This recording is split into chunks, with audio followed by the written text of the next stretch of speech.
I get a mic check?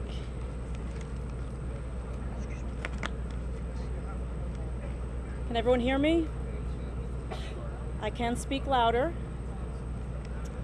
So my name is Special Agent Amy Pittman. I'm with the Tampa FBI. I'm the Tampa and Orlando Media Coordinator. I want to thank you for your patience in all this. We will have another press conference within 3 minutes. The first person you will hear from is the United States Attorney Lee Bentley, Bentley, followed by Assistant Special Agent in Charge Ron Hopper, Hopper. He will then be followed by Chief John Mina, Mina, and Sheriff Jerry Demings, Deming. Behind them will be multiple agencies represented and will be available to take limited question and answers afterwards. And they will be identified by ASAC Hopper. I wanted to address the Spanish outlets that we have. We have released a written statement that is in the process of being translated into Spanish and will be posted on the FBI.gov website, as well as the Twitter accounts that you've been following. Unfortunately, we don't have the personnel here to conduct a multilingual press conference. So again, bear with us and have patience. That's all I have.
Good morning, everyone.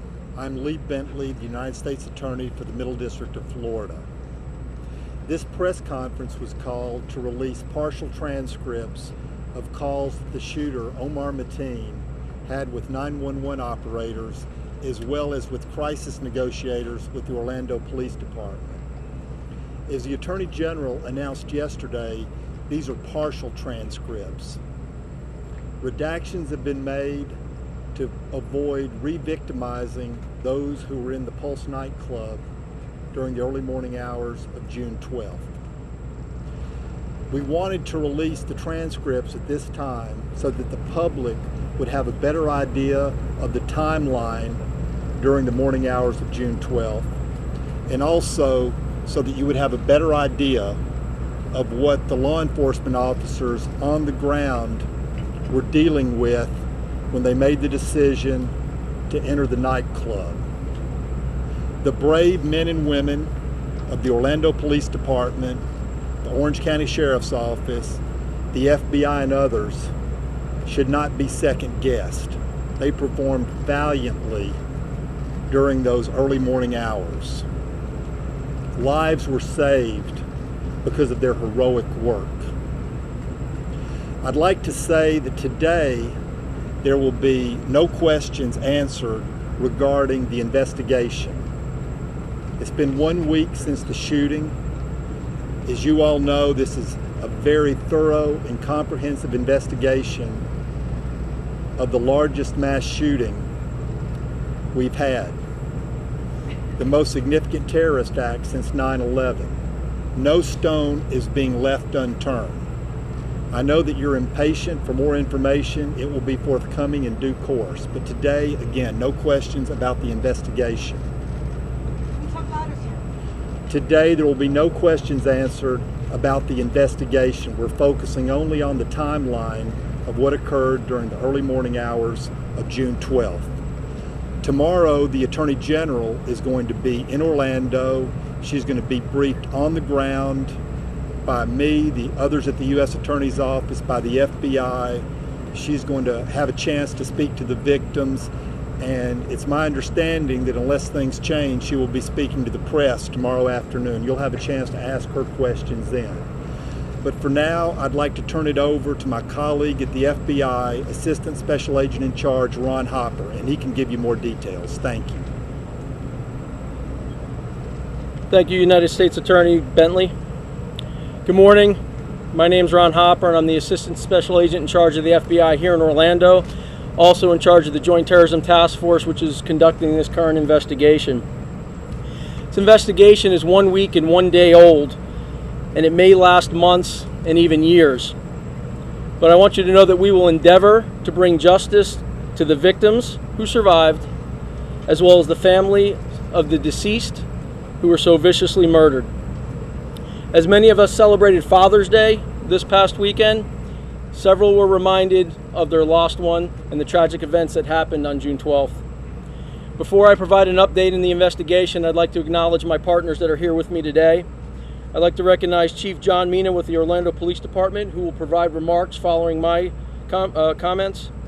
Orange County Sheriff Jerry Demings, Florida Department of Law Enforcement SAC Danny Banks, DEA Assistant Special Agent in Charge Jeff Walsh, ATF Trevor Velnor, Mayor of Orlando Buddy Dyer, Mayor of Orange County Teresa Jacobs, and additional partners including the Florida Highway Patrol, Orange County Fire Department, Orlando Fire Department, and many other partners who assisted us in this difficult investigation. The Joint Terrorism Task Force has released excerpts and portions of the timeline of events that happened inside the club of the Pulse on June 12th.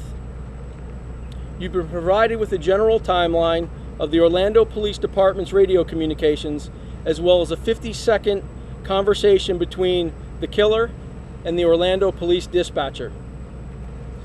While we're not releasing the audio, what I can tell you is that while the killer made these murderous statements, he did so in a chilling, calm, and deliberate manner.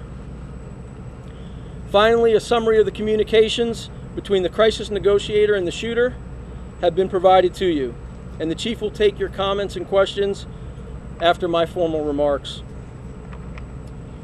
While we will not be providing the 911 calls made by the victims, we're doing this out of ultimate respect. Yes, the audio is compelling, but to expose that now would be excruciatingly painful to exploit them in this way.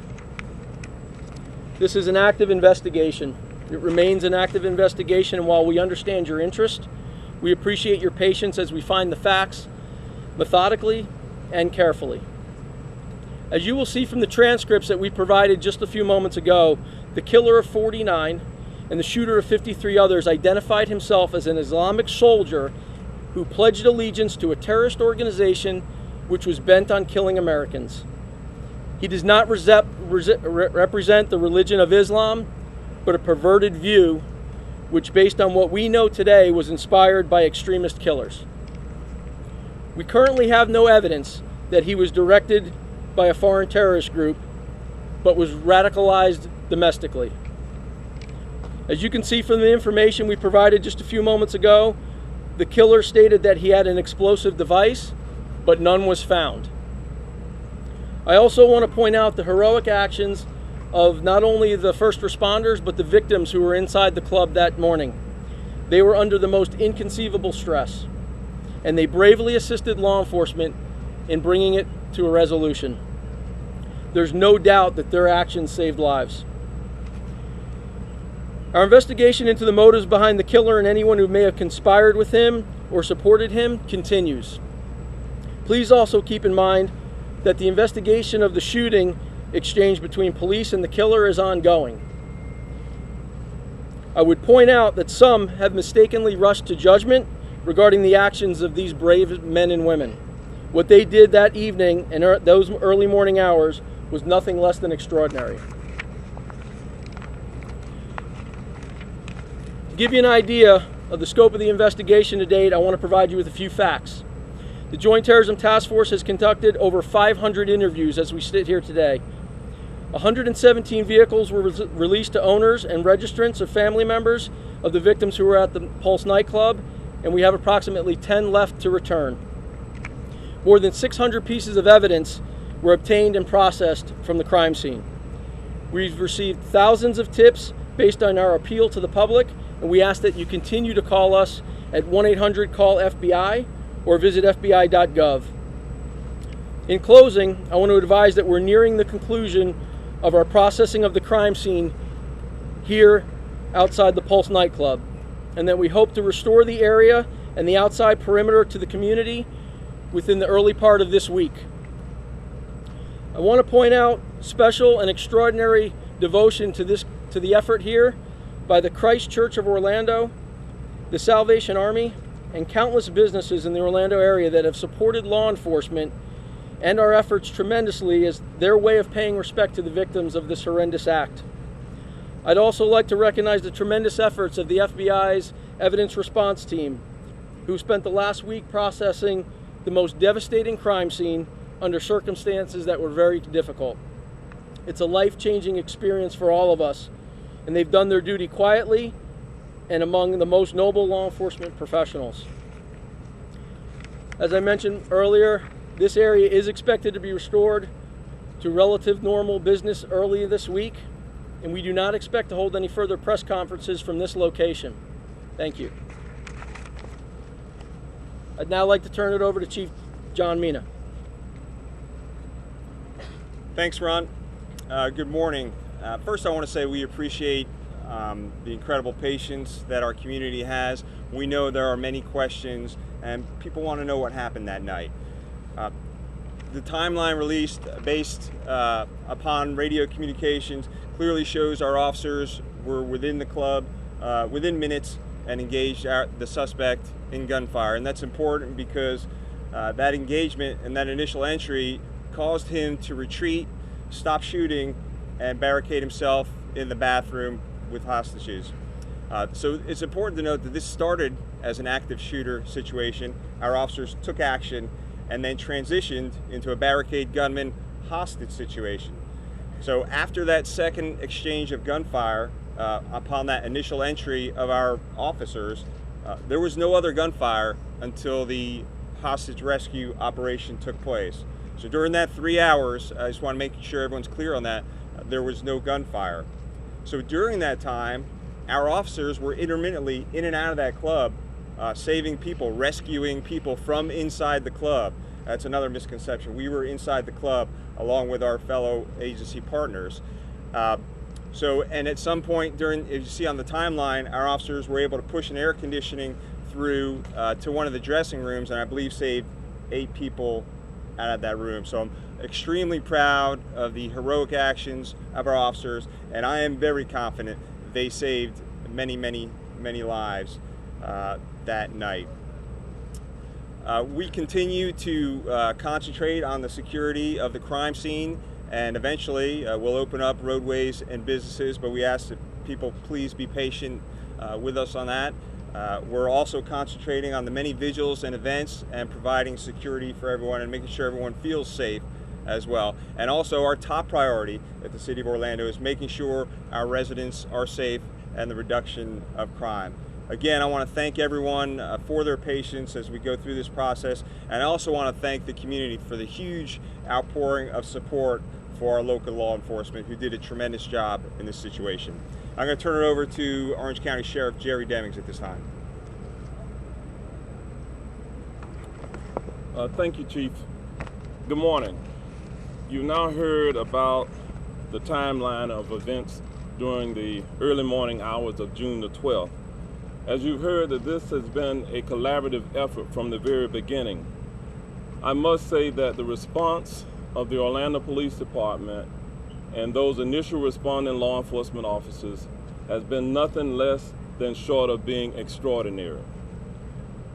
One of the reasons why the response was extraordinary is really because of the overall preparedness to deal with an incident like this.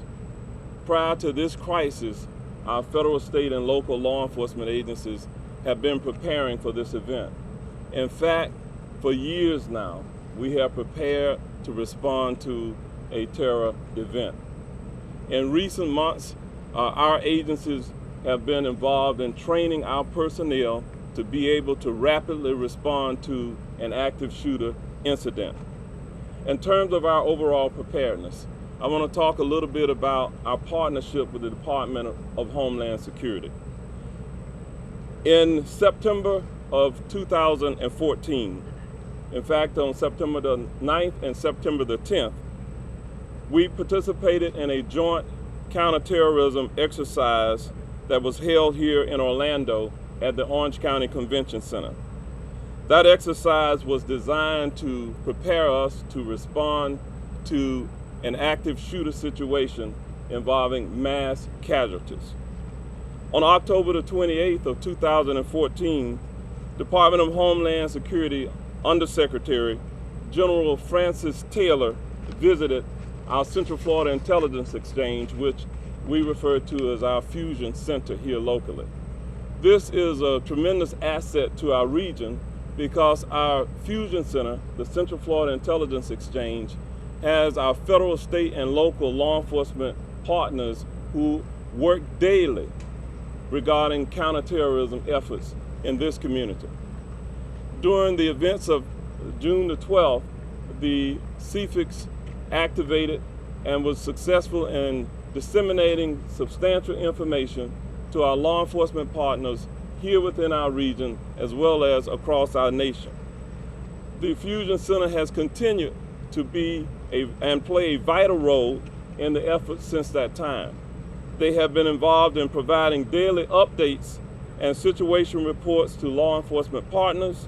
They've also provided daily counterterrorism reports and working with the FBI in this investigation. Their efforts will continue on a day-to-day basis. I will share with you that in this community, the citizens who live here should be confident by knowing that you have competent law enforcement authorities who are able to respond rapidly to any situation that we will be confronted with in the future. However, there are daily efforts to prevent a similar attack from occurring. that will be based solely on the collaboration between, again, our federal, state, and local law enforcement authorities. Let me move on now and talk just briefly about the first responders. Chief Mina mentioned the heroic acts of those first responders. We want to make certain that at this point we do take care of our personnel, because on that day they saw some very horrific things, and our goal is moving forward to ensure that they are provided with the diffusion as well as counseling sessions to ensure that to what extent we can minimize any PTSD type effects on them into the future. Again, I'm going to conclude by saying that our community remains a safe community, and we certainly support people coming in and visiting our community.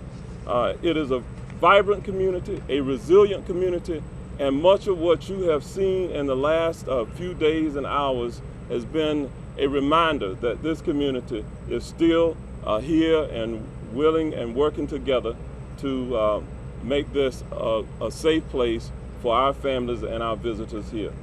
Thank you so much.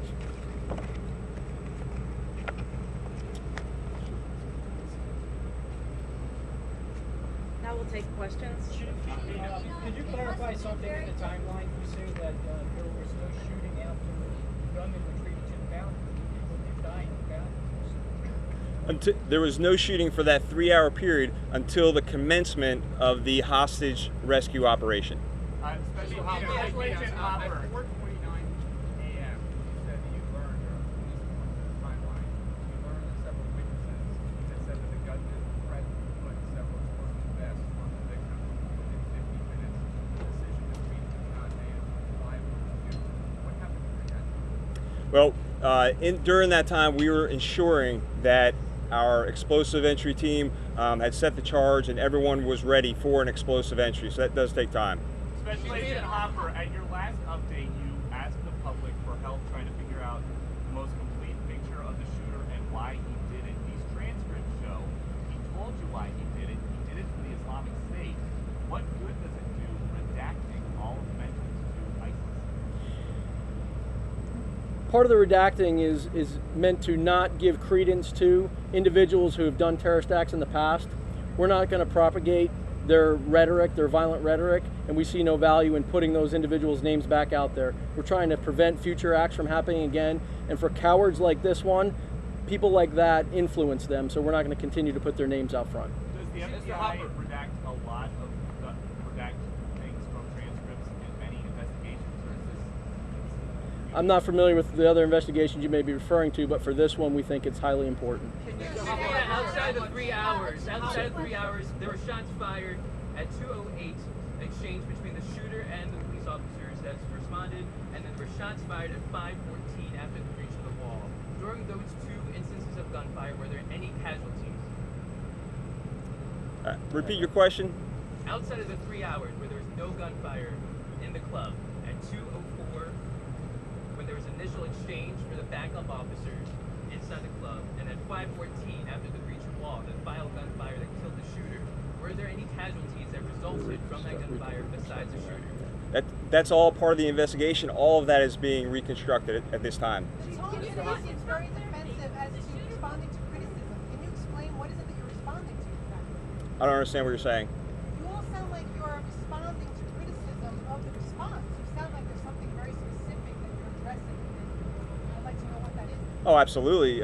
We received many comments from the press and from the public, some emails about, I think there was this misconception that we didn't do anything for 3 hours, and I'm just trying to clarify that's absolutely not true. Our officers were in the club within minutes, exchanged gunfire with the suspect, forced him to stop shooting and retreat into the bathroom.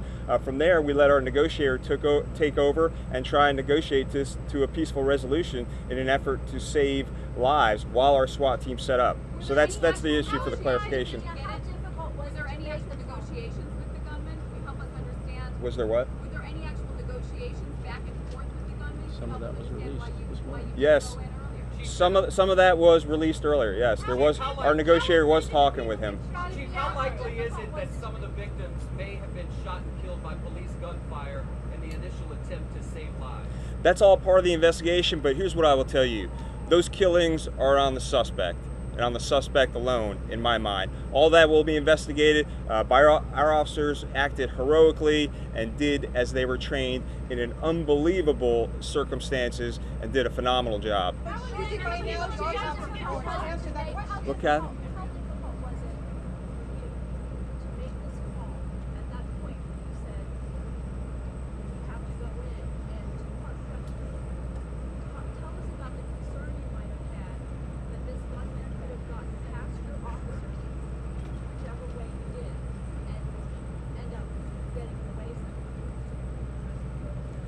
Well, the question was, how difficult was it for me to make that decision? And I will tell you, just as the sheriff said, we have been training for this situation for many, many years, since Columbine, since 9/11. I knew our officers were ready. I knew our SWAT team members were ready. I knew our hospitals were ready. And yes, it's a very difficult decision to make, but it was the right decision at the right time. And I stand by that, and we make the same decision standing here today. Mr. Hopper, other than setting the victim's 911 calls aside, the redactions obviously will invite controversy and questions. Why would you want to redact anything if it's what came out of the shooter's mouth? Why not just let it speak for itself and then bring the analysis in on the back end? So I've already addressed that question. We're not going to propagate violent rhetoric that comes from other people, whether they be here or overseas, and to do that would only inflame other people here that might be like-minded. So there's no purpose in doing that. Florida law allow for that kind of exemption? As you reference other attacks on the Orlando area within the following days, at what point was law enforcement able to discredit those maybe coming attacks, and how were you guys able to handle the fear? That's an excellent question. So immediately upon dealing with this situation, we had an intelligence component directed specifically at determining whether or not other threats existed to this area as well as throughout the United States nationally. I can't tell you that there's a specific finite time when we said, okay, everything is fine, the coast is clear. In fact, we continue to do that this day. That's the reason the Joint Terrorism Task Force exists, as well as the partnerships with our state and local partners and CFIX. We do that second by second, minute by minute, daily. And so we continue to do that. Trying to keep him talking so that he can get into the club and save people? Your strategy in the negotiations, were you trying to keep him talking so you can get in and save people? Take us through those moments, those 3 hours. Absolutely. Anytime we can engage a suspect who's in a hostage situation, we definitely want to keep them talking, not only to peacefully resolve the situation and cause less life to be lost, but also to set up and make sure our teams are ready to enter, yes. Do you have reason? My second part of my question was, how concerned, besides the explosive issue, obviously concerned, how much did it concern that whichever way possible get past your officers, how much did that play into your strategy of how you proceeded so that it wasn't able to get past the officers?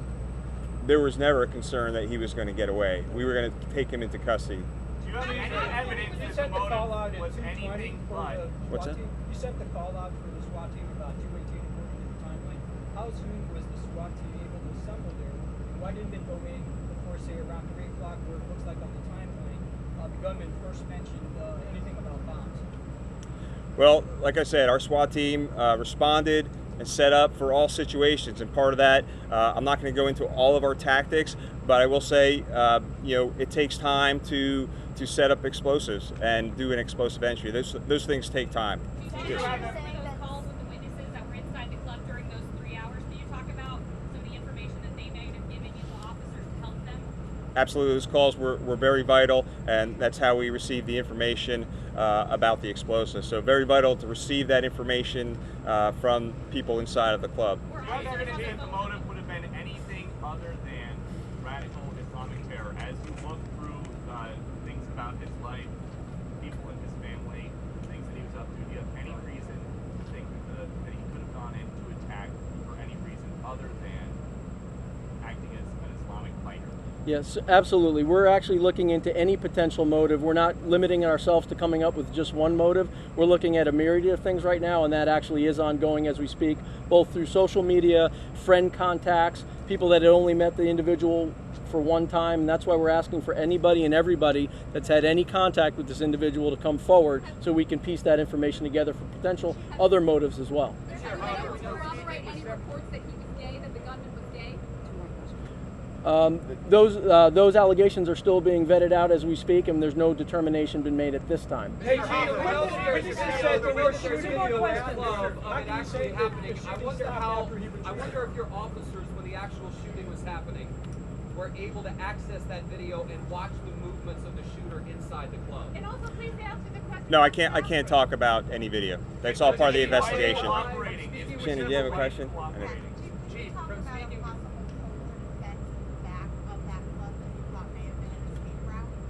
No, I can't talk about that at this time. Last question. Last question. The old times he already told Speaking you with what- several witnesses at the club, you know that the shooter spoke, according to these witnesses, with several other people on the phone, besides the police dispatcher, besides your hostage negotiator. Who else did you speak with? Can't comment on that. We can't comment on that. Thank you very much. In terms of the public for help, Yeah, is there any way to provide a breakdown of where he was before he arrived in Orlando? We're answering no further questions, but I would like to respond very briefly to a question that was asked earlier about whether redacting these transcripts was consistent with state law. I'd like to tell you all that we consulted with our state partners. The release of these transcripts complies with state law. In fact, the city of Orlando, led by Mayor Buddy Dyer, and the Orlando Police Department, led by Chief Mina, wanted to release as much as possible with respect to these early morning hours. All of this is subject to a federal investigation. The Attorney General decided upon this limited release. They are not in any way trying to hide anything. They're trying to be as forthcoming as possible. We've got no further questions, no further answers right now. Thank you.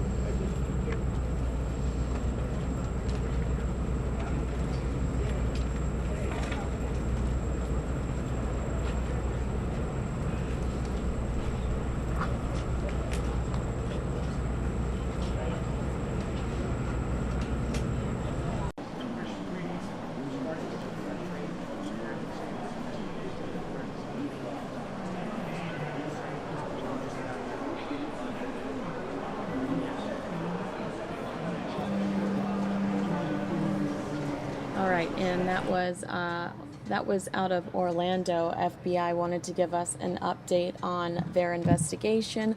A lot of reporters, though, curious as to why they edited those tapes so heavily, not happy with their answer. They kept saying they didn't want to give it any more attention, they didn't want to give it any credibility, but a lot of media saying that clearly having a problem with it because it was brought up so often and so aggressively. And they said, well, I already answered this.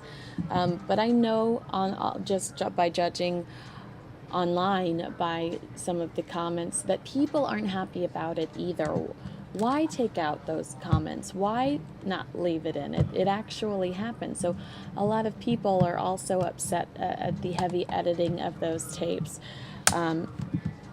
He obviously wanted the attention to begin with. He called a television station and was repeatedly refreshing his Facebook page to see if it was being reported yet. So very interesting story out of Orlando. I don't quite comprehend the removing it. I understand what they're saying, but at the same time, it happened. And, especially the victims, I'm sure they're curious as to some of these puzzle pieces. Why did it all unfold? And some of their families.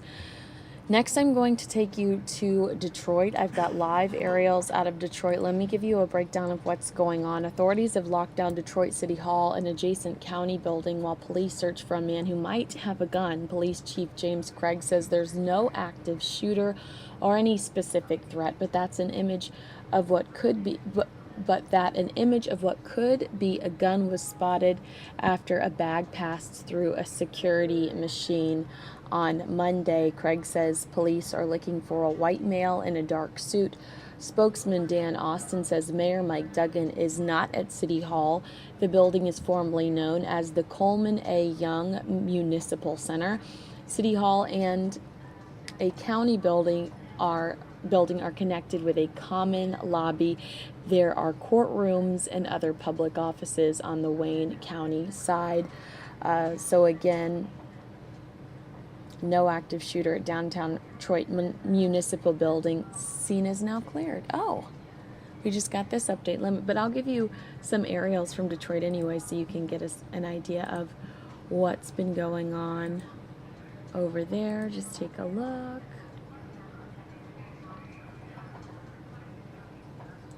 Earlier, while this press conference was going on, we saw groups of police officers huddling and circled around each other. A huge police presence, but thankfully everything's been cleared and people can get back to Monday morning. And I'm seeing something on Satellite 5. I'm going to take you there. I don't know exactly what it is. Forces on the ground in Iraq and Syria who can seize, hold, and govern territory retaken from ISIL. That's frustrating at times, we all know, but there's no substitute if we're going to ensure that after ISIL is defeated, it stays defeated. We've been accelerating our campaign dramatically since last fall, pressuring ISIL from all sides and across all domains and simultaneously. And the campaign is producing results on the ground, creating and seizing new opportunities, and continuing to gather momentum. As we meet here today, the U.S. military is supporting local capable forces in 3 major operations in Iraq and Syria, along with a number of other activities. In western Iraq, we're assisting the Iraqi security forces in their operations to clear Fallujah under the command of Prime Minister Abadi. Fallujah is one of the last remaining urban centers under ISIL's control in Anbar province, and its retaking will follow the results of the Iraqi security forces in Ramadi, Heat, and Rutba. In northern Iraq, we're supporting the Iraqi security forces in a major operation to envelop and collapse ISIL's control over Mosul, while also equipping and funding Kurdish Peshmerga who will converge on Mosul from the north. And in northern Syria, we and our coalition partners are enabling the Syrian Arab coalition forces to expel ISIL from Manbij city after its successful envelopment. And we're working with local forces fighting ISIL along the Mara line. These operations are particularly critical for helping to seal the Turkish border and cut off the flow of foreign fighters in and out of Syria and to eliminate external plotting being conducted from Manbij. Meanwhile, we've also been pressuring ISIL's war-sustaining abilities by systematically eliminating their leadership cadre and their financial architecture. In addition to taking out their ministers of war and finance and capturing one of the principles of ISIL's chemical warfare enterprise, we've killed some 20 of ISIL's external operators who are actively plotting to attack our friends and allies and America's own men and women in uniform. And we're continuing attacks on ISIL's economic infrastructure. I'm going to break back into Detroit one moment. What might the threat be on? What's that a threat about? Well, you know, of course, this court deals with domestic type issues, so we get a lot of information. When these things are televised, there's a lot of conversation about the what ifs, and so we're looking at everything. And there may have been some information earlier about a domestic case and someone wanting to do harm, but we're not certain on that yet. Chief, what did you say about the city council? Are they in there now? They are out, safely out.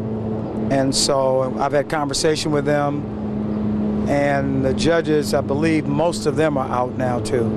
Can you talk about the security breach here, Chief? Is this more of a failure or is it still just a breach? You know what, I can tell you preliminarily, I'm gonna call it a failure. This should not have happened. One, there was a delay in reporting. One of the challenges that we have in this facility is county city. And with county city, we have 2 different law enforcement agencies. We have private security. And so the number one key is that there's real-time communication going on between city, county, and security. Preliminarily, I can tell you that there was a failure of communication in a timely way, and we're looking at that. Was there a chase? Did they chase? No chase. The person literally put his bag on the screening apparatus, recovered his bag, and left. Who made the 911 call? I'm not certain about that. Where that might have been several, but. You said you don't know how long he had been before. Well, what I can tell you, it certainly they didn't respond immediately. He had already, we believe, got on an elevator. But one challenge that we found that the side that was breached on the county side of the building, there was no communication originally with the city side. So that's a problem. We have had discussions, all agencies, so that in the event that there is a critical incident here at the building, that everybody's working together. I can tell you right now, in terms of how this command post is running, we have the ATF, FBI deployed, DPD, Wayne County Sheriffs, a couple of task forces. We have probably in excess of 100 sworn officers deployed at this building. There's good communication now.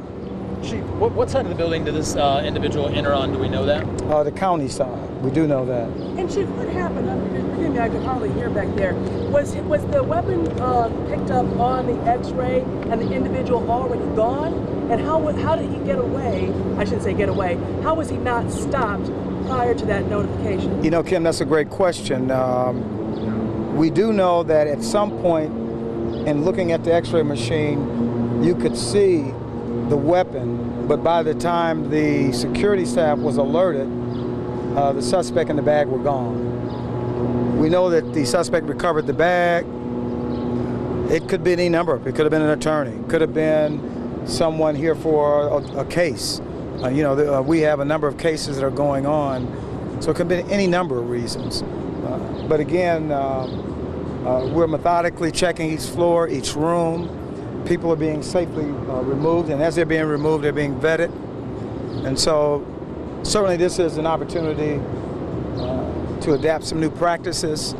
Clearly, communication is the one failure I can see preliminarily. Chief, aside from officers of law that are allowed in this building, who else can actually have weapons on their person when they walk in? No one can have weapons. The building is a gun-free zone except for law enforcement officers. Security officers that work here are unarmed. What's your biggest concern? Who was securing that side? I'm sorry? I'm sorry, who was securing that side, the county side? Was it deputies? It would be the sheriffs along in conjunction with private security. Same setup is also on the city side. We have Detroit police officers and we have private security to staff that side. In fact, we recently in the last 3 months increased the size of sworn staffing here on the city side of the building. And what is security? Go ahead, you wanted to... Chief, more or less, the sheriff secured the floors of the judges, the sheriff's house secures the lobby. Security, private security secures the lobby. Okay, you can say that since that's your side of the house. You might identify yourself for the... Deputy Chief Washington, Wayne County Sheriff's Office. We just wanted to be clear that Securitas, the private security, they secure the lobby. Wayne County Sheriff's deputies, we secure the judges' floors. Everything on the floors, that's what we secure. The judges' courtrooms, the judges' offices, things like that. Private security secures the lobby.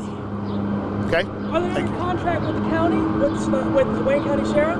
I don't know who they're under contract. It would be the building authority, someone, but it's not the Wayne County Sheriff's Office. I can tell you the building authority, the relationship is with the building authority. Again, this is an opportunity to use this as a learning experience. Again, for me, communication is always key. And if one side's not talking to the other, I mean, again, preliminarily, it took some while for the Detroit side or the city side to know that there was a breach. And my number one question is why? And we have Detroit police officers on site. And so we're looking into that.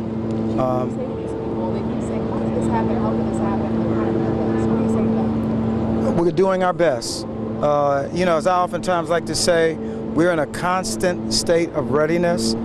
Certainly, I can preliminarily say this could have been a tragic situation, but we have a number of law enforcement agencies here securing this location, And when we open it back up, it will be safe to enter. Do you believe the suspect's still inside? You know, that's a good question. I'm not certain if he's inside or out. There is a possibility that the suspect got out. But when you look at the surveillance and you see him with this bag or revolver or what have you, are you guys tracking his steps to see if he did leave or if he is still in? I mean, how are you guys looking at the surveillance? Well, one of the things that the person that we see on the video may not be the person we're looking for. I can tell you that some kind of like a brief that attorneys carry, small brief. And why do you think it's not the same person? I'm getting reports now, preliminary, that it may not be. We've kind of made some identification, and we may be able to rule it out. The person may not even be here. Chief, is this a sloppy or lax security company? No, I think Suricos does a good job. Again, it requires that when you have different law enforcement agencies and security, there must be ongoing real-time communication. And so we're going to shore that up. I'm concerned. And this is an opportunity to do better. But the challenge is I don't care where. Whenever you have multiple law enforcement agencies in one site, that always becomes an issue. We have got to be talking to each other because that delay, because easily once you get in on one side of the building, in this case, the county side, and you go up an elevator, it's very easy for you to walk across to the city side. So we're dealing with that. Okay, thank you very much. How would you explain this one incident? How, like Nima was asking, would you characterize the security company may not be sloppy or lax, but would you characterize the fact that they're not identifying a weapon until after the subject leaves as lax or sloppy? Because that's just, what's the point of securing something if you're not going to notice anything until after the... You know, Kim, that's always my question. If a security company's not going to do it, maybe I should come do it. I mean, it's not working. And I'm not going to be critical yet because it's still preliminary. Certainly, like we all know what it's like going through an airport. If someone goes through a security checkpoint at the airport and there's a weapon inside of a bag, you're not going to be allowed to go through. So what happened in this instance? I will tell you, the other thing that I found out as part of this preliminary investigation is that many regular employees, judges included, typically because security is familiar with them, are allowed to just pass. That's going to change immediately. Everybody gets checked unless they are prominently ID'd as a sworn police officer going in. I know that's going to create inconvenience, but again, we get to look at these situations and make assessments.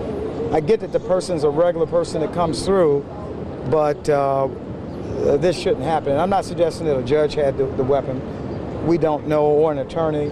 But certain people, frankly, are allowed to bypass, and that came from a security officer.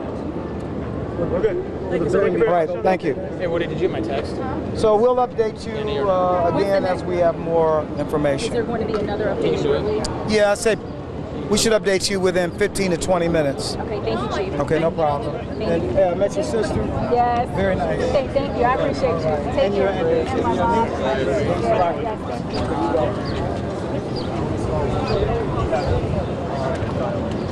Already down there.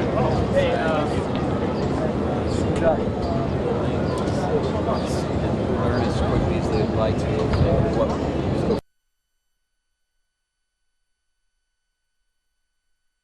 All right, I'm going to take you back to the video we were previously watching. Again, this is live.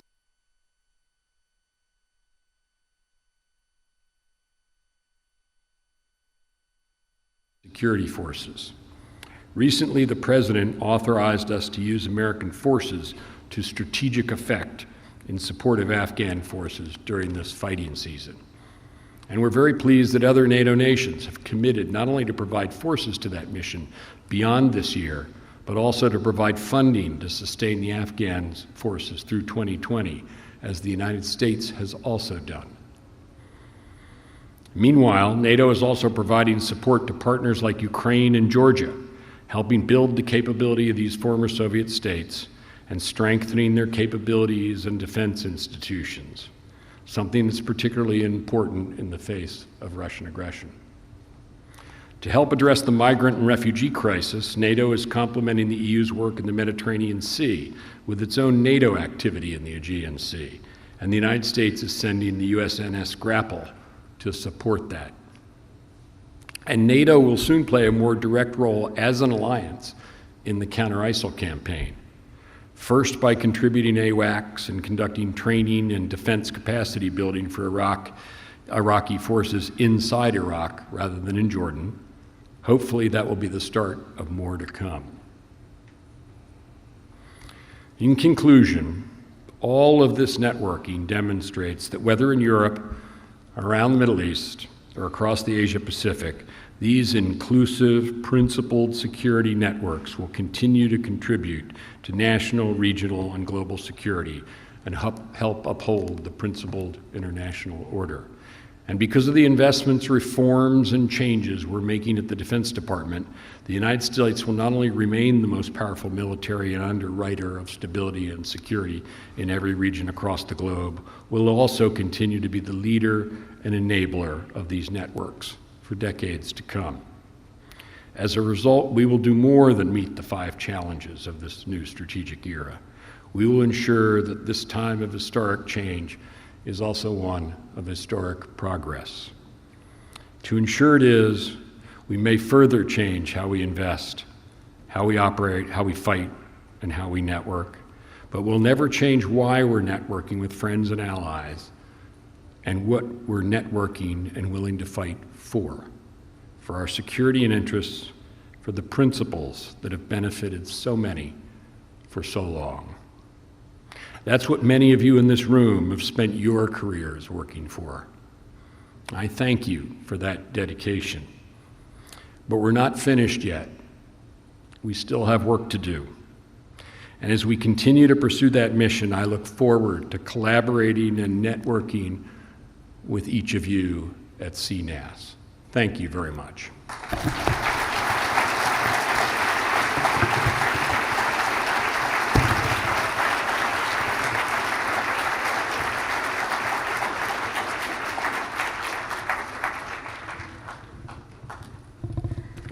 Thank you, Mr. Secretary. So I have the unenviable privilege of being the follow-up act to the Secretary of Defense and holding you up from lunch. I have 3 key instructions to get you fed and get you back in to see the Vice President. So first, everyone look at your name tag.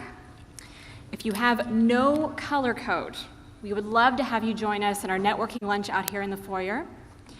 If you do have a color code, mine does not, this lists the breakout session that you registered for, and you can either check the app that has a map of where your session's gonna be, or all the signs out in the hallway are also color-coded and will point you in the right direction, or find anyone with a red lanyard, they will be happy to direct you.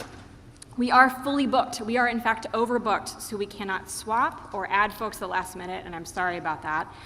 But most importantly, lunch sessions will end promptly at 1:15.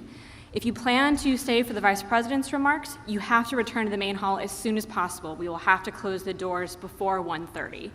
With that, again, if you have questions, ask a CNAS staff person, and enjoy your lunch. Thank you.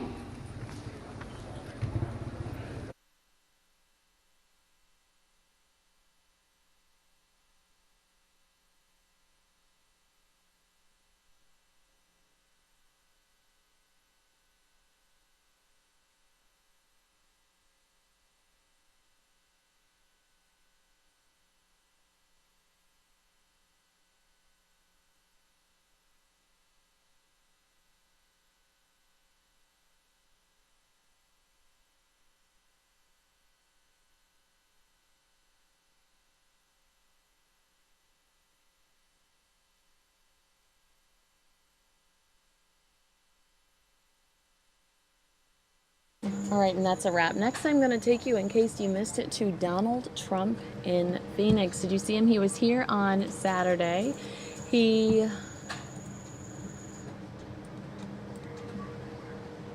stole a lot of headlines with the "I feel like a supermodel" line. That happened right here in Phoenix. Take a look.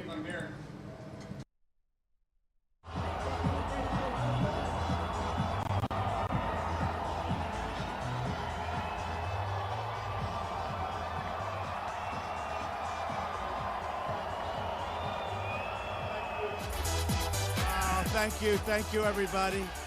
Thank you very much. Oh, little hot out there, right? Would you say it's a little hot? Well, we've been having a good time. Thank you. We're going to win very, very big in November, that I can tell you. We're going to win. Whoa, look at that. Wow. Thank you. We're having a time. We just got back. I was in Dallas. I was in Houston. I just left Nevada. And here I am. I tell you what. And you know, Arizona was really my first big speech. We had a tremendous crowd. And I won't forget it. But we had a crowd that was great, like this is great, and we don't forget. We don't forget. It was a very important day because I went there, I said, who's going to show up? And the place was packed, okay? And it was packed. Thank you, darling. She was there. She was there. You know, it was actually 1 year ago plus 2 days, right? We came down the escalator. And it was, who knew that this was going to happen? Who knew? I did. And we're doing a job. And, I tell you, we're having tremendous difficulties in our country. Radical Islamic terrorism is out of control. We have problems. And we're going to solve our problems. We're going to be very, very smart. We're going to be very strong and tough, and we're going to be very vigilant, and we're going to solve our problems, okay? We're going to solve our problems. But what happened to the look, you understand, right? You know what happened. LGBT, the gay community, what happened was an assault on our country. It was an assault on the gay community. It was assault on everything that we all stand for, and we cannot let this happen again. And remember this, remember this, remember this. This was not about guns, this was about terrorism, pure and simple. This was about terrorism.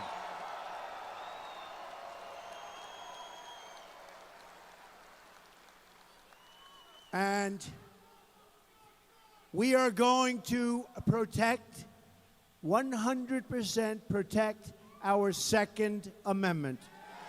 100%. And if in that club where so many died and so many are so badly wounded and injured, if in that club you had some people, not a lot of people, because you don't need a lot of people, but if you had somebody with a gun strapped onto their hip, somebody with a gun strapped onto their ankle, and you had bullets going in the opposite direction, right at this animal who did this, you would have had a very, very different result. Believe me, folks, very different result. But the people in there were totally defenseless. There was nothing they could do. And we want to stop it. We want to be smart. We want to stop it. Now, the National Rifle Association, they are great people. The NRA endorsement was one of the earliest endorsements. I think it was the earliest endorsement they've ever given. And we have to stick. Look, Wayne and Chris and all of the people, we know so many of them. I'm a member. My sons are members, longtime members. They're great hunters. My sons they love hunting. And they love and I'll tell you what, they represent so many of the people in this room. They represent the people in this room. But the National Rifle Association, and they don't get credit for what they do and what they stand for. These are great Americans. These are people that love our country, folks. These are people, it's a little bit like, it's a little bit like our police. We have unbelievable people that protect us, all of us, and they don't get the recognition they should get, okay? They don't get it. So, a lot of things are going to change. They all say when, don't say if, but look, when, if, We're doing well. When a poll just came out yesterday, we're essentially even. We haven't really started. This is just the very beginning, but we haven't really started. But we have Crooked Hillary. She is so bad in so many ways. You know,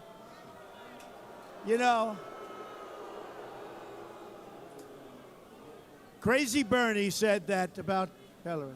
No, we love Bernie. Look, is Bernie unbelievable? He doesn't quit. He doesn't quit. Young Democrats for Trump. I like that. That's going to happen. I like that. Put that up. Thank you, man. Now, say what you want about Bernie. He doesn't quit. He's in there pitching. And, you know, I agree with Bernie on certain things. And I'll tell you where we really agree with Bernie is trade. Because he knows our country is being ripped off on trade like no country has ever been ripped off. We're losing our jobs. We're losing our manufacturing all over this country, all over the United States. And you know when it really started? With NAFTA. And NAFTA was signed by who? Bill Clinton. It's probably the most destructive economic act ever signed by our country. There's never been anything like this. When I won primaries, I'd go to New York and Pennsylvania and Connecticut and all these different states, New England. I mean, all over New England, you have to see it. But no matter where, all over the country I'd go, and you would see, it was so horrible. You would see factories that were vibrant 20, 25 years ago, and now they're worthless. They're sitting there rusting, rotting, and falling down. And all taken out of our country. And these are jobs that were moved to other places. And folks, that's not going to happen anymore. We're bringing our jobs back. We're bringing our jobs back. We're bringing our jobs back, folks. And they're coming back big league. And we're not letting our companies leave so easily anymore. You know, I won Indiana, the state of Indiana. One of the reasons was Bobby Knight. That was one of the reasons, right? 900 games he won. Bobby Knight was great, and we had great support in Indiana. We had great support everywhere.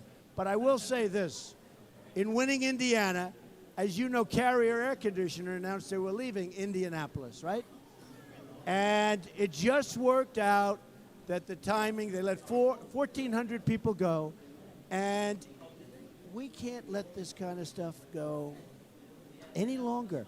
They're moving to Mexico. And I would say very simply, congratulations, you're moving to Mexico. Every single air conditioning unit that you make in Mexico that comes across what will be a very strong border with a wall, by the way, a very, very strong border. You're going to pay a 35% tax on that unit. And you know what? Number one, they're not leaving. And if they already left, like many other companies, we're going to make a lot of money, folks. We're going to make a lot of money. And you know what? These companies are going to move back because we're the bank that they all steal from. If you look at China, we have rebuilt China by our stupidity, by allowing these massive trade deficits. We have rebuilt China. You look at their trains that go 250 miles an hour is chug, chug, chug. Honestly, we're like a third world country. But if you look at some of these, actually, you go to the Middle East, you look at some of the airports, you look at some of the roadways and the highways, you look at the bridges that they're building in China. All over China, bridges. You don't build bridges here. Very rarely do you see bridges going up here. You have one in San Francisco. It's being built by China. With, by the way, massive cost overruns. You think they're going to make a couple of dollars? I think so. Massive cost overruns. So we're going to change it around, folks. We're going to change it around. And we're going to make this country so strong and so great again. It's going to be a great, great thing. We are going to make it so great again. And by the way, I have to thank some of our folks. We have got such a great delegation of people. They've helped me so much in Arizona. Where's Jeff? Where's Jeff? Jeff? Where is he? Get over here. Look at him. Vote for this man. He's a winner. He's a winner. We love you, Jeff. Thank you. And our chairman and all our representatives, they've been incredible. And they tell me we're doing fantastically We're doing fantastically in Arizona. And look, there are a number of reasons, and people say we're strong on the border. We're going to be strong on the border. We have to. And if we're not strong on the border, we're going to lose our country. We're not going to have a country anymore. And by the way, we want people to come into our country, but we want people to come into our country legally. Legally.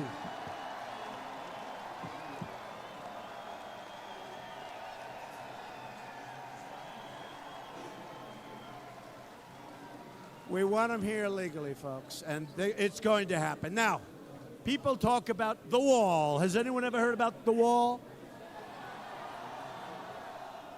Some of these politicians during the debates, and I was on center stage on every single debate, and I have to say, by the way, Sheriff Joe, wherever you are, what a great guy. Sheriff Joe, what a great guy. Sheriff Joe, I love you, Sheriff Joe.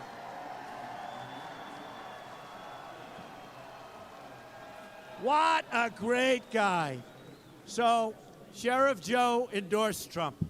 And I want to tell you, I got the endorsement of 16,500 Border Patrol agents. And I asked them, and nobody knows better than them. And by the way, their job is much easier now. They're told to stand back, let everybody just walk through. They don't want that. They want to see our country be great again. They know what has to be done. But I said, do we need the wall? Tell me, do we need the wall? And they said, Mr. Trump, we need the wall. We need the wall. And then I got the guarantee when I get this. To me, that's called like gold level. But then Sheriff Joe came out. And then a great person, a great, great person who I've respected for so long, who's become a friend of mine, Governor Jan. Where's Governor Jan? Governor Jan! Where is she? Jan, stand up. Hello, Jan. Thank you. No, she is an amazing person. And, you know, it's not nice to say about a woman, but you are tough, aren't you, huh? She is tough. She's smart. And I'll tell you, she's been there, and Joe's been there, and so many others have been there, and I appreciate it, folks. Jan, thank you very much for being here. Thank you. She was a great governor, by the way, and I hope you realize it, but she was a great governor. So I love you too, darling. I love you. Look at her. Look at all these women for Trump, you know? So in the polls, I'm doing unbelievably, like almost record steady with men for Trump. But I want women for Trump. The hell with the men, right? I want women. And I think I'm doing very well with women. I think I'm doing very well with women for Trump.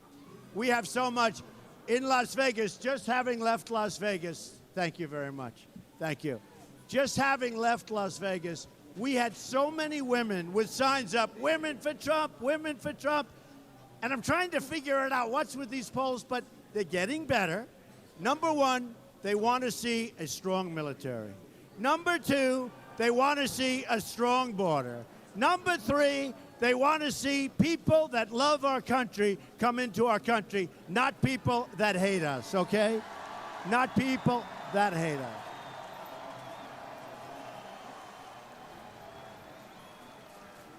And I think that's doing very, very well. I think that's good. And I have to say this. African American youth, 59% unemployment. We're going to bring jobs back, folks. We're going to bring jobs back. President Obama has done nothing for African American youth, and everybody knows it. For Hispanics, we're bringing jobs back. And you know, in Nevada, in the exit polls, when people were leaving, I led all of the exit polls, and I won the state in a landslide. And I led all of the exit polls with the Hispanics. We are going to do unbelievably well with Mexicans, with all of the Hispanics, with the Latinos. We are going to do so well because we're going to bring jobs back. We're bringing jobs back to our country. And you know, thank you. And you know, it is about jobs. That's like the great medicine that makes us better. we're losing our jobs, we're losing our base, we're losing our manufacturing, and the numbers are phony numbers. You know, 5% unemployment. When you stop looking for a job, which most people, after a period of time, they give up. Did you give up? Don't give up. Don't give up. She gave up. Don't give up. But they put you down statistically as though you were employed. We All right, I do have to interrupt. This is in regards to several cops out of New York being fired. 4 police officers arrested in connection with a corruption probe. Good afternoon. My name is Preet Bharara, and I'm the United States Attorney for the Southern District of New York. We are here today, again, to announce public corruption charges, this time at some of the highest and most sensitive levels of the New York City Police Department. The alleged conduct violates the basic principle that public servants are to serve the public, not help themselves to cash and benefits just for doing their job. Today we allege 2 separate and serious criminal schemes involving the bribery of officers who were sworn to uphold the rule of law. In one, private citizens, we allege, spent well over $100,000 for all manner of official police actions, and in the other, officers subverted public safety by putting hard-to-get gun licenses essentially up for sale. In all, we have charged 4 senior NYPD officers. 1 has already pled guilty. The other defendants are innocent until proven guilty, but we intend to prove every allegation in federal court just as soon as we get the opportunity. Now let me describe the alleged bribery schemes at a little bit more length. The first, described in a detailed complaint, involves the alleged corruption of 2 commanding officers. They are Michael Harrington, the former executive officer of the Chief of Department's office, which supervises all uniformed police officers in the NYPD, and the other is Deputy Inspector James Grant, the former commanding officer of the 19th Precinct on the Upper East Side of Manhattan. Over a period of years, these 2 police officers allegedly engaged in an egregious quid pro quo relationship with 2 private citizens, Jeremy Reichberg, a Brooklyn man who held himself out as a NYPD liaison, and a real estate businessman who is a friend of Reichberg, now cooperating with the government. As we allege, they spent well over $100,000 in bribe money to get what they wanted. Now, what did Reichberg and the cooperating witness get in return for their bribes? They got, in effect, a private police force for themselves and their friends. Effectively, they got cops on call. When they needed to get somewhere quick, they called on Grant and Harrington for a police escort, and they got it. Lights, sirens, and all. When they wanted to go to a parade or other important event in the city, they got VIP access, courtesy of Grant and Harrington. When Reichberg's jewelry business had problems with customers and competitors, he asked for and got help from Harrington to help settle those disputes. When they or their friends got pulled over for traffic problems, they were able to get out of trouble, including a friend of Reichberg who, according to an officer at the precinct, was, quote, driving like a lunatic, close quote, into traffic and running red lights. As the complaint describes, and you should read this, it's at page 14 of the complaint, this friend appears to have gotten away with this dangerous driving without any consequence at all in real time as he was being stopped by an officer. And as we also allege, they even got help obtaining gun licenses from the NYPD, with Reichberg able to use Grant and his connections at the gun licensing division to get a full carry license within days, despite a process that normally takes months. As described, Reichberg and the cooperating witness showered officers Harrington and Grant with bribes in exchange for all these official actions. If you take a look at the chart to my right, I've already talked a little bit about what the official police action was that was done by Michael Harrington and James Grant at the behest of Jeremy Reichberg and the cooperating witness 1. And what are some of the things that we allege in the complaint that were paid in exchange for those official actions, among other things? Hotels in Rome for Grant, in Chicago for Harrington, a Super Bowl trip to Las Vegas on a private jet for Grant, over $75,000 in private security business for Harrington, and some $12,000 in home contract work for Grant, not to mention expensive dinners, sporting event tickets. There's even an allegation of toys for one of the officer's children. So it went on and on and on, as detailed at some length in the complaint.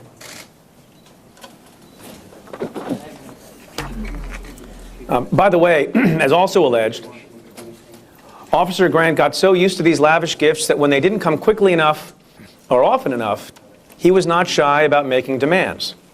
In January 2015, as we allege in the complaint, there was a call with Reichberg, recorded pursuant to a court-authorized wiretap, 2 years after the Super Bowl trip to Las Vegas, and Grant is complaining that he hadn't been invited that year. Quote, "You didn't invite me to the Super Bowl, what the F?"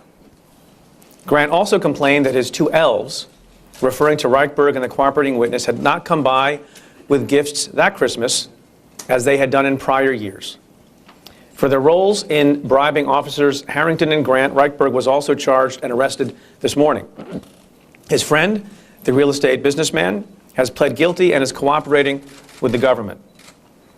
Now, I mentioned that one of the benefits Reichberg and the cooperating witness got was helping get gun licenses. That brings me to the second alleged criminal scheme, one that corrupted a function at the heart of what law enforcement does, and that is keeping our citizens safe. You can see at the chart to my far right a depiction of some of the conduct alleged in that indictment. But let me go through it for a moment in some detail. David Villanueva, an NYPD sergeant and a supervisor in the licensing division, we allege, took bribes for years from Alex Lichtenstein, a so-called expediter, in exchange for pushing through gun license applications. Lichtenstein charged clients who wanted gun licenses upwards of $18,000, and he in turn gave Villanueva thousands of dollars. Villanueva himself gave some of that bribe money, we allege, to police officer Richard Ochetal, who worked under Sergeant Villanueva in the licensing division. In addition to cash, Lichtenstein allegedly also gave Villanueva and Ochetal bottles of liquor and limousine rides, and in exchange, Villanueva and Ochetal allegedly pushed Lichtenstein's applications through without doing all the necessary checks or getting all the information they needed to properly approve gun license applications. And what was the result of this alleged corruption? Not surprisingly, gun licenses were issued to people who had no business having them. The over 100 Lichtenstein clients who ultimately got gun licenses allegedly included, and this is in the indictment, one person who had previously been arrested for bribing a public official and for assault, and another who had been arrested for forgery, had 10 moving violations and 3 vehicle-related summonses, and had been the subject of at least 4 domestic violence complaints, including one in which he allegedly threatened to kill someone. Now, since our investigation began, the NYPD has taken steps to revoke the licenses for those who should not have gotten them. But during the allegedly corrupt scheme, the gun licensing process meant to safeguard the public was, of course, dangerously compromised. Lichtenstein, as you may know, was previously charged in a complaint and arrested on April 18th. Sergeant Villanueva is now charged in an indictment with Lichtenstein and was arrested this morning. Officer Ochetal has pled guilty to his crimes and is now cooperating with the government. As you might imagine, to successfully investigate a case like this, cases like these, we need strong partners, and we have very strong partners indeed at the FBI and the NYPD. I want to thank the FBI, represented here by Diego Rodriguez, the Assistant Director in charge of the New York Field Office, who has been an important partner in this case and so many other cases, as you know. Specifically, I want to thank and acknowledge Supervisory Special Agent Jared Whitmire and Special Agents Joseph Downs, Bard Hubbard, Michael Buscemi, Blair Tolman, Jennifer Ranucci, and Jason Alberts. I also want to thank, of course, the NYPD, represented here today by Commissioner William Bratton, for their work on this and other related corruption cases. I specifically want to thank and acknowledge Deputy Commissioner Joe Resnick, Lieutenant Brian Sparber, and Sergeant Mark Klausner, all of the Internal Affairs Bureau.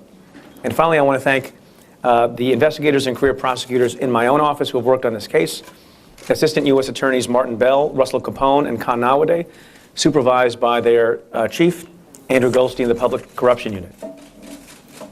Standing here just 2 weeks ago, announcing another public corruption case, I said that we will be as aggressive as ever in exposing corruption wherever we find it.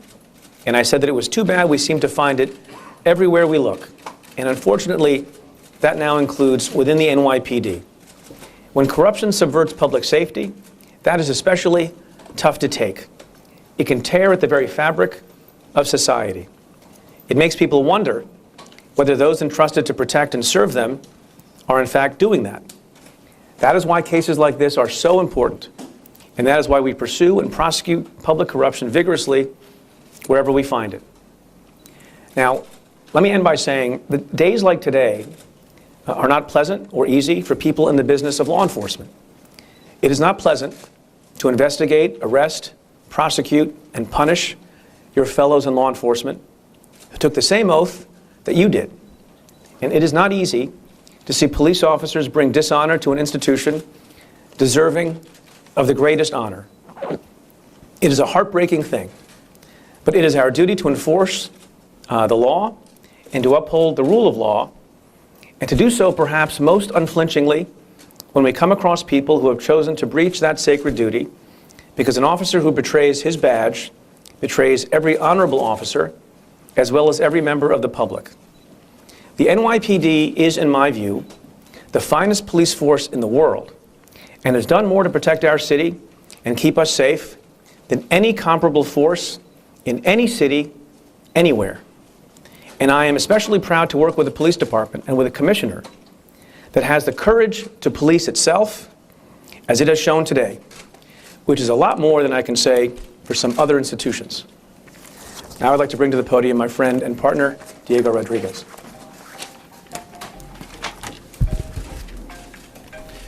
Thank you. Good afternoon, everyone.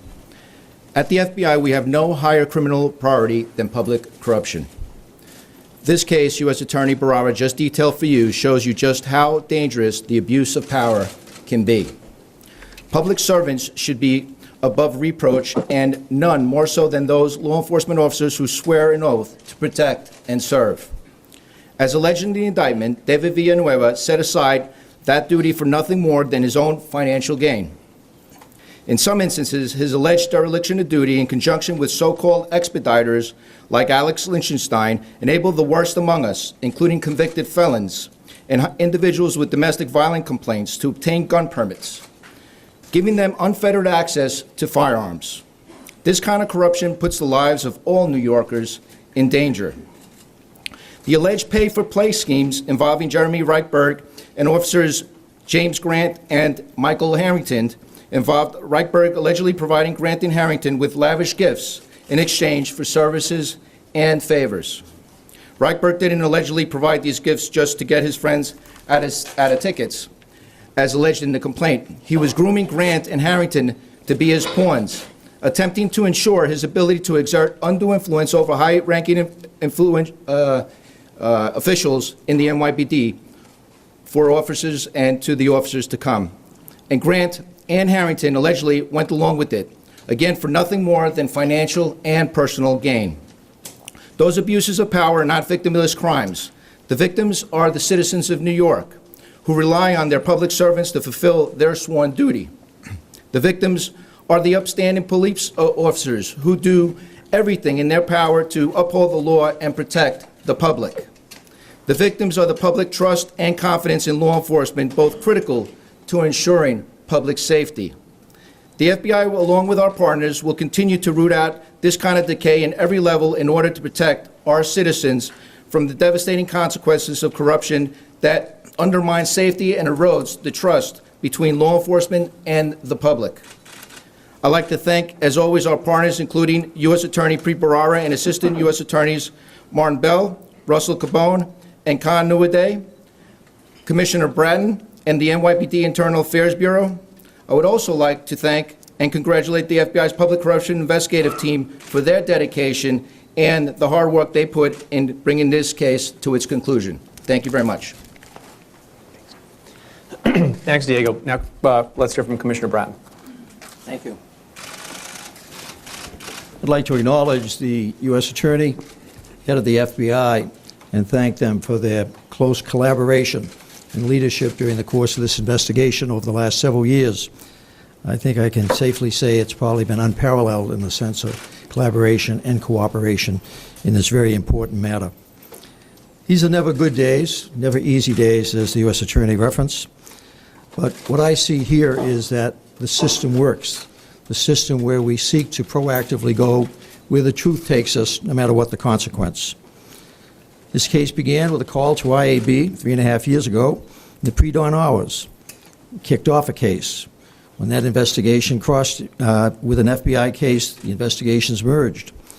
When 2 police officers came forward on the same day, separately, with allegations of corruption about this case, those complaints were quickly turned into investigative action. What we are not seeing here is a malaise where corruption is ignored, or slow-rolled, or passively covered up. We see an aggressive system that worked here, U.S. Attorney's Office, FBI, and at the NYPD. At the NYPD, I'd like to single out for acknowledgement, certainly Deputy Commissioner Joe Resnick, his deputy chief that heads up Group 25, the group that investigated this case and were embedded with the FBI, several members that the U.S. Attorney has already referenced, Chief Brian O'Neill, and certainly we benefited extensively with the involvement of my Deputy Commissioner for Legal Matters, Larry Byrne, who for many years worked in the Southern District as a prosecutor. So I think that combination of players on my side helped to move this case forward in the seamless way that I've described. What I would emphasize, what this case is not, is the systemic corruption of the Knapp Commission of the 1970s, or even of the Marlin Commission of the 1990s, which I had certain familiarity with as police commissioner during portions of that time. What this is a number of people, some high-ranking, who gave favors, and as was alleged in the complaints that the U.S. Attorney referenced, and who received things of high value in return. Police officers, especially high-ranking members of the department, have to know better, need to know better, and have to set the example for others, and have to follow the law. As alleged in these complaints, that was not done. This case shows whether you're a cop or a chief, if you break the law, you will be handled the same way. As a result of today's charges, criminal charges, Deputy Chief Harrington, Deputy Inspector Grant, and Sergeant Villanueva are being suspended. Chief Harrington and Inspector Grant have previously filed notices of retirement, which are effective this week. Although the department cannot prevent their retirement, they will do so under suspension and therefore not in good standing. Officer Ochitel is currently cooperating, as the U.S. Attorney has referenced. He is on modified assignment from the department at this particular time. In closing, again, I thank the U.S. Attorney for his leadership in this issue, and I thank the FBI for their willingness to work closely with us. That I think this shows the best of all 3 of our organizations, what we can accomplish when we work together. Thank you. Thank you, Commissioner. Happy to take your questions. Yep.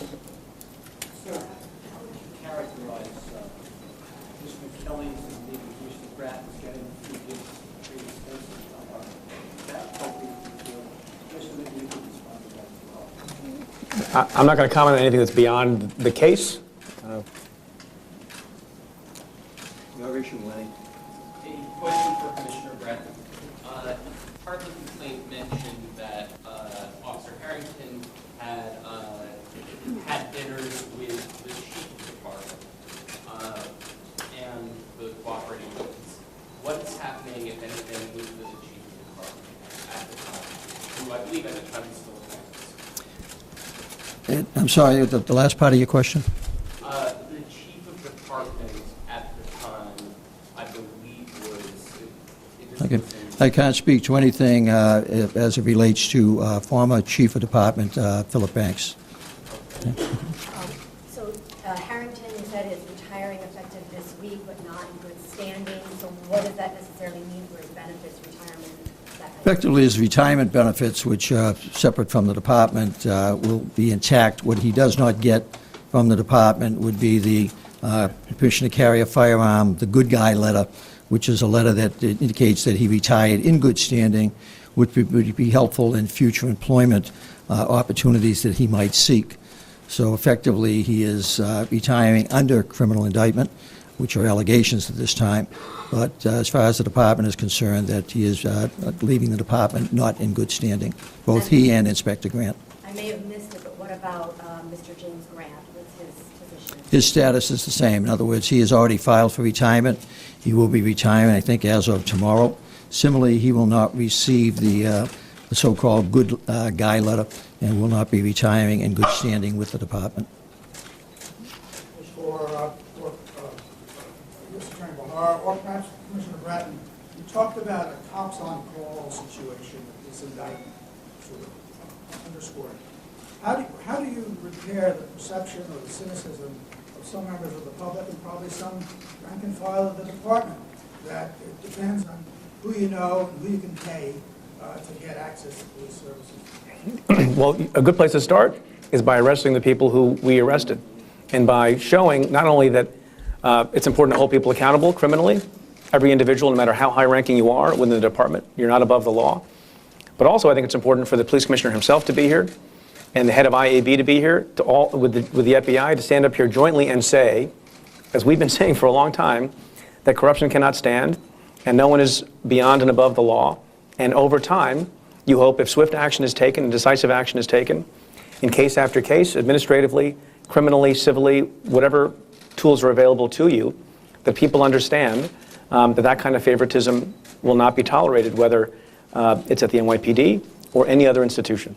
Mr. Attorney, could you comment on why you think it was so important for your confidential witness, number one, and for Mr. Reichberg to have that relationship with high-ranking members of the NYPD, and secondly, their response after it was learned that Chief Warren and Mr. Harrington would be leaving the Chief of Department's office? I'm not going to comment on the second. I think that in the multiple, many pages of the charging documents that have been unsealed today, it's clear that what they wanted for the money they were spending and the gifts that were lavished and the trips that were lavished on these officers was the ability to do all those things: the official police action, escorts, access to events, the ability to get out of traffic infractions for them and their friends. So, as we allege in the complaint, we'll prove all this at trial. We expect there were lots of benefits they got over time on an as-needed basis in exchange for all the gifts that were lavished on these officers. And also, they were big contributors to Mayor de Blasio's campaign. Are you questioning them about that? There's no allegation that has anything to do with the mayor in these complaints, so I'm not going to comment on that. More indictments expected, at least in the breach universe? I don't know whether you should expect more or not. It's the case with today's announcements, like it often is, that the case is ongoing and the investigation continues. We have not closed the investigation today. This is for Commissioner Bratton. The three non-cooperating officers who've been indicted, they were modified or reassigned. Wasn't made public, I believe, in all the cases until the FBI investigation became public. Can you explain the thinking behind that and how, I guess, up to speed you've been throughout this process? We have been up to speed intimately with this, on learning of it back in 2014 when I first became commissioner, and continuing through the investigation, particularly as it began to accelerate and multiple investigations began to be joined together, that there was a high degree of intimacy at all levels, through the U.S. Attorney's Office, down with the FBI, and within my organization, with Internal Affairs, which had several of their people embedded with the FBI for the investigation. So everything that was done during the course of this investigation was done in furtherance of ensuring that we could, to the best of our ability, get to the bottom of what was going on with as complete an understanding as possible. And I think the charges that have been leveled today by the U.S. Attorney's Office are reflective of the scope of that investigation and the intimacy of it. Last question.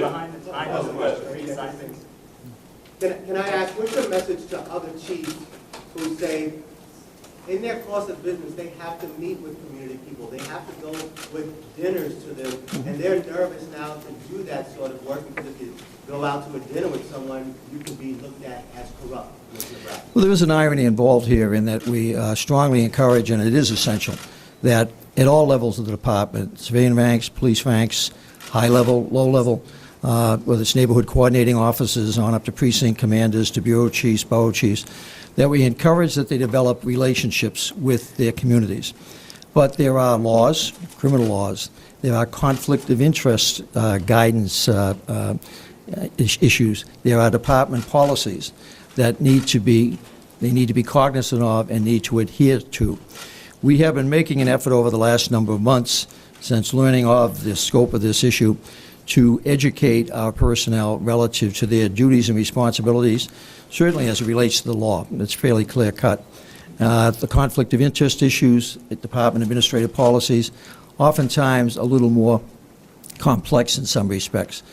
We will be at the end of this month, be having another one of the department's all-ins, as we call them, that you're all familiar with, where all captains and above will be coming in for a day-long session where we will extensively discuss the issues of conflict of interest and department policy as to the do's and the don'ts, so that there is no confusion, if there is any at the current time.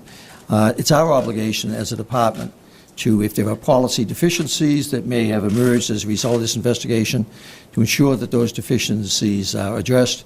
If there are ignorance or lack of understanding on the part of our personnel as to their responsibilities, that those will be addressed.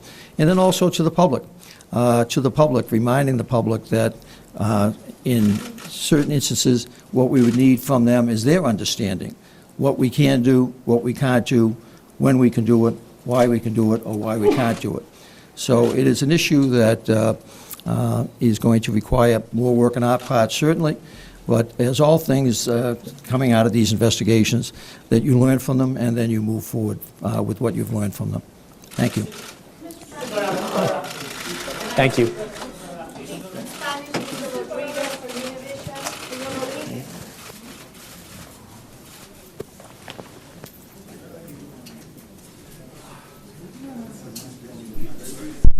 All right, I'm going to take you to President Obama speaking now live. That level the playing field, and when complete, when we've gotten it done, the Trans-Pacific Partnership will do even more to lower the costs of exporting, eliminating taxes and custom duties, and raising intellectual property standards that protect data and ideas and jobs. You would choose right here, right now, because no other economy is so crucial for the global economy. No other country can add more innovation to your business or bring your innovative products to more markets.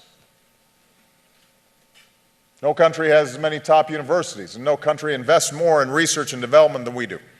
In fact, America is responsible for 1/4 of the world's R&D investments.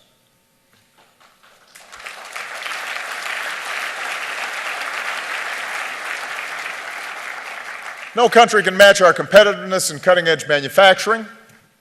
No country is home to more entrepreneurs or more supercomputing. No country has done more to build a culture of making and tinkering and entrepreneurship and risk-taking and of innovation and invention. And no other country is home to more foreign direct investment than the United States of America.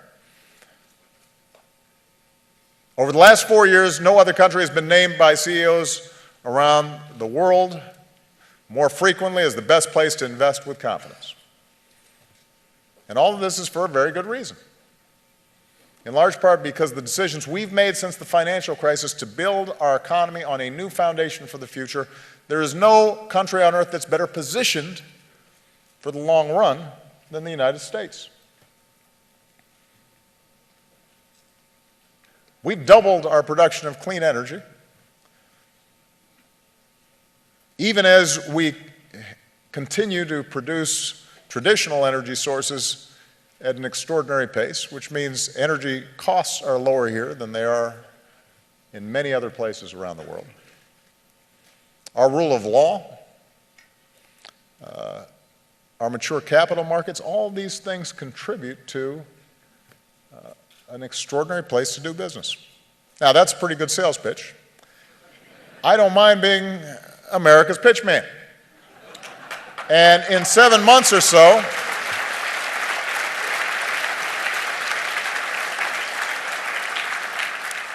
In 7 months or so, I'll be on the job market. And I'm glad I'm going to be here. I'm going to get on LinkedIn and, see what comes up.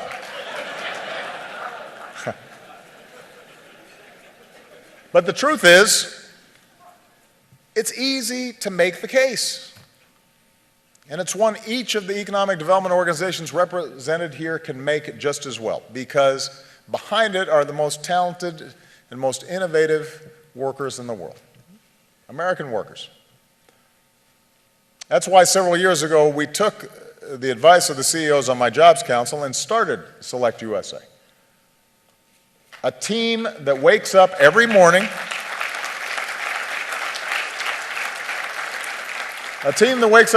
with one mission, and that is to bring jobs to America from overseas. They connect foreign investors with local American markets, making it easier for you to build a factory or facility in the United States, making it easier for you to get American workers researching, developing, making, and marketing your products. In today's world, where business doesn't stop at borders, and when trade is how we shape economic change to our advantage, when the term global economy is redundant because of global supply chains being tied into every element and every aspect of our lives, these partnerships are the keys to success for all of us, no matter where we live, no matter if you're a small startup or a major multinational. As the local economic development experts here all know, communities that open their doors to foreign investment create more jobs and economic activity than those that don't. And since we held the first SelectUSA Summit 3 years ago, participating companies have invested more than $10 billion in 35 U.S. states and territories. And a lot of them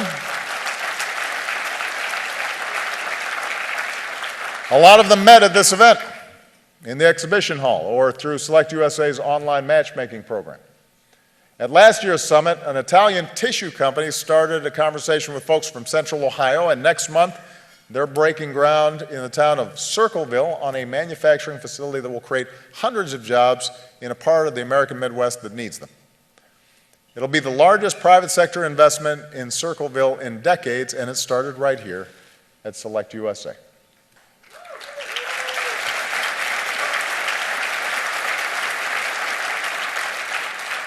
At that same summit, an agricultural tech company from Surat, India, met economic development representatives from Missouri.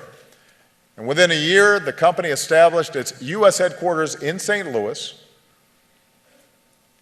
And we want more success stories like these. We want more of you to invest in America. We're ready to welcome more of the jobs you help create, just as you're ready for American workers and customers to help you succeed globally. So I believe investing in the United States is the best business decision you can make. And we also know that investment is always about the future. So as proud as we are about the lead in innovation we've developed over the last 8 years, we're running up the score. We're not resting on our laurels. Since 2014, we've opened 8 cutting-edge manufacturing hubs, public-private partnerships that specialize in game-changing technologies like 3D printing, photonics, the next generation textiles. And today I'm proud to announce a 9th hub based in Los Angeles that will design smart sensors to make all types of manufacturing more efficient. And we've got more hubs on the way. These institutes are new, but the innovators who are doing incredible things, they're who we've always been as Americans. And that's why near my desk in the Oval Office I keep models of great American patents like the Morse telegraph, and the propeller blade, and the gear cutting machine. And that's why I'm so proud of SelectUSA, which has proven to be a pretty good innovation and investment itself, and one that I hope will endure, and I'm confident will endure after Penny and I leave office. Now, I also know that the longer I talk, the less time you have to make deals with the folks that are sitting around you. So let me just remind you that this is not just about jobs and trade. It's not just about hard, cold cash. It's also about building relationships across borders. When your companies come together, you help bring countries and cultures together. You generate greater understanding among peoples from different parts of the world. It's one of the most important things that you produce, and you should never underestimate its value. At a time when there is strong pushback in a lot of corners of the world against this process of globalization. At a time when, as I've argued here in the United States and overseas, when people are rightly concerned that that process of technology and innovation and globalization may be leaving some people behind. At a time when we have to be more mindful and attentive to the concerns of those who are not benefiting and seeing their wages and incomes go up as quickly as others. And at a time when the advanced economies in particular have to guard against a winner-take-all economy in which inequality grows. Despite all those legitimate concerns that have to be addressed to give workers greater voice and to make sure that living wages are paid and working conditions are strong, what is also true is that the ability for us to trade and do business and to integrate our companies and people learning from each other and innovation spreading and connecting the globe promises prosperity and reductions in poverty and ultimately less likelihood of war and violence and conflict. It is something that can help us advance all of our countries at the same time. It's something that we have to nurture and to value. The world is smaller than it used to be because of innovation, because of technology, because of globalization, because of global markets. And that is something that can work for everyone if we do it right. And that's been part of the premise of SelectUSA. When you select USA, when you succeed, you'll help ensure that years from now, when the next generation asks itself about the best time to be in business, the best time to be a citizen of this world, they'll be happy to answer in their own day, right now. So good luck. I'm rooting for you. Make a deal. And make that smart choice to invest in the United States of America. We are open for business. God bless you. Thank you very much. God bless the United States of America. Thank you.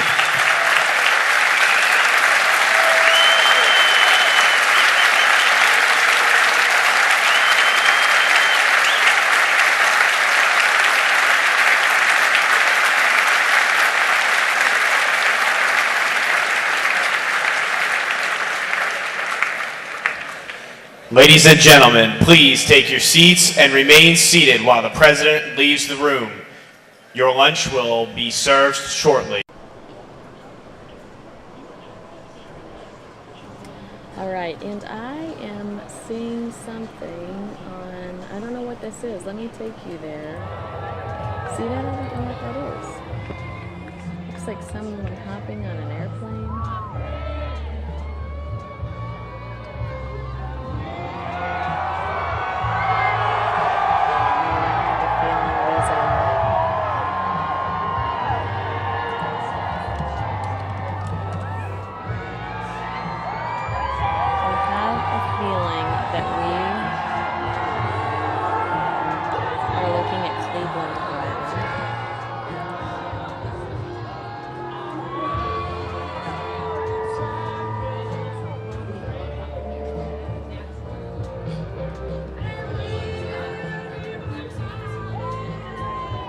Stay on whatever shot you had. Go back.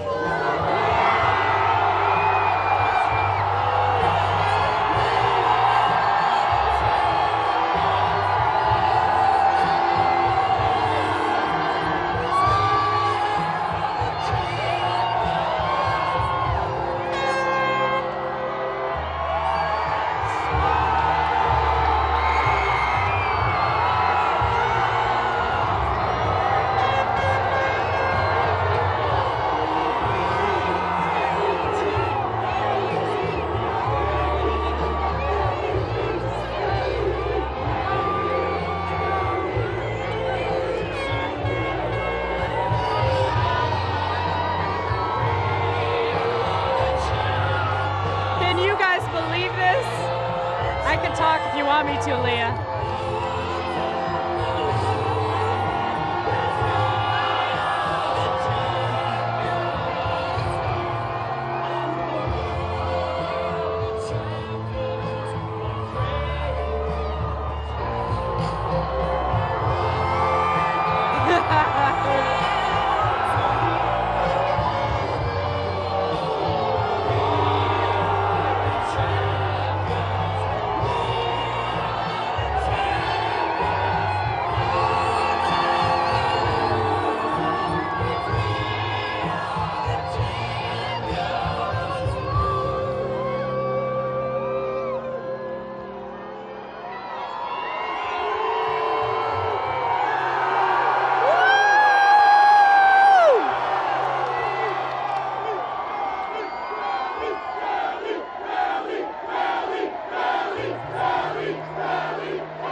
Why did this? Are you? I'm not hearing anything. That's all I can hear. I can't hear anything. I'm not hearing anything either.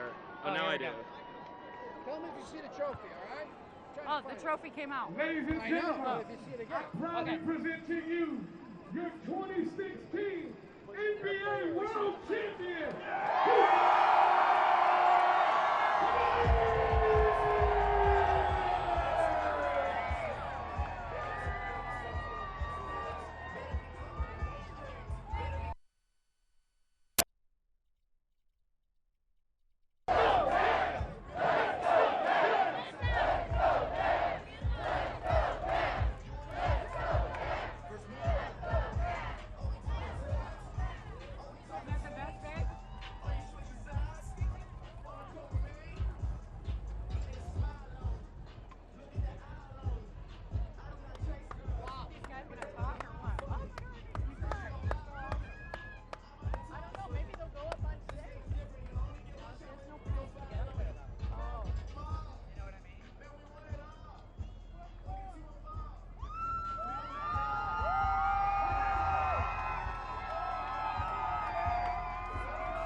need a picture of us out here too. I know.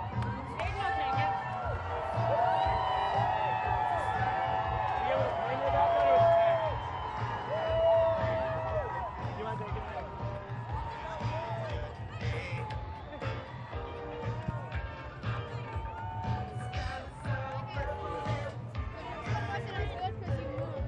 I took a picture of you interviewing him too. Oh, good. I'll text it to you.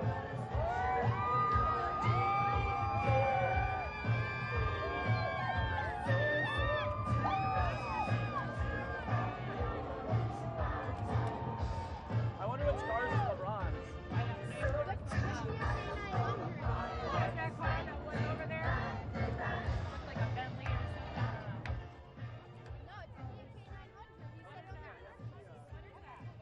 All right, I can hear the Prince bumping, so I do have to lower the volume just a little bit. We're not allowed to play music here on News Now, but I'll let you continue to see the excitement as the Cavaliers return NBA champions.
Talking to us out here, kids?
What'd you say?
What's that? I can't hear you. What'd you say?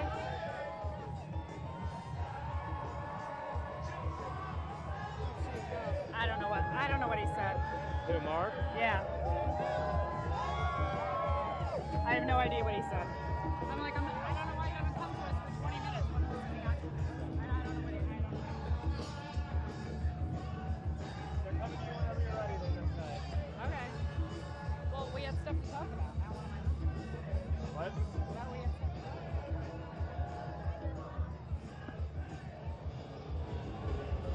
We still on or no? We're gonna come out to Stacy soon. All right, you want to be here or here?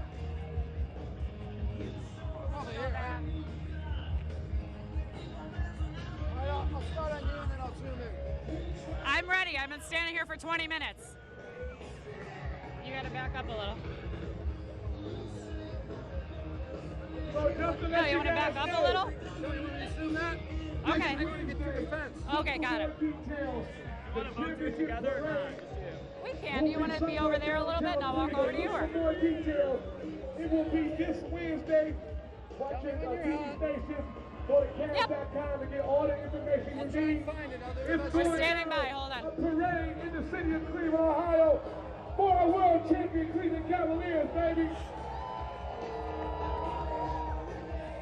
Absolutely crazy. When they walked out and they're rolling their own video on the crowd here, just trying to absorb the moment of seeing their fans and being welcomed home. It was just an incredible feeling. You think last night was a great feeling when you saw them win? To watch them coming off that plane. And then LeBron holding up that trophy and walking the crowd. It was surreal. It's just absolutely surreal. Hopefully they come back over here again. I'd love to hear from the players. We did hear that they were going to speak a little bit, have a couple words to say to the crowd. So we're still hoping that that's going to happen at some point. But right now they're reuniting with family and friends and I don't know, a lot of lucky people. But what a moment, you guys. You know, watching them come off. J.R. Smith, no shirt on. Clearly he's been enjoying the party that this has been since they left. And this crowd can barely handle it. They're going absolutely crazy at this point. And Matt Wright and I have been out here enjoying this. It has Every been minute of crazy. it. When that confetti started flying, it was unreal. I mean, the crowd was going wild. The confetti starts flying over the players. It was like something out of a movie for Cleveland. So let's show you the crowd over here right now. I mean, it is really incredible. You can see how many people are here. They've been here since very early this morning. You've been out here since early this morning. They've been here just as long. I've been out here since the game ended. Well, you were too. You got a little nap in between. So some of these people did too. But this is a moment that everyone in this crowd has lived for, whether they're 5 or they're 10 or they're 12 Everyone or in they're Cleveland. 52. Yeah, it's that moment you will remember this moment.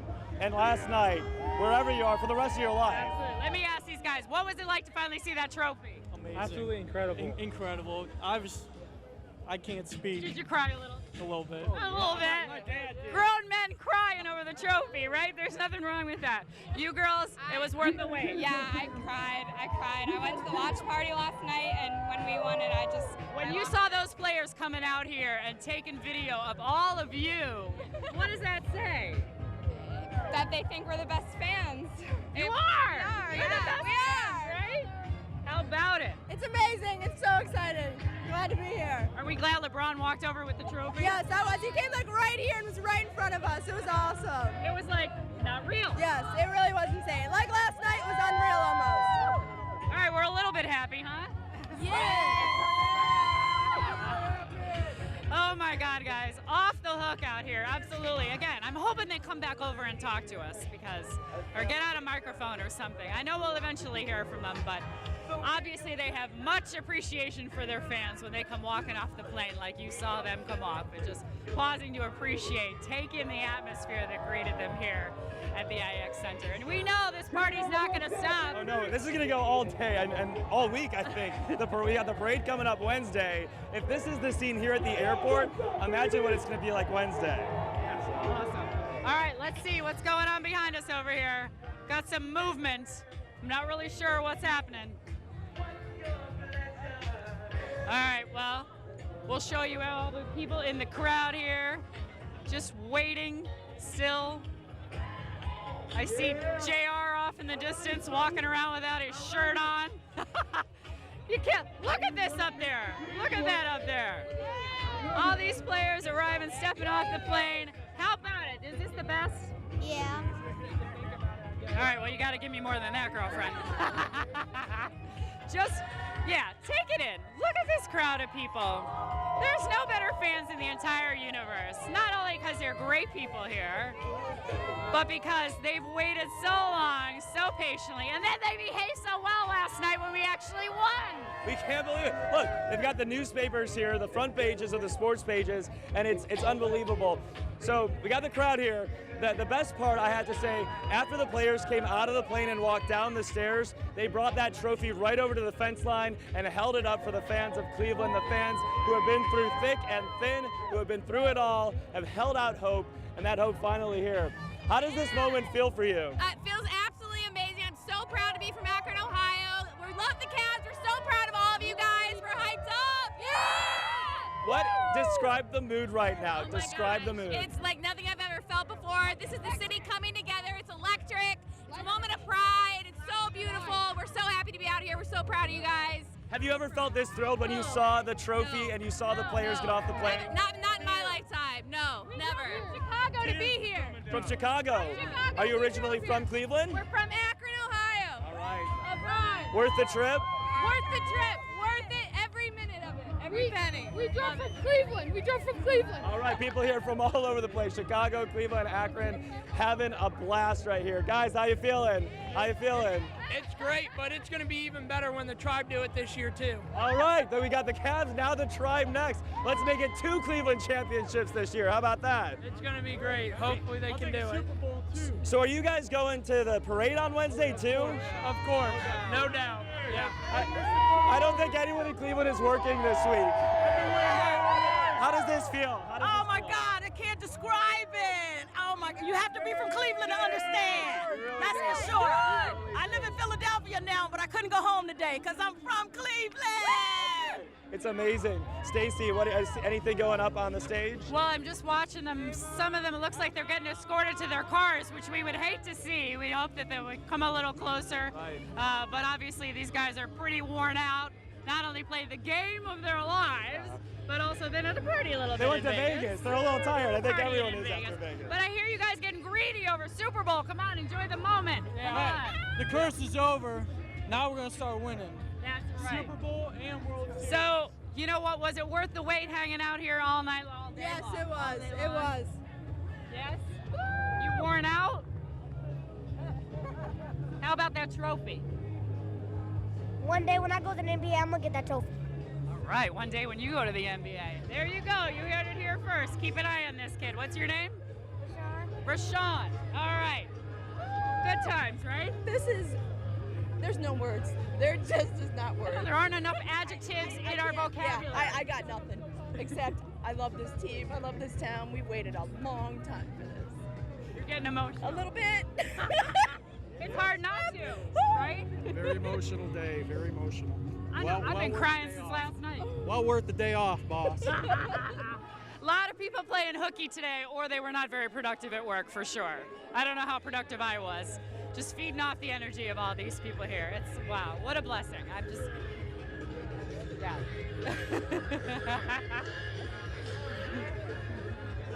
Sure. Yes.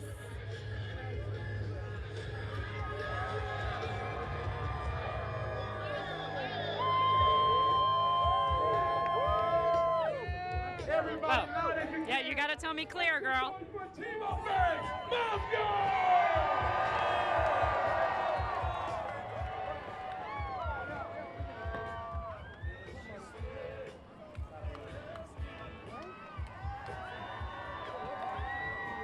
Once again, folks, the parade will be going on this Wednesday. This Wednesday, go to Cavs.com to get all the details and find out the location and find out the time that it's going to start. I suggest you get down there early whenever it starts to get you a good spot. Because this is electric, folks.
don't forget that parade going on this Wednesday. Go to Cavs.com for all your details. We're going to celebrate the wine and gold. You're going to hear from the wine and gold. You're going to hear from ownership. It is going down in the CLE, celebrating our NBA championship. Remember, go to the Cavaliers Team Shop or go to CavaliersTeamShop.com to get your official NBA championship hats, NBA championship t-shirts, all types of NBA championship gear in the Team Shop right now. We got plenty for you. It's plenty in the Team Shop. Make your way down.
All right, if I see any of the players approach our correspondents to talk to them, to do some interviews, I'll take you back there. But in the meantime, I was bringing you Trump in Phoenix coverage. Happened Saturday.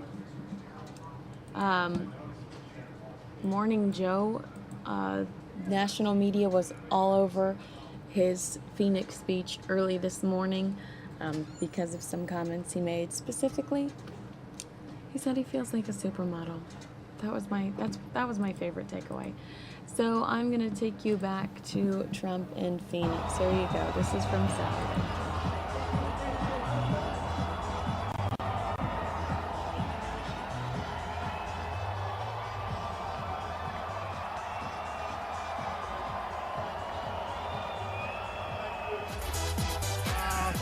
Thank you, everybody.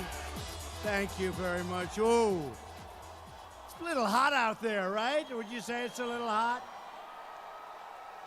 Well, we've been having a good time. Thank you.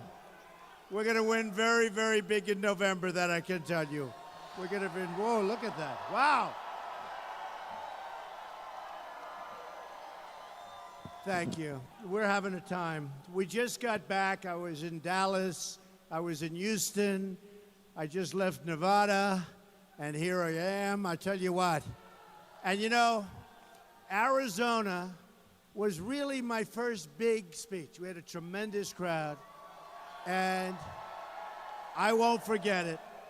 But we had a crowd that was great, like this is great. And we don't forget. We don't forget. It was a very important day because I went there. I said, who's going to show up? And the place was packed, okay?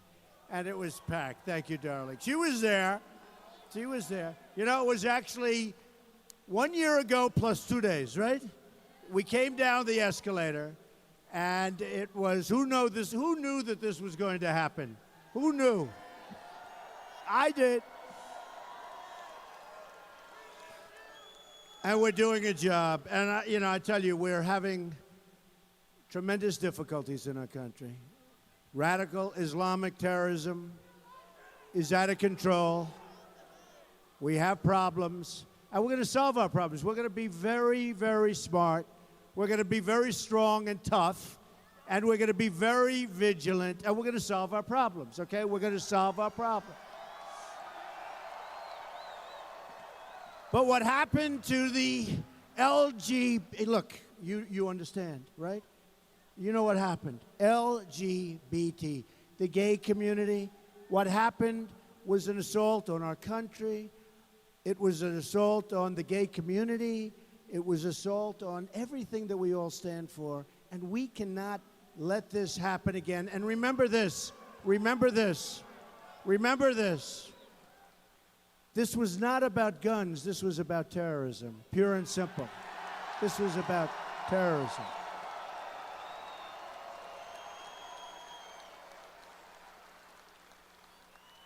And we are going to protect, 100% protect our Second Amendment.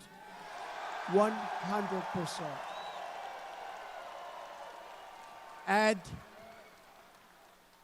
if in that club where so many died and so many are so badly wounded and injured, if in that club you had some people, not a lot of people, because you don't need a lot of people, but if you had somebody with a gun strapped onto their hip, somebody with a gun strapped onto their ankle, and you had bullets going in the opposite direction, right at this animal who did this, you would have had a very, very different result. Believe me, folks. Very different result. But the people in there were totally defenseless. There was nothing they could do. And we want to stop it. We want to be smart. We want to stop it. Now, the National Rifle Association, they are great people. The NRA endorsement was one of the earliest endorsements. I think it was the earliest endorsement they've ever given. And we have to stick. Look, Wayne and Chris and all of the people, we know so many of them. I'm a member. My sons are members, longtime members. They're great hunters. My sons they love hunting. And they love and I'll tell you what, they represent so many of the people in this room. They represent the people in this room. But the National Rifle Association, and they don't get credit for what they do and what they stand for. These are great Americans. These are people that love our country, folks. These are people, it's a little bit like, you know, it's a little bit like our police. We have unbelievable people that protect us, all of us, and they don't get the recognition they should get, okay? They don't get it. So, a lot of things are going to change. You know, they all say when, don't say if, but look, when, if, we're doing well. We had a poll just came out yesterday, we're essentially even. We haven't really started. This is just the very beginning, but we haven't really started. But we have crooked Hillary. She is so bad in so many ways. You know,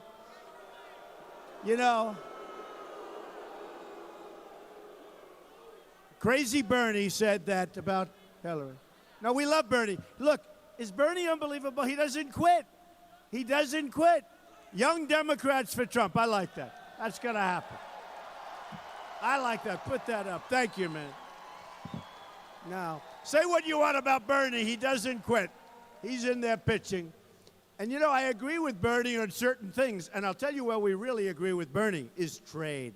Because he knows our country is being ripped off on trade like no country has ever been ripped off. We're losing our jobs. We're losing our manufacturing all over this country, all over the United States.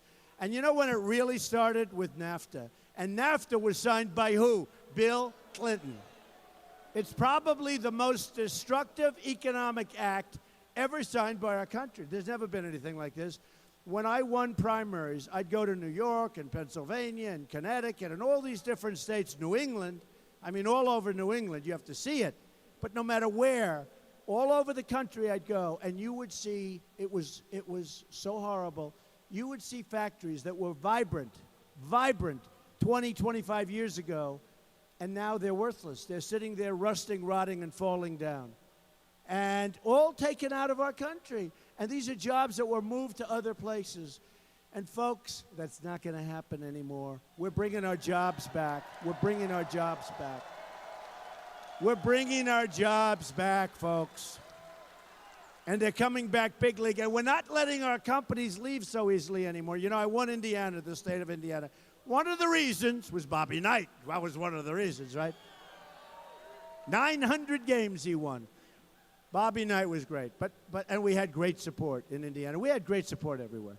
But I will say this. In winning Indiana, as you know, Carrier Air Conditioner announced they were leaving Indianapolis, right? And it just worked out that the timing, they let 1,400 people go, and we can't let this kind of stuff go any longer. They're moving to Mexico. And I would say very simply, congratulations, you're moving to Mexico. Every single air conditioning unit that you make in Mexico that comes across what will be a very strong border, with a wall, by the way, a very, very strong border, you're going to pay a 35% tax on that unit. And you know what? Number one, they're not leaving. And if they already left, like many other companies, we're going to make a lot of money, folks. We're going to make a lot of money. And you know what? These companies are going to move back because we're the bank that they all steal from. If you look at China, we have rebuilt China by our stupidity, by allowing these massive trade deficits. We have rebuilt China. You look at their trains that go 250 miles an hour, an hour's chug, chug, chug. Honestly, we're like a third world country. But if you look at some of these, actually, you go to the Middle East, you look at some of the airports, you look at some of the roadways and the highways, you look at the bridges that they're building in China. All over China, bridges. You don't build bridges here very rarely. Do you see bridges going up here? You have one in San Francisco. It's being built by China with, by the way, massive cost overruns. You think they're going to make a couple of dollars? I think so. Massive cost overruns. So we're going to change it around, folks. We're going to change it around. And we're going to make this country so strong and so great again. It's going to be a great, great thing. We are going to make it so great again. And by the way, I have to thank some of our folks. We have got such a great delegation of people. They've helped me so much in Arizona. Where's Jeff? Where's Jeff? Jeff? Where is he? Get over here. Look at him. Vote for this man. He's a winner. He's a winner. We love you, Jeff. Thank you. And our chairman and all our representatives, they've been incredible. And they tell me we're doing fantastically. We're doing fantastically in Arizona. And look, there are a number of reasons, and people say we're strong on the border. We're going to be strong on the border. We have to. And if we're not strong on the border, we're going to lose our country. We're not going to have a country anymore. And by the way, we want people to come into our country, but we want people to come into our country legally. Legally.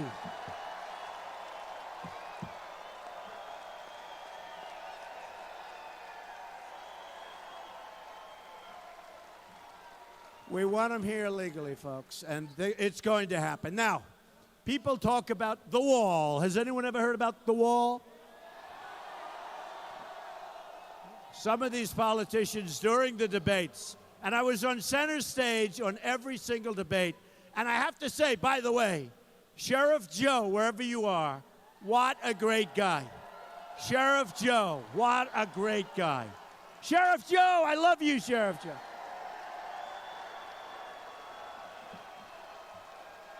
What a great guy. So, Sheriff Joe endorsed Trump. And I want to tell you, I got the endorsement of 16,500 Border Patrol agents. And I asked them, and nobody knows better than them. And by the way, their job is much easier now They're told to stand back, let everybody just walk through. They don't want that. They want to see our country be great again. They know what has to be done. But I said, do we need the wall? Tell me, do we need the wall? And they said, Mr. Trump, we need the wall. We need the wall.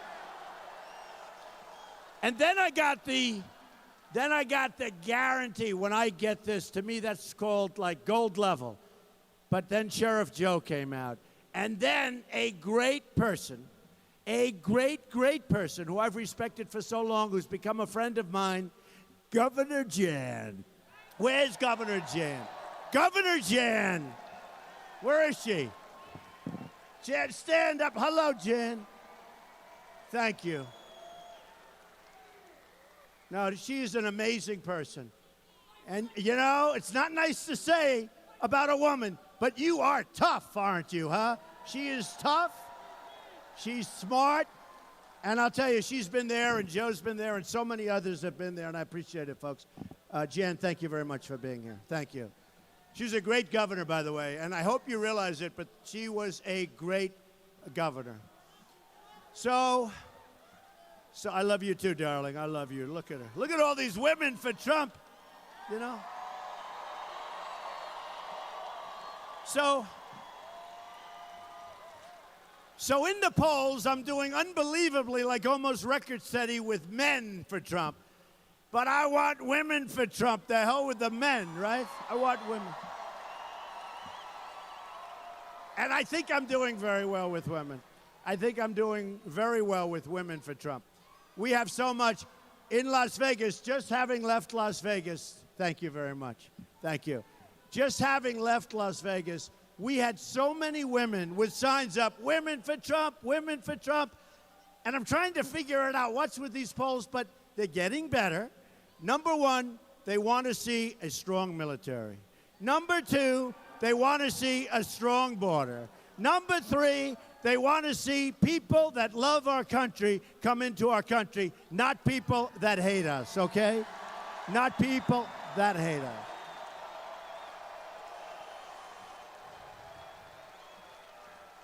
And I think that's doing very, very well. I think that's good. And I have to say this.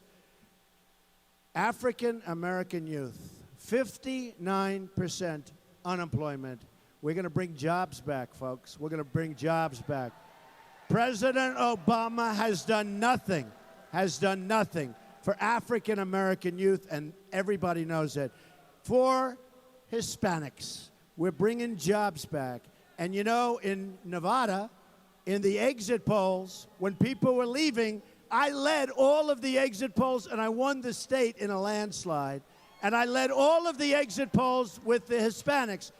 We are going to do unbelievably well with Mexicans, with all of the Hispanics, with the Latinos. We are going to do so well because we're going to bring jobs back.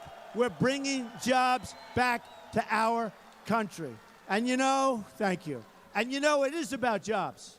It's like, that's like the great medicine that makes us better. We're losing our jobs. We're losing our base. We're losing our manufacturing. And the numbers are phony numbers. You know, 5% unemployment. When you stop looking for a job, which most people, after a period of time, they give up. Did you give up? Don't give up. Don't give up. She gave up. Don't give up. But they put you down statistically as though you were employed. We probably have a 20% or more unemployment rate, okay? And you know, I read it, and we had some terrible news 2 weeks ago. 38,000 jobs, which was like such a low number. They were thinking 150,000, 200,000, turned out to be 38,000. It was a horrible number, and unemployment went down by a little bit. And everyone's saying, how can the number be horrible? The news is horrible, and yet unemployment goes down. You know why? Because all those people stopped looking for jobs, so everyone said they're employed. It's crazy. That system was put in a long time ago, before Obama, in all fairness, so that politicians and presidents look good. But it's a false system, folks. We have tremendous, massive unemployment in this country. And remember this. And you know, when I get all these record crowds and I get all these tremendous, I'll tell you what, Houston the other night, I don't know if you saw on television, they had a line that went forever. This is after we had 5,000 or 6,000 people inside this room, which was Mac. You were there? Oh, she drove from San Diego to St. Good. Must be very successful. Thank you. Thank you, darling. Thank you. But in Houston, they had a crowd last night that was beyond, if we had a stadium, it would have filled out. Thousands, tens of thousands of people couldn't even get in. But it's happening. And to a large extent, look, it's about the border, it's about security, it's about the military, it's about all of these things. We're going to save you Social Security without killing it like so many people want to do. And your Medicare, and all of these things we're going to save. Remember this. Remember, and this is true. And she can guise it any way she wants. Two things. Hillary's going to raise your taxes like crazy. I think to 60 or 65%. She doesn't want to talk about it. And I'm giving the largest tax cut of anybody and any candidate that's run for office, okay? Any candidate that's run for office. We're the highest taxed nation in the world, folks. Nobody pays more tax. We're the highest tax. Our businesses are the highest taxed in the world. We're giving a massive tax cut, especially for business and small business, and especially for the middle class. So I don't know if there's any middle class in here. I think you're all at the upper echelons. But if there are, you're going to be extremely happy. So a lot of things have happened, but it's been incredible. It's been incredible. It's been a movement. I've been on the cover of Time magazine so many times, and the cover of everything.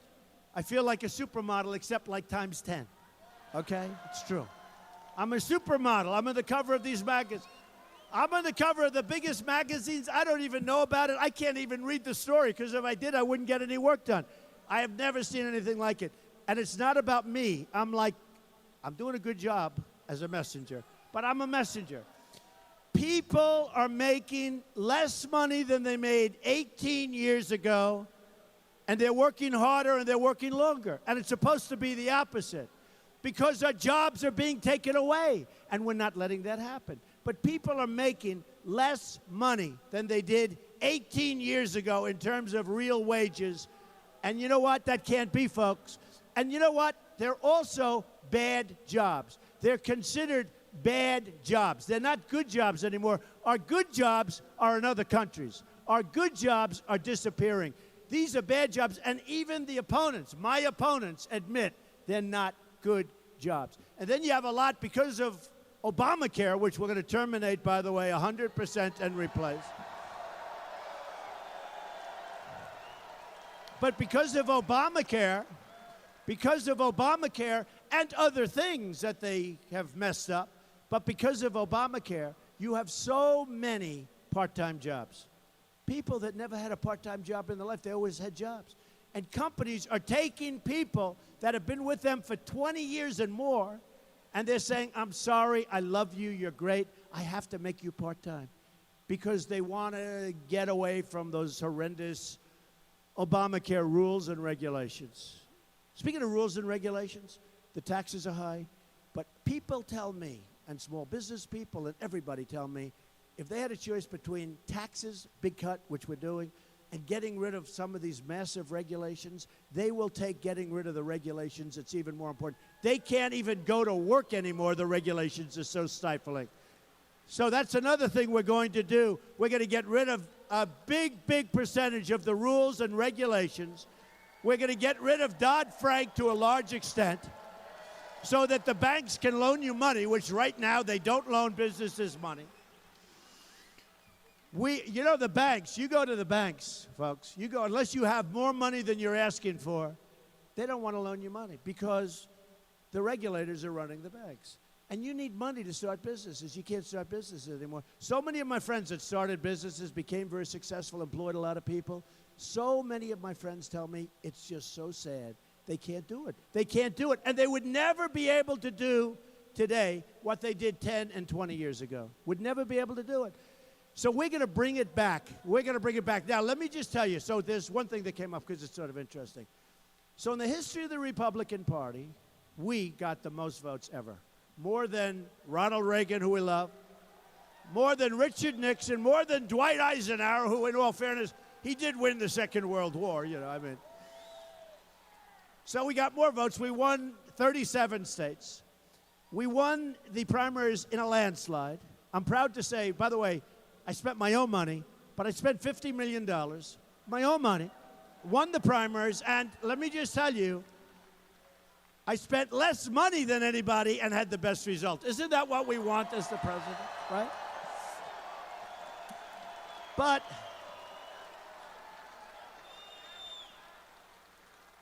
I hear these like little rumors, and it's mostly the press. See those guys? That's the most dishonest group of human beings you'll ever.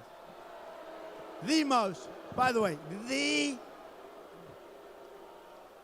the most dishonest group. And they understand. But they wanted to, you know, they like to start. I mean, one of these groups said today that Donald Trump, now think of this. First of all, it's illegal. Second of all, the last thing I would do in the world, Donald Trump may sell his campaign, may sell it. Now think of it. May sell it. He wants $150 million. Can you believe this? Donald Trump may. Number one, you can't do it.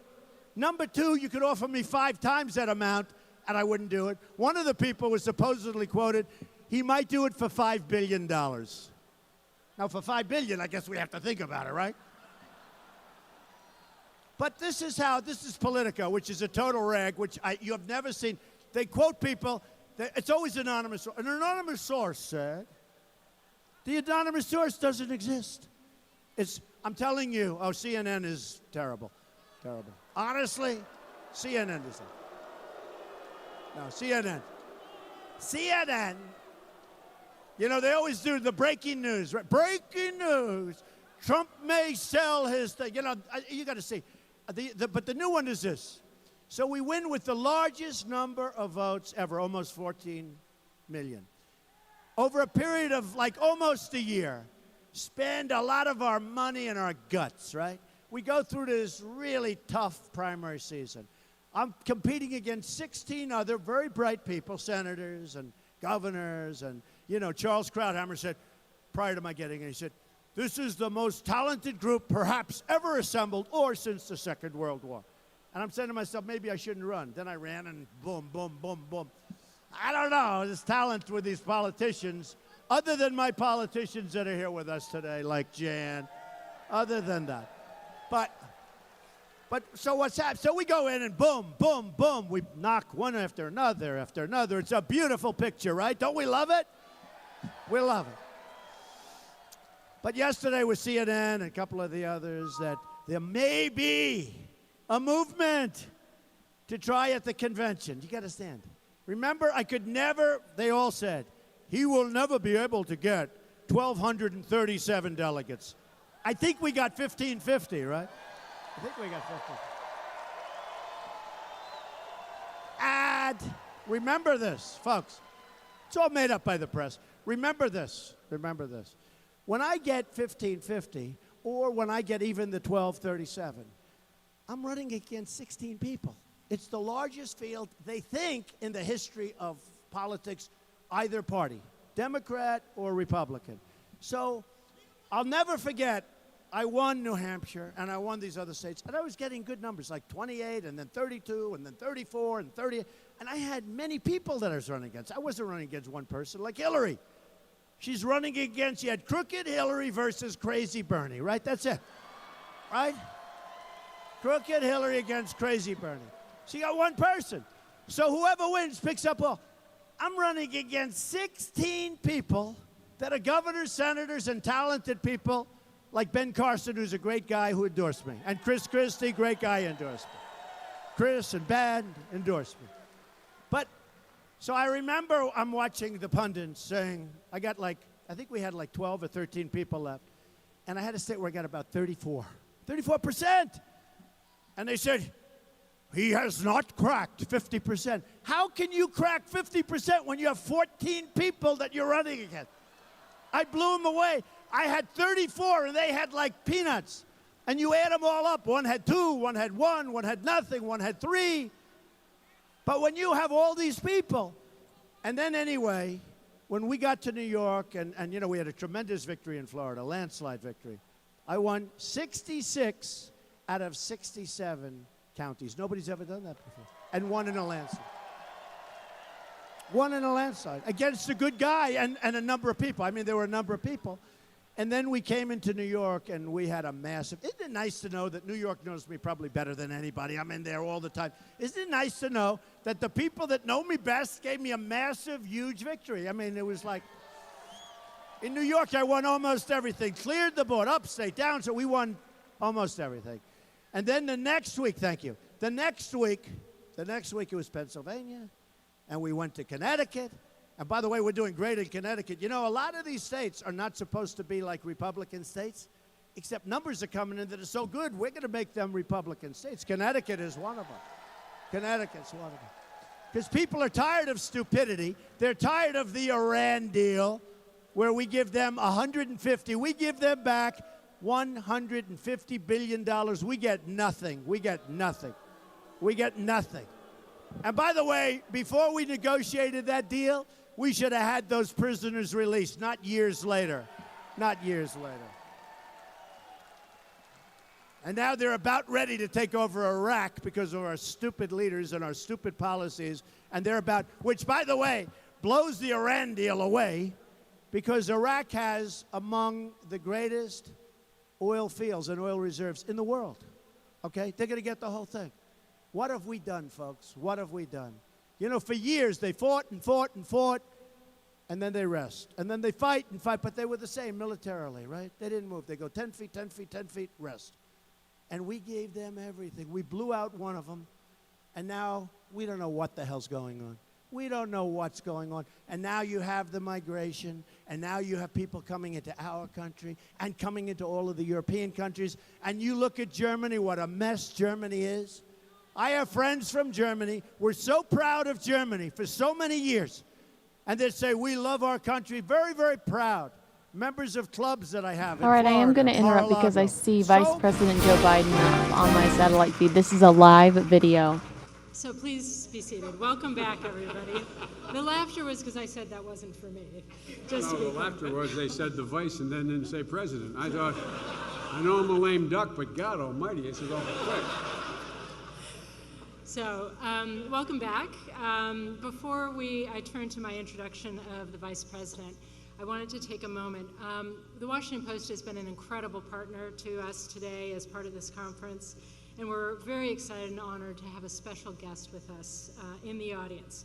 As all of you know, Jason Rezaian spent several years as a freelance journalist and ultimately the Post's correspondent in Tehran. His reporting from Iran showed tremendous dedication to sharing the story of the Iranian people and Iran's evolving policies, despite increasing intimidation and threats to journalists in Tehran and in Iran more broadly. These dangers to the free press became far too real when Jason was taken into custody himself and held in an Iranian prison for more than 18 months, finally released last January.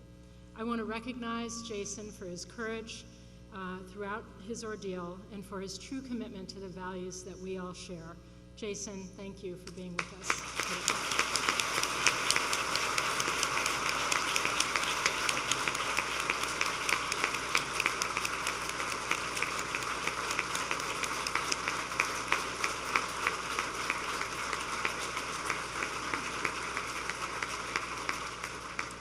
It's my pleasure to introduce the Vice President of the United States, Joe Biden. We are honored to have him keynote our annual conference this year. You know, in many ways, this is only fair. Between his National Security Advisor, Colin Kahl, his Deputy National Security Advisor, Eli Ratner, his staff, Jacob Stokes, the Vice President has hired away many CNAS veterans. And so it's only fair that he's here with us today. But seriously, I can think of no better person to address the national security inheritance faced by the incoming administration.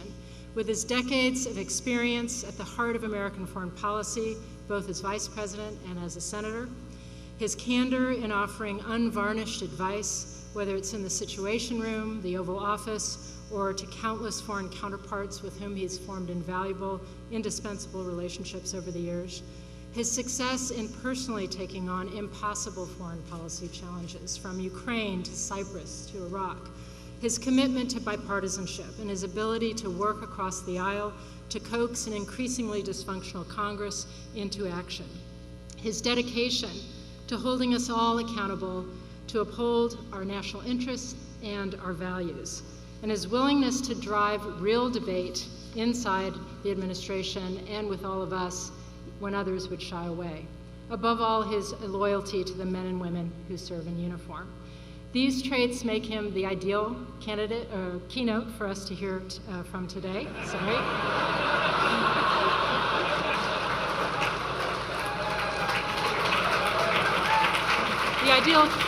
Make him the ideal keynote speaker for us to hear from today. God, I need another coffee after lunch. But Joe Biden has spent a career personally investing and advancing U.S. national security, and even in the most complex circumstances, he gives it to you straight. He has taken to heart the words of his beloved poet, William Butler Yeats, who said, "Think like a wise man, but communicate in the language of the people." And however difficult his message, people from the president to congressional leadership to heads of state across the globe listen closely when Joe Biden speaks, and so should we. So, Mr. Vice President, thank you very much. Thank you, Michelle.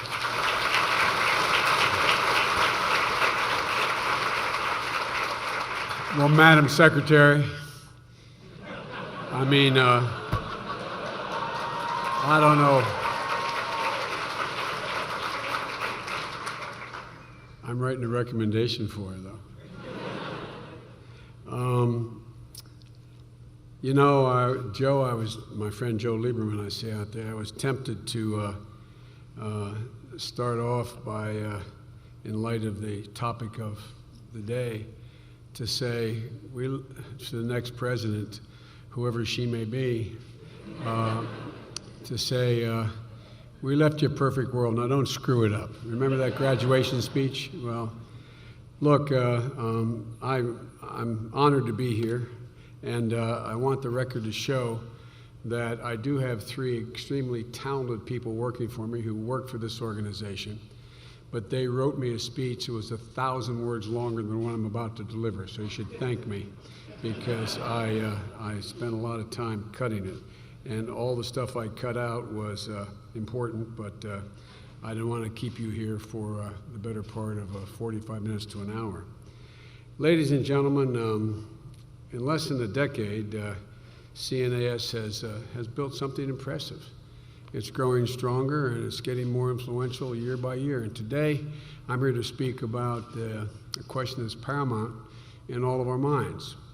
And that is, how should the next president handle the national security inheritance of the Obama administration that will be passed along in January?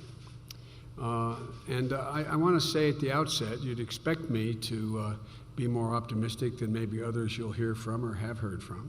But I am truly optimistic about America's future. I think we're better positioned than any nation in the world, by a long shot, any region in the world, to be the dominant political, economic, and military force for the better part of this next century.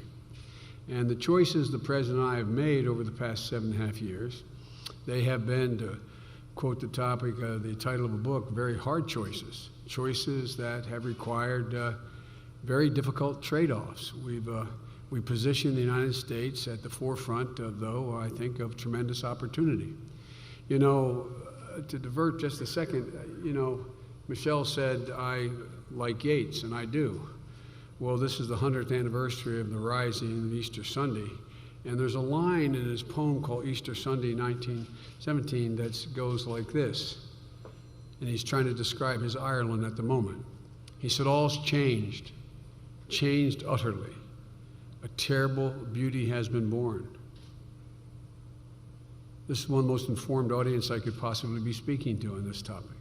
But all has changed, changed utterly in the last 15 years. We presented with an entirely new deck of cards. Some of the old cards are still there that are of enormous consequence, but there's so many new things. Failed states, a whole range of things you all have heard about and talked about. But I think with a smart, sustained, and steady American leadership, we can seize the opportunities that are existing and leave a more peaceful, more prosperous future to our children and grandchildren. And I really, truly believe that.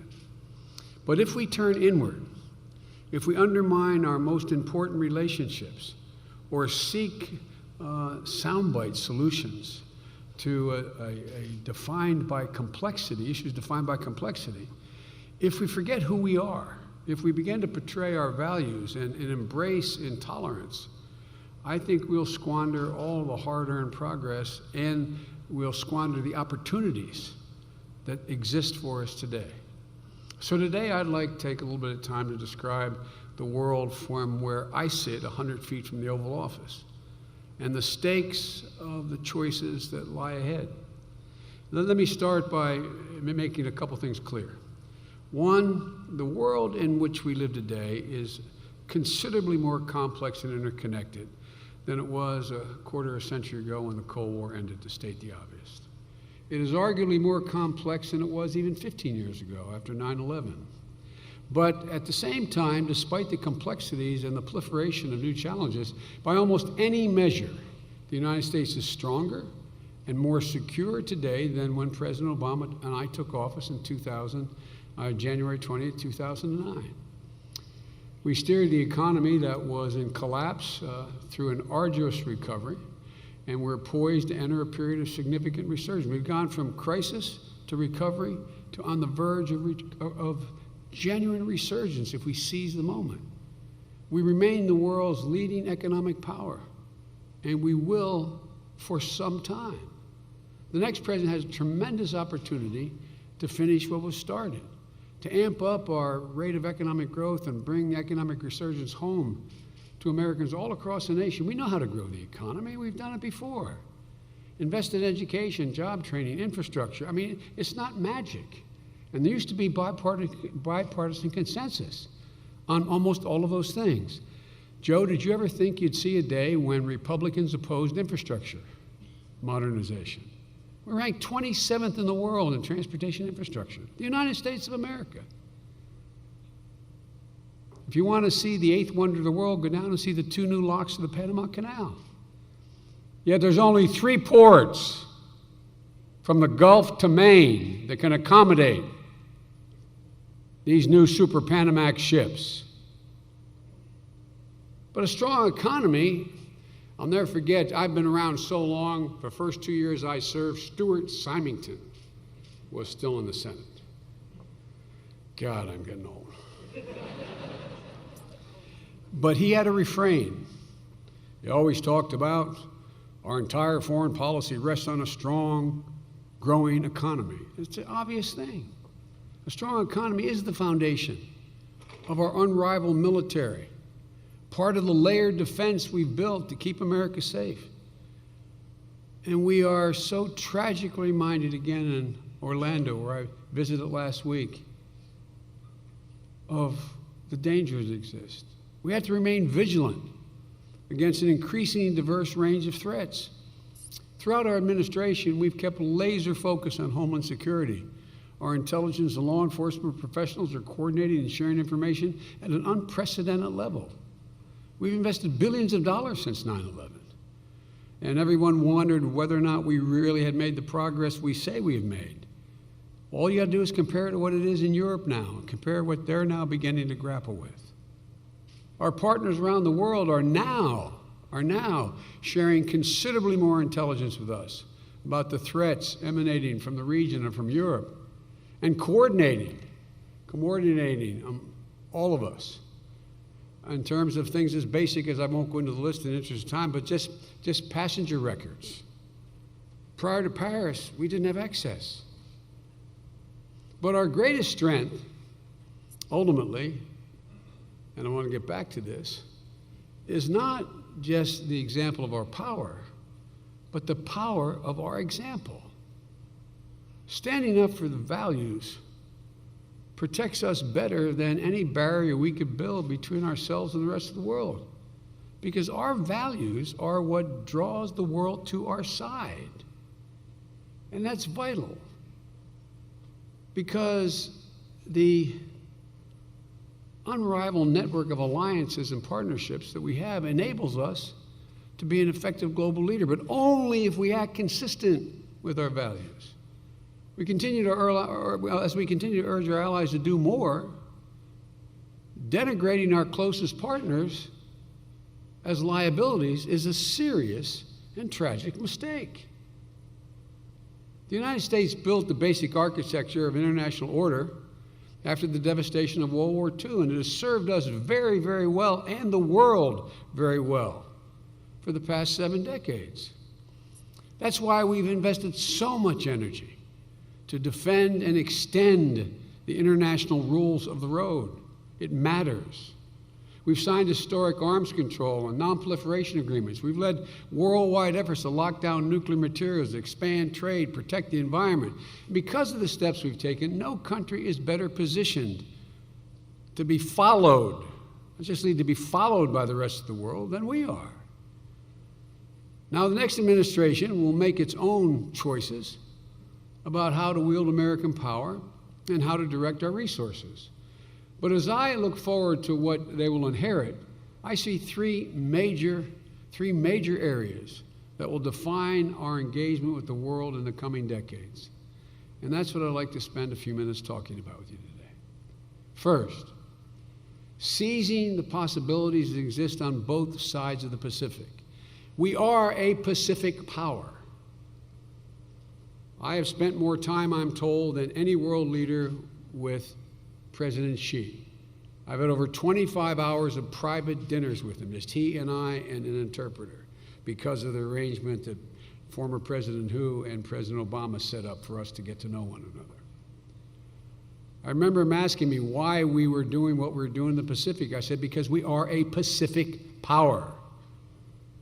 We will remain a Pacific power. And I suggested that our being present was one of the reasons why they've been able to progress so much, because of the stability that has been sustained as a consequence of our presence. But starting right here in the Western Hemisphere, for the first time in history, it's possible to imagine a hemisphere that is middle class, democratic, and secure, from the northern reaches of Canada to Chile's southern tip. That's why the president turned to me one day, and as he often does, and said, "Joe, you do the hemisphere." Like, okay, Mr. You think I'm joking? I'm not joking. You do the hemisphere. He said, jokingly, he said, "There's not much of a time zone change. You can do it on the weekends and you make friends easily, so just go." I hope he was kidding, but look, one of the reasons why we prioritize improving relationships with our neighbors, including the opening of Cuba, is our standing in the hemisphere has never been better. The quote I used when I first made the speech at the State Department with a lot of the hemispheric leaders there, I said, it's no longer do we look at what we can do for you, it's what we can do with you. It matters, to go back to the original thesis, it matters how you treat other nations, the respect you show or don't show. Challenges surely remain, but today the region is defined by opportunities. Opportunities for greater trade and economic cooperation, especially with the opening of the Panama Canal and the expansion. Opportunities for greater energy integration, with the United States exporting liquefied natural gas throughout the region and beyond. Opportunities to end the long-running conflicts in the Civil War in Colombia. We also have a major new initiative in the Northern Triangle to deal with a whole range of problems, but also a whole range of opportunities. Imagine Central America, democratic and secure. Imagine what it will mean to the hemisphere if that is able to be accomplished.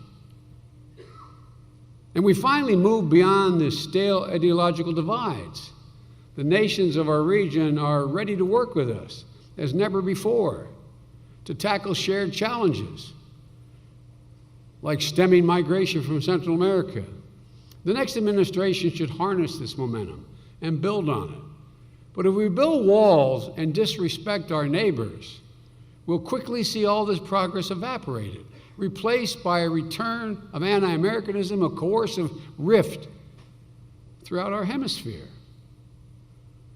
The choices that make our region less democratic, less prosperous, and less secure actively undermine our American national interest.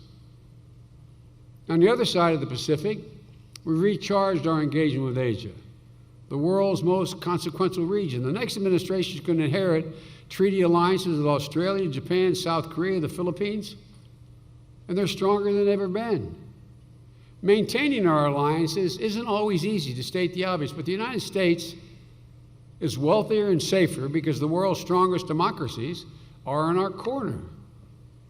It's just common sense.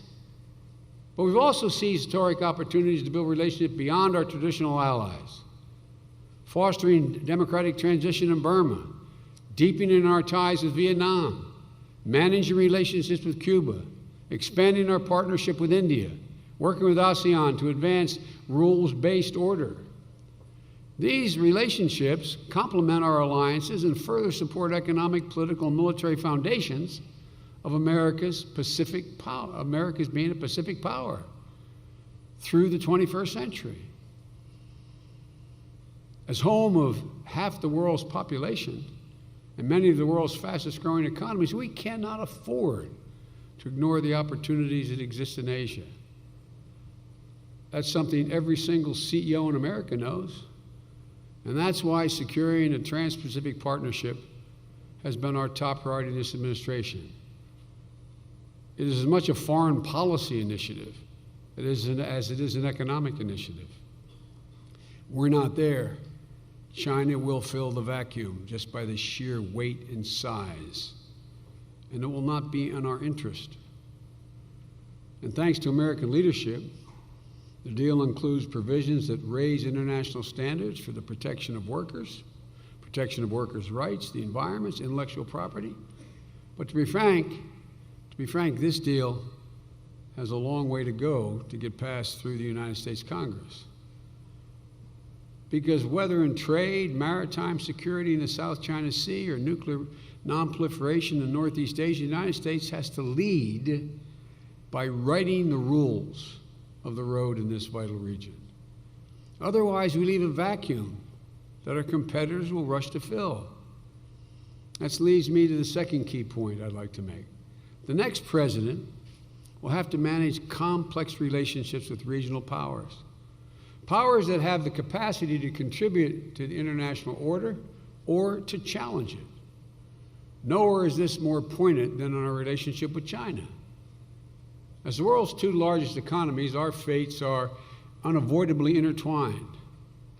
President Obama and I have made pragmatic choices that center our relationship with China in enhanced cooperation and responsible competition. We've found some common ground. We've made some historic progress to address global challenges like climate change, epidemics, development, nonproliferation. And we stand firm when we have real disagreements over issues like human rights, trade and investment, regional security.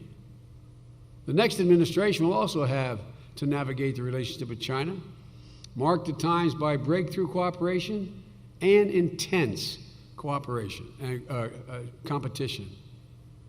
Sometimes, as with the mounting threat from North Korea, cooperation and competition with China will coexist. The notion that it'll be all one or all the other is short-sighted and self-defeating. The same is true with regard to Russia, where our approach is if appropriately managed, will be marked by a complex mix of enhanced deterrence, strategic stability, and yes, necessary cooperation. With our partners and allies, particularly in Europe, we've imposed real cost on Russia for its absolute outward aggression towards Ukraine. Russia must uphold its commitment under the Minsk Agreement, and there can be no backing away from that. And sanctions should remain until they do. We're helping Ukraine implement vital economic reforms and root out corruption. It has not been easy. Corruption is endemic in all those former, quote, Soviet states. But by coercing them, no, not coercing them, convincing them, in that order, it takes away a significant foreign policy weapon the Russians have used so well. Meanwhile, our moves to strengthen our Ukraine alliance and bolster NATO continue to provide a bulwark against further Russian aggression. For years, we've encouraged Europe to spend more on defense, diversify their sources and supplies of energy, and now we're starting to see some progress in these fronts. And these efforts have to continue. But there's a lot of work to do. Embracing Putin at a time of renewed Russian aggression, I believe would call into question America's long-standing commitment to Europe, whole, free, and at peace. But neither is it time to dust off the Cold War playbook. We'll have to continue cooperating with Russia where our interests overlap, and as new military technologies raise the stakes of miscalculation and escalation, we need channels with Moscow to clearly communicate our intentions. There's an appealing moral clarity in grouping the world into friend and foe. But in reality, progress so often demands we work with those with whom we do not see eye to eye. That's why we seize the possibility of moving beyond the decades of conflict in Iran to lock in a nuclear agreement. Iran is neither a friend nor a partner, but our willingness to engage to protect our interests, combined with international political and economic pressure on Tehran to negotiate, peacefully remove one of the greatest threats to global security, the threat of a nuclear-armed Iran. The deal speaks for itself. It's working. Iran is complying. Its nuclear programs have been substantially rolled back. Inspectors are on the ground. We're not home yet, but so far. Tearing that agreement up now would only leave Iran's nuclear program unconstrained, increase the threats to Israel and our partners in the Gulf, and turn the international community against the United States and sharply increase the prospects of another major war in the Middle East. The nuclear deal was never meant to resolve all of our problems with Tehran. At the same time, it has opened other opportunities for engagement on narrow issues where our interests align. Engaging Iran is neither incompatible with nor at the expense of America's ironclad commitments to our allies and partners in the Middle East, including Israel.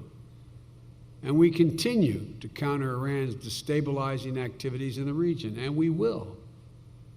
We have all the authorities necessary to hold Iran to account.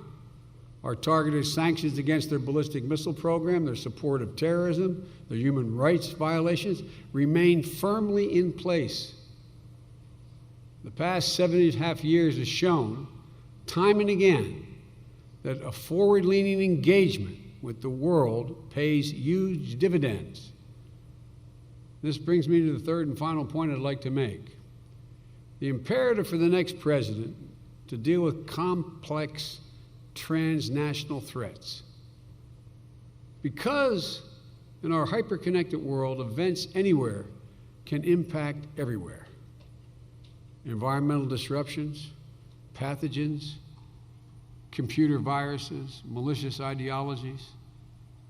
These threats don't respect borders. And no matter what others may claim, we cannot wall ourselves off from these challenges.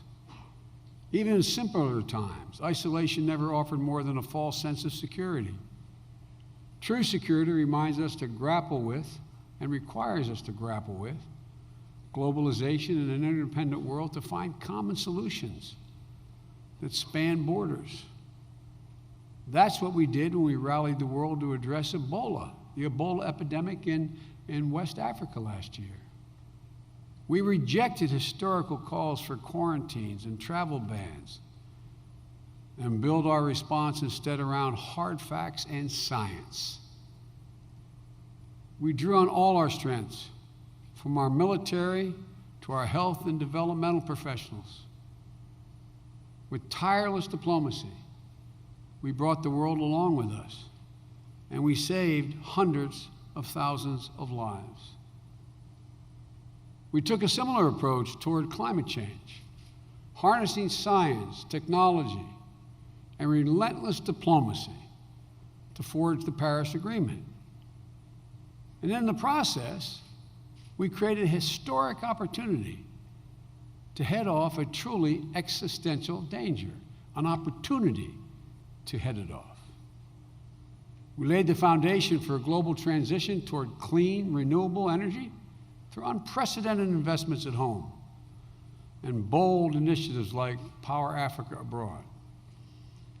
And we've demonstrated American leadership can bring our allies together with emerging powers like China, India, and Brazil to protect our planet. But these opportunities can only be seized if the next president follows the science, recognizes the danger in doing nothing, and musters the political will to address the threats. Terrorism and violent extremism are yet another example of the virulent transnational dangers that require sustained global response. Al-Qaeda, ISIL, other offshoots, they're real threats. The horrific events in Orlando, the attacks in San Bernardino, Paris, Brussels, and elsewhere remind us, including in Turkey, remind us over and over again that terrorism can happen anywhere and does happen anywhere. At the same time, these terrorists cannot destroy the United States. They cannot bring down our civilization. We should never underestimate America's strength or dismiss the inherent resilience of the American people. President Obama has never hesitated to use force to defend the American people when necessary. Just ask Osama bin Laden and Al-Qaeda's top operatives in Afghanistan and Pakistan, or the leaders of Al-Qaeda affiliates in Yemen and Somalia, more than 120 ISIL top leaders and commanders. Terrorism must and will be defeated. But our campaign against violent extremism must be smart and has to remain consistent with American values. The use of force should be precise and proportional. There must be a clear mission that advances U.S. interest. And whenever possible, we should act alongside allies and partners to share the burden and invest the international community in success. And the results have to be sustainable.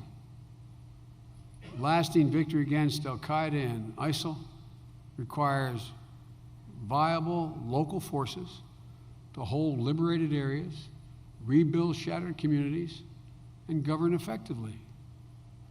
That's why we work with more than 36 nations to support and train Afghan forces and to hunt down Al-Qaeda and other terrorist groups in their sanctuaries, as we'll continue to do.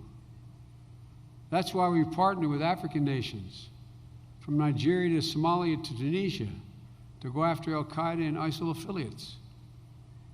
In Iraq and Syria, we built a 66-nation coalition to train local forces, and we've carried out more than 13,000 airstrikes.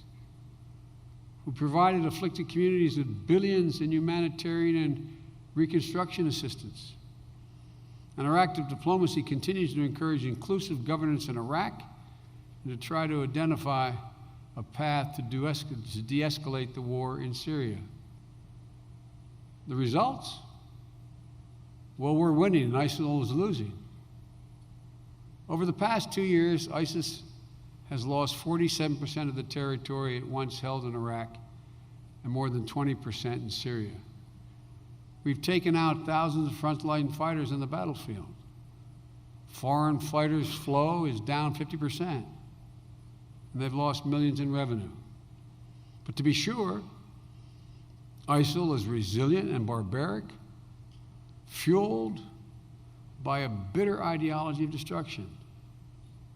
Even as they retreat from territory in Iraq and Syria, we'll have to keep the pressure on them in Libya and elsewhere, and take the fight to them in cyberspace. Permanently defeating this scourge will likely take years, and will absolutely require us to keep the world on our side. Parenthetically, I'd note that not but 2 years ago, we were talking about the establishment of a caliphate that they were well on their way of doing, how that was going to bring down Saudi Arabia, Jordan, bringing chaos to the Middle East beyond what exists now. The caliphate is not a reality, and the thought of it being a reality is being crushed. But they still can do damage, just like Al-Qaeda, without having large swaths of territory, is able to do serious damage. But adopting the tactics of our enemies, using torture, threatening to kill innocent family members, indiscriminately bombing civilian populations, that not only violates our values, it's deeply, deeply damaging to our security. There are 1.4 billion Muslims in the world. Some of the rhetoric I'm hearing sounds designed to radicalize all 1.4 billion. How do we win this? How do we win this long-term fight? Without embracing, engaging, and having allies in the Islamic community in the United States, among American citizens and immigrants. How do we do this without allies in the Muslim world among Shiites and Sunnis? Willing the politics of fear and intolerance, like the proposal to ban Muslims from entering the United States, profiling Muslim Americans, slandering entire religious communities as complicit in terrorism, calls into question American status as the greatest democracy in the history of the world, and in the process, alienating 1.5 million Muslims, the vast, vast majority of whom, at home and abroad, are peace-loving. It doesn't make the situation better. It makes it worse. And it plays into the very narrative of the extremist. Last year, ISIL's top leader, Baghdadi, revealed the goal of their attacks, and I quote him, was to compel the Crusaders to actively destroy the gray zone themselves. Muslims in the West will quickly find themselves between one of two choices: either apostatize or emigrate to the Islamic State and thereby escape persecution. How can it be said much clearer? ISIL wants to manufacture a clash of civilizations. They want Americans to view things in terms of us versus them. Why in God's name are we giving them what they want? And besides, we're so much better than that. So let me conclude with what I said at the outset. Despite the many challenges ahead, we have more opportunities than ever before. I've never been more optimistic about America's capacity to lead the world to a more prosperous and peaceful future. But our leadership does not spring from some inherent American magic. It never has. We've earned it over and over again through hard work, discipline, good judgment. It stems from our willingness to see challenges on the horizon and step forward first to meet them. It's an old expression that Tom Friedman used He said, if you don't visit the bad neighborhood, it'll eventually visit you. From our ability to lead by example and draw partners to our side, that's what has always been America's greatest capability. Not empty bluster, not a sense of entitlement that fundamentally disrespects our partners, not an attitude, an insecurity of a bully. The United States cannot afford to draw back from our responsibilities now. There's simply too much at stake. We need a president who can unite the Western Hemisphere and work like hell trying. Continue to build our alliances and partnerships in Asia. Manage extremely complex relationships with China, Russia, and Iran. And lead the world to address transnational challenges, including the persistent threat of terrorism. I believe this is one of 5 times in American history we find ourselves at an inflection point. The choices we make today will steer the future of our world for the next 3 decades. In this moment of uncertainty, the world desperately needs steady American leadership more than ever before. Because when America leads the way that only we can, guided by principle, grounded in our conviction that America does best when we make sure everyone does better, no nation can match us. And one concluding point. The dysfunction in Washington is not only crippling in terms of everything from the Supreme Court to moving from recovery to resurgence. In the 42 years I've been engaged in the conduct of foreign policy, I've never seen it have as much negative impact on our ability to conduct our foreign policy. Many of you here are extremely sophisticated and travel the world and have deep understandings of other parts of the world. I get sent by the president. I've traveled over 1,200,000 miles just since being vice president. When I'm sent, it's usually because everybody knows whatever I say is it, because they know I speak for the president. There is never any question, and I mean never. And so, on the assignments I've been given over the last 7 years, when I get sent to meet with the head of state,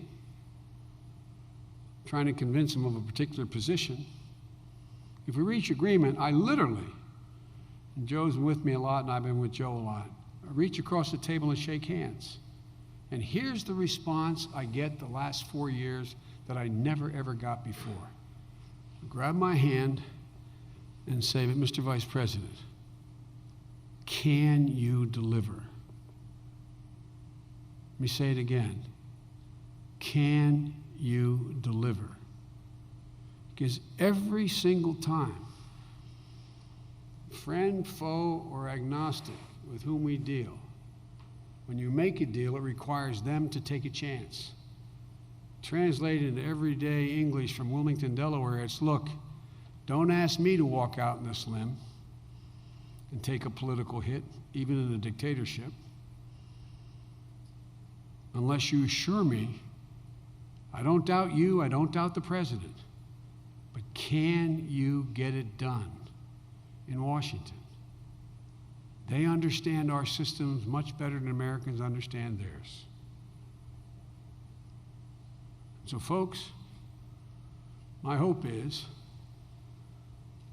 that not only will this presidential election be behind us, but that we will begin, because I think the vast majority of Republicans up on the Hill, as well as Democrats, know this is not the way to do business. They know it. Joe, I've spoken with 17 Republican senators just on the Supreme Court. All 17 say, Joe, I know you're right. But don't ask me to move yet, Joe. This will happen to me.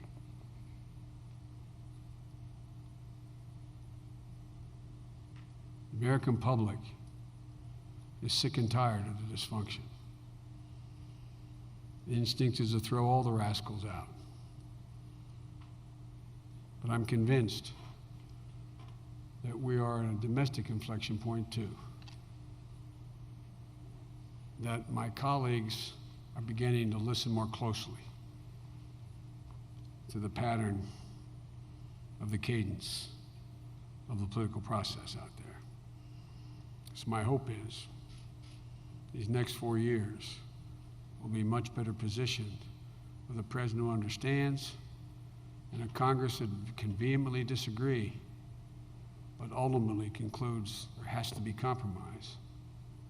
If that occurs, and it will occur, it may not occur in the next 2 years, but it will occur.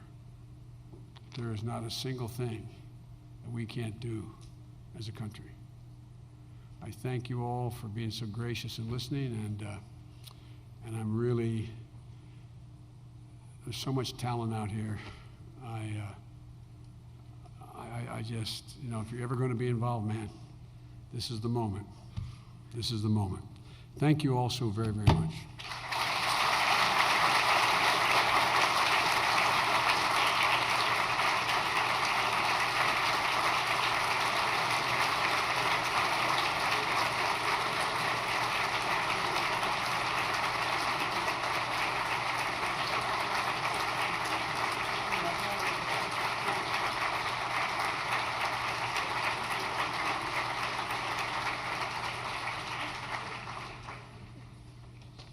Folks, please take your seats. We need to do a bit of a stage refresh, and then we'll start with our next panel, but please keep your seats for the moment. Thank you.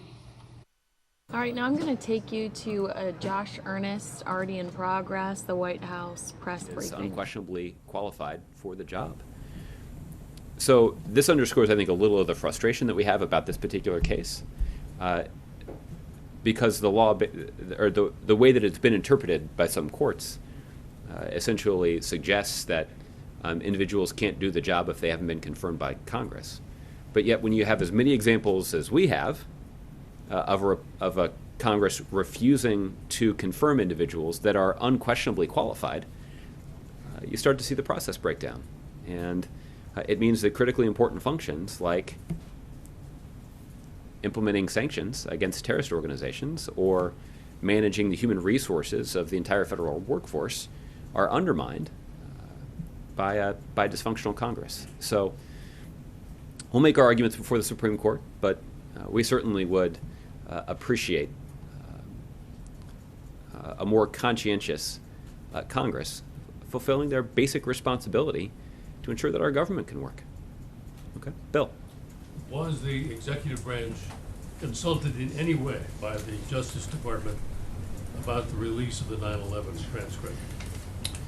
Well, the Department of Justice is part of the executive branch, but the White House. Make it the executive office of the president, if you wish. This is a decision that was made entirely by the Department of Justice and by officials at the FBI. Consultation with the office of the president. Look, I can't speak to every single conversation, but I'm not aware of one. So the censorship was not at all reviewed here? It was not. This is a decision that was made solely by officials at the Department of Justice and the FBI, consistent with their need to be as transparent as possible about the investigation, but also make sure that they could advance the investigation by eliciting additional information about the suspect from the public. Might they have received some guidance beforehand from here? No, they did not. Okay. Jerome. Secretary of State John Kerry said today that he had read the decent cable about the White House Syria strategy, and he found it, quote, very good. I was wondering whether the president had read the cable and whether he shared that view. Well, I do not know whether or not the president has read the cable. I think, as you heard my colleague indicate at the end of last week, the president does believe that having a procedure in place for State Department employees to make their dissenting views known is valuable. So there's this is the process that's in place is worthwhile. But I think we've been just as clear about the President's policy in Syria, how it has not led yet to the results that we would like to see in Syria, but it has prevented a repetition of mistakes that previous administrations have made. So, for example, the President's been quite clear that the United States, nor anyone else, will be successful. Let me say that more clearly. The United States will not be successful, nor will anyone else, in imposing a military solution on the problems inside of Syria. That, I think, is a basic lesson that we learned after the 2003 invasion of Iraq that was ordered by the previous administration. That is a simple lesson learned, and it's one that we should keep in mind as we confront the situation inside of Syria. What's also true is our efforts inside of Syria right now are focused on ISIL. And any careful consideration of directing military assets or intelligence assets against the Assad regime means that there are fewer assets and resources that are being directed at ISIL. And ISIL is the terrorist organization that poses a threat to the United States and our interests around the world. So that's why we have maintained this intense focus on ISIL. But what's also true is that our diplomats at the State Department have been working tirelessly and tenaciously to build international consensus, and they've succeeded in this, about the need for a political transition inside of Syria. And we've gotten we've gotten countries like Russia and even Iran that we know are strong supporters of the Assad regime that are making at least vaguely constructive contributions to the ongoing process to facilitate a political transition. That international pressure is going to be critical to our success. And we have seen that international pressure has succeeded in putting in place a cessation of hostilities that has not worked nearly as well as we would have liked. But there are places where that cessation of hostilities has allowed significant humanitarian relief to be provided to hundreds of thousands of Syrians who desperately need it. So that's the explanation for the policy that we have pursued thus far. And when you're dealing with a situation as complicated and as difficult and as high stakes as the situation inside of Syria, trying to stifle dissent is the wrong option. The President welcomes ideas from anyone that has a good one. But the President has been just as clear about the kinds of principles that we need to abide by in order to protect our interests. And the truth is, the strategy that we've pursued thus far has yielded some important results. We just haven't gotten as far as we'd like. Will the President be ready to meet these diplomats? I'm not aware of any meeting like that that's on the books, but if something like that were to happen, we'll let you know. Okay. John. I wanted to follow up on Kevin's question about Merrick Garland and just see if you could give me a better sense of what he's been up to the last week, up to this week. I think when we got started, you were giving us a lot of information about senators that he was meeting with and kind of giving us updates on the number of senators he's met with. Do you have any updates on that stuff? I can get you the specific numbers. I think that he's met with just about every single Democratic senator in the United States Senate. And we've yet to see a Democratic senator say he doesn't deserve a hearing and a vote.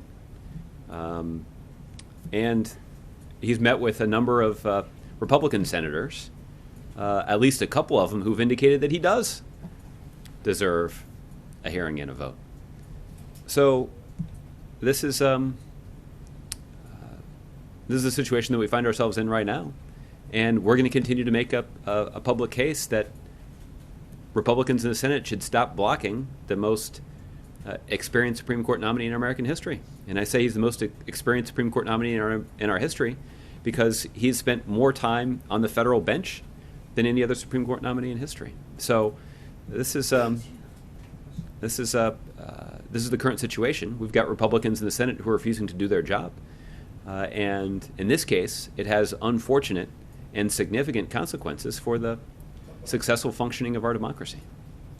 What's he up to this week? Does he have any meetings on the Hill, or are you guys continuing to look for those, schedule those? Well, there aren't. I believe at this point he has now met with 16 Republican senators. That means there are more than 30 who have abided by the request of the Senate Majority Leader to not meet with him. That's unfortunate. I'm not sure how those senators reconcile that position back home. They say, I'm not going to do my job because the Republican leader in the Senate told me not to. But that's a position that they've taken thus far. And then just two quick questions about maybe some possible phone calls the president might make. Okay. Has he called anybody in the Clinton family to congratulate them on the newest addition to the family? I'm not aware of any calls like that, but obviously when the president heard the news about the birth of Chelsea Clinton's second child, he was obviously pleased to hear it. And then secondly, with the Cleveland Cavaliers Championship win last night, has the president called anybody at their organization, and does he intend to invite them to the White House before he leaves office? Yeah. I'm confident the president is looking forward to the chance that he'll have to congratulate the Cleveland Cavaliers on their World Championship victory last night. The president obviously had a chance to watch the end of the game on Air Force One last night, and I would expect that in the next day or two he will be making a call to either to the head coach or somebody in the front office in Cleveland to congratulate them on their victory and to invite them to the White House. I don't know whether or not we'll have a chance to schedule that visit before the president leaves office, but I'm sure the president is hoping we'll be able to do that. Okay. JC? In a little over 2 weeks, right after the 4th of July break, the president is heading to Warsaw for the NATO summit. Notwithstanding what happens this week in the vote with Great Britain to withdraw from the EU, London being the second largest, most powerful financial capital after New York, and other issues that are going on in Europe at the moment, what role will the president be playing, and what are the major concerns the president has as he participates in the last NATO summit of his administration? Well, I don't want to speculate about the outcome of the UK election later this week. So setting that aside, the president has valued the kind of close coordination that the United States has enjoyed with our NATO allies since the president took office. And one of his goals upon taking office, and I think one of his achievements upon leaving it, is succeeding in strengthening and deepening that alliance in a way that has a tangible impact, a positive one, on U.S. national security. So there certainly are a range of questions to be discussed at the NATO summit. I would anticipate that there will be an ongoing discussion about the situation in Afghanistan. Obviously, NATO has made a significant contribution to our efforts there, and we've been pleased by the contribution, by the impact that their contribution has made. I would anticipate that there will be continued discussion of the security situation in Europe, including the challenge presented by the flow of migrants into Europe. This obviously is not just a pretty desperate humanitarian situation, but this is a situation that has an impact on the security situation inside of Europe. And the president had the opportunity to discuss that situation with some of our European allies when he was last in Europe earlier this spring. I would anticipate that something like that would come up again. And there continues to be a unanimity of opinion in Europe about the importance of protecting the principle of sovereignty. And that's why you've seen so many European nations stand with Ukraine as they confront repeated violations of their sovereignty by the Russians. So there's plenty on the agenda. We'll certainly have more of an opportunity to talk about it as that trip gets closer. Thank you. Okay. Lala. Thank you. 48 members of Nuclear Supply Group are meeting in Seoul tomorrow, and India has applied for its membership. President has supported it. What are your expectations from the meeting tomorrow, and what is the message the U.S. is sending to these countries from the meeting? Well, the president did have an opportunity to discuss this issue with Prime Minister Modi when he was there at the White House a couple of weeks ago. The United States, as you know, strongly supports India's application to join the nuclear suppliers group. We believe, and this has been U.S. policy for some time, that India is ready for membership, and the United States calls on participating governments to support India's application at the plenary later this week. At the same time, participating governments will need to reach a consensus decision in order to admit any applicant into the group, and the United States will certainly be advocating for India's membership. Has the U.S. reached out to these countries or some of the countries who are opposing the membership? Well, I don't have any conversations to read out at this point, but we've made our views known both publicly and privately, and we'll continue to do so in advance of the meeting this week. Okay? All right. Yes? Hi. Okay, so going back to the Orlando 911 calls editing, is the White House at all concerned that redacting such large portions of the calls may help feed conspiracy theories that may be circulating? No. I think that there's been a pretty blunt discussion of this situation, and these are decisions that are made by the Department of Justice and investigators at the FBI, and so we'll leave it to them to handle it. Okay. Thanks, All right, Gardner, I'll give you the last one. Sure. Just I got a question from our foreign desk. There's a escalating a crackdown on the political opposition. The Sunni monarchy in Bahrain said Monday that it had revoked the citizenship of a top cleric who's regarded as a spiritual voice of the Shiite majority. This is obviously a crucial country for the United States. It's where we have a huge navy. The Fifth Fleet is there. That's right. The United States has continued to encourage this monarchy to not be quite so tough on its Shiite minority. Do you have a reaction to this, Josh? Gardner, I have to admit I'm not aware of this particular situation, okay. So I can get you a more specific response to it. Obviously, the president has regularly advocated for better protection of basic universal human rights, and the president believes that is important, not just because these are values that we hold dear in this country, but the president believes that it's in the best interest of countries around the world to organize themselves and to govern their country consistent with the recognition of these universal human rights. But let me see if I can get you a more specific response to that particular situation. You passed on this question before, but let me just rephrase it differently. Does firing a campaign manager by a nominee suggest there's a problem in the campaign? I'll let the wide array of outside analysts who are closely monitoring the campaign weigh in on that decision. One other thing on the editing of the transcript of the calls, there is a sort of a strange thing there in that this is a state function. There is a very good state Sunshine Act in Florida. Mm-hmm. Presumably, I'm wondering why you think that it's appropriate for the FBI, which clearly is taking the lead in the investigation, but for the FBI to step on what is a state function with this very good state open records law in this immediate time, because presumably that open records law will allow these records to come out fairly quickly. You know? Well, listen, this decision was made by the FBI, and I'm confident they did that consistent with their interpretation of the law. Obviously, their interpretation matters a lot because, as you pointed out, they're in charge of the investigation. They have the lead on the investigation.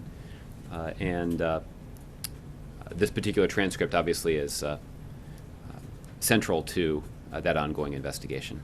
But for how they arrived at that conclusion, I'd refer you to them. All right. Thanks, everybody. Enjoy the rest of your Monday.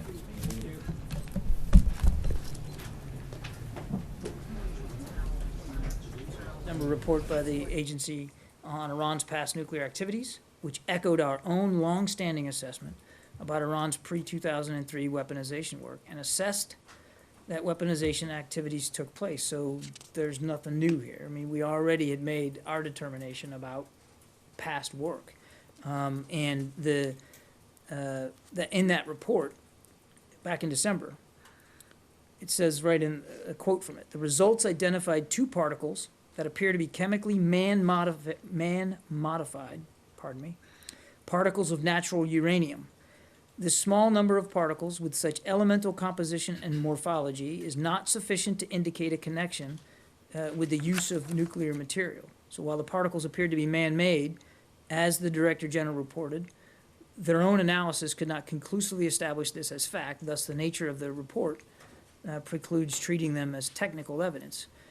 We support that IAEA conclusion then, and we still do. The existence of these particles would be consistent with our understanding of what we believed about Iran's past weapons program, but by themselves don't definitively prove anything. Right, but that's what you believe, not what the IAEA believes, right? So, the argument has been made that the discovery of this, while it may not prove, as you said, some kind of nefarious activity, wouldn't it make sense to, go back and wouldn't it be cause for doing some more checking to see what exactly was going on there? If you are truly interested in finding out what the extent of the program was. But we had already made our conclusions about what had been going on. But what your conclusion, and I mean, you could maybe address that question to the agency, and maybe they would want to take that on. But we are comfortable.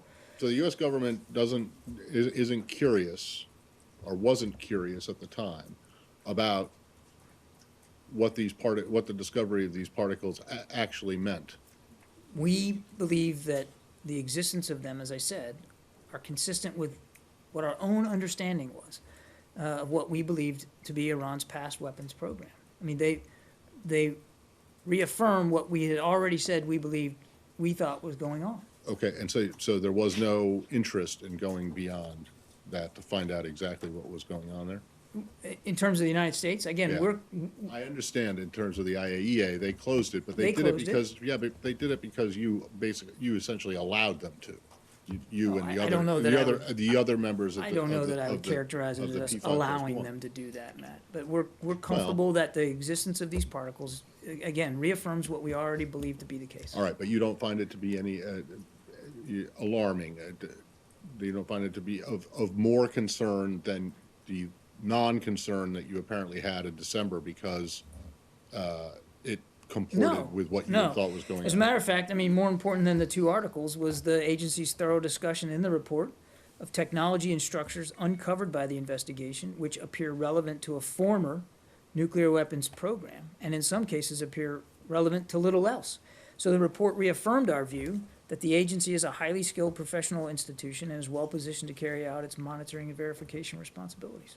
Well, yeah, but you still don't know exactly what was going on there. We believe we know exactly what was going on. We believe we've already made our statement in our case about past military program. Secondly, has there been any, as you know, well, I was gone last week, so I don't know, but this Boeing sale, have you had anything to say about that, or do you have anything more now that it looks like it's for 100 planes? I'm not at liberty to talk about it in any great detail. Last week I just addressed that this was something that Boeing needed to speak to. And then, have you guys ever, I mean, 2 weeks ago, or 3 weeks ago, or 4 weeks ago, 5 weeks ago, I think, when I first asked about this, have you guys decided yet whether the S-300 sale is I'm not aware that sanctionable? there's been a final determination, and obviously our position. Is anyone actually looking at this to make a determination?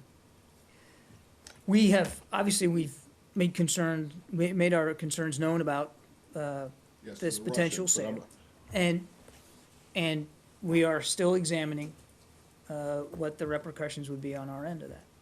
And how long? So the answer is yes, we are actively. By the time, yeah, but I mean, this thing is going to be up and operational it looks like by the time you guys ever get around to finding out whether or not it violates U.S. law. Well, right? All I can tell you is we're taking it very seriously, and we're continuing to examine what it would mean for us in terms of the sanctions regime. All right, last one on Iran. You would have seen probably that they announced that they busted up some huge terrorist plot. I did see reports of that today. And given the fact that they appear to have linked this plot to Saudi types, are you concerned at all about, much in the same way about the action by Bahrain, that this will inflame tensions, or do you suspect that they're correct? Well, it's difficult to know with great certainty right now. We've certainly spoken before about how a terrorist group like Daesh is a threat to all nations. Beyond that, I'm going to have to let the Iranian authorities speak to the specifics of the arrests that they've made. But clearly, Daesh is a group of great concern and should be of great concern to all nations. But I'm going to let the Iranian authorities speak to it. Yeah. The Indonesian Navy intercepted a Chinese fishing boat in disputed waters in South China Sea on Friday and detained its crew. And the Chinese accused the Indonesians of using excessive force and injuring one of its crew members. Do you have any comment on that? I'm going to let the Indonesian authorities speak to their actions in this regard.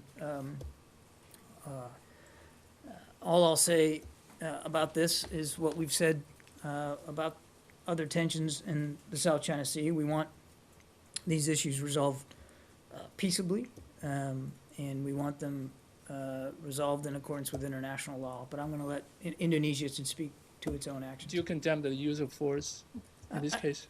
Again, we want the tensions to be reduced. We're not taking a position on claims, and I know this isn't necessarily a claims issue, but we do take a position on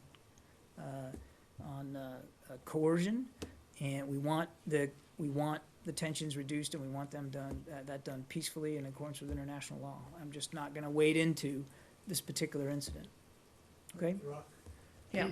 Can you clarify the situation for us on what's going on in Fallujah? Because the Iraqi government, I think a spokesman said that it was liberated. It was what? It was liberated, suggesting that maybe the whole city or parts of the city or a large part I of think the city. our own ambassador spoke a little bit about it today in a statement and congratulated the Iraqi security forces on the successes that they have had in Fallujah, and I think it's beyond dispute that they have had a measure of success inside Fallujah. As I understand it, there's still some fighting going on. That should come as a surprise to no one, particularly the degree to which Daesh has held Fallujah for so long and have been so entrenched. But they have, as I understand it, they certainly have reached the city center and have retaken some government buildings, which is all very, very positive. Any information that you might share with us on the population? Because there were last week people were saying, or estimates were suggesting, that there's upward of 50,000 people in the city, still remaining in the city. And they were concerned about their fate as Daesh retreats. Yeah, I don't know how many people are left in the city. As I understand it, tens of thousands, upwards of, as I understand it, somewhere between 70 and 80,000 people have been able to flee. I don't know what that means in terms of who's left behind. I think estimates of the population of Fallujah was somewhere around 150,000, I think. But that doesn't mean that, there's still 70,000 left. I just don't know. But obviously there are still many innocent Iraqi people that are still in the city. And the Iraqi security forces have, with some coalition support, have done a commendable job trying to provide avenues of escape, safe escape, for many people living in Fallujah to give them a way out, and then to try to work to take as good care as you can of them once they're out. Yeah. Okay, thanks everybody. All right, and that was a wrap here. Now, give me 2 seconds. I am trying to get this video to play for you. Ruben Gallego speaking earlier today.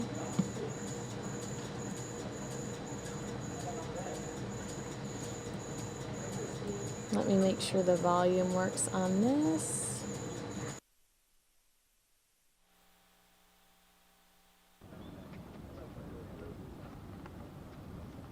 We're waiting. This is actually video of Ruben Gallego.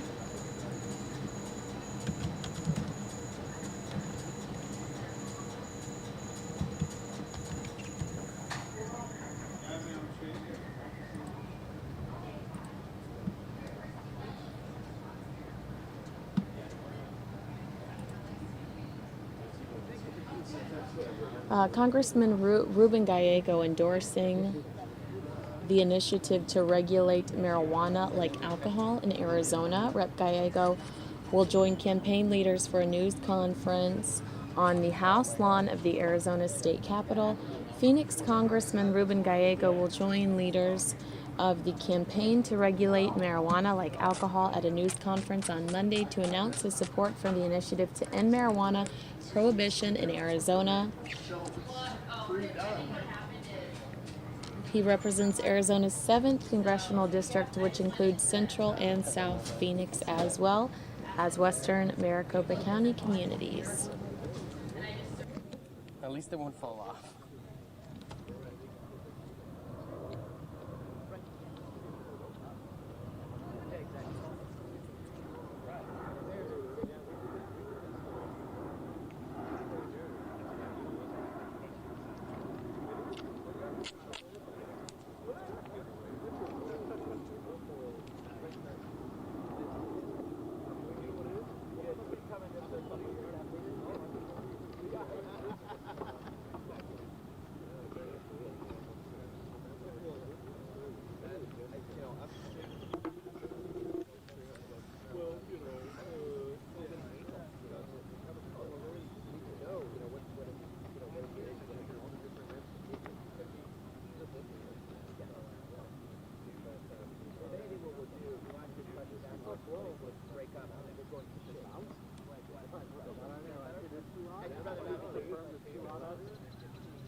You guys ready? I'll go ahead and start when you're ready. Everybody's good? All right. My name, just for your note record purposes, my name is J.P. Holyoke. That's spelled Holyoak. I am the chairman of the campaign to regulate marijuana like alcohol. Good? All right. I want to thank all of you for coming out today. The campaign to regulate marijuana is very excited and proud to have Arizona Congressman Ruben Gallego supporting our initiative. Congressman Gallego has been a champion of liberty, freedom in this country throughout his history as a professional, from his time in the Marine Corps to his time in the Arizona State Legislature, now in our capital's legislature in Washington, D.C. So I want to introduce Ruben and thank him for his service, thank him for what he does for our country as a whole, and thank him for supporting this initiative. Hey, Ruben. Thank you. Well, thank you, Mr. Holyoke, and everyone that's been involved in this initiative, something that I've been involved with since my time at the State House, where I introduced the first legislation to actually regulate cannabis like alcohol.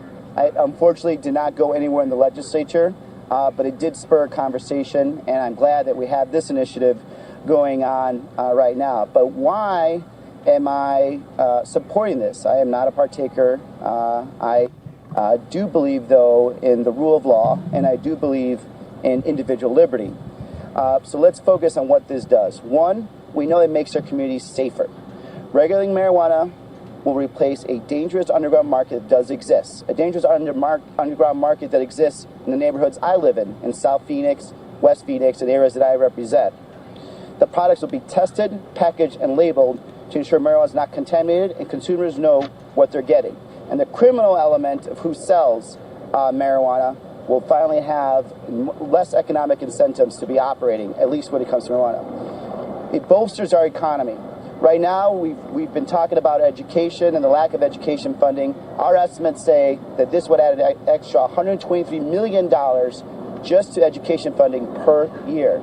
Something that we have talked about for the last 2 years. We just went through Prop 123 trying to find more money for our public schools, and we know that this is one method of finding that.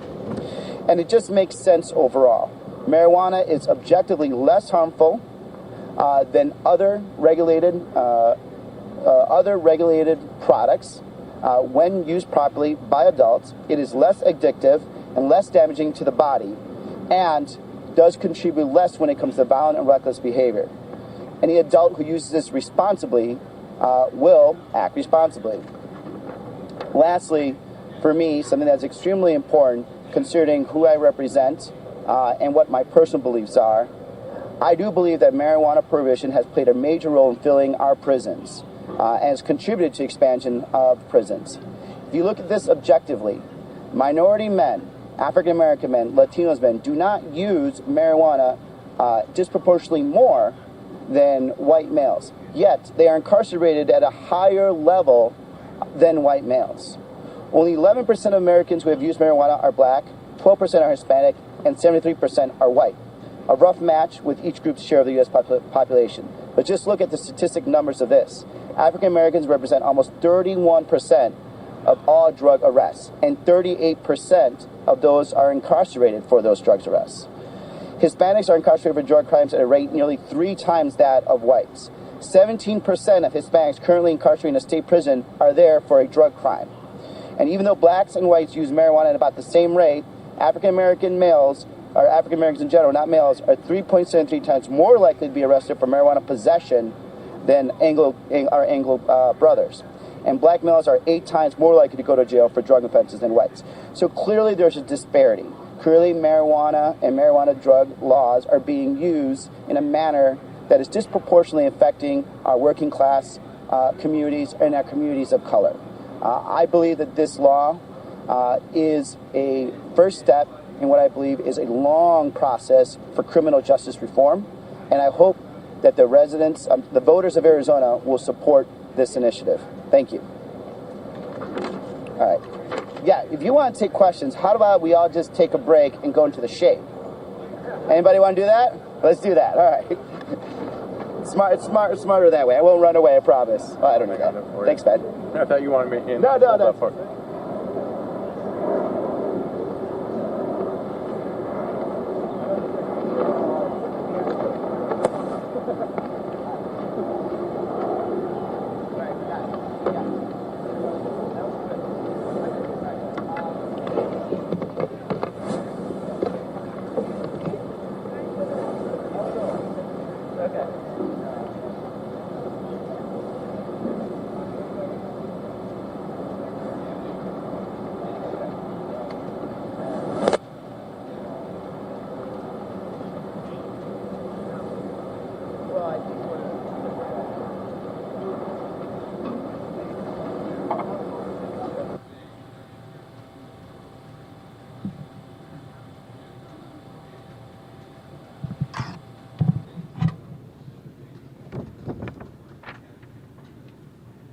So that was Congressman Ruben Gallego. We saw him a lot during when Bernie was campaigning out here.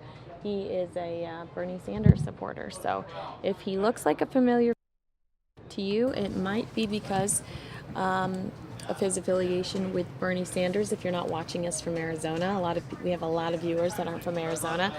And if he is familiar to you and you're not from Arizona, it might be because you've seen him a lot with Bernie Sanders throughout the campaign trail. I'm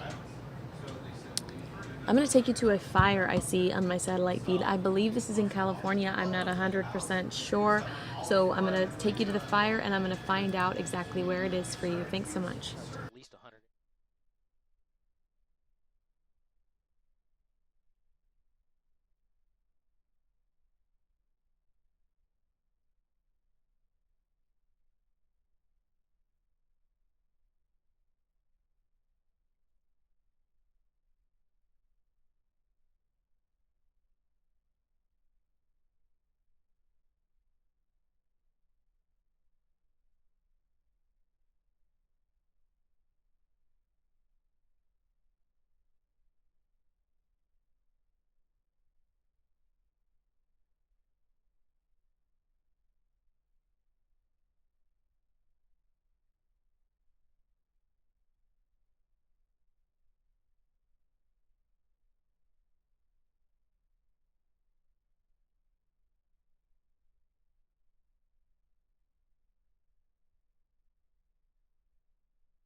All right, we brought you bits and pieces of this last week. This is that Santa Barbara fire that we brought you last week. It is, I cannot believe how horrific it looks.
JR told me it was Santa Barbara, but now he's saying he lied. He's saying it's in Arcadia.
All right, and this is KABC. Thank you so much to KABC for this these aerials. We're in Arcadia, California, at the Angeles National Forest Fire.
Again, guys, you're looking at live aerials coming out of Southern California. There is a fire out there. And we are bringing you live aerials. Obviously, this heat wave not only affects us in Arizona, but also those residents in Southern California. I know this morning, the area of Calabasas, California, for example, already 108 degrees. At the same time, it was 108 here, so they are dealing with the exact same heat that we are dealing with right here in the valley.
These aerials are coming in from the Angeles National Forest, specifically Arcadia, California fire.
So what's interesting about this brush fire, first they're saying that it's 40 acres. Now it's grown to about 100 acres.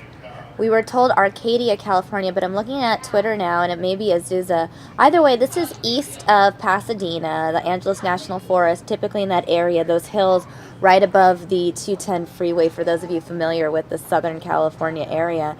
It is being called the Reservoir Fire, again, near Azusa, Angeles National Forest. And the first we're saying 40 acres burned. Now we're hearing 100 acres burned. And here's what's interesting. This fire was actually started or sparked because of an automobile crash that sparked the brush fire. Right now you're looking at these aerials here. As of right now, no structures seem to be currently threatened, but we do know about 100 acres burned.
Again, this fire is in the Angeles National Forest near the area of Azusa, the San Gabriel Mountains.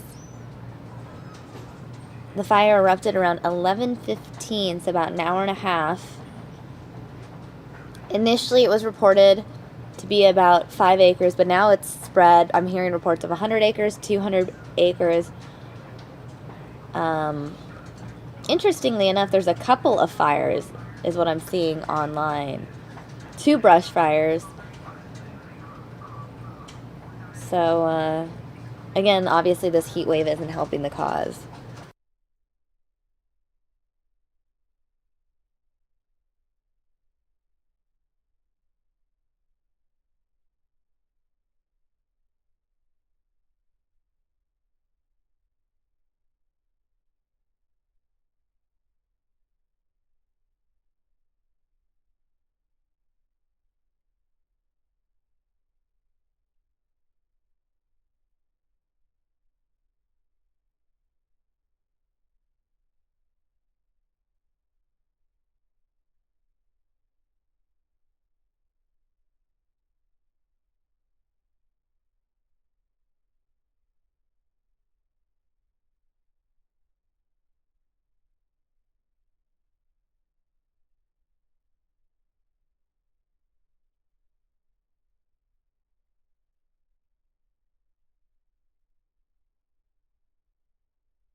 Again, guys, you're looking at live aerials of a fire in Southern California. They're dealing with the same extreme heat that we are dealing with here in Arizona.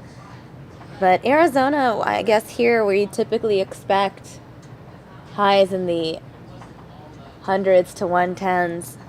Perhaps we're more equipped to deal with such an issue. Unfortunately, a brush fire has sparked in the Angeles National Forest, and it has spread in the last hour and a half. The fire sparking around 11:15 a.m. started as something about 40 acres, now spread to 100 acres. Now I'm seeing 200 acres, guys.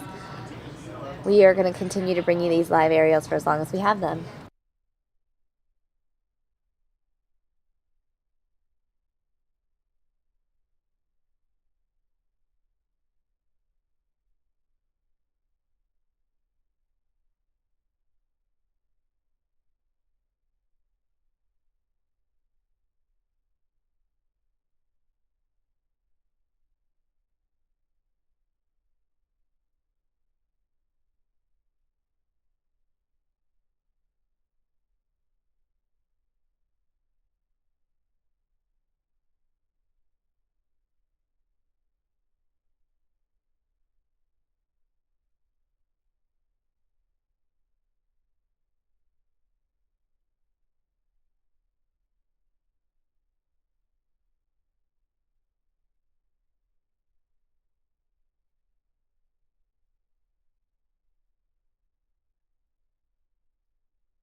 All right, guys, it looks like the chopper in Southern California may be leaving the scene of the fire. If indeed the chopper does cut out, we will be taking you to the White House Daily Briefing with Josh Earnest. Stand by.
Yeah, it looks like our feed from the fire is wrapping, so let's take you to the daily White House press briefing now.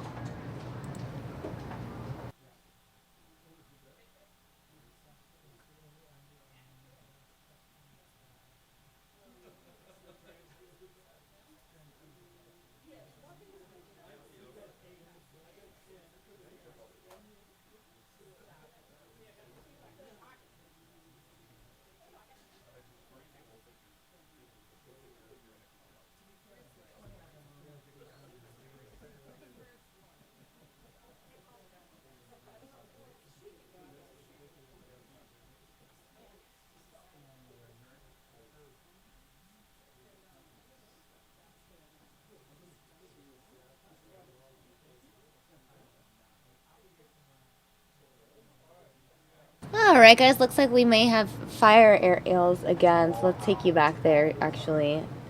Cut away from the daily briefing. More aerials from that fire in Southern California.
All right, for those of you just joining us, obviously this wildfire has been spreading as a result of the heat in Southern California, record-setting heat in Southern California. Here in Arizona, we are not the only ones dealing with this heat wave. It is 110 degrees here in Arizona, and I believe it is just as hot, if not hotter, in the area where this fire is taking place. In fact, right now in this area specifically, it's about 106, 108 degrees. This is near Azusa, California. San Gabriel Mountains, the Angeles National Forest. An excessive heat warning is in effect in the Los Angeles area. Today will be the hottest day with a forecast expected between 100 and 110 degrees for many non-coastal areas. Again, this is the excessive heat warning. Dangerous and near record heat expected through tomorrow. This heat's not helping the fire at all. 2 brush fires burning in the Angeles National Forest above Azusa and Duarte. The first fire erupted around 11:15 a.m. north of Azusa. That fire is believed to have started when a vehicle went off the road. A vehicle collision caused that brush fire to spark. That fire was named the Reservoir Fire. Started at 5 acres, now apparently over 200, some saying 300 acres. The fire has spread. And another fire broke out about 4 miles away. No evacuations have been ordered at this time. Doesn't look like any structures are being threatened, but we do have these live aerials coming in, so we're going to show you that here on News Now.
Hi guys, Kinsey here. I'm just getting my computer set up. I'll see you in a minute.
Weak and can be exploited.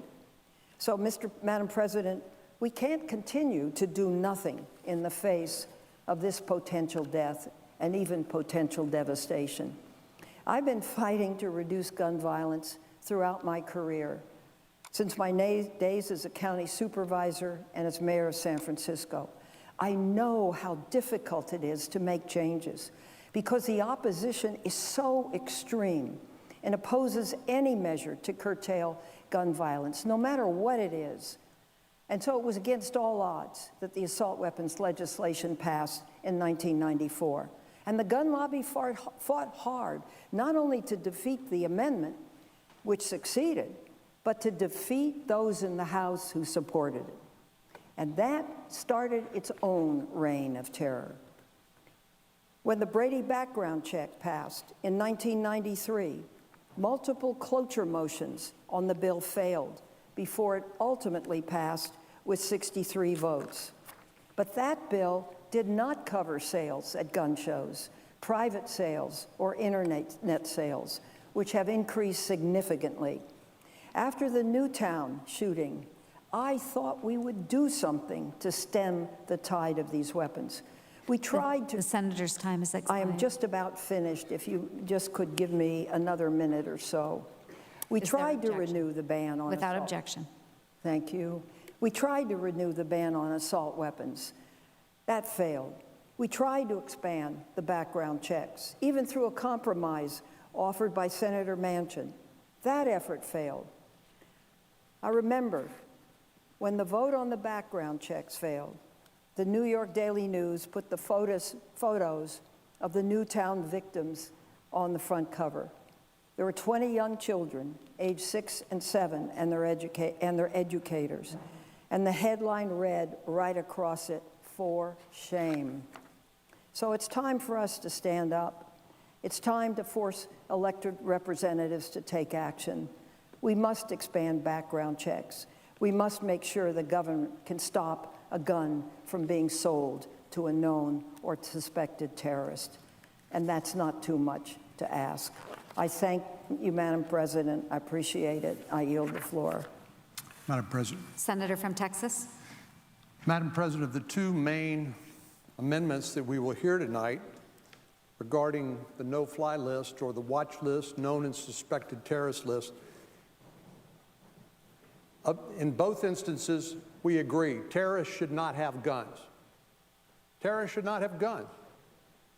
The only difference between the senator from California's amendment and mine is that once the gun purchase was stopped under her amendment, the bad guy walks away, and like the bombers who used the makeshift bomb in Massachusetts or some other device, they'd be able to go buy guns illegally or create some other weapon of mass destruction and commit terrorist acts. Mine would make sure that the law enforcement officials were notified on a timely basis and then they would have up to 3 additional days to go to court to show probable cause to get a wiretap, listen to phone conversations, to execute search warrants, to get additional information, and then go before a judge, and not just deny access to the firearm, but to take the terrorist off the street. Actually, in many ways, my friend from California's amendment would not be as tough on the terrorists as mine would be. But we really should be focusing not on restricting the rights of law-abiding citizens under the Second Amendment without due process of law, because that's what the Feinstein Amendment does. We ought to be asking ourselves, if there are those in this chamber and this body who believe you can deny American citizens their constitutional rights without due process of law, based on a secret list that the government maintains, I don't care who it is, whether it's the Obama administration, the former Bush administration, I don't think any American should sacrifice their constitutional rights without forcing the government to go to an impartial magistrate or judge and be able to show sufficient evidence to convince the judge that they have the evidence to deny those constitutional rights. This is really surreal to me. Our colleagues want to make this about gun control when what we should be making this about is the fight to eliminate the Islamic extremism that is the root cause for what happened in Orlando. My colleagues, in many ways, want to treat the symptoms without fighting the disease. And there is absolutely nothing in the Feinstein Amendment that would have prevented the Orlando shooting from occurring. Nothing. Conversely, under my amendment, the FBI would be immediately notified if anybody who was or had been on a watch list during the preceding 5 years. This would obviously escalate the investigation.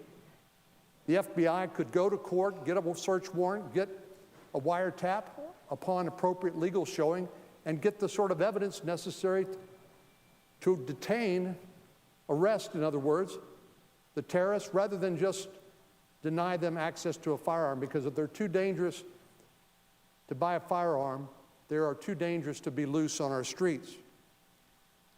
The Boston Marathon bombers I mentioned a moment ago, the San Bernardino jihadists, and the attempted attack by ISIS-inspired radicals in Garland, Texas, are all examples of the fact that Islamic extremists want the American people to trade our liberties and values for fear and panic. CI Director John Brennan made clear last week that this threat from ISIS, the Islamic State, is not going away. He said what the President and just about every other member of the administration has refused to acknowledge, that the administration's efforts, and I quote, have not reduced the group's terrorism capability and global reach, close quote. And each time an attack has happened, my colleagues on the other side of the aisle want to make this about their gun control agenda. Well, we can have that debate, but to act like this is a substitute for dealing with the threat of ISIS, either abroad or here at home through radicalization of American citizens using social media and the internet, is just it's a diversion. And I think all we need to do is to look at what the administration decided on the 9/11 transcripts from Orlando. Originally, they said they were going to redact those transcripts. Well, I'm glad they had a chance to reconsider, because this reveals what was going on in that nightclub in Orlando. This reveals what the motivation was of the shooter, and this just wasn't some street crime incident. This is a premeditated terrorist attack on American soil. Failing to release the complete 9/11 tapes would have been an affront not only to any promise of open government, which the administration has said they were going to be the most open, transparent government in American history. It would not only be undermine the premise of open government, it would be an insult to the American people. You can't redact away the hurt and the pain that so many are feeling from the loss of loved ones or the loss of a sense of security. And you can't redact away the reality that a hate-filled killer pledged his allegiance to a terrorist organization before killing 49 Americans. I still believe that the administration's, one of their goals is to avoid any discussion about their failed strategy to combat the radical Islamic terrorism, either abroad or here at home. Instead, they've decided to pivot to limit Americans' constitutional rights without due process of law. If they can do that for the First Amendment or Second Amendment, can they do it for the First? How about for the Fourth Amendment or the Fifth Amendment? How many more provisions of the Bill of Rights do our Democratic friends believe can be denied absent due process of law or forcing the government to go in front of an impartial judge and actually produce some evidence? We are indeed facing serious threats from radical terrorism, both overseas and at home. And if we can't be honest and clear-eyed about who's attacking us, how in the world do we have any chance to defeat them? Because that needs to be our ultimate goal, to degrade and ultimately destroy ISIS. We all agree that terrorists should not be able to purchase a weapon. That is not up for debate. And anybody who suggests that it is simply misleading you. The question before us is whether we're going to do so in a way that's constitutional. The question before us is, are we going to do it in a way that would actually improve terrorism investigations or not? Now, my amendment is called the SHIELD Act, and it would stop terrorists from buying guns while ensuring law-abiding citizens placed on a watch list by mistake don't have their rights taken away because of some secret list created by the Obama administration or by this government. And it will also, this is important, it will also set up a process to monitor, investigate, and detain terrorists where warranted by evidence. In that way, my proposal is far and away stronger than the senior senator from California's proposal for several reasons. First, her amendment's unconstitutional. Last week, I mentioned the problems that the late Senator Teddy Kennedy had when his name came up on a watch list by mistake. He was denied a ticket in an airport on one of his trips between Washington and Boston. After realizing the problem, he had a lot of trouble getting it resolved. And if you can bet Teddy Kennedy had trouble getting it resolved, what kind of chance does an average American have? He said as much. He said, now, if they had that kind of difficulty for a member of Congress, how in the world are average Americans going to get caught up in this kind of thing? How are they going to be able to get treated fairly and not have their rights abused? Well, Senator Kennedy asked the question we all need to be asking right now. If a well-known, well-connected, and powerful public figure like Ted Kennedy had trouble getting his name removed from a watch list, do we have any confidence that average Americans won't have their constitutional rights denied with no legal process to remedy it? Our friends across the aisle wouldn't provide due process for law-abiding citizens placed on a watch list by mistake, like the late Senator Kennedy, like mine would. Secondly, the Feinstein Amendment has another fatal flaw. There are no additional tools for law enforcement to monitor, investigate, and detain suspected terrorists. My proposal not only stops them from buying a gun, it would take them off the streets. FBI Director Comey has testified before the Senate that legislation that merely blocks a firearm transfer to a person on a watch list without more could actually disrupt a terrorism investigation. That's because if we automatically block the transfer, then it would tip the suspected terrorist that law enforcement is watching them and building a case, and they'd simply turn to some other weapon, either illegal or manufactured. This could have tragic consequences, as a terrorist could take immediate steps to speed up their attack, obtain illegal weapons, like I said, or bomb-making materials, all the while thwarting law enforcement surveillance. We need to be careful about enacting legislation that could, in the words of the FBI director, effectively blow a terrorism investigation. No matter how well-intentioned, I believe that would be the effect of Senator Feinstein's amendment.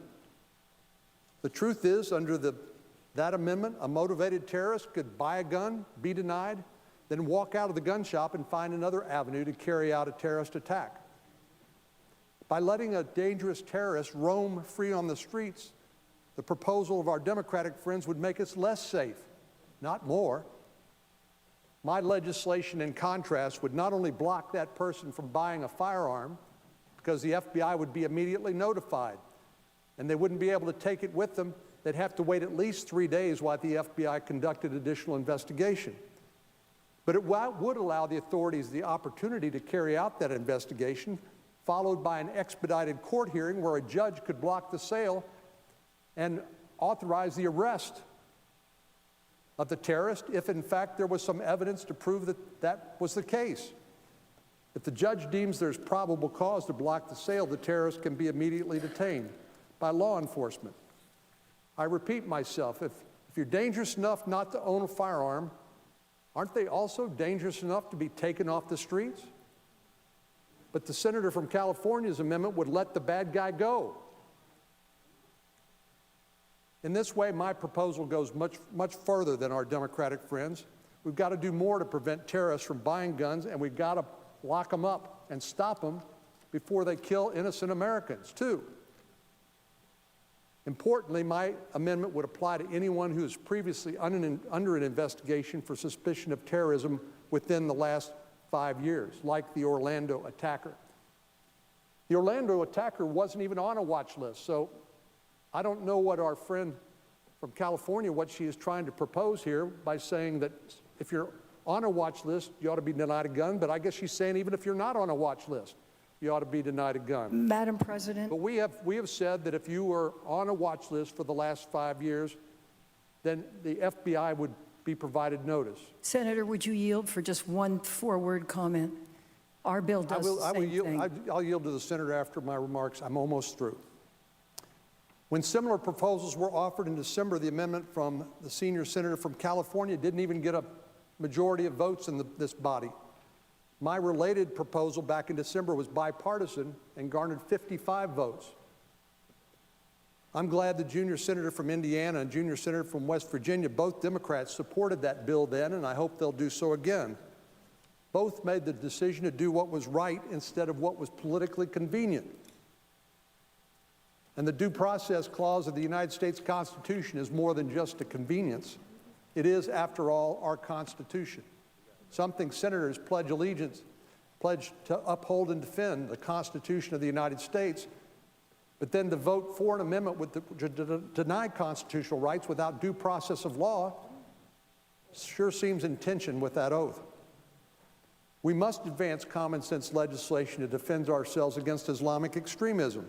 And my amendment, I believe, is a good place to start. It's not the only idea.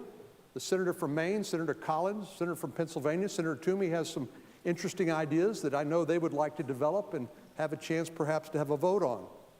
But in the meantime, we need to do more to equip the FBI with the law enforcement tools they need to gather information on terrorists so we can lock them up. And we've got to be able to collect the dots before we can connect the dots. I hope today my colleagues vote for my amendment. It blocks terrorists from buying guns. It detains terrorists if there's evidence to prove sufficient to satisfy a judge they should be taken off the street, and it upholds the Second Amendment to the Constitution of the United States. Again, the question before us shouldn't be clearer. We're going to vote on two proposals that both stop terrorists from buying guns. One's constitutional and one is not. So I would strongly urge my colleagues on the other side of the aisle to support the one that is constitutional, and that would be the SHIELD Act or the Cornyn Amendment. I would yield to the senator for a question.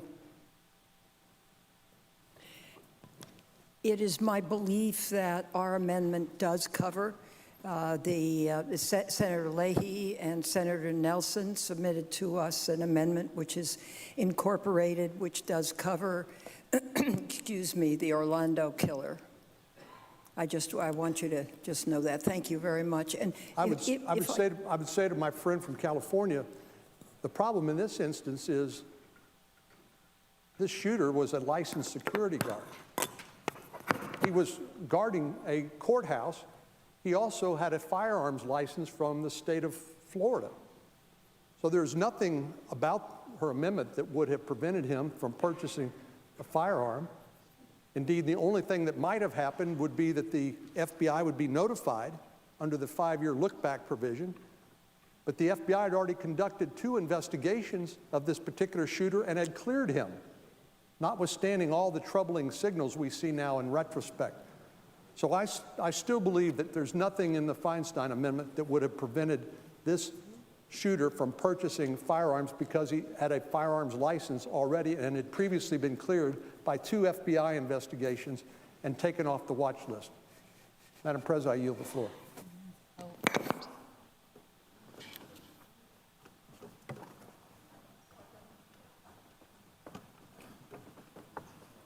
Madam President, what is the order? The senator from California has up to 10 minutes. Okay. I understand that Senator Nelson wanted some time and Senator Murphy wanted some time. Could I ask, through the chair, how much time remains on our side? Time is not equally divided. Well, let me suggest then, after I finish on our side, Senator Nelson followed by Senator Murphy. At times they can work out. On our side. And Senator Grassley in between for how many minutes? We had 20 minutes for me, right?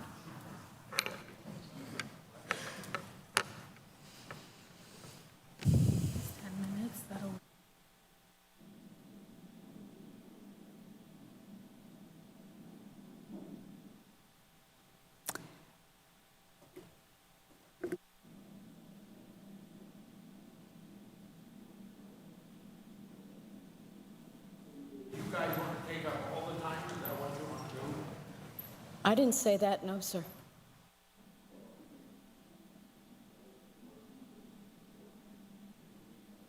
President, I think we'll let everyone work it out, but I know that I have 10 minutes, so I'm going to take that time at this time. Senator from California. Thank you, Madam President. First, I want to thank my colleague, Senator Feinstein, for her decades of work to address gun violence. And then I want to thank also Senators Murphy, Blumenthal, and Booker for standing on their feet for almost 15 hours to force the Republican leadership to at least allow some votes on gun safety. 6 months after we joined the Senate, Senator Feinstein and I, this was in 1993, learned the horrific impacts of assault weapons when a deranged gunman entered the law offices of 101 California Street in San Francisco, killing 8 people and wounding 6 others. Madam President, when you lose someone you know to gun violence, it's really hard to get that out of your soul. And one of those killed in that attack in a law office with an assault weapon was one of my son's best friends. And yes, the soul of our family and his family and all the other families that were gunned down, I will tell you this, the pain does not go away. And I know we all feel that. I know we all feel that. The question is, what are we going to do about it? And if not now, what is the time to do something about it? After Orlando, the worst mass shooting in American history, and I see my friend, Senator Nelson, who has been there and who has looked into the eyes of the families, and he will never be the same having done that. This is a moment for us to do the right thing, to finally take action. Is it going to stop everything in the future? No. No. But it's a crisis. So we have to do what we can do. We should have done it after San Bernardino. We should have done it after Sandy Hook. We should have done it after Santa Barbara, after Aurora, but we didn't, so let's do it now. By the end of this year, Madam President, 30,000 Americans will have died from gun violence. In 10 years, roughly 300,000 Americans are killed by a gun every year. 300,000. Now, we lost more than 4,000 after 10 years in Iraq and nearly 60,000 after 10 years in Vietnam.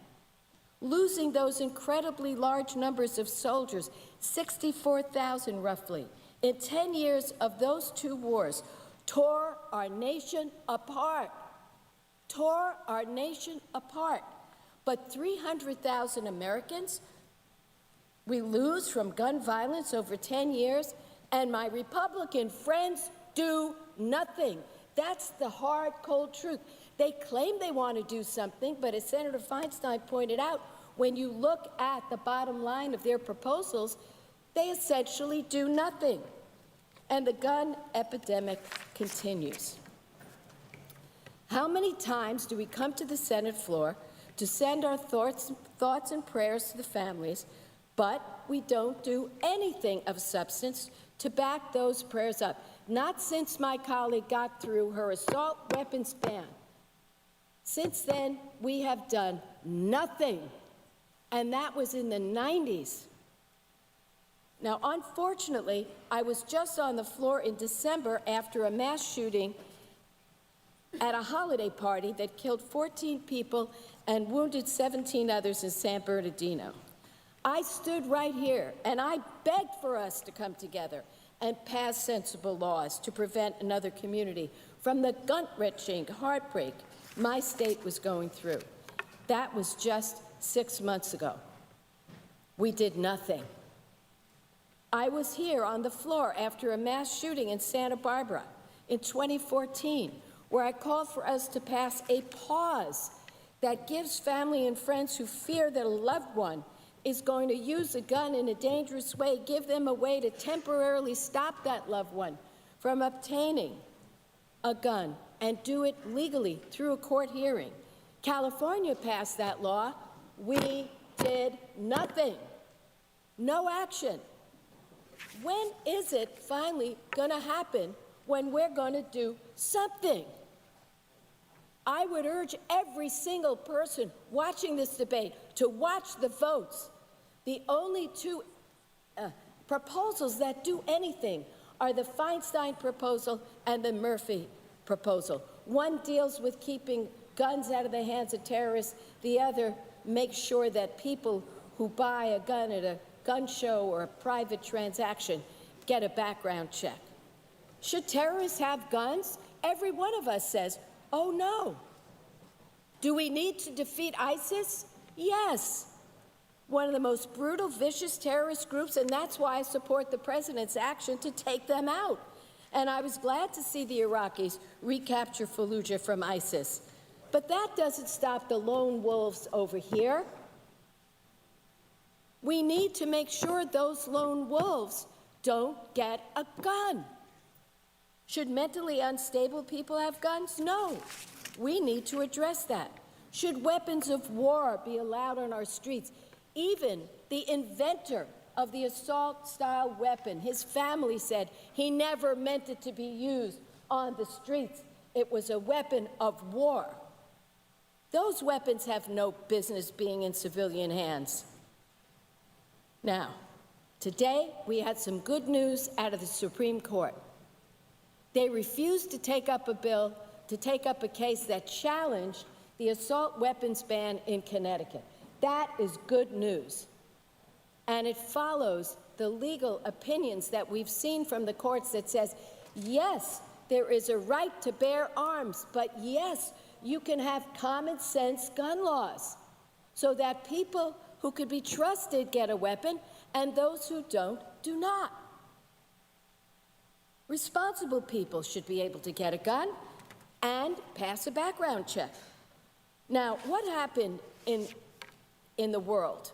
Look at this chart, Mr. President. You see this big, huge line? That's America. These are the rest of all the industrialized nations in terms of gun deaths. We know that tough gun safety laws around the world save lives. In Germany tightened their laws, and shooting deaths dropped in half from 106 in 2002 to 61 in 2012 after they acted. In Australia, after they acted, gun deaths dropped from 98 in 96 to 35 in 2014. 2014, after they took action. In my home state of California, a 56% drop in gun violence between 93 and 2010, according to the Law Center to Prevent Gun Violence, because our state took action. And according to Johns Hopkins, Connecticut also saw an estimated 40% drop in gun-related murders in 10 years because they passed a 1995 law requiring a license before a gun purchase. No, we can't prevent every single tragedy, but we can respect the Second Amendment and still pass common sense gun safety laws. We should pass Senator Feinstein's amendment to prevent a suspected terrorist from buying firearms or explosives. And we should pass Senator Murphy's amendment requiring background checks for all firearms sold or transferred privately. There are 30,000 reasons to pass these amendments. One for every American who will die by year's end because of gun violence. 30,000 reasons, and there's something I want to conclude with. Another number, 100. We are 100 senators.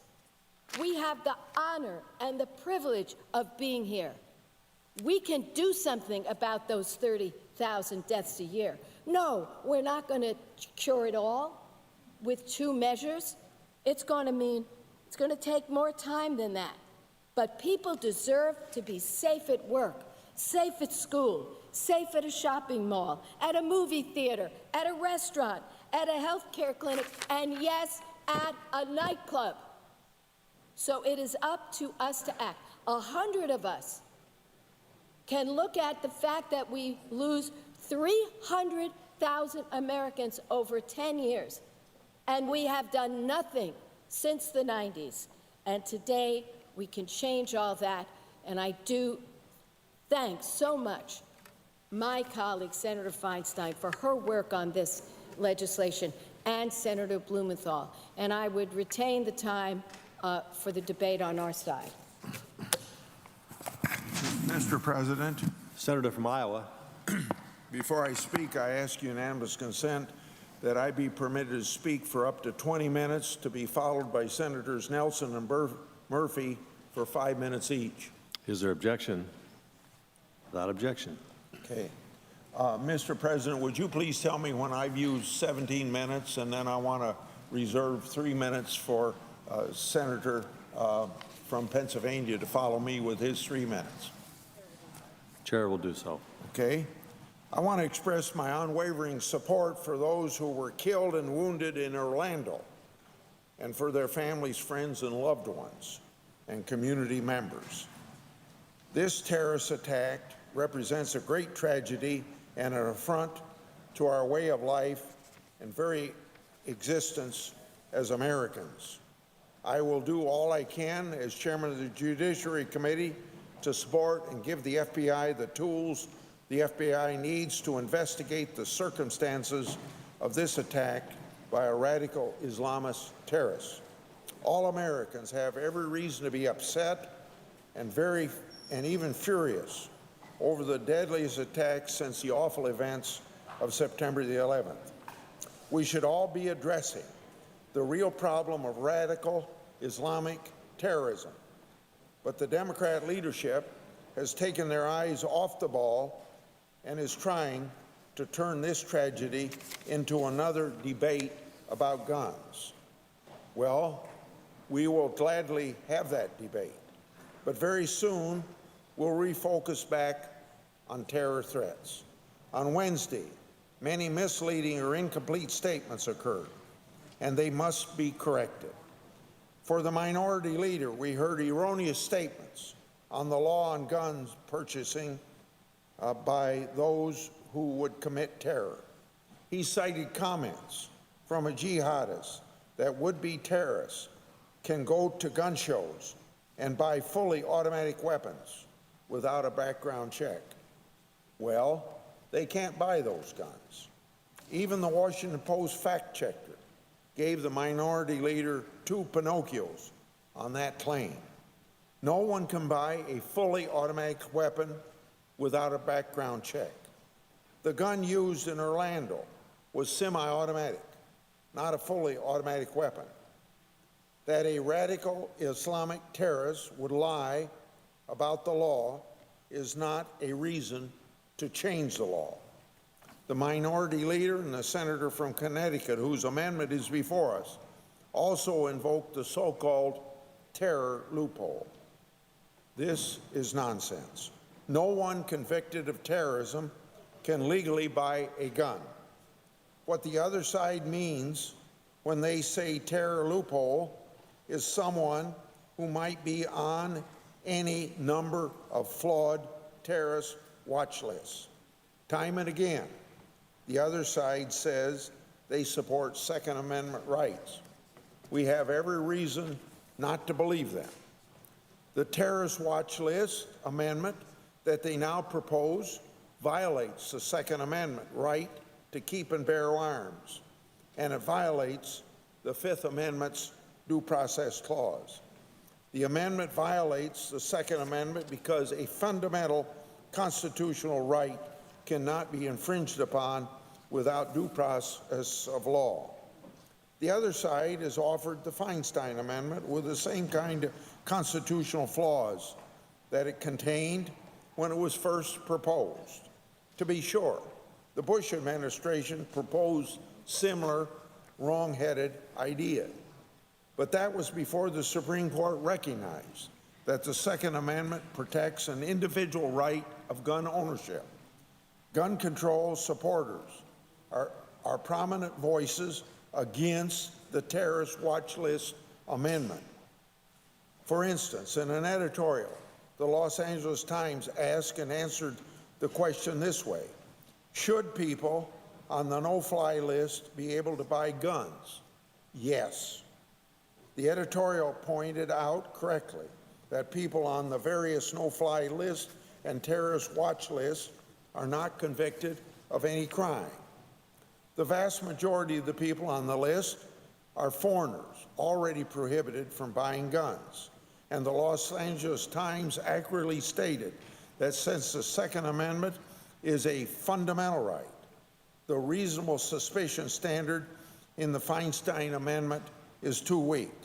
And it also faulted the amendment for only allowing a challenge to a gun sale after it was denied, with no prior judicial involvement.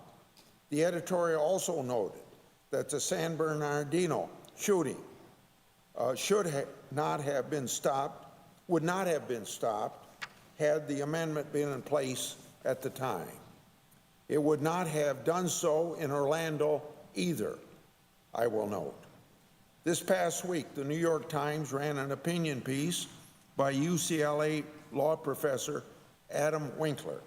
Professor Winkler noted that the National Rifle Association has raised objections to the Feinstein Amendment, including that the Attorney General can place people on the list based only on suspicion, and a prospective purchaser can sue the department in court, but only after their right is denied.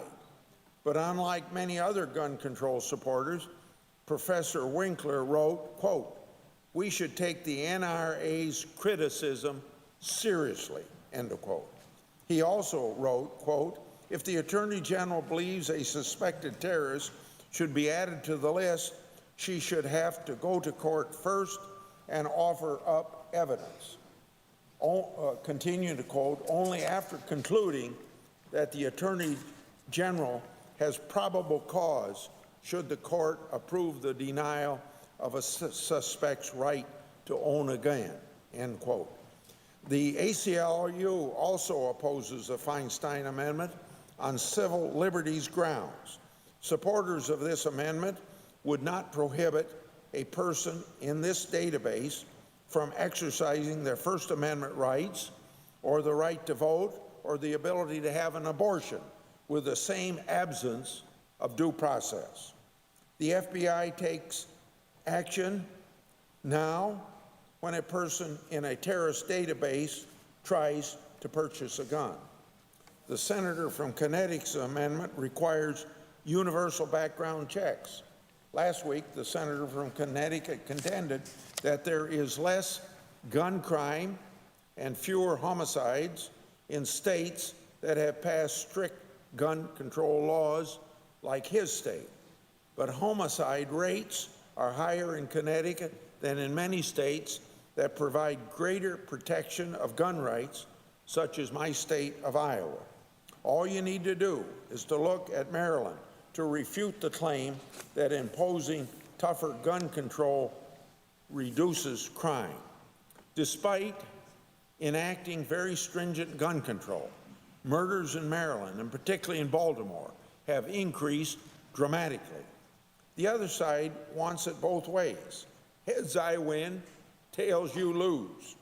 Where crime falls and state laws are stringent, they say the state laws work, regardless of laws anywhere else. Where crime rises in states with gun control, they argue it is because other states have lenient laws. The Washington Post recently reported a study that found no correlation at all, much less causation, between homicides and state gun laws. And that same newspaper, fact checker, gave my colleague's claim 3 Pinocchios. Similar, we hear that reenacting the assault weapons ban could stop mass murders. This policy has been tried and failed. Even Justice Department funded research found the effects of the ban on crime to be none to minimal. Once again, the Washington Post fact-checked the Democrats' erroneous claim and gave it 3 Pinocchios. The senator from Connecticut has also statements made about online purchases of guns, as if would-be terrorists could order one from Amazon and it would show up at their door without a background check. This is not the law either. A person is not allowed to take possession of guns ordered online, out of state, or from a licensed dealer without undergoing a background check. Additionally, the senator from Connecticut's amendment would create a new federal felony for not reporting a lost or stolen gun to local police and to the U.S. Attorney General. This new crime would apply only to lawful gun owners and not to criminals. In America, we normally prohibit in criminal actions. Although that limits the freedom, it does so much less than the law that criminalizes inaction. For ordinary citizens, this is very rare.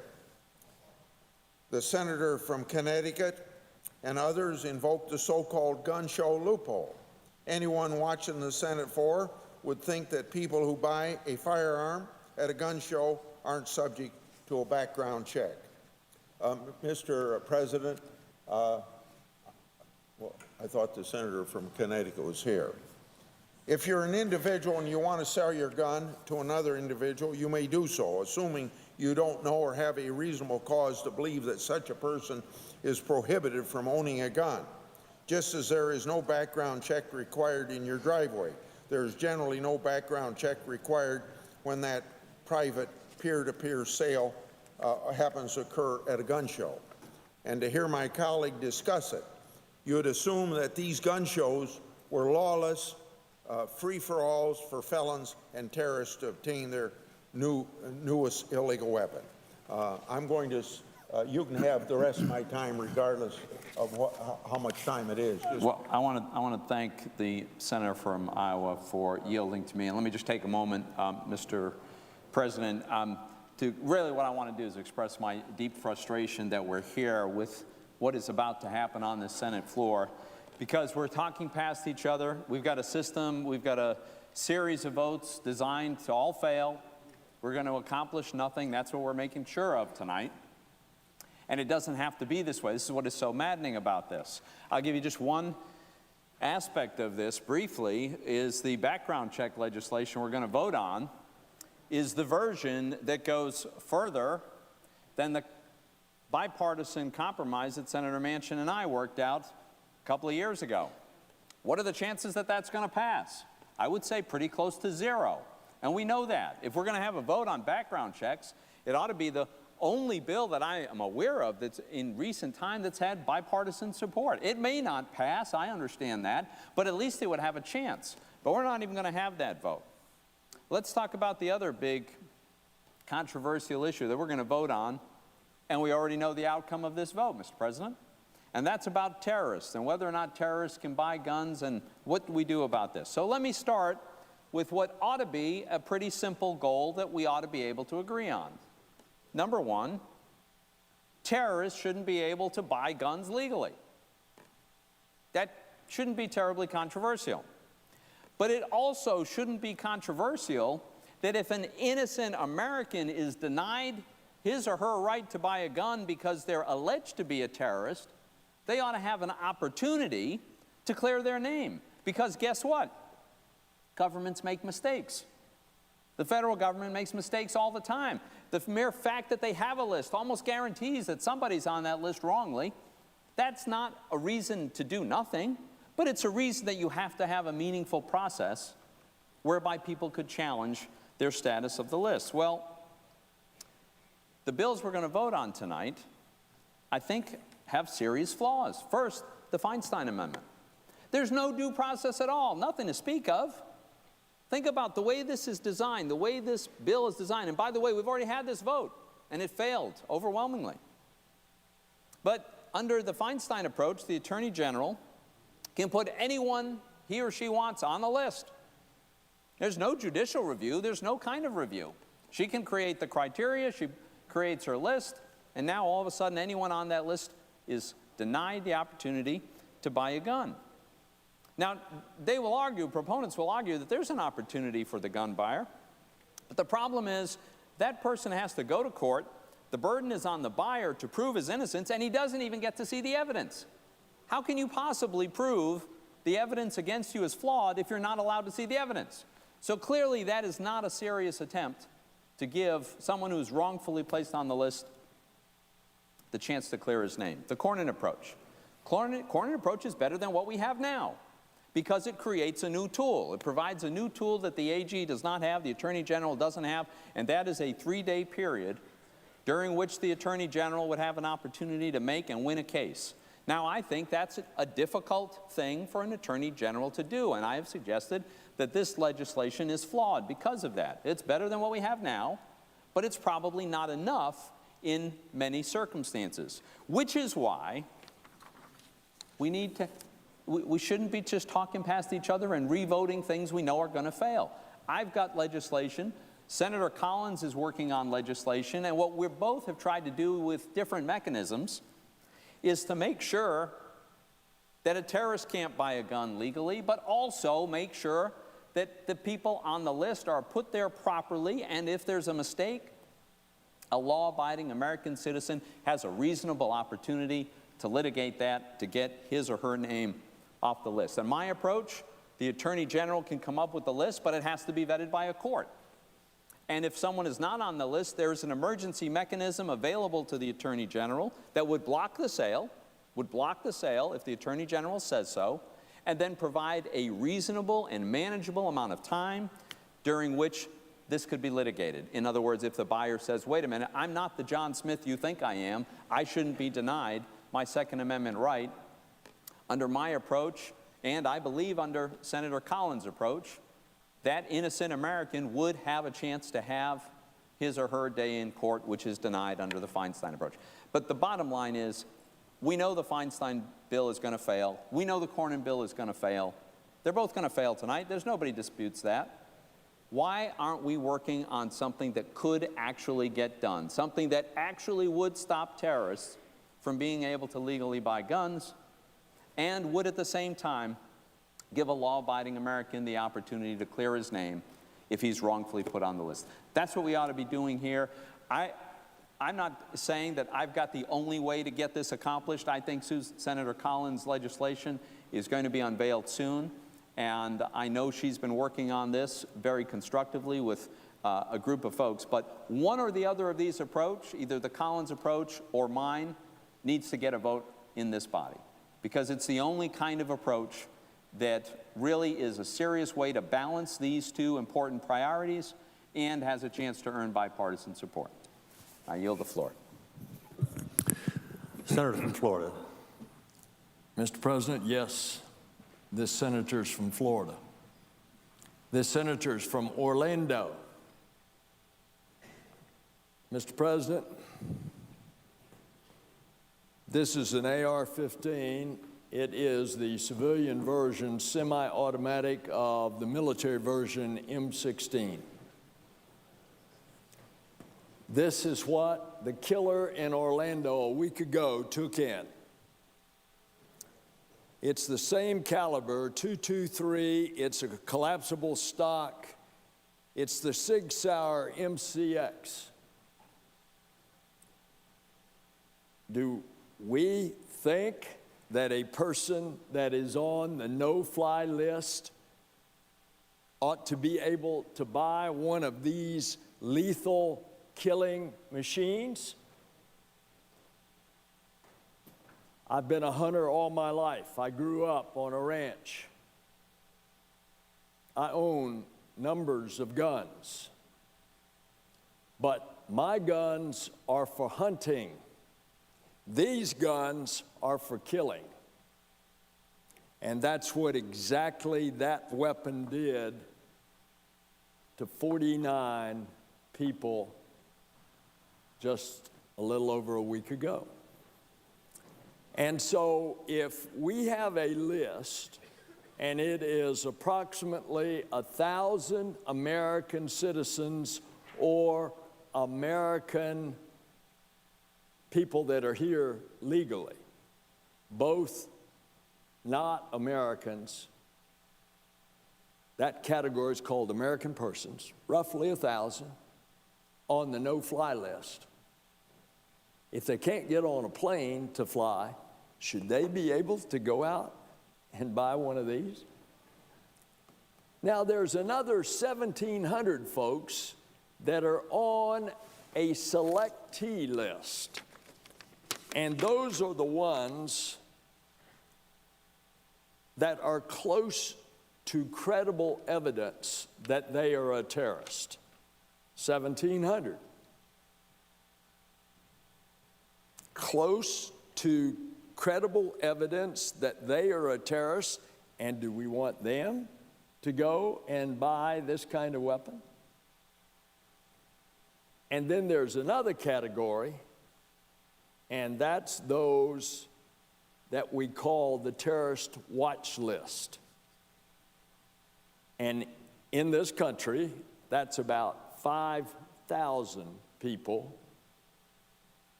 American persons, that there is declaratory evidence that they are a terrorist.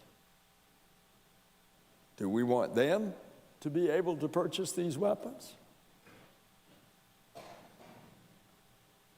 The Feinstein bill, that group of 5,000, that's it in America, 5,000. There's many more that are internationals, but 5,000 American persons on that list.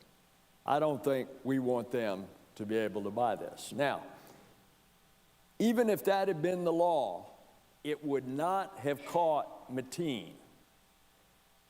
And thus, Senator Feinstein included the bill that I had filed, which would catch Mateen, because it says if you've been on the terrorist watch list, as he was back in 2013 and 2014, and they didn't have any prosecutable evidence, so they closed that case. If you have been on the terrorist watch list, then when you purchase the gun, the FBI would be notified so that the FBI could make an up-to-date decision. Did they want to go back and interview that person? And if they had seen Omar Mateen purchasing these, knowing that he had been on their watch list, they would have gone and talked to him. Now, that's what's in front of us. Seems to me it's common sense. We hear words out here. Oh, all this is the NRA locking down its votes, putting the fear of God in our Republican friends and colleagues on the next Republican primary that they're going to be in. I'm so proud of the senator from Connecticut and what he did, starting that went on for 15 hours and has brought this to a head. Time of the senator from Florida has expired. I thank the senator, Mr. President. Thank you for listening to my plea, and I'll yield the floor. Mr. President. Senator from Connecticut. I thank the gentleman, and I thank all the staff, and again, all of my colleagues, 40 of them, for joining us here on the floor on Wednesday night into the early hours. And let's be clear about what happened. Let's be clear about the fact that this body was going to ignore what happened in Orlando last week and the largest mass shooting in the history of this country. We were going to pretend like it didn't happen, and if not for the act of myself and Senator Booker and Senator Blumenthal and 30-some-odd others, we would be moving on to business that had nothing to do with keeping this nation safer. And so I don't know how these votes are going to turn out tonight. I know people are skeptical, but we are at least going to get to see where people stand on some pretty simple concepts. The concept that if you are suspected of terrorism, you should not be able to walk out of a gun store in this country with a dangerous assault weapon. A new poll today tells us that 87% of Americans support that. And guess what? A greater percentage of Republicans than Democrats support that. And you know why that number is so high? Because this country is under attack. This country is under attack, and the new weapon of choice on behalf of terrorists, it's not a plane or an explosive device, it's an assault weapon.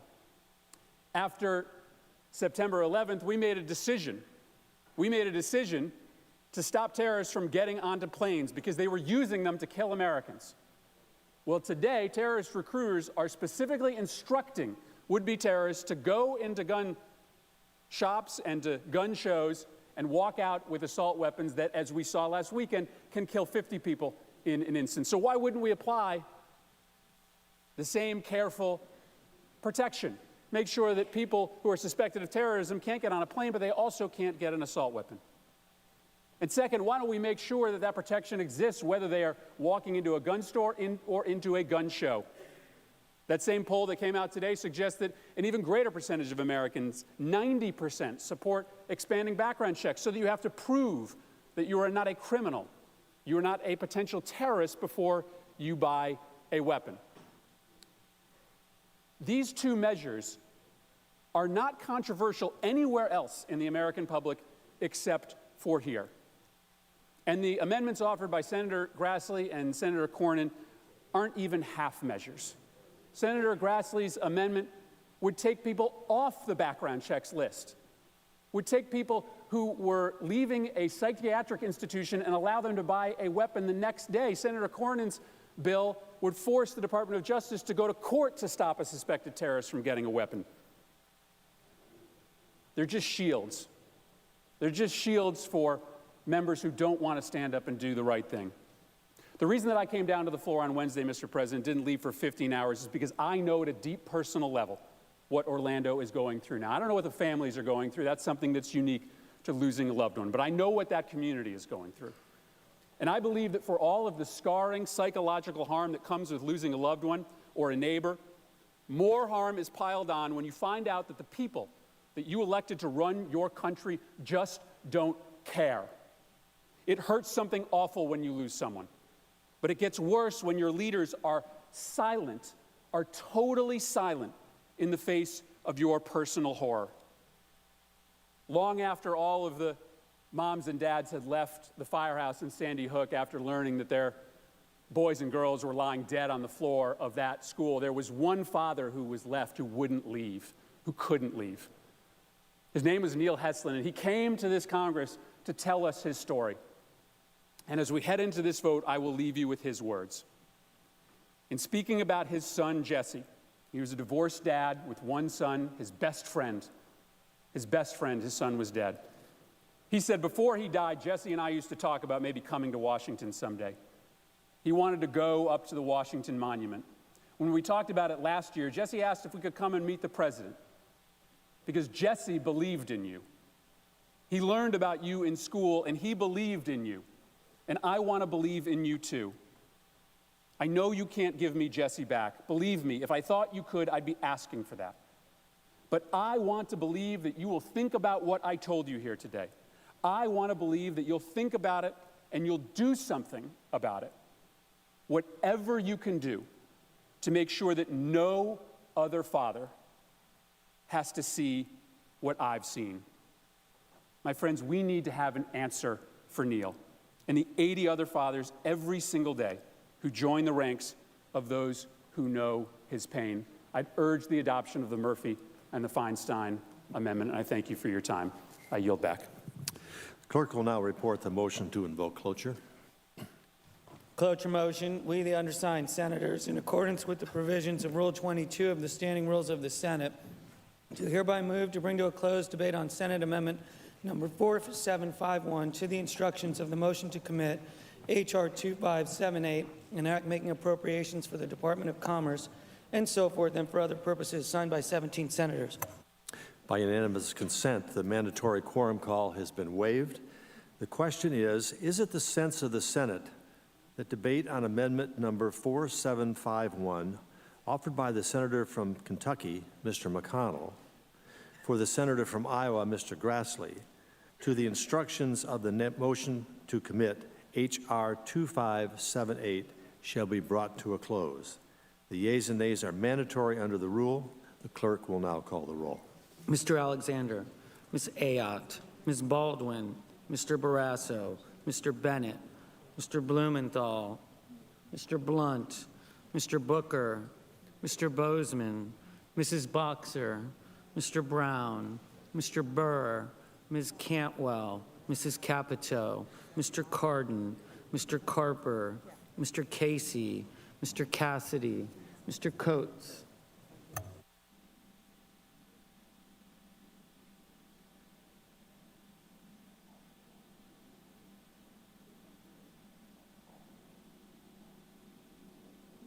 Mr. Cochran.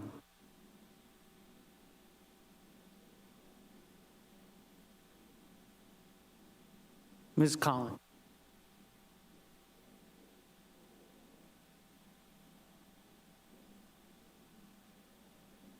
Mr. Coons.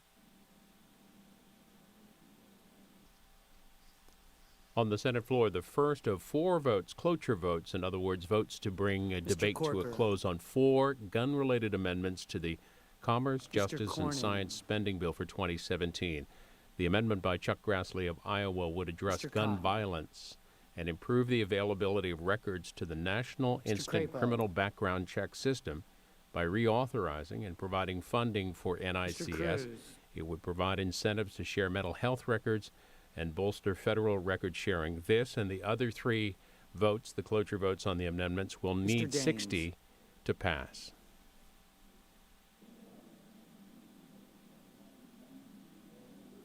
Mr. Donnelly.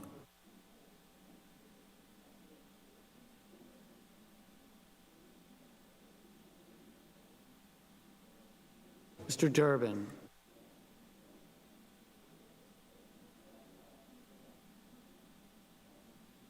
Mr. Enzi.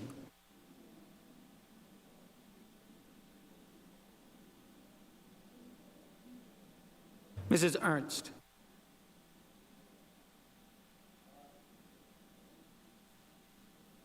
Mrs. Feinstein. Mrs. Fisher.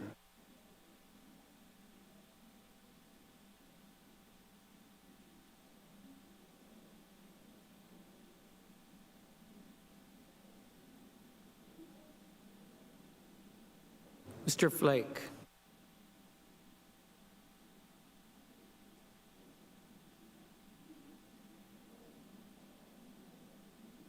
Mr. Franken.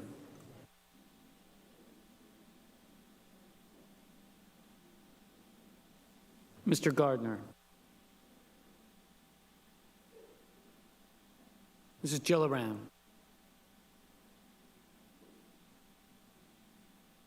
Mr. Graham.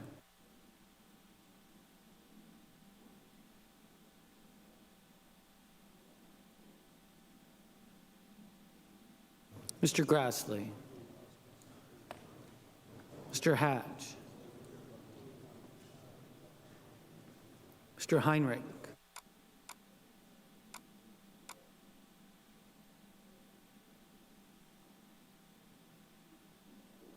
Ms. Heitkamp.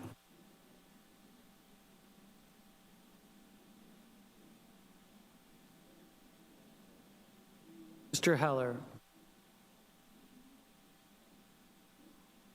Ms. Hirono.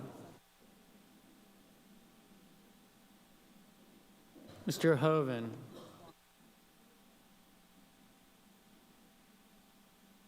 Mr. Inhofe.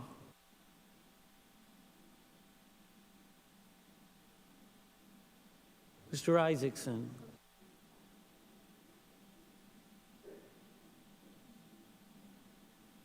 Mr. Johnson.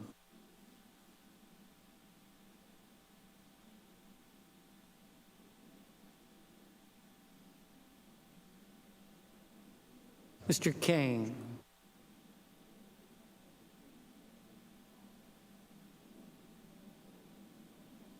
Mr. King. Mr. Kirk. Ms. Klobuchar. Mr. Langford. Mr. Leahy.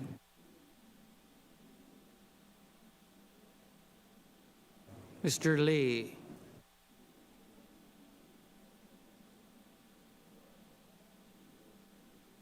Mr. Manchin.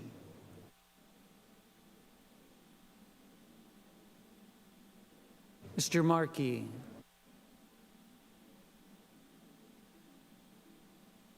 Mr. McCain.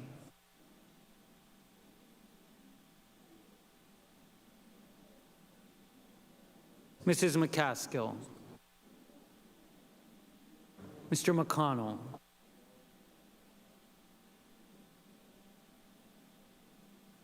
Mr. Menendez.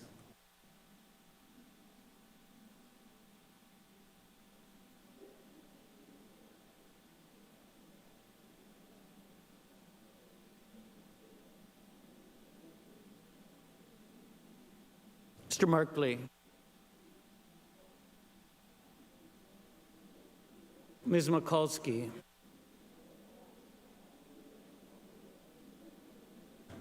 Mr. Moran.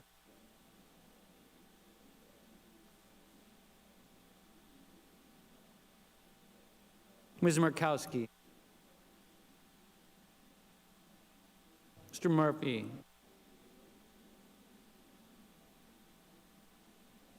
Mrs. Murray. Mr. Nelson. Mr. Paul. Mr. Perdue. Mr. Peters. Mr. Portman.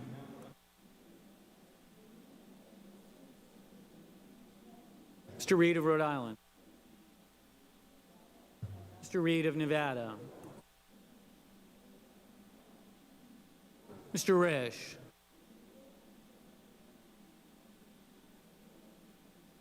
Mr. Roberts.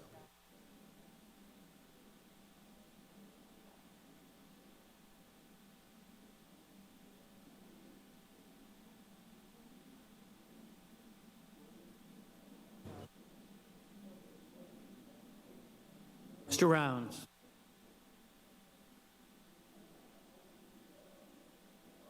Mr. Rubio.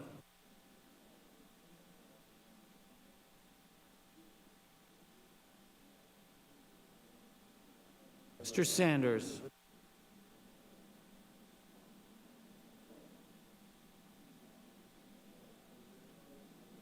Mr. Sass.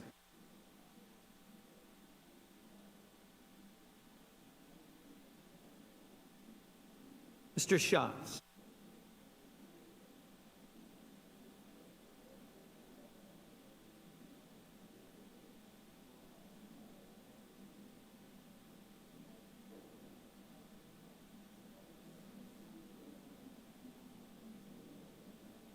Mr. Schumer.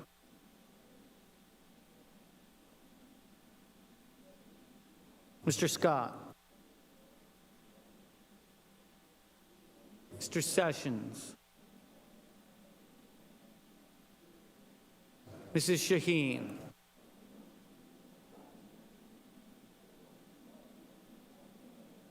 Mr. Shelby.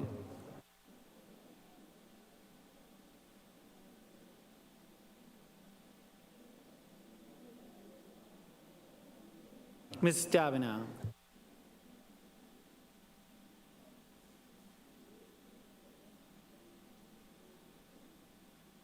Mr. Sullivan.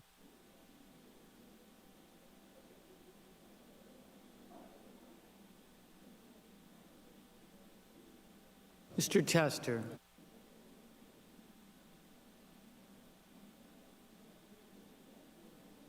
Mr. Thune.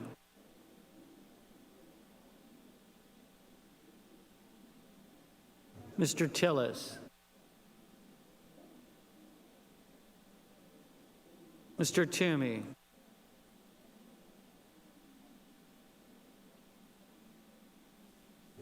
Mr. Udall.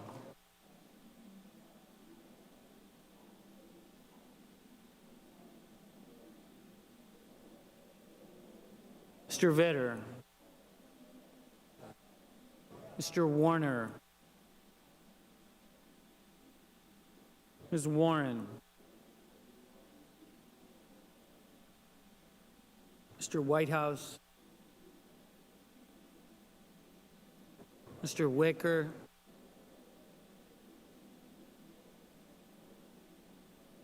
Mr. Wyden.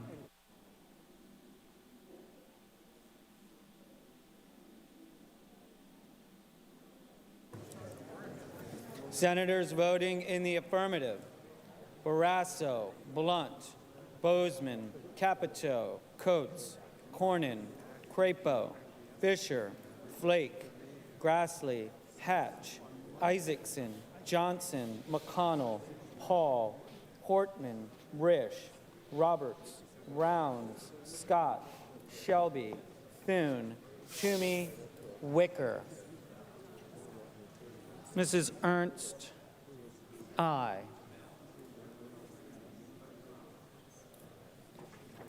Senators voting in the negative: Blumenthal, Gillibrand, Heinrich, Heitkamp, Leahy, Manchin, Markey, McCaskill, Murphy, Nelson, Sanders.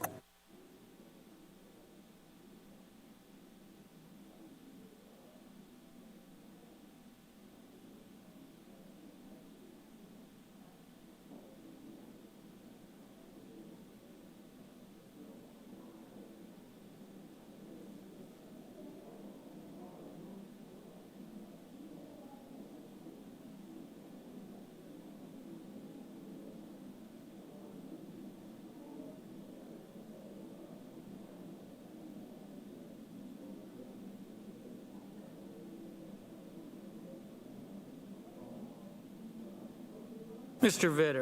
Vitter, aye. Mr.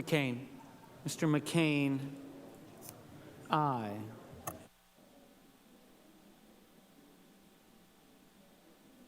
Mr. Reed of Rhode Island, no. Mr. Kane, no.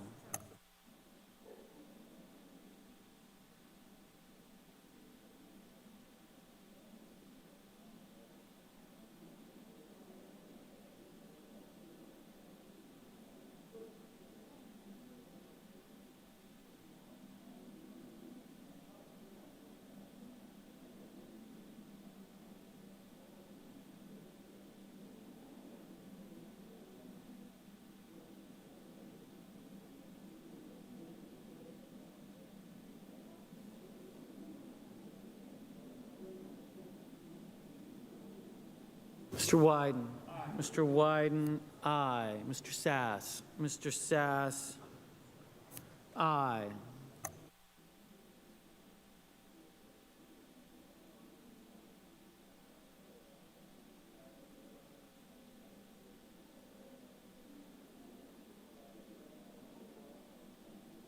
Mrs. Boxer, no. Mr. Wyden? No. Mr. Wyden, no.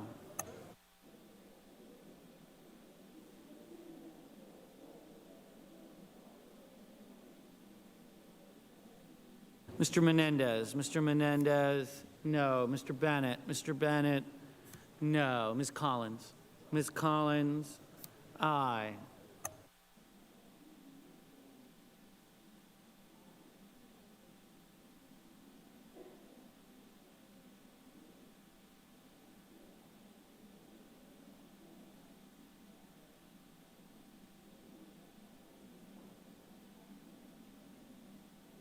Mr. Booker, no.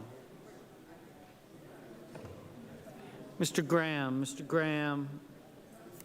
aye. Mr. Burr, aye. Mr.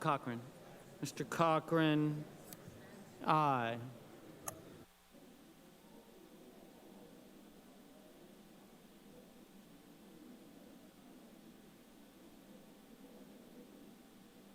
Mrs. Murray, no. Mr. Heller, aye. Ms. Ayotte, aye. Mr. Gardner, no. Mr. Corker, aye.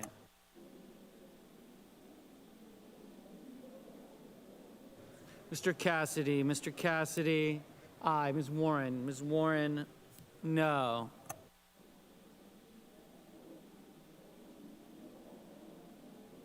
Mr. Tester, no.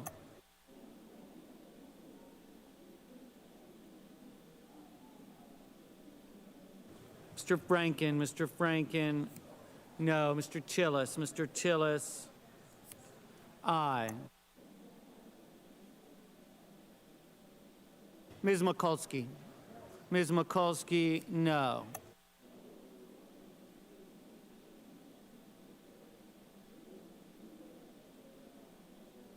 Mrs. Shaheen, no.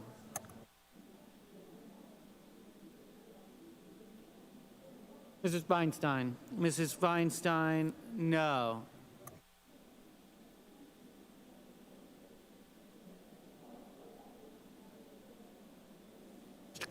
Mr. Cardin, no. Mr.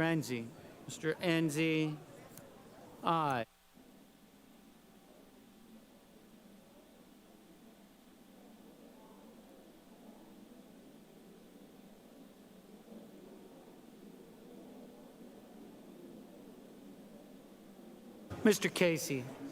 Mr. Casey, no.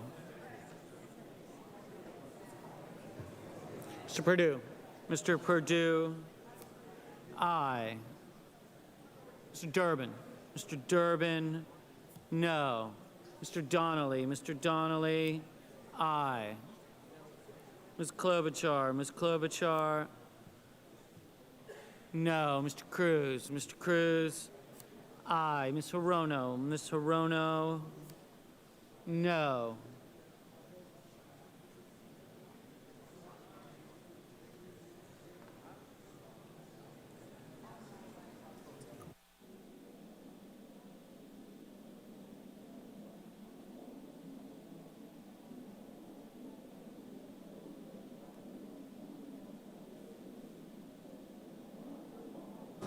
Mr. Daines, aye. Ms. Baldwin, no.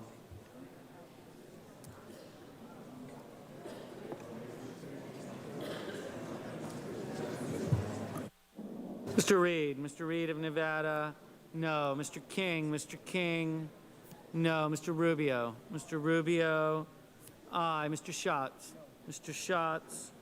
no. Mr. Whitehouse, No. Mr. Lee, aye.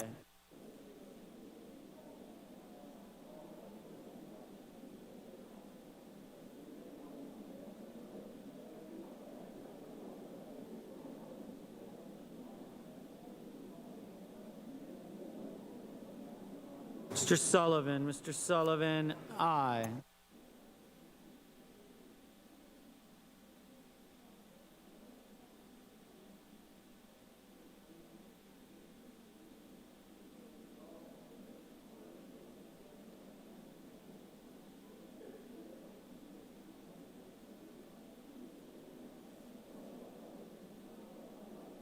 Mr. Langford, aye.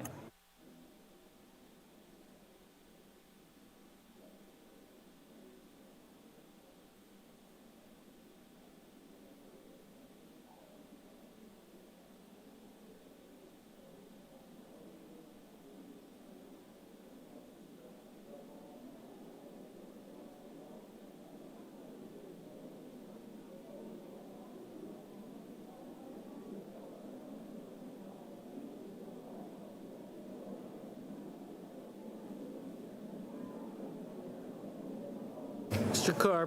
Carper, no. Ms. Cantwell, no. Mr. Moran, aye. Ms. Murkowski, aye. Mr. Inhofe, aye. Mr. Peters, no. Mr. Merkley, no.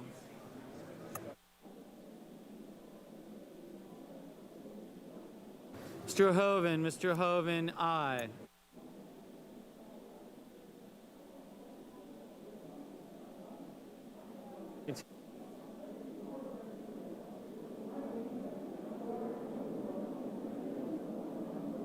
Mr. Cotton, aye. Mr. Brown, no.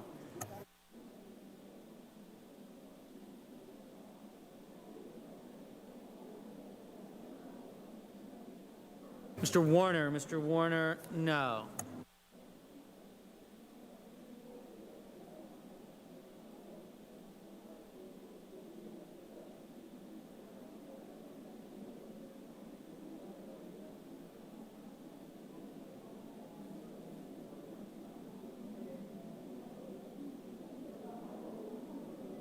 Ms. Stabenow, no.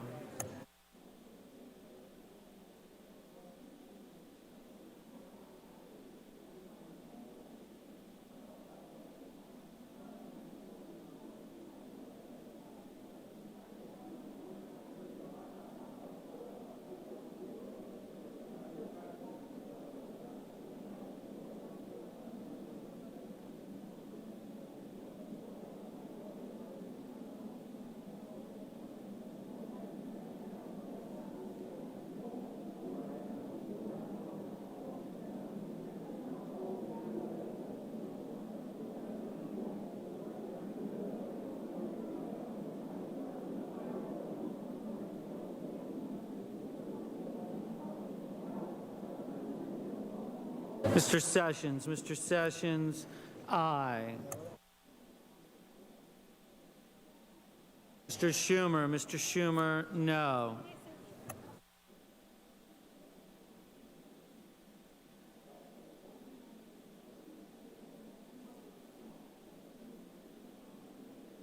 Mr. Udall, no.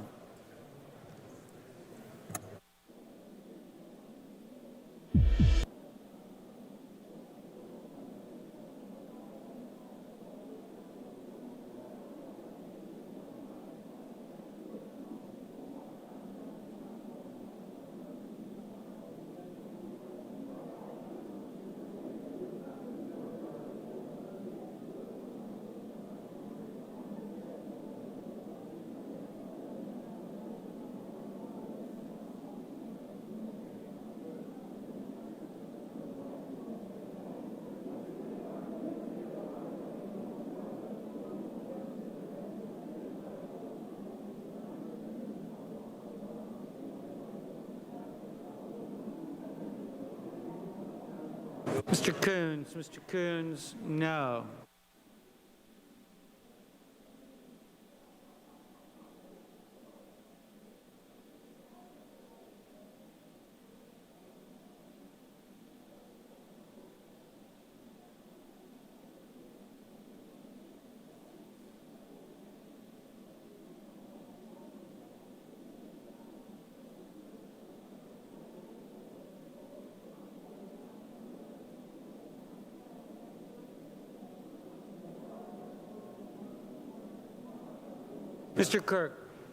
Mr. Kirk, no.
We'll close it out, but yeah.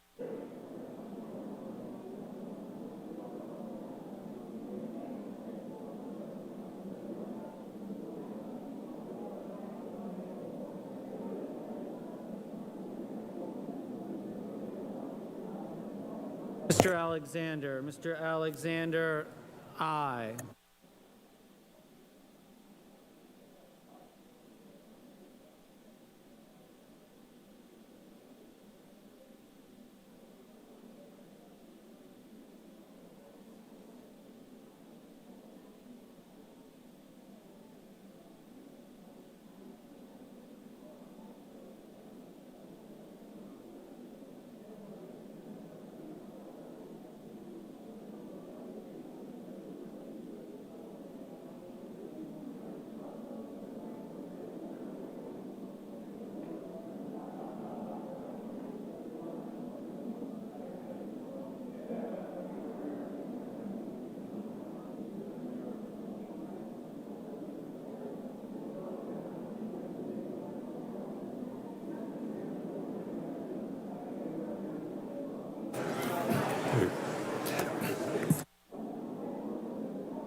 On this note, the yeas are 53, the nays are 47. 3/5 of the senators duly chosen and sworn not having voted in the affirmative. The motion is not agreed to. Mr. President. Mr. President. Senator from Alabama. Mr. President, I ask unanimous consent that the votes following the first vote in this series be 10 minutes in length. Is there objection? Without objection, so ordered. Clerk will report the motion to invoke cloture. Cloture motion. We, the undersigned senators, in accordance with the provisions of Rule 22 of the Standing Rules of the Senate, hereby move to bring to a close the debate on the McConnell motion to commit H.R. 2578 to the Judiciary Committees with instructions being the Murphy Amendment number 4750, signed by 17 senators. By unanimous consent, the mandatory quorum call has been waived. The question is it the sense of the Senate that debate on the motion to commit H.R. 2578 to the Committee on the Judiciary with instructions to report back forthwith with amendment number 4750 offered by the Senator from Kentucky, Mr. McConnell, for the Senator from Connecticut, Mr. Murphy, shall be brought to a close. The yeas and nays are mandatory under the rule, and the clerk will now call the roll. Mr. Alexander.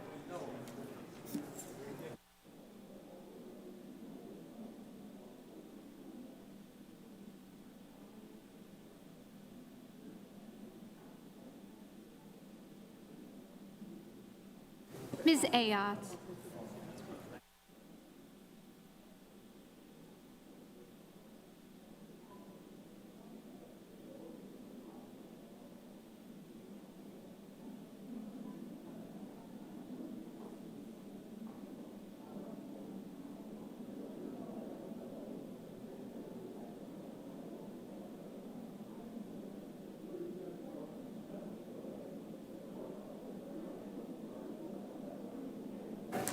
Baldwin.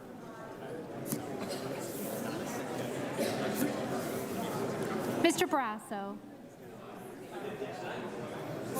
Mr. Bennett. Mr. Blumenthal. Mr. Blunt.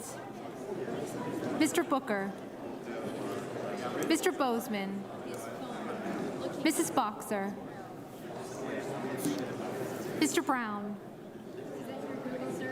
Mr. Burr. Ms. Cantwell. Mrs. Capito.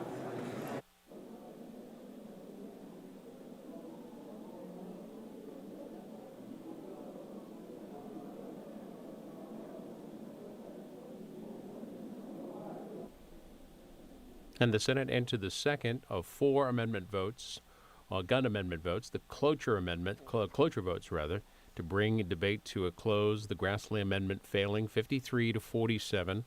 Our Capitol Hill producer Craig Kaplan tweets that Senators Kirk and Cory Gardner, Republicans, voted no on that. Joe Donnelly of Indiana becomes the first Senate Democrat to vote for the Grassley amendment, but again, that fails 53 to 47.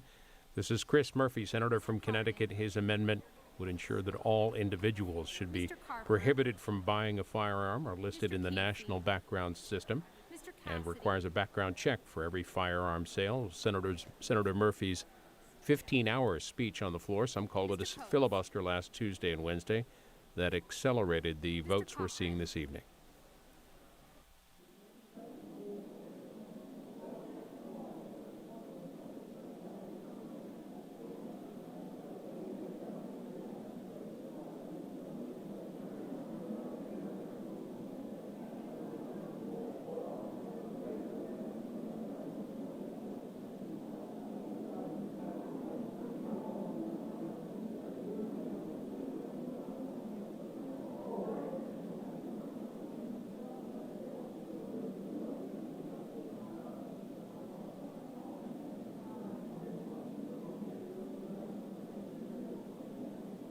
Ms. Collins. Mr. Coons. Mr. Corker. Mr. Cornyn. Mr. Cotton. Mr. Crapo. Mr. Cruz.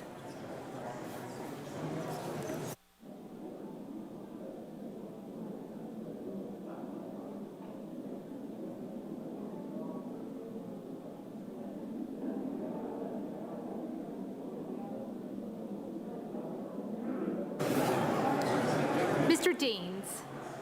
Mr. Donnelly.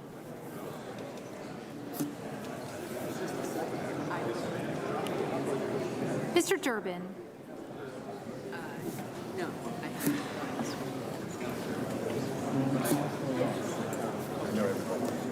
Right.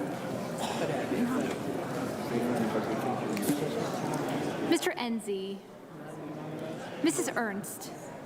Mrs. Feinstein. Mrs. Fisher.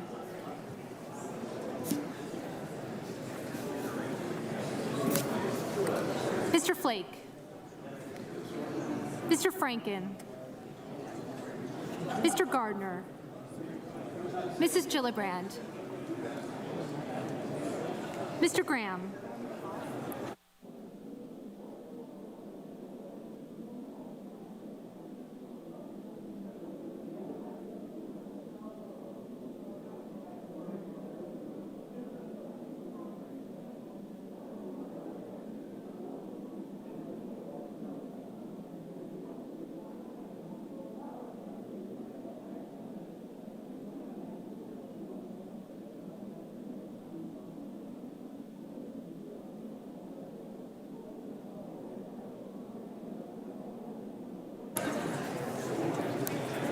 Mr. Grassley, Mr. Hatch, Mr. Heinrich, Ms. Heitkamp,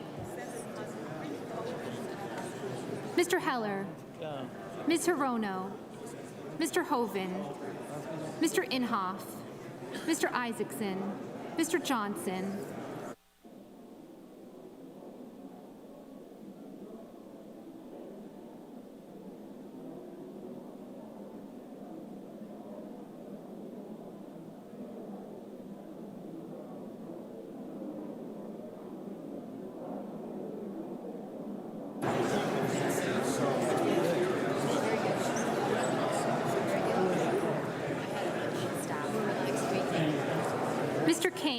Mr. King, Mr. Kirk, Ms. Klobuchar, Mr. Langford, Mr. Leahy,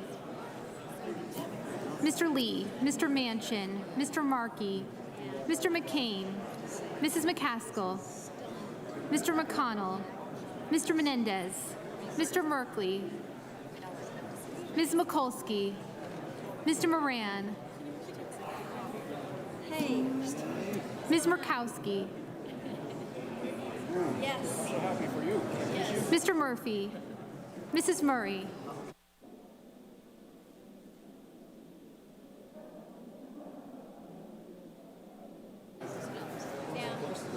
Mr. Nelson,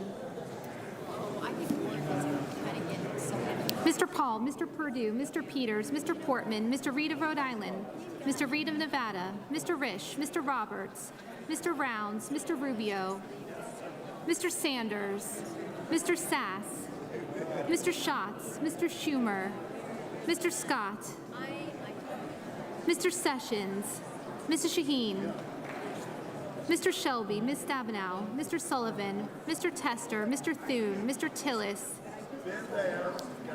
Mr. Toomey, Mr. Udall, Mr. Vitter, Mr. Warner, Ms. Warren, Mr. Whitehouse, Mr. Wicker, Mr. Wyden.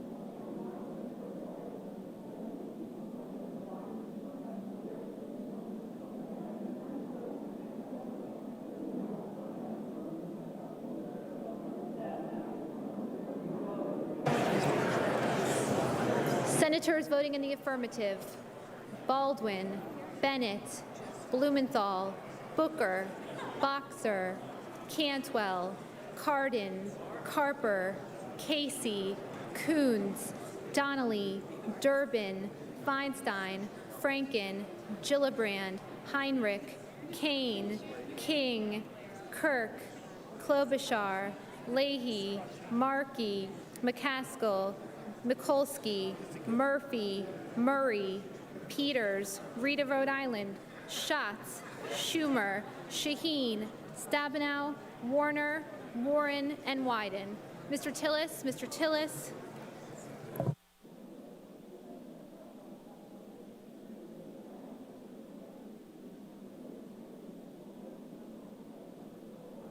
Mr. Udall, Mr. Udall.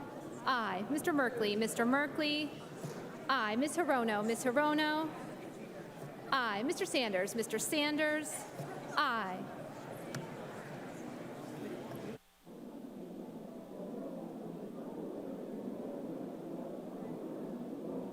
Senators voting in the negative: Alexander, Ayotte, Barrasso, Blunt, Bozeman, Burr, Capito, Cassidy, Coates, Collins, Corker, Cotton, Crapo, Cruz, Daines, Enzi, Ernst, Fisher, Flake, Gardner, Graham, Grassley, Hatch, Heller, Hoeven, Inhofe, Isaacson, Johnson, Langford, Lee, Manchin, McCain, McConnell, Moran, Murkowski, Paul, Perdue, Portman, Risch, Roberts, Rounds, Rubio, Sass, Sessions, Shelby, Sullivan, Tester, Tillis, Toomey, Vitter, and Wicker. Mr. Cornyn, Mr. Cornyn. No. Mr. Brown. Mr. Brown. Aye. Mr. Whitehouse, Mr. Whitehouse. Aye.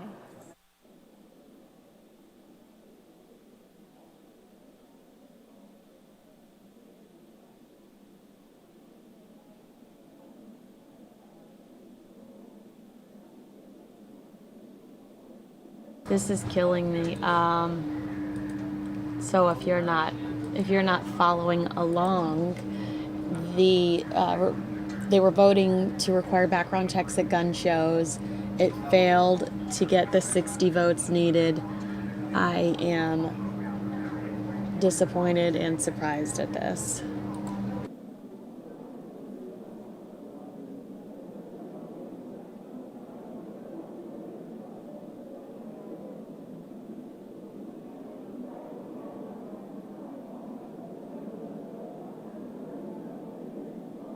Mr. Menendez. Mr. Menendez, aye.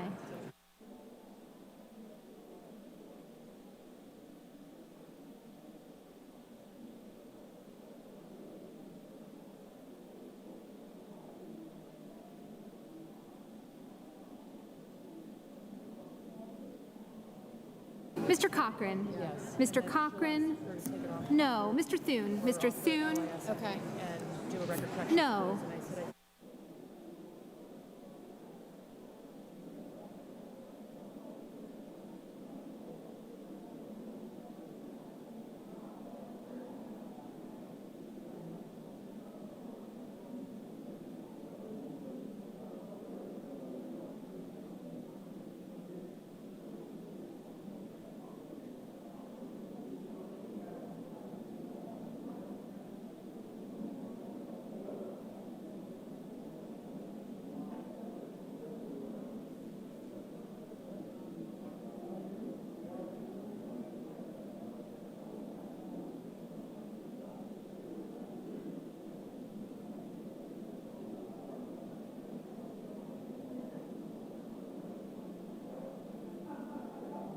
Mr. Scott. Mr. Scott.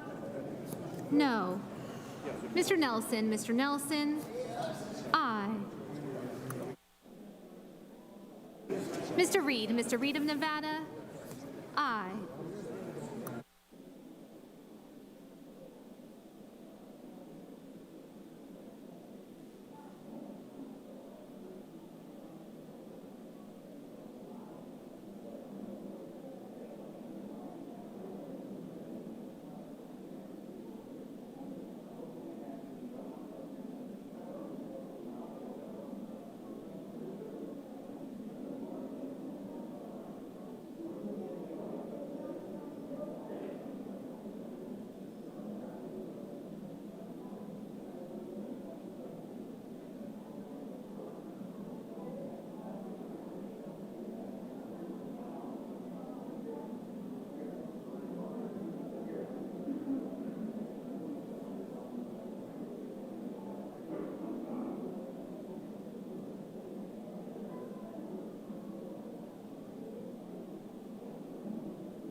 Ms. Heitkamp. Ms. Heitkamp. No.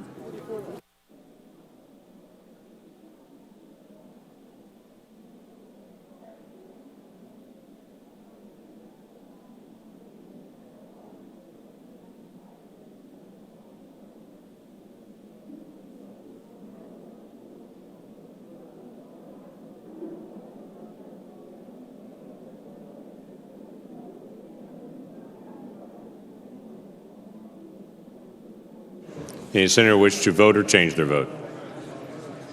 On this vote, the yeas are 44, the nays are 56. 3/5 of the senators duly chosen and sworn not having voted in the affirmative. The motion is not agreed to.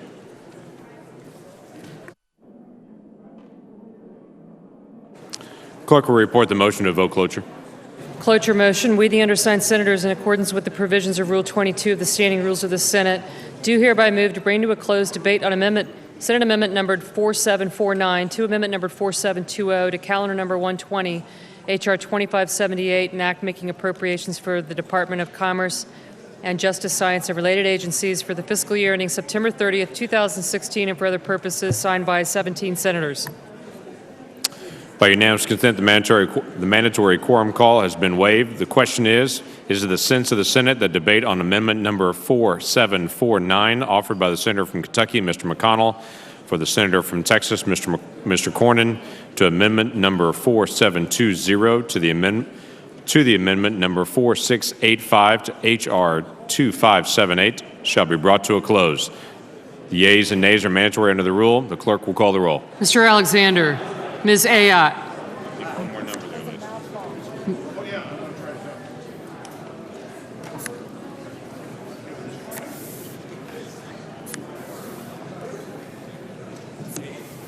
Ms. Baldwin, One vote yes.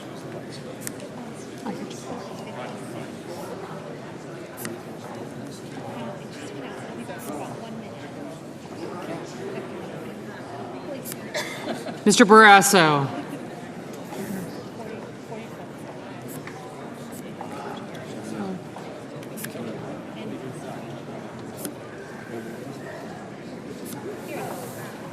Mr. Bennett,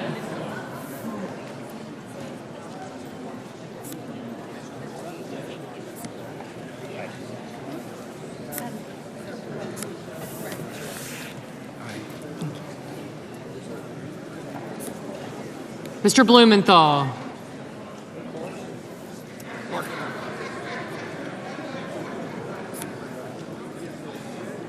Mr. Blunt, Mr. Booker,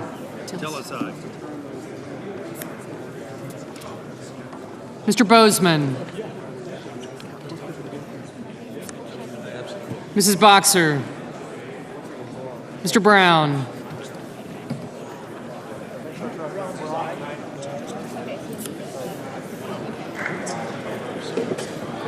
Mr. Burr,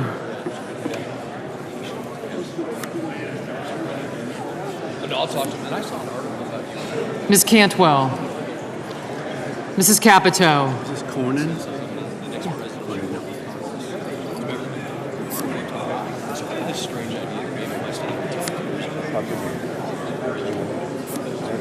Mr. Cardin, Mr. Carper, Mr. Casey,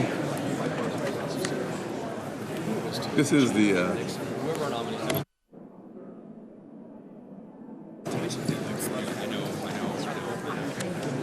I'm trying not to smile when I say that. I'm depressed with it.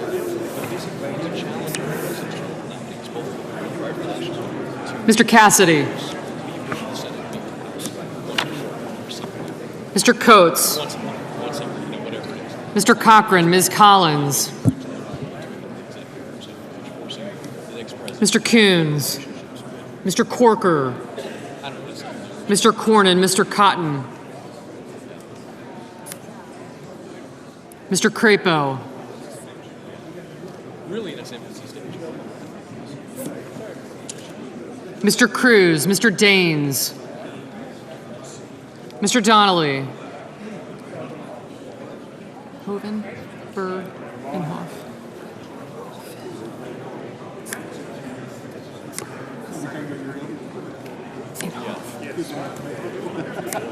Rankin. Mr. Durbin. I certainly think these things we can. Absolutely. Absolutely. Yeah.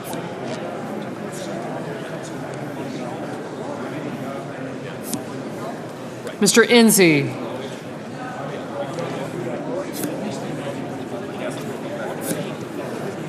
Mrs. Ernst. Mrs. Feinstein, Mrs. Fisher. Mr. Flake.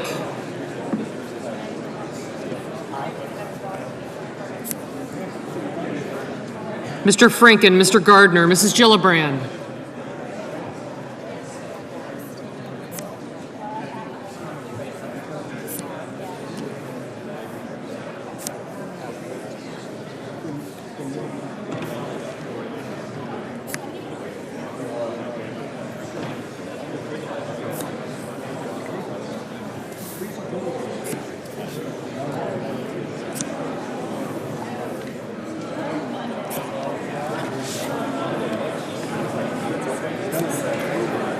Mr. Graham, Mr. Grassley, Mr. Hatch, Mr. Heinrich, Ms. Heitkamp,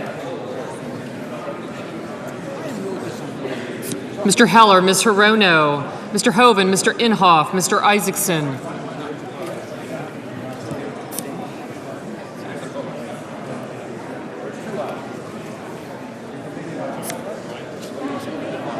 Mr. Johnson, Mr. Kane, Mr. King, Yes. Mr. Kirk, Ms. Klobuchar, Mr. Langford,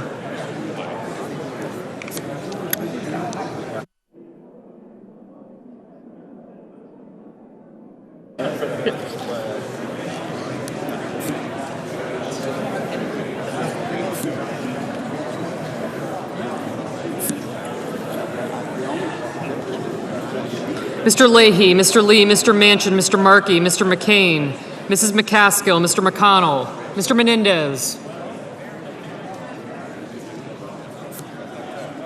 Mr. Merkley, Ms. Mikulski, Mr. Moran, Ms. Murkowski, Mr. Murphy, Mrs. Murray,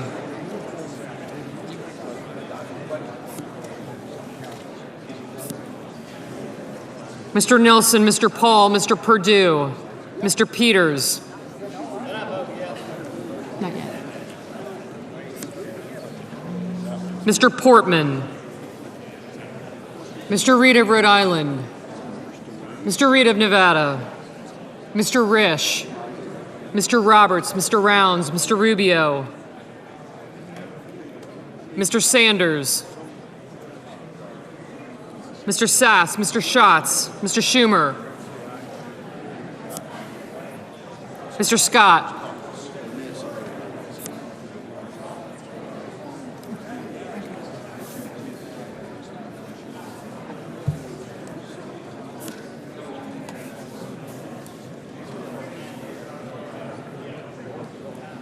Mrs. Shaheen,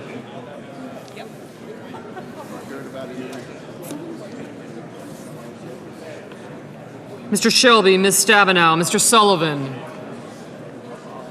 Mr. Tester,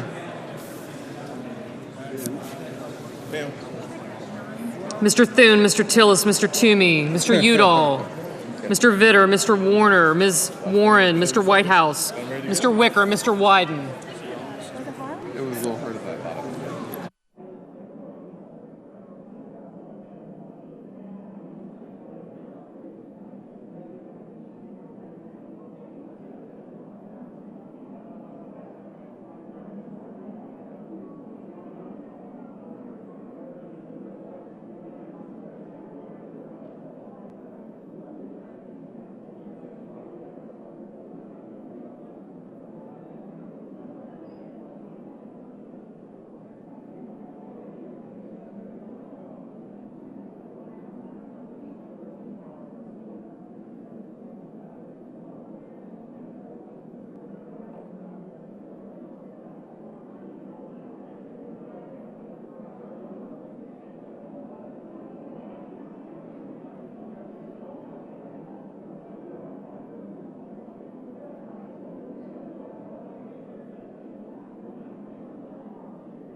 Senators voting in the affirmative: Alexander, Ayotte, Barrasso, Blunt, Bozeman, Burr, Capito, Cassidy, Coates, Cochran, Corker, Cornyn, Cotton, Cruz, Daines, Donnelly, Enzi, Ernst, Fisher, Gardner, Graham, Grassley, Hatch, Heller, Hoeven, Inhofe, Isaacson, Johnson, Lankford, Lee, Manchin, McCain, McConnell, Moran, Murkowski, Paul, Perdue, Roberts, Rounds, Rubio, Sass, Scott, Shelby, Sullivan, Thune, Tillis, Toomey, Vitter, and Wicker. Senators voting in the negative: Baldwin, Bennett, Blumenthal, Booker, Boxer, Brown, Cantwell, Cardin, Carper, Casey, Collins, Coons, Feinstein, Flake, Franken, Gillibrand, Heinrich, Heitkamp, Hirono, Kane, King, Kirk, Leahy, Markey, McCaskill, Menendez, Merkley, Mikulski, Murphy, Murray, Nelson, Peters, Reed of Rhode Island, Reed of Nevada, Sanders, Schatz, Schumer, Shaheen, Stabenow, Tester, Udall, Warner, Warren, Whitehouse, and Wyden. Mr. Durbin, no.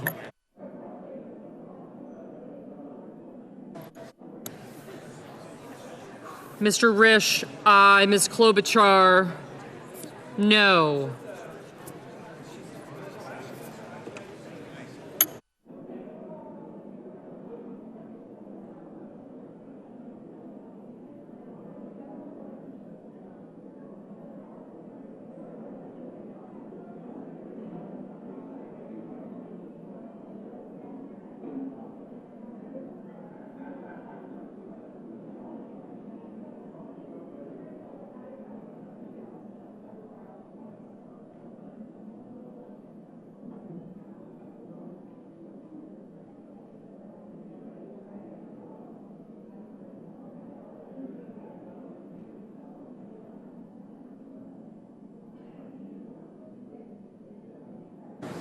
Mr. Crapo, aye. Mr. Portman, aye.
Mr. Sessions, aye.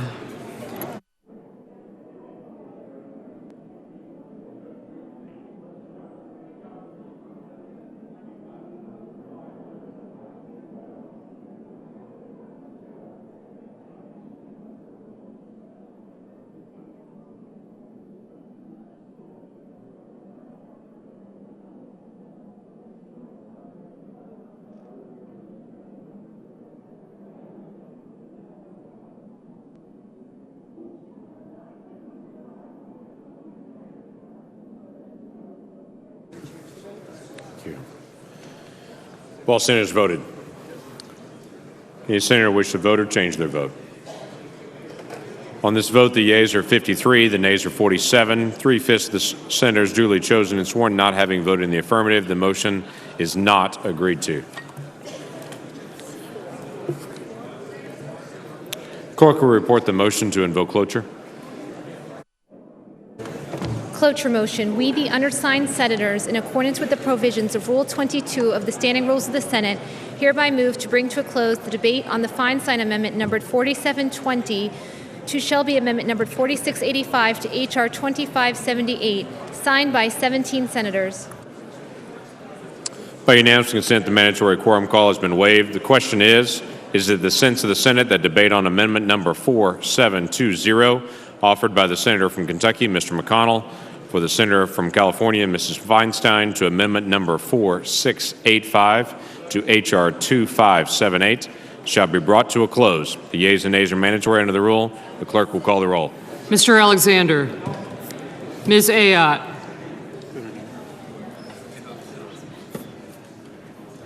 I got you. Thank you.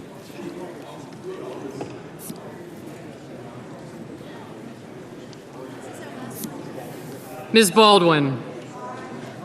Sir. Yeah.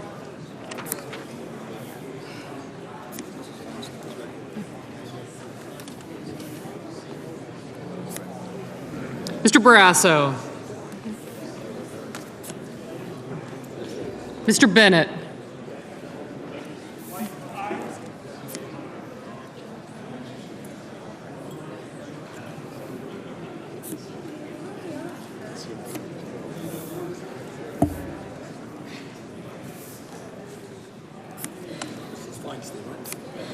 Yes, sir. Thanks.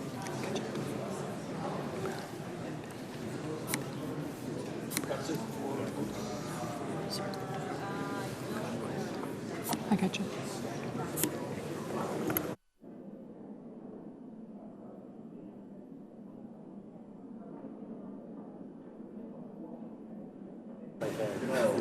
This is a respectful. It's a respectful.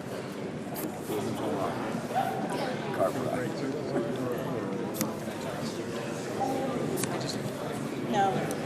Gotcha. I did. Thank you. Yeah, I did. Thanks, Glenn. Okay. Did. My hope was that Mike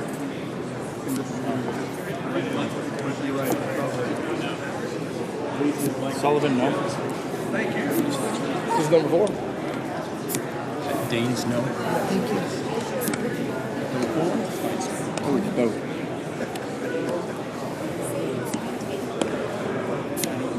Scott, no. Scott, no. I'm very close to being honest. I have concerns, to be honest with you. This is really something my Mr. Blunt. Mr. Booker.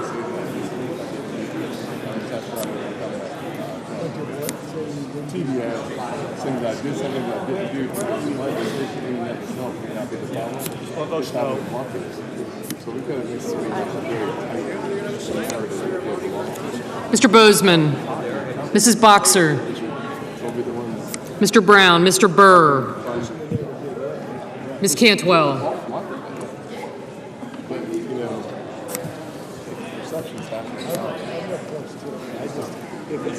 Mrs. Capito, Mr. Cardin, Mr. Carper, Mr. Casey, Mr. Cassidy, Mr. Coates, Mr. Cochran, Ms. Collins,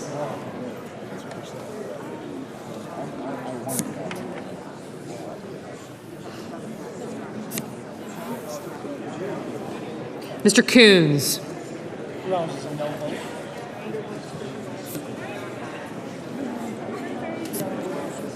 Mr. Corker, Mr. Cornyn, Mr. Cotton, Mr. Crapo, Mr. Cruz, Mr. Daines, Mr. Donnelly,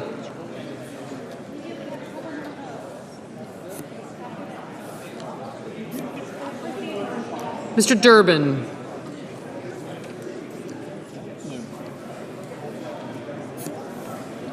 Mr. Enzi,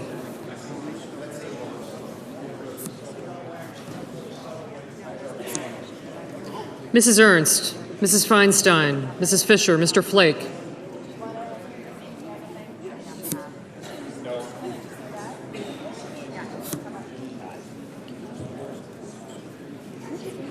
Mr. Franken, Mr. Gardner, Mrs. Gillibrand.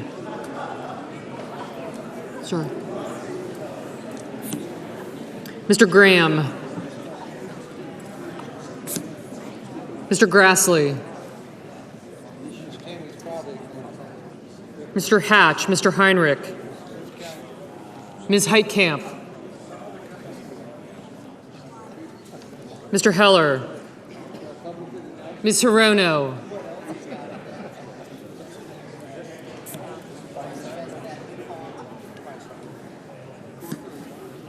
Mr. Hoven, Mr. Inhofe, Mr. Isaacson, Mr. Johnson, Mr. Kane, Mr. King, Mr. Kirk, Ms. Klobuchar,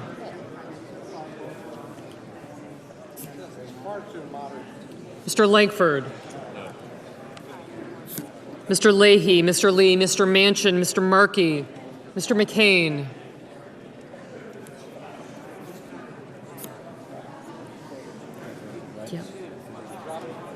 Mrs. McCaskill, Mr. McConnell, Mr. Menendez, Mr. Merkley, Ms. Mikulski, Mr. Moran, Ms. Murkowski, Mr. Murphy, Mrs. Murray, Mr. Nelson, Mr. Paul, Mr. Perdue, Mr. Peters,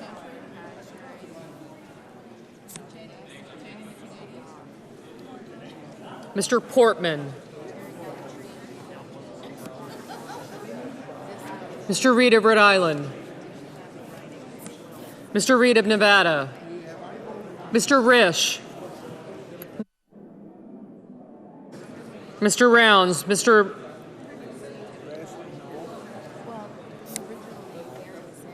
Rubio,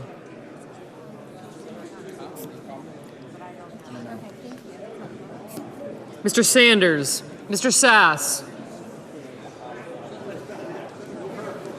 Mr. Schatz, Mr. Schumer,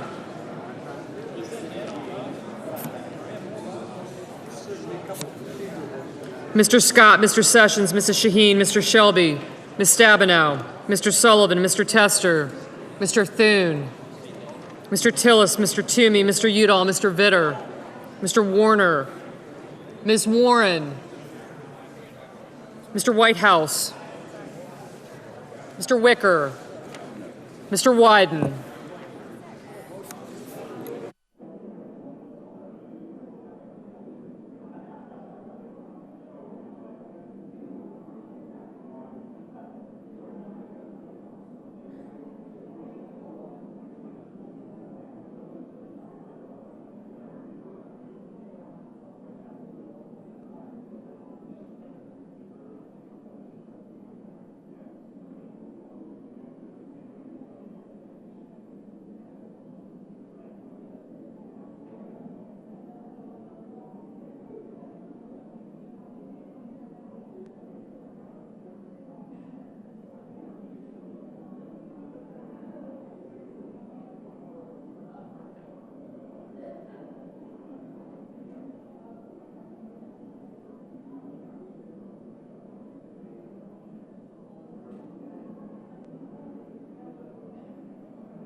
Senators voting in the affirmative: Ayotte, Baldwin, Bennett, Blumenthal, Boxer, Brown, Cantwell, Cardin, Carper, Casey, Donnelly, Durbin, Feinstein, Franken, Heinrich, Kane, King, Kirk, Klobuchar, Leahy, Manchin, Markey, McCaskill, Menendez, Merkley, Mikulski, Murphy, Murray, Nelson, Peters, Reid of Rhode Island, Reid of Nevada, Sanders, Schatz, Shaheen, Stabenow, Tester, Udall, Warner, and Wyden. Ms. Warren, aye.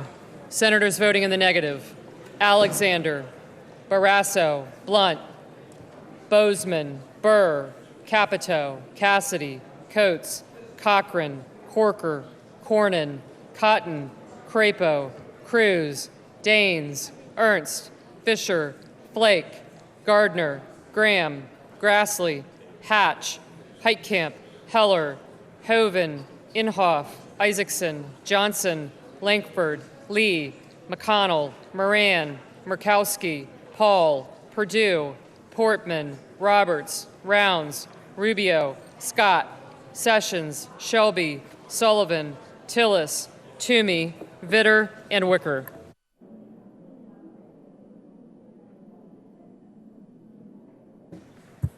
Mr. Booker, aye. Mr. Sass, no. Mr. Risch, no.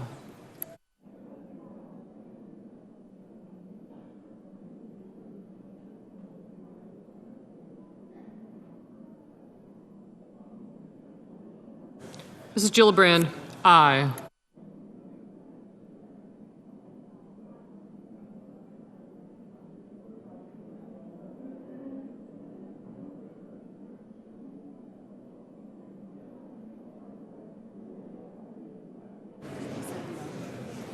Mr. Schumer, aye.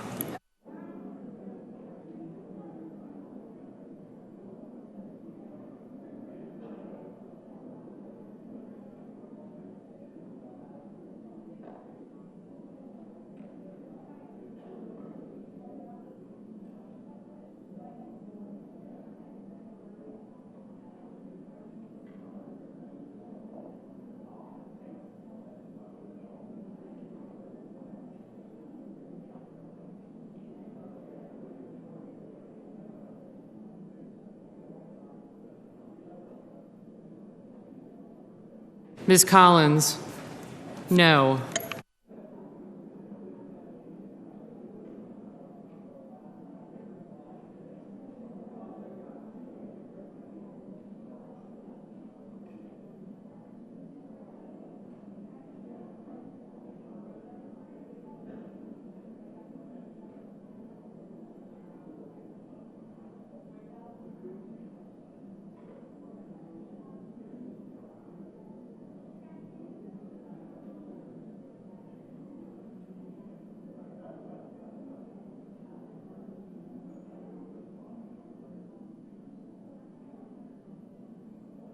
Mr. Thune, no. Mr. Enzi, no.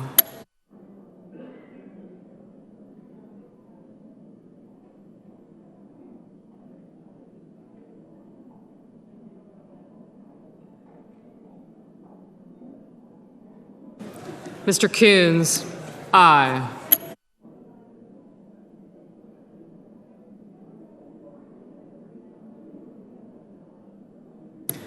Ms. Hirono, aye. Mr. Whitehouse, aye.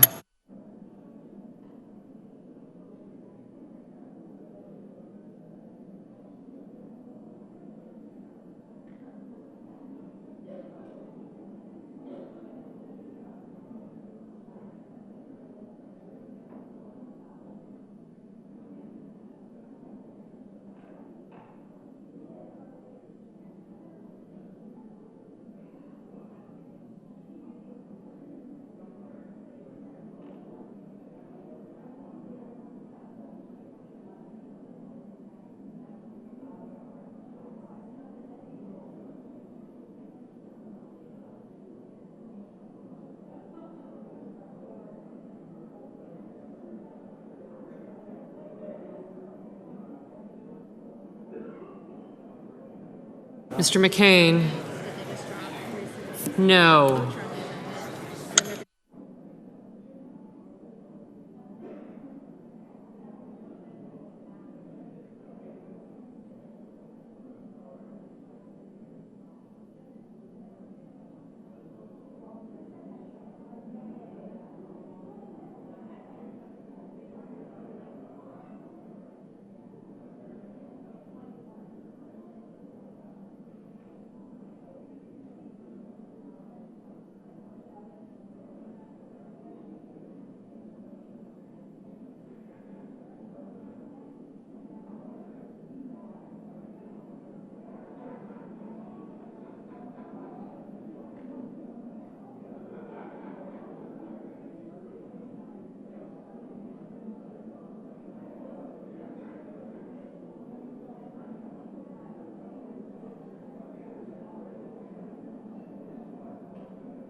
All senators voted.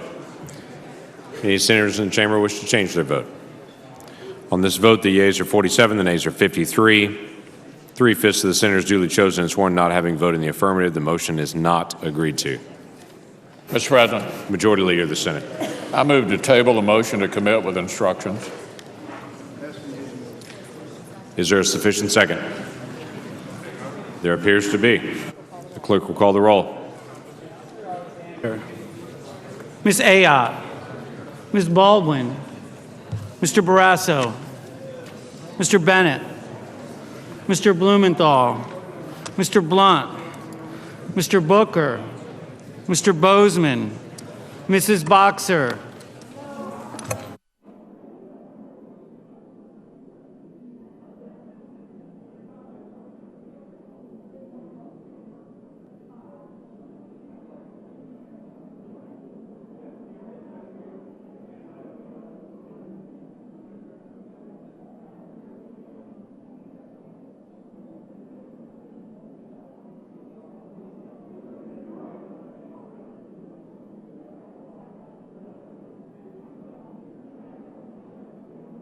Mr. Brown, Mr. Burr,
Ms. Cantwell, Mrs. Capito, Mr. Cardin,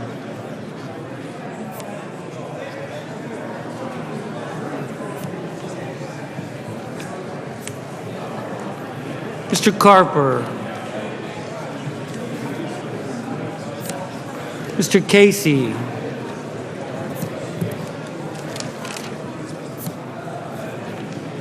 Mr. Cassidy, Mr. Coates, Mr. Cochran, Ms. Collins,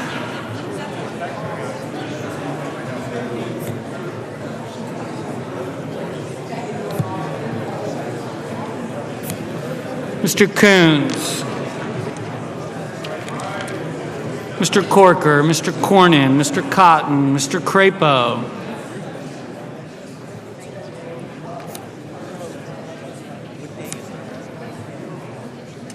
Mr. Cruz,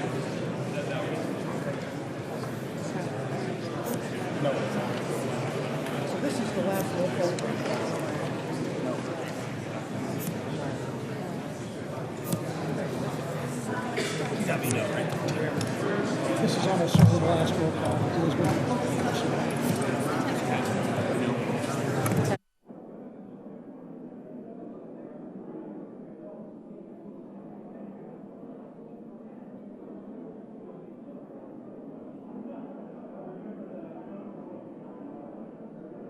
Mr. Daines, Mr. Donnelly, Mr. Durbin, Mr. Enzi, Mrs. Ernst, Mrs. Feinstein, Mrs. Fisher, Mr. Flake, Mr. Franken, Mr. Gardner, Mrs. Gillibrand, Mr. Graham,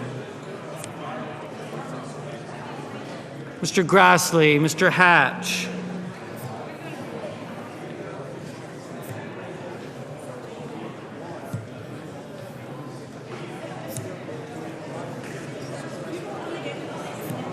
Mr. Heinrich, Ms. Heitkamp, Mr. Heller, Mr. Rono, Mr. Hoven, Mr. Inhofe, Mr. Isaacson, Mr. Johnson, Mr. Kane, Mr. King, Mr. Kirk, Ms. Klobuchar, Mr. Lankford, Mr. Leahy,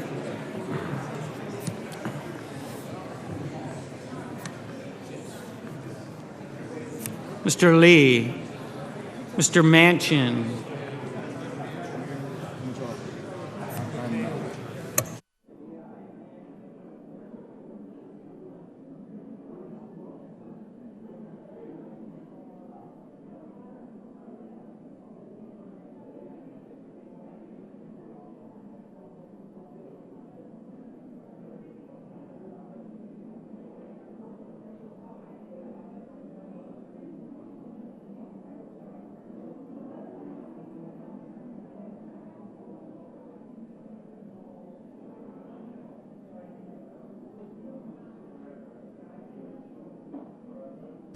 Mr. McCain, Mrs. McCaskill, Mr. McConnell, Mr. Menendez, Mr. Merkley, Ms. Mikulski, Mr. Moran, Ms. Murkowski, Mr. Murphy, Mrs. Murray, Mr. Nelson, Mr. Paul, Mr. Perdue, Mr. Peters, Mr. Portman, Mr. Reed of Rhode Island, Mr. Reed of Nevada, Mr. Risch, Mr. Roberts, Mr. Rounds, Mr. Rubio, Mr. Sanders, Mr. Sass, Mr. Schatz, Mr. Schumer,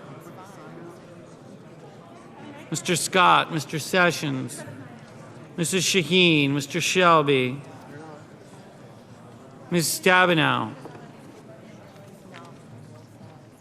Mr. Sullivan, Mr. Tester,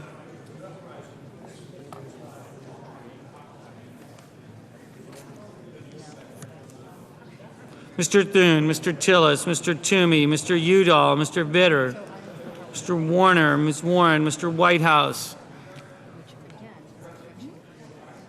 Mr. Wicker,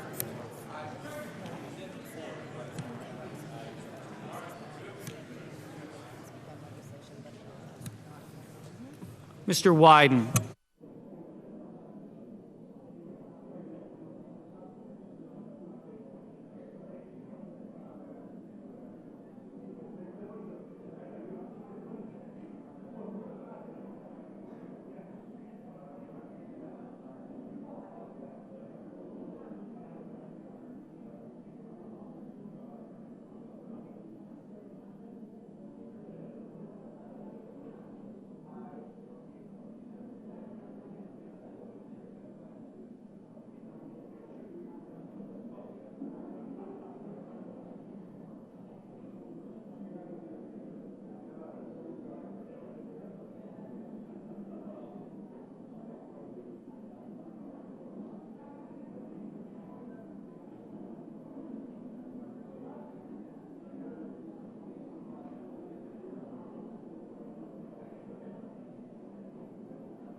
Senators voting in the affirmative: Alexander, Ayotte, Barrasso, Blunt, Bozeman, Burr, Capito, Cassidy, Coates, Cochran, Corker, Cornyn, Cotton, Cruz, Daines, Enzi, Ernst, Fisher, Flake, Gardner, Grassley, Hatch, Heitkamp, Heller, Hoven, Inhofe, Isaacson, Johnson, Kirk, Langford, Manchin, McCain, McConnell, Moran, Paul, Perdue, Portman, Roberts, Rounds, Sass, Scott, Sessions, Shelby, Sullivan, Tester, Thune, Tillis, Toomey, Vitter, Wicker.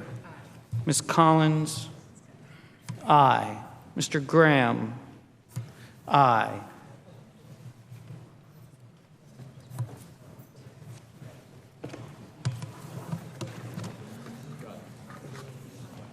Ms. Murkowski, aye. Mr. Crapo, aye.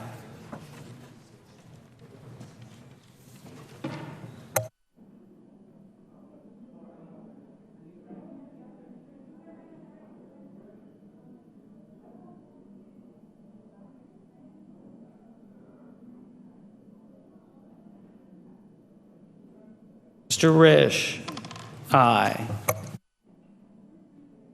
Senators voting in the negative: Baldwin, Bennett, Blumenthal, Boxer, Brown, Cantwell, Cardin, Casey, Coons, Donnelly, Durbin, Feinstein, Franken, Gillibrand, Heinrich, Hirono, Kane, King, Klobuchar, Leahy, Markey, McCaskill, Menendez, Merkley, Mikulski, Murphy, Murray, Nelson, Peters, Reed of Rhode Island, Reed of Nevada, Sanders, Schatz, Schumer, Shaheen, Stabenow, Udall, Warner, Warren, Whitehouse, Wyden.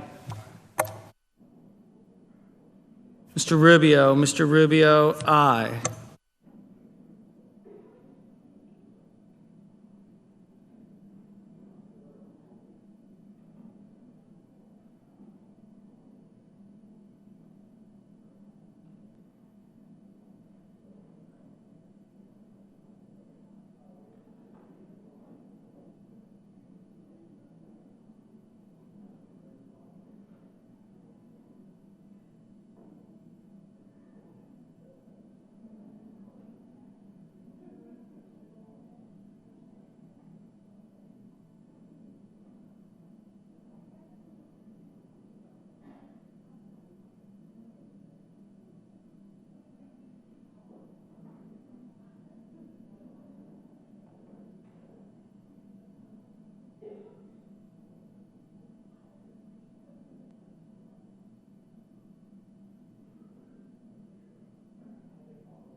Mr. Booker, no.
All right, guys, looks like Senate Democrats are speaking out now after what just happened. Let's go ahead and listen in. 80% of Americans think that terrorists shouldn't be able to buy guns. 87% of Americans, 90% of Republicans in that poll think that terrorists should not be able to buy guns. I don't think democracy allows for this Congress to be so out of step with the American public for very long. And so I'm mortified by today's vote. But my spine is strengthened by the fact that we had 40 Democrats on the floor demanding change. That over the course of this week, we've had millions of Americans join our crusade to end this epidemic of gun violence.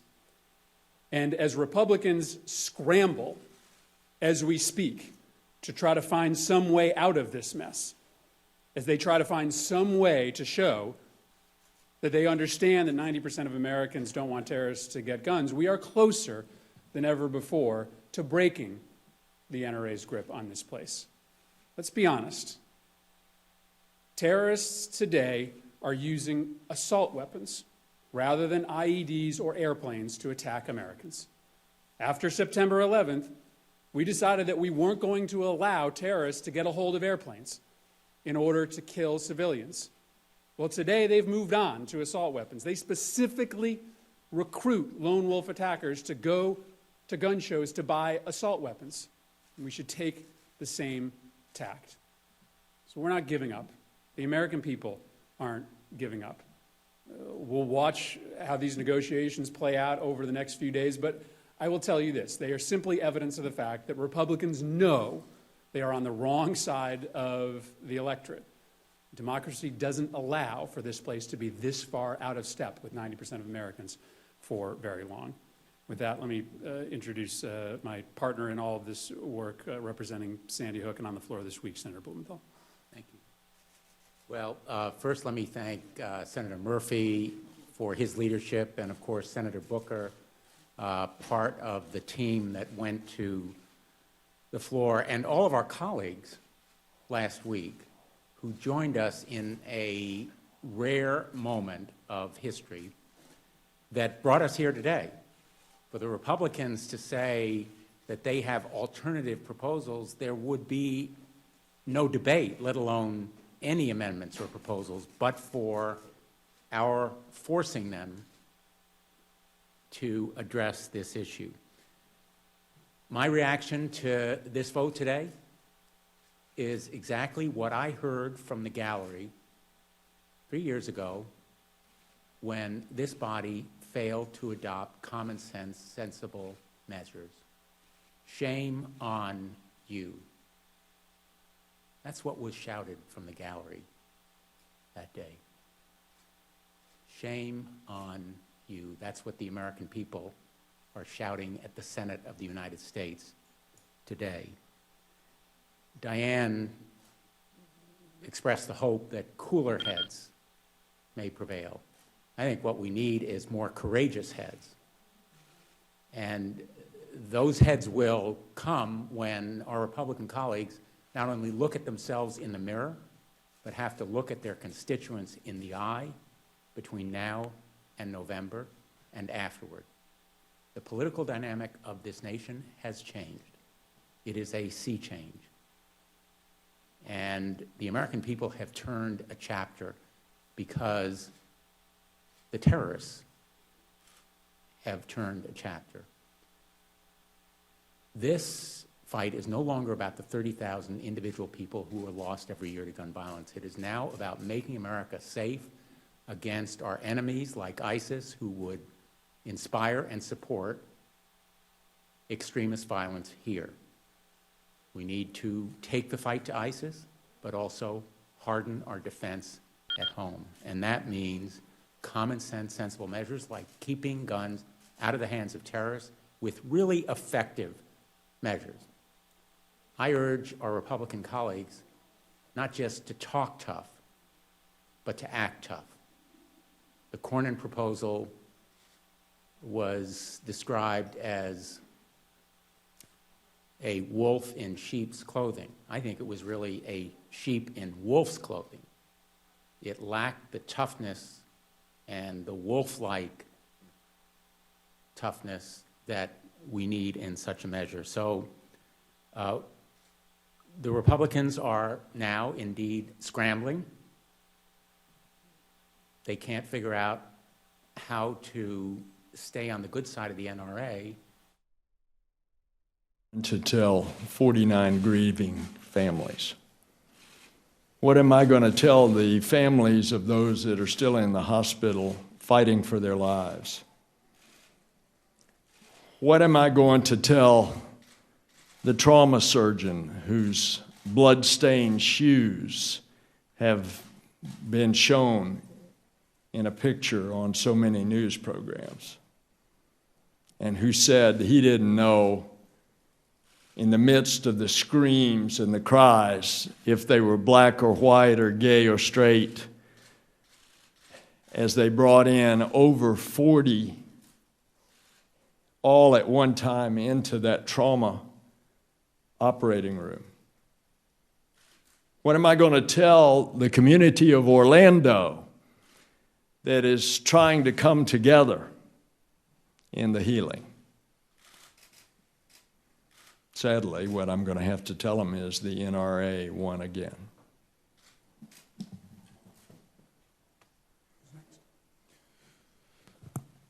So it's clear we're at war with terrorism. It's clear that there are people that are plotting against us every single day. It's clear that there are folks who are seeking to inspire and radicalize folks here and abroad to attack this country. And given what we've seen from San Bernardino to Orlando, a vote was just taken to make us safer, and you saw senator after senator leave us with these gaping vulnerabilities. We are in a country, we live in a nation right now where someone on a visa waiver, let's say people like those who carried out the attacks in Belgium, which is a visa waiver country, can get on a plane, and instead of doing their attack in Belgium, they can come to the United States, foreign nationals, walk into a gun show, buy a trunkload full of weapons, and carry out the same attacks we saw overseas right here in America. We live in a nation right now, thanks to the vote we just saw, where some folks who are under FBI investigation, who are on the terrorist watch list, who are on the no-fly list, can't get on a plane, but they can carry out unspeakable violence by going to a gun show, going on the internet, buying weapons, going into a school, a church, a mosque, a playground, and carry out unspeakable violence.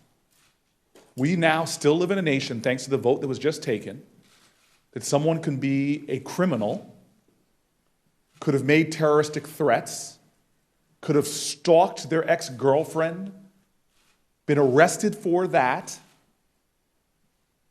and can still go to a gun show, can still go on the internet, get a weapon, and kill them. Our job is to protect this nation, protect our citizenry. But what happened today is so troubling and disturbing and frustrating that when there are gaping holes, when literally our enemy is telling people to exploit these holes, to kill us, we've left these loopholes open. So today I am angry, I am frustrated, but I, like my fellow senators standing with me now, will not let this finite defeat undermine our infinite determination to close these gaping loopholes. We may have lost today, but we will not give up. And my appeal is to the American people, because as was said already, we have the overwhelming majority of folks with us. And it's time that we begin to demonstrate the truth that the power of the people is greater than the people in power. They cannot block sensible, common sense legislation that will protect us from having this kind of grievous bloodshed again and again and again. If we do nothing, more people in our country will likely die. And so for all those folks who say time and time again, we're at war with terror, what we have been doing by not closing this loophole is to aid and abet those people who seek to get weapons to kill us. So I will not stop fighting. I will stand with my colleagues here, and we will continue this effort. And it's our hope that folks will start lifting their voice, that we won't wait until the next mass shooting that seems to happen like every 2 months. There is enough blood, there is enough death, enough killing going on. We have all the evidence we need that we need to do more. Doing nothing is unacceptable. So the fight continues. I want to extend my personal appreciation to Senator Durbin, Senator Schumer, who are here. Patty, where is Patty? Okay, Patty. And of course, the statements made by senators who have addressed you. We're going to take a few questions. I'm happy to do that. Yes. You've got 2 Democrats who are voting against the measures like you're talking about, Custer and Heitkamp. How do you get everybody else on board? You know, it's kind of interesting you would direct it toward Democrats. There's 46 of us. More than 90% vote with us every time. So I think you should not focus on the 1 or 2 that voted against what we feel is good legislation. I think you should keep your focus on the Republicans. We're doing our job. Democrats are doing our job. So don't focus on a couple. You get to 60, though, and don't you need all of your people as well as a dozen of them? Please, please. There's 46 of us, okay? And the whole point is this, and I mentioned earlier.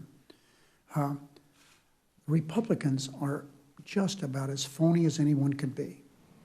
All they care about is taking care of the NRA.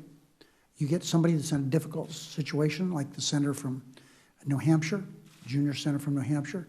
She's doing everything but yoga on the Senate floor to try to justify what she's doing. You can't explain what she's doing. And the people in New Hampshire are going to recognize that. Senator Reid, yes. Can you talk about what you think the Collins Amendment is really trying to do? Well, first of all, Do you see that it is a serious effort to legislate? first of all, Do you think the Democrats can vote for it? I think that Susan Collins is a serious legislator. But you know what's interesting? I don't know of any of my colleagues that have even seen this. Maybe some have, but I haven't. I haven't not seen it. It's been kind of secret. And so I would hope that we can see that soon. However, everybody, but I'm told, I left the floor a couple minutes ago, McConnell's filing another piece of legislation on some totally different thing, nothing dealing with Collins, something else. And keep in mind what we have to do around here. Let's get the big picture. Let's look at the forest. He's filed closure on something tonight, I'm sure to divert attention away from the terrible votes that they took today. And we're going to be able to get to that on Wednesday. And the Cornyn measure may get closure. If it does, that's 30 hours after that. So now we're into Thursday, and we haven't even done the bill that we're on. And don't forget about Zika. More than 1,000 women are certainly concerned about that. We've had births of children in the United States with small brains, skulls that are not right. And we're doing nothing on that. We've waited forever to do something about Puerto Rico. Where is that? They default on everything come the first of the month. Where is something on opioids? People are dying every day with opioids, and we're waiting for a conference to go forward on that. So everybody, where is the responsibility of the so-called majority here? Yeah, I just wanted to answer as well. Susan Collins is a serious legislator. She's always voted with us. It's nothing new that Susan Collins is trying to make a compromise, and it's a good thing. But the key question is not whether Susan Collins will step forward and try to author a compromise, but whether 20 Republicans will finally join her so we can get something done. That is the key question. And whether Susan Collins is willing to compromise. She always has been. But will, for the first time, with the world changing and terrorism and lone wolves, will 20 Republicans finally step up to the plate and pass the most modest of measures that will stop terrorists from getting guns? 3 times here today we've mentioned the fact that everybody likes Susan, and we know that if something's going to pass, they need to get some Republican votes. She's out there alone all the time. One more question. Yes. Why did the Toomey Mansion bill fall to the wayside as the only bipartisan background bill? Now that's a good one, but it's easy to answer. We offered Senator McConnell that he could do that today. He refused to do it. We told him he could do that. We would set aside one of ours that we had today, and he said no. He's off doing something else. So that's the answer to that one. Thanks, everybody.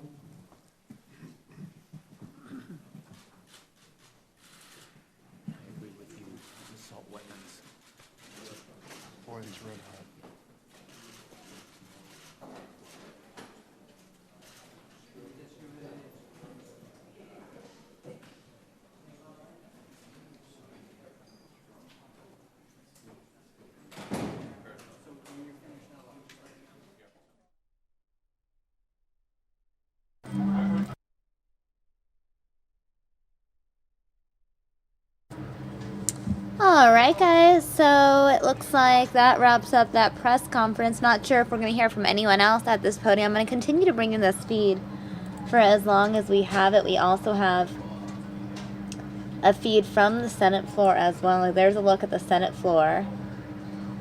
And we will go back to that press briefing room if anyone else speaks. It looks like that press conference actually wrapping up entirely.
And we're going to step away from gun control legislation now and take you back to Southern California, where we have more aerials of the wildfire that we brought you earlier. Wow, it looks like it's spread. What's interesting to know is that this wildfire started as the result of a car crash, apparently. A car veering off the side of the road. That sparked the wildfire, and this is what we have now. It started around 11:15 this morning, so we're looking at images 5 hours after this fire started. These are live aerials of that fire in Southern California.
spots well ahead of the fire with evacuations when these flames come running up. Earlier on at KCAL 9, we were listening in. Sadly, we don't actually be able to see it, but we were listening to some of those great reports that they were doing on the ground down there, and we were hearing, they did an interview with a resident talking about how quickly these flames came up upon their house, and that's no lie. In the right conditions, these things can move very, very quickly. A high rate of spread type of fire, as it would work its way up a hill or across a field, especially if the wind is helping move it along. So those type of situations, of course, the fire department keeping a close eye on that, close eye on structures at the bottom of the hill. We saw some of the helicopters doing drops down there earlier on. I don't see them right now. If I do see them, I'm going to go to that helicopter. One of my personal favorites, the Sky Crane. Now, the Sky Crane is a massive helicopter, 2 engines on that beast, big engines as well, turbine engines. And, you know, just to get an idea about the size of that helicopter, Sky 9 is an A-star. And, you know, what we hold in total as fuel, that helicopter, the Sky Crane, burns in 1 hour. So in 1 hour, that helicopter will devour all the fuel that would be on board our helicopter, and it doesn't have a 1 hour flight time. That thing carries a lot of fuel, and it's doing a great job out there kicking up heavy loads of water and putting out a lot of fire when it makes those drops. Now, water, let's just think about this. Because we're on the web, we got a little time to kill, and if you guys are aviation fanatics, let's think about this. So these helicopters, like the 412, we know carries about 1,000 gallons of water. 1,000 gallons of water is on board that helicopter. A gallon of water weighs about 9 pounds. So that thing is carrying 1,000 pounds of water and doing drops with 1,000 pounds of water on there. So that is some pretty cool stuff. And I can tell you, the Sky Crane, I just saw it out of the corner of my eye, working its way down the hillside, down towards the homes. Now that Sky Crane, that can carry even more than that. I just saw that line right there, that magic line. That means there's going to be a retardant drop in this area, I am guessing. I don't see the plane that should be following it, so I wonder what he's doing, making a mark for down there. I didn't see him. I know that Sky Crane worked its way down the hillside. I'm going to kind of to spend a few minutes and see where they're actually picking up their water from down there. A lot of times they'll just grab it out of the reservoir. Sometimes they'll go all the way out to the Santa Fe Dam, which is in the shot out there. You know, we haven't seen much of that in this area, so that might be too far. They might just be working their way over to that reservoir that's at the mouth of the San Gabriel Mountains. Now, I do see some helicopter activity right there. Sorry, this is the web. I can, play it a little light. That is going to be a Cal Fire ship and also the city fire, the LA County fire ship in the shot right now. The yellow and white one is going to be LA County Fire. That's going to be the Firehawk. That other big one, I don't want to insult these guys, but I'm pretty sure that's a Bell product, probably a 412. Both of them got their snorkels in the water right now, loading up as much as they can. They can do that pretty quick. We understand a full load in less than a minute and a half, and then they'll pick that up, and they're going to work their way out to a hot spot and do a drop. I'm going to do a quick move right now. Don't know how quick that works or how good that looks on the web, because I did see this BAE 146. That is the type of aircraft that is right there. It's a newer model. It's a tanker type of aircraft, dropping flame retardant. So I saw him making that move right there. We're going to see him do another drop. They really are enforcing this line off to the west. They really want to keep that fire not moving into that downhill area towards these homes. They don't want it to move into the Angeles either, but if they had the choice, obviously protection of home and property is what they're going to do. So that's what they are doing. They've got a number of firefighters out here on the ground. Sadly, my internet not working as well as I'd hope it would be, and I don't have the exact numbers, but I can tell you it is an immense amount of boots on the ground. Super hot day.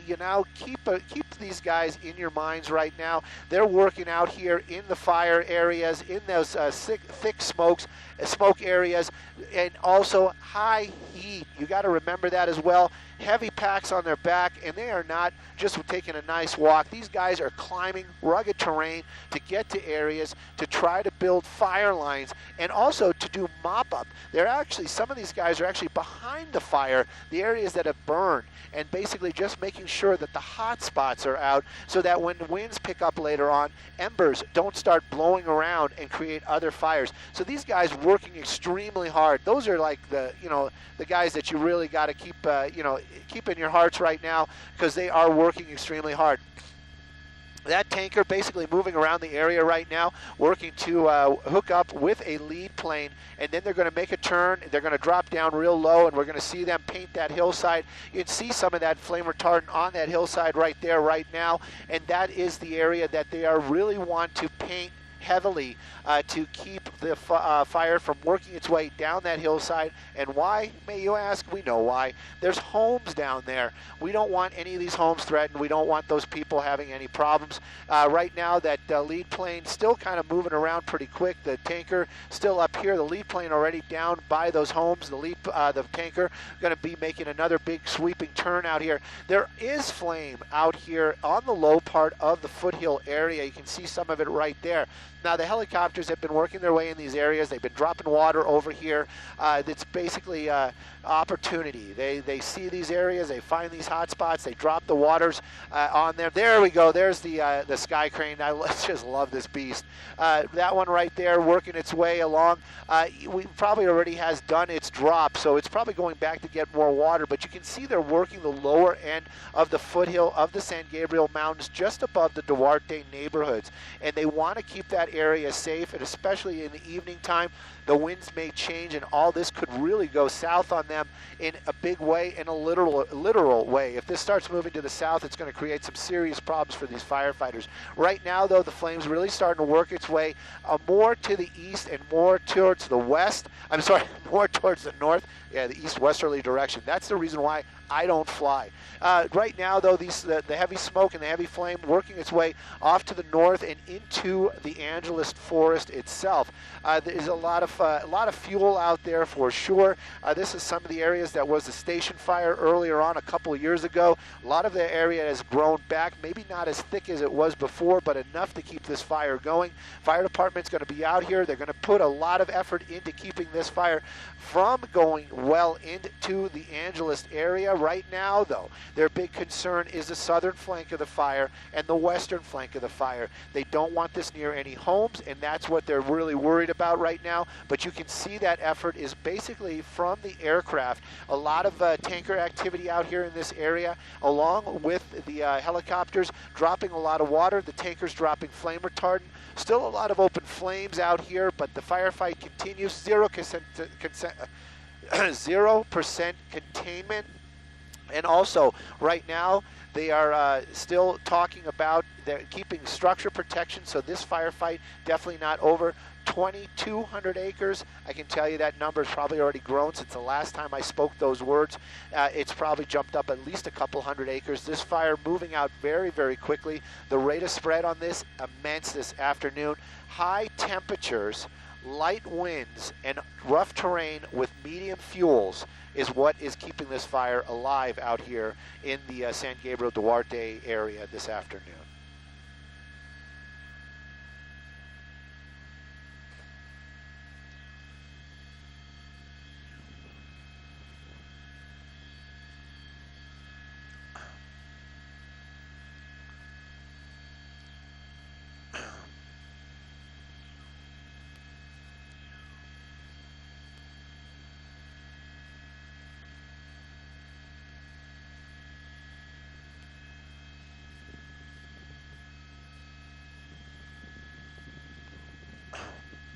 Which one's a border fire? Really? They're really moving him that far away from here. My feelings are hurt. Maybe I should have given him more props. I got the name right though, right?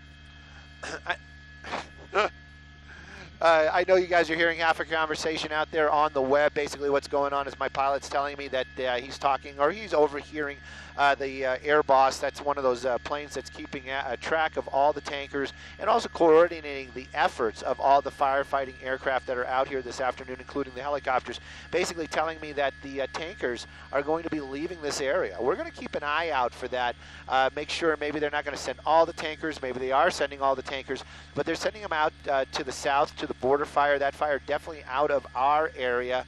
When I say our area, meaning our broadcast area, that's going to be down by San Diego, the border being the border between California and Mexico. Apparently there's a big fire out there as well. This fire, though, continues to burn into the Angeles areas. Now, we know that the Angeles Forest firefighters are out here on scene. That's going to be CAL FIRE. They're battling this as best they can on the ground and with the equipment that they have. LA County Fire, definitely part of this as well, because it's getting very close to homes, and it's also in the Duarte area. Both those firefighting departments, amazing at what they do. CAL FIRE does an awesome job keeping these forest fires to a minimum.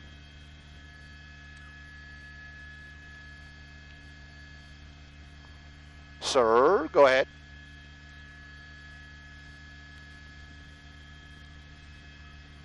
No, but I will.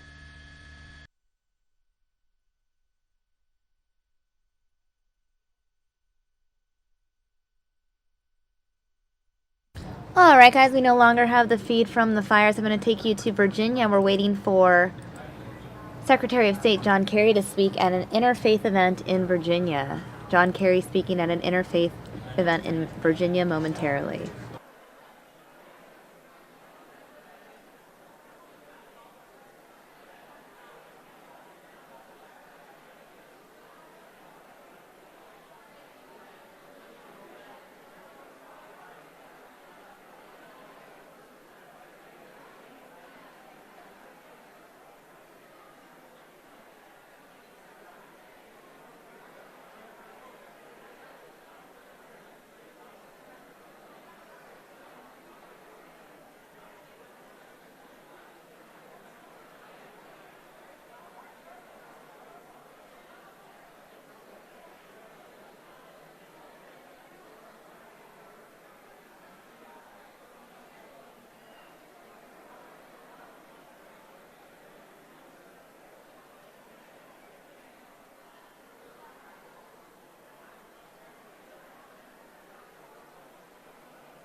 Assalamu alaikum, peace be with you, everyone. So if everyone can return to their seats, we would appreciate it so much. We have about 10 minutes, and we need to get everyone in the seats. Thank you very much. We appreciate your cooperation, your patience, your fellowship.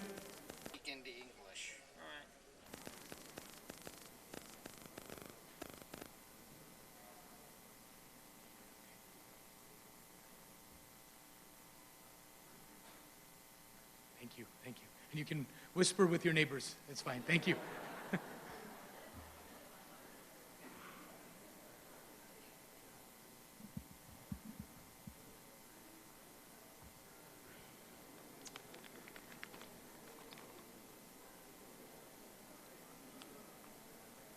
And actually, I'll give you a couple of reminders and housekeeping issues. While the Secretary and the program is going on, we're going to ask everyone to stay in here. And when the program concludes, after the call to prayer, we ask everyone to stay seated until the Secretary departs the building. So we appreciate everyone's understanding and cooperation in the protocol. And again, we'll make that reminder. I'm going to ask everyone also right now, all cell phones, mobile phones, devices to silent, all right? So that we will only have one adhan from here, not from everyone's pocket. Thank you.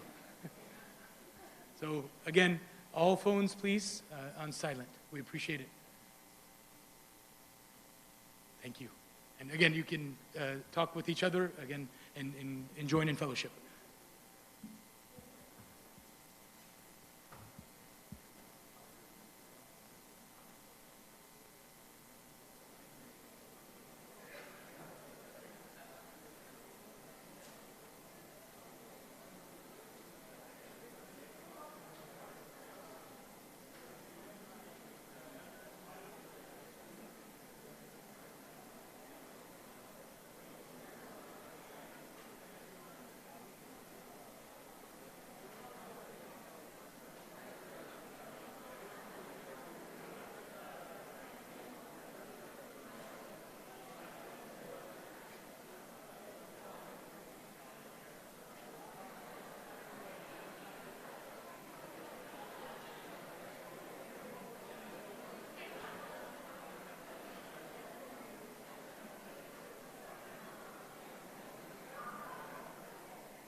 All right, guys, just some background on this event. I just did some more research. Apparently, Secretary of State John Kerry is speaking at this event. Also, Angelina Jolie attending this event. This is an interfaith event, specifically an interfaith iftar, which is the religious dinner that marks the end of fasting for the day for those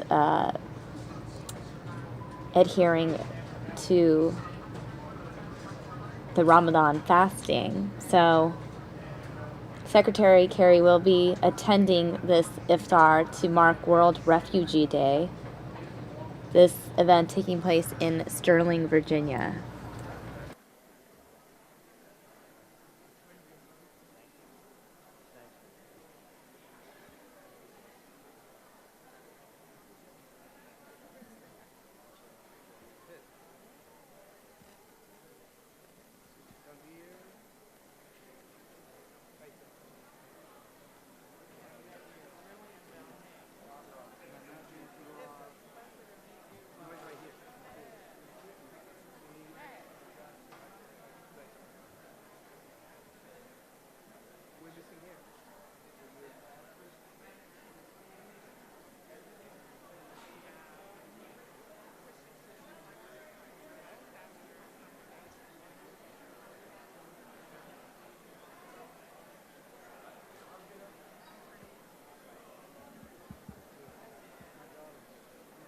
So at this event, Secretary Kerry and Special Envoy Angelina Jolie Pitt will meet with interfaith leaders, refugees who have been resettled to the U.S., and representatives from refugee settlement organizations, as well as give remarks as part of this event.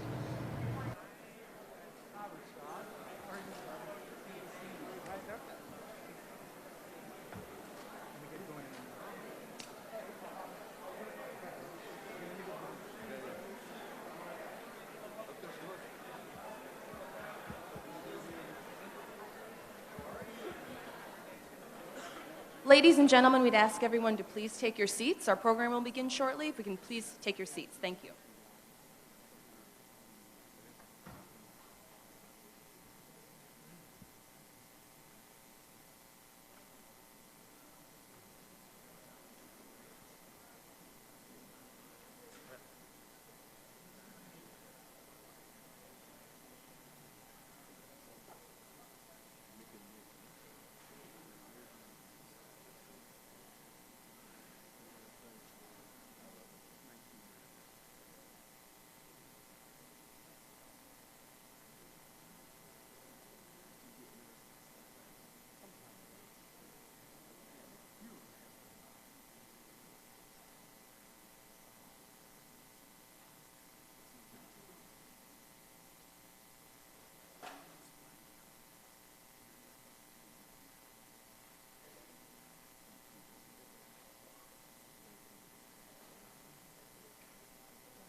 Ladies and gentlemen, brothers and sisters, please join us in welcoming the Honorable U.S. Secretary of State, John F. Kerry, Assistant Secretary Ann Richard, Special Representatives to Muslim Community Shadiq Jafar, and United Nations High Commissioner for Refugees, Special Envoy Angelina Jolie Pitt.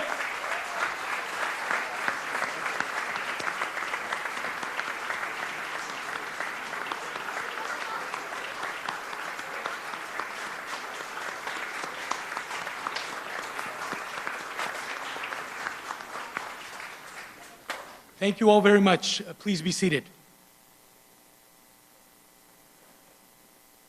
Salam, shalom, peace, namaste, sat sri akal. My name is Rizwan Jaka, Chair of the Board of the All Dulles Area Muslim Society. We welcome all. We welcome our honored refugees. We welcome Muslim, Christian, Jewish, Sikh, Buddhist, Hindu, and Baha'i leaders. We welcome you to Adams, the second largest mosque in the United States, with 11 branches and satellites, with 6,000 families and 25,000 people.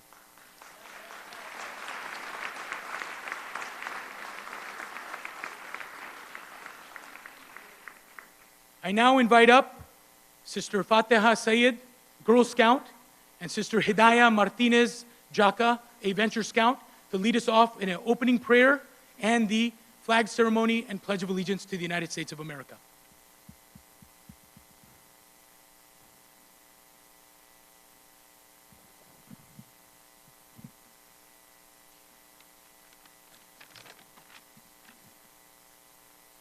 alaikum. Peace be to you.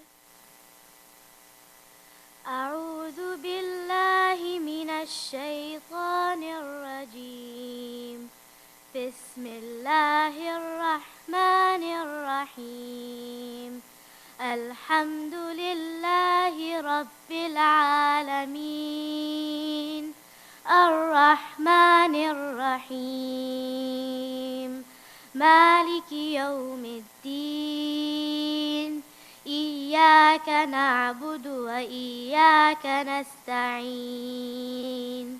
اهدنا الصراط المستقيم.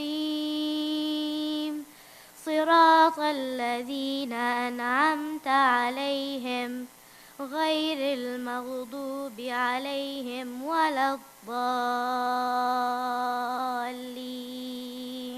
Amen.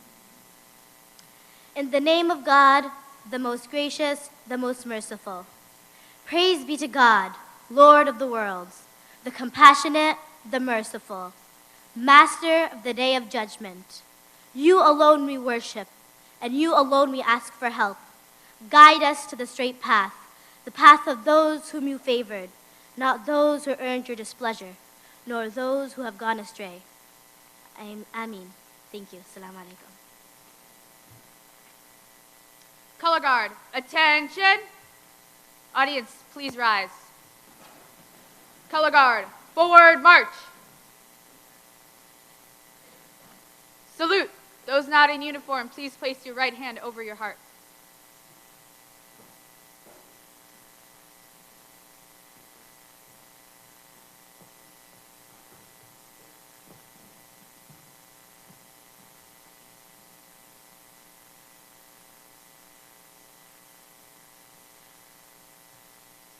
Color guard, proudly post the flag of the United States of America. Color guard, honor your colors. Please join me in the Pledge of Allegiance. I pledge allegiance to the flag of the United States of America and to the republic for which it stands, one nation, under God, indivisible, with liberty and justice for all. Color guard, return to ranks.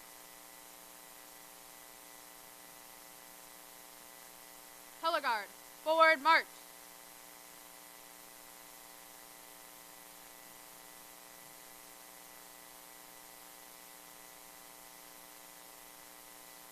Color guard, dismissed. Audience, you may be seated.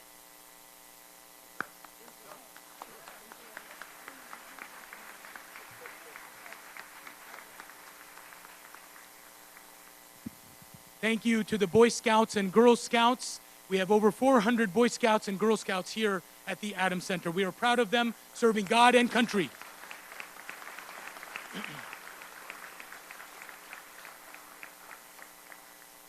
Dear fellow Americans, community members, our hearts, thoughts, and prayers are with all the refugees in America and around the world today on the occasion of World Refugee Day. And as all Americans, our hearts, thoughts, and prayers are with the victims and the families of the victims of the horrific attack in Orlando.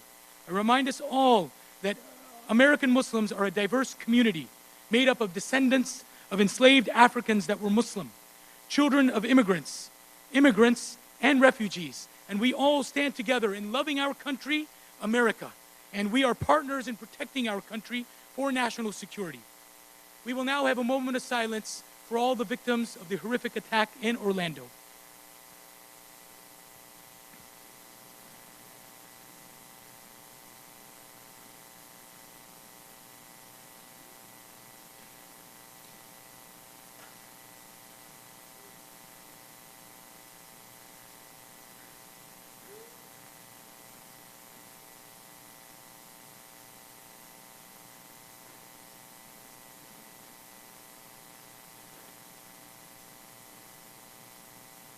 May all people live in peace, harmony, and respect.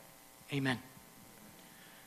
We are honored to have the Honorable Secretary of State John F. Kerry, Assistant Secretary Ann Richard, Special Representative to Muslim Communities Shadiq Zafar, and United Nations High Commissioner for Refugees, Special Envoy Angelina Jolie Pitt. We are also honored to have an esteemed panel of interfaith leaders joining us up here today. We have Mr. Syed Muqtadir, the president of ADAMS and vice chair of the U.S. Muslim and Christian Coalition for the Protection of Christian and Religious Minorities in the Arab World. We have Imam Muhammad Majid, the executive religious director of the ADAMS Center. We have Dr. Tanveer Mirza, Faith Social Services president. Pastor Dr. Bob Roberts, the senior pastor of Northwood Church, an evangelical Christian community of 173 churches.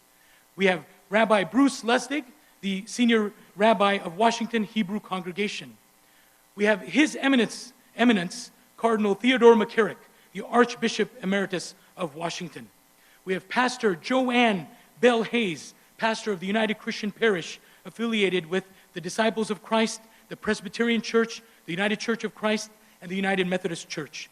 We have Dr. Rajwant Singh, the Sikh Council on Religion and Education, and we have Ms. Mithli Lee Bachu, the chair of the Council of Hindu Temples of North America. We also would like to give special thanks to our social services agencies here today. Ms. Roseanne Asman and Dr. Sai Mamdou of Lutheran Social Services of the National Capital Area, Mr. Wasim Entabi of the Washington Area Interfaith Refugee and Resettlement Task Force, Ms. Mirna Burke and Mr. Shlomo Boltz of the Syrian American Council, an interfaith organization, and the representatives of ADAMS Social Services and Community Services team. I am now honored to introduce Imam Muhammad Majid, the Executive Religious Director of the All Dulles Area Muslim Society.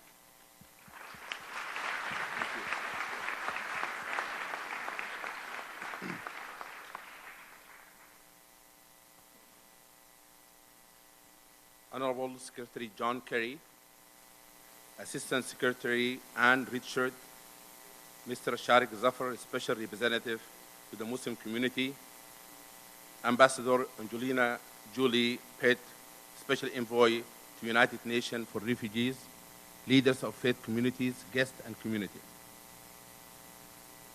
I would like to begin by expressing my gratitude to the President Obama and Secretary Kerry for their continued effort to reach out to connect with the Muslim community here and abroad.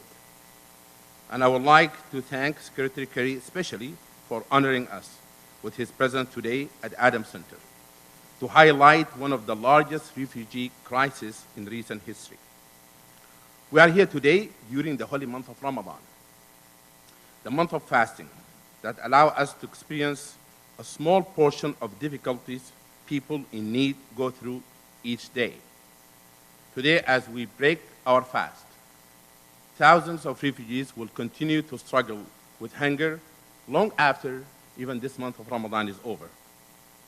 Today, we gather to remind ourselves that there are so many in the world with so little. It is our obligation as Americans to create a nation that welcomes those escaping from suffering, flee their homes, not by choice, but because it is necessary for their survival. A great America is a compassionate America. I repeat again, a great America is a compassionate America. We find strength in our commitment to generosity as people of faith. All of us in this room find that our religions urge us to be compassionate, caring, and to love thy neighbor. That is what continues to make us a great community.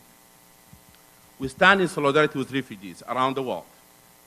So, as a human family, that we care about one another, and as a compassionate community of faith, regardless of identity, ethnicity, race, or religion of those who are suffering.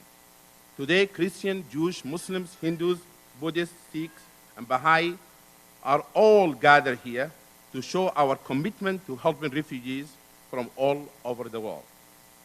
Some of the refugees are with us today. I would like to appreciate and honor them. They have made America their home and working hard to pursue American dream, the dream of freedom and pursuit of happiness, on which this great country was founded. They make America more diverse and teach us all about how to be better global citizens. In speaking up for the voiceless, we say with a strong voice that we care about one another and about humanity. We affirm our standing with those in vulnerable states across the globe. No politics or religion should be an obstacle to helping those in need, because this is a humanitarian crisis and required humanitarian compassion response. As Muslims who adhere to the teaching, it says that no one shows gratitude for the bounties of God upon them unless they share that bounties with others. Let us bring the best in ourselves as American and people of faith by sharing those bounties with men and women and children who are suffering with the open hearts and open arms. As all good clergy, I conclude with the verse from the scripture. The Holy Quran says, whoever takes one life as if he have taken the life of all humanity, and whoever saves one life, it is as though he has saved all humanity. Let us be in the business of saving lives. God bless all of you, God bless America, and God bless the world.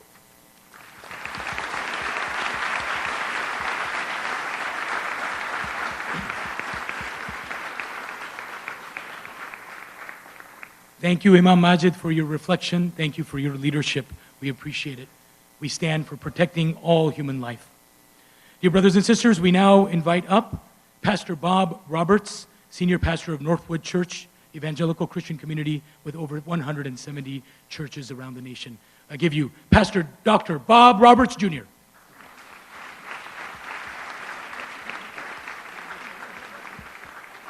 Mr. Secretary, Your Excellencies, it is an honor to be with you tonight. 15 years ago, I discovered the world, and it's changed me ever since. It's changed the message as an evangelical pastor, a Baptist. Don't hold it against me. From Texas in Republican country, really don't hold it against me. But it has changed how I see things. Easter 2014, I have a friend who's a Muslim. He's not just any Muslim, he's an Ayatollah, a significant Ayatollah. He wanted to come to my church for Easter, so he came. During the worship service, he said, Bob, would you pray for me? I said, sure, and I had an idea. Why don't we let our teenagers get around you and pray for you? So they did. They laid hands on the Ayatollah, and they prayed for him. Here's what they prayed: that God would bring peace between America and Iran. A week later, President Obama talked about the negotiations that began with Iran.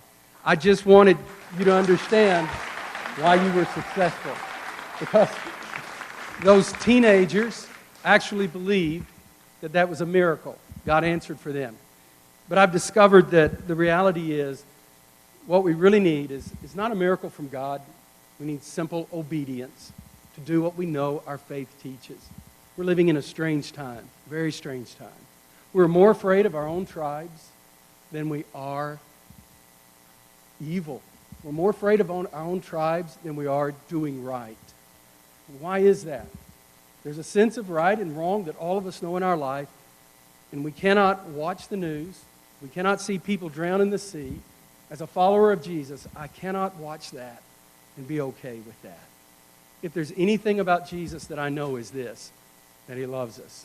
Here's what he said. He said, people that are hungry, feed them. He said, people that are thirsty, give them drink. People that are homeless, give them shelter. People that are naked, clothe them. People that are sick, take care of them. People that are imprisoned, visit them. He didn't say, find out who's right and who's wrong. He just said, do it. He didn't try to find out whose fault it was. They were in the situation they were in. He just said, do it. And it's our fault if we fail to do that. As an evangelical and as a Baptist, we're really good at apologizing. Generally about 100 years after we do something wrong. But instead of doing that, apologizing to the past, I challenge my tribe, as I would challenge you with your tribe, let's live towards the future. Let's don't have our children and our grandchildren have to apologize for us. Let's let them be able to say, my mom, my dad, Christians and Muslims together, we made a difference. I love Imam Majid. He loves me. I'd love for him to be a Christian and baptize him real good. He would love for me to be a Muslim and be an imam. But here's the reality. In the past, here's how we worked in the world. Christians did their things. Muslims did their things. Let's be very clear. We have fundamental differences about who we believe Jesus is. But the Jesus who lives inside of me, of the Scriptures, is also the same one that loves us all, and he wants us to work together. And so that's what Majid and I do around the world, whether it's in Pakistan, as my beard is getting me ready to go to again, or Afghanistan, or the West Bank, or Gaza. It doesn't matter.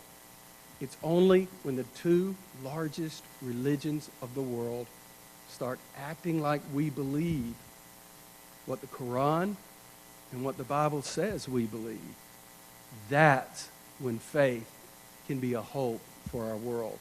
And that's why we have to love refugees, open our homes, open our hearts, even when our tribes are giving us hell, to stand strong and say, no, we must love. Thank you.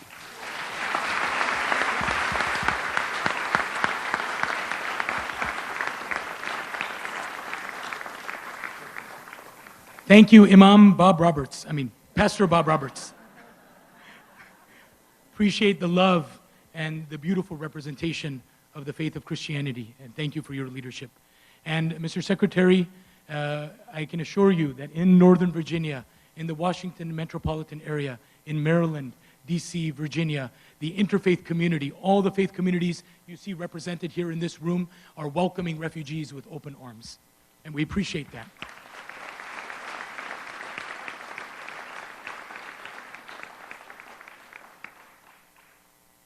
We now invite up Assistant Secretary Ann Richard for Population, Refugees, and Migration. We give you Assistant Secretary Ann Richard.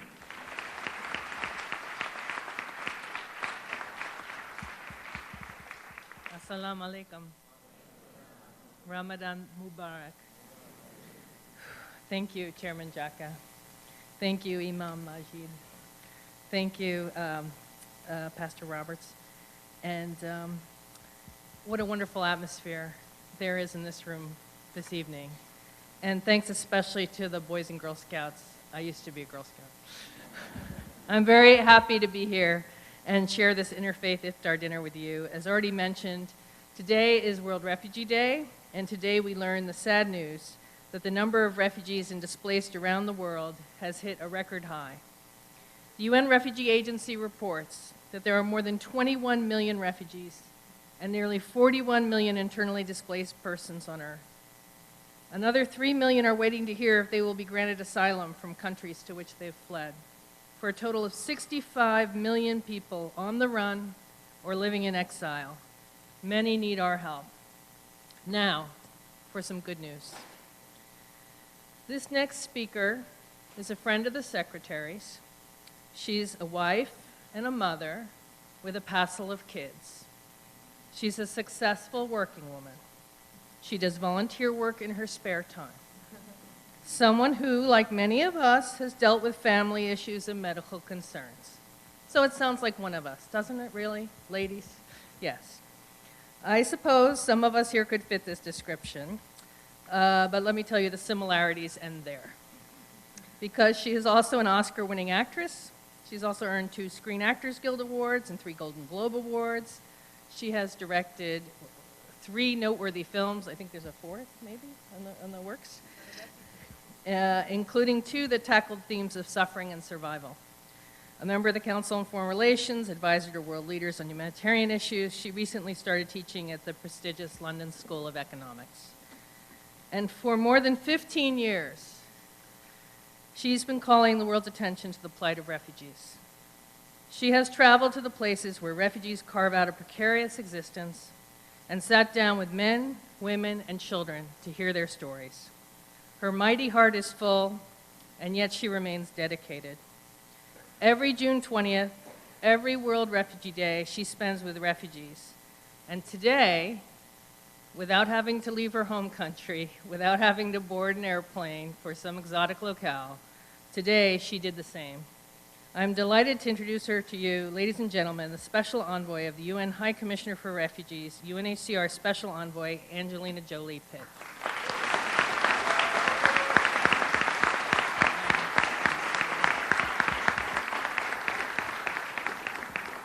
Secretary of State, ladies and gentlemen, Scouts, good evening. It is such a pleasure to be with all of you, with people of different backgrounds, faiths, and beliefs, all pulling in the same direction and sharing a common outlook of respect and tolerance. It reminds me how lucky we are to be living in a country that enables civil society to flourish, that provides for a rich tapestry of viewpoints and efforts. Civil society is one of the guardrails of democracy. And so I thank you for all the work that so many of you do on behalf of refugees in this country and around the world. The principles we live by in a democracy are not new. They are not open to being reinterpreted or watered down, or even set aside because of new circumstances. As citizens, we do not only want freedom and human rights for every single person in our society, we want that for every person in the world. Upholding the ideal that all people are born equal and deserve equal rights and dignity. And that is the essence of what it is to be a citizen of a democracy. It is how we treat the weakest or the most vulnerable among us that says the most about our commitment to human rights and equality and justice for all people. And when we are most clearly seen to truly stand for those things in the world, that is when we are safest as a nation. That is when we are most respected and admired. That is when our word counts most internationally, and that is how we inspire others to work with us. We don't redefine ourselves as different people because we face new and daunting problems. We raise a fight within us to face down those challenges, and we remain true to ourselves. Speaking as an American, the fact is, there is not a country in the world that we are not connected to as a result of our unique history. We represent a global world. And when we are at our strongest, it is when we draw on our diversity as a people to find unity based on our common values and our larger identity. We are not strong despite our diversity. We're strong because of it. So it is time to reclaim for ourselves the idea of what strength is in democratic societies. I firmly believe that strength lies in the decency and common sense of regular citizens, such as the people who turned out in the thousands after the tragedy in Orlando, supported by millions of like-minded people around the world from every race and religion. Strength lies in identifying how to address the very particular challenge from a small minority of people who choose the path of violent extremism or who abuse a religion without stigmatizing and isolating millions of people who share in that beautiful religion. There is nothing strong about denigrating anyone on the basis of their religion, nationality, sexual orientation, gender, or on the basis of any characteristic or difference, real or imagined.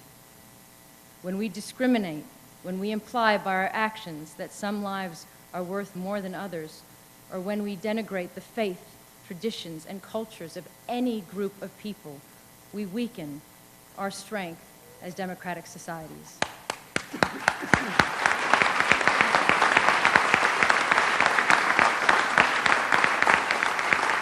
So, what would it say about us as a country and an international community if we reached the point where we decided we were not prepared to stand up for our principles? The answer to addressing the global refugee crisis surely lies in finding common purpose and drawing strength from each other, like we all feel in this room right now. In staying true to who we are, in showing that we have the fight in us to confront our generation's test and emerge stronger for it. That is my hope, and I believe I share it with all of you and millions of people beyond this room. So thank you so much for all that you do, for allowing me to be here with you. Thank you for allowing me to join you this evening.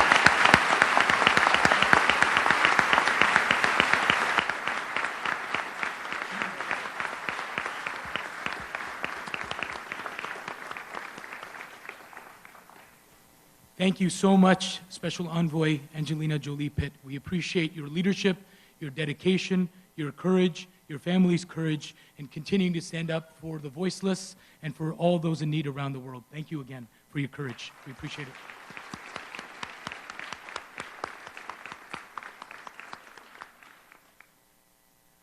We now invite up Special Representative to Muslim communities around the world, Mr. Shadiq Zafar. We appreciate his dedication and his service to our country. I give you Mr. Shadiq Zafar.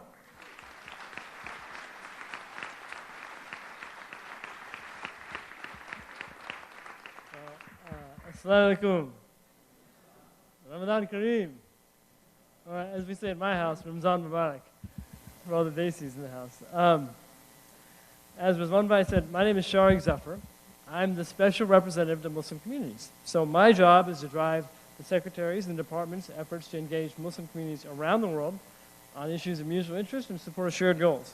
And let me tell you, there's lots of shared goals because there's 1.6 billion Muslims, and guess what? We care about the same issues everybody else does, from climate change to peace in the Middle East to clean oceans and clean water. We're like everybody else. So there's a lot of shared goals. Now, let me first thank Rizwan Bhai, Imam Majid, the entire Adams community, because less than 2 weeks ago, I called them and I said, how would you like to host an interfaith iftar in honor of World Refugee Day on June 20th? And oh, by the way, we have some high-profile guests. And they go, well, Brother Shariq, we're already doing one on June 19th, so can we just push it back a day? And so look, this is a terrific event. This is an incredibly important event. It is. It goes without saying. But in many respects, for the Adams community, this is very ordinary. This is very ordinary. Interfaith partnerships, social services, support to refugee families, these are built into the DNA of the Adams community. I've seen this. My wife and I have been out here for more than a decade, and we've seen this. You do this every day, not especially during Ramadan, but not just during Ramadan. So this is an ordinary day. Now, many of us recall, about 5 years ago, many of us were in the room when Dennis McDonough, who's now the President's Chief of Staff, came here.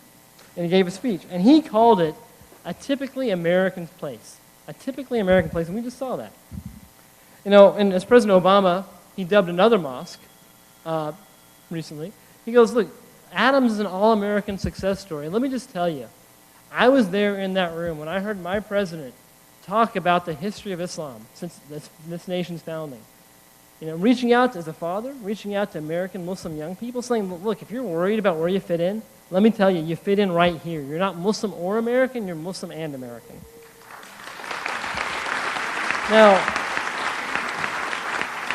look, and that's of course of houses of worship across the country, including mosques. American houses of worship, they feed the poor, they support families, they welcome the stranger. So like I said, this is an ordinary day, but of course you don't always have the honor of hosting the Special Envoy for the UN High Commissioner for Refugees and the Secretary of State as your guest of honor. And tonight I have the privilege of introducing my boss, Secretary of State John F. Kerry. But before I do, I would be remiss if I didn't acknowledge Special Envoy Julie Pitt's terrific remarks. In my view, she personifies what it means to be a citizen diplomat. And we're so grateful that you're here tonight.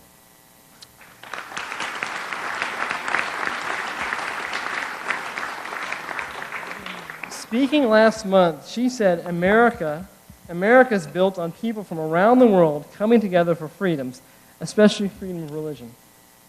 I could not agree more. It's the lack of these freedoms that forces many refugees to flee their homes. And it's on behalf of these freedoms that my boss, Secretary Kerry, has been fighting for since his career began in public service. Since assuming office, he has worked tirelessly to tackle the numerous global challenges we are facing, ranging from conflict in the Middle East to our oceans, to global climate change, and that includes the unprecedented refugee and migration challenge that's facing us.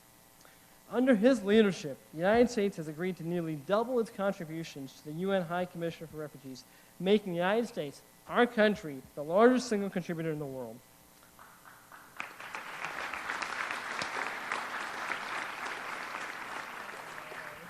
for Secretary Kerry, these aren't just professional challenges. These are personal. And he understands better than anyone, that for the international community to succeed, the United States must lead. And at this time of great peril and great challenges, but also of supreme opportunity, I cannot think of a better person suited to lead American diplomacy than our Secretary. Ladies and gentlemen, please join me in welcoming Secretary of State John F. Kerry.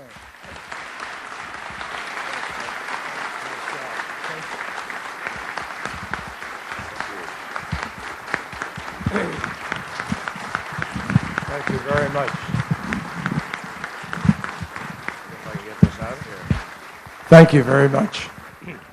Thank you. Assalamu alaikum. Ramadan Kareem. I'm very honored to be with you. I'm holding this mic very close because I was in the Arctic the other day. You can hear my voice. I caught a cold. I think I got too close to the icebergs, but it's an honor for me to be here. Sharik, thank you for a very generous introduction. More importantly, thank you for your wonderful service to the United States State Department. I think all of you can feel his energy and his enthusiasm, can't you? And he is doing a terrific job for the State Department. A wonderful good evening to you all. I want to express my appreciation to Imam Pastor Majid and also to Pastor Imam Roberts. I'm very appreciative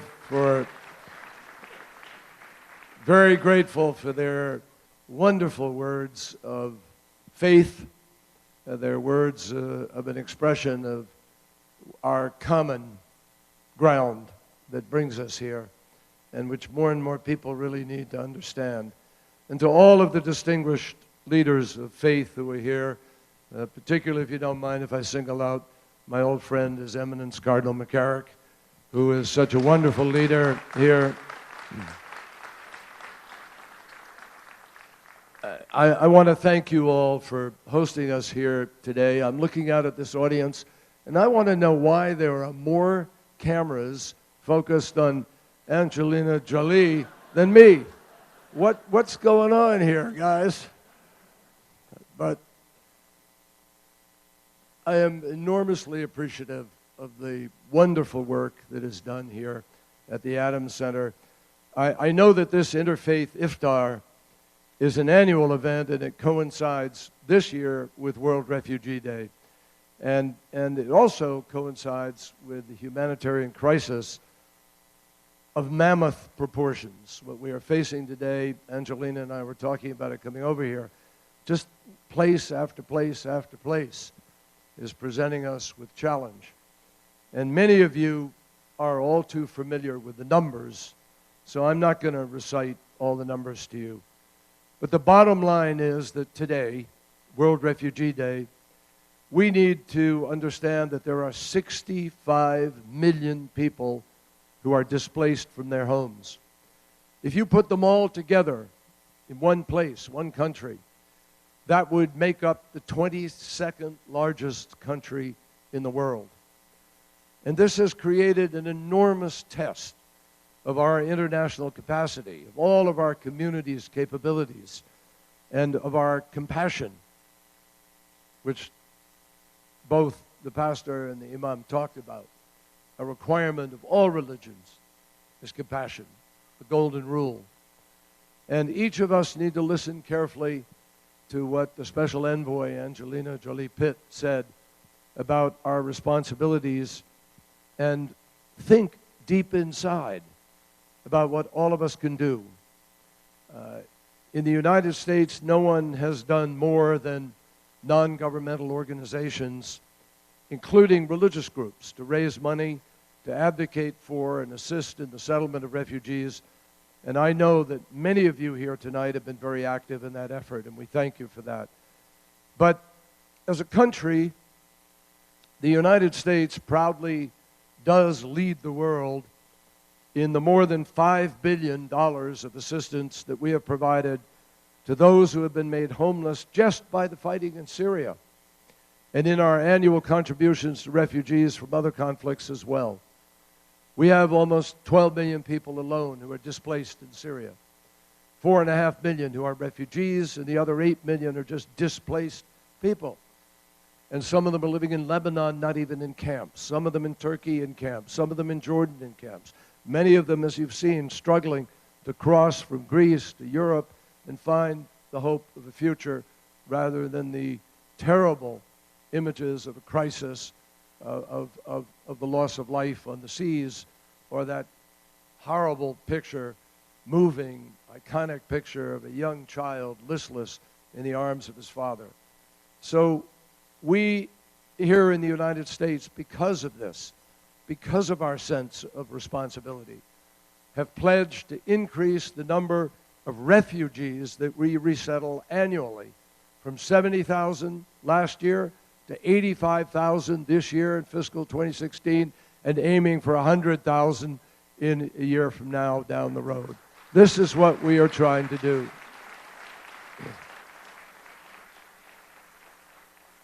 Around the world, a huge effort is being made to respond to this crisis. But I have to tell you, my friends, all of our efforts still fall short of the need. Every nation, every sector, every individual has a responsibility to try to do more. As Secretary of State, I am particularly focused on not just writing checks every year, but on dealing with the crisis at its roots. That means ending conflict, ending a war in Libya, ending a war in Yemen, ending a war in Syria. That is what we are trying to do.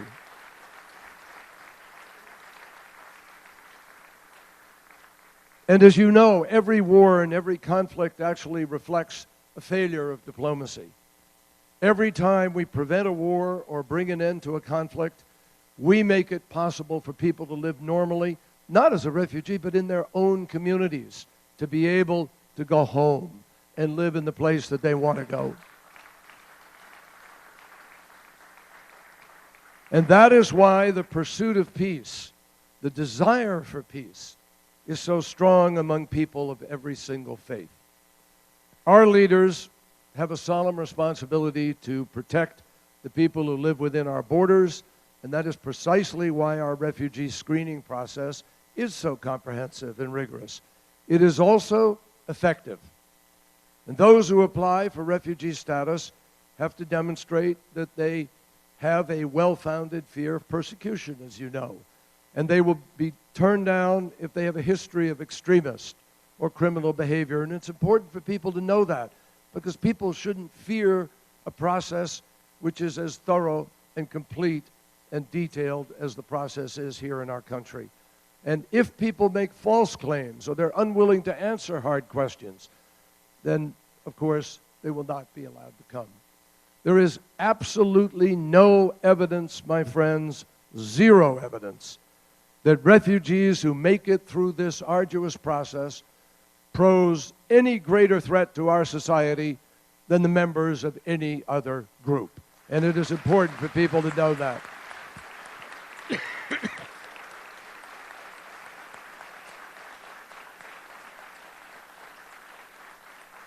And let me be very clear. Preventing any group from entering the United States solely because of their race or because of their nationality or because of a religious affiliation is directly contrary to the very ideals on which our country is based.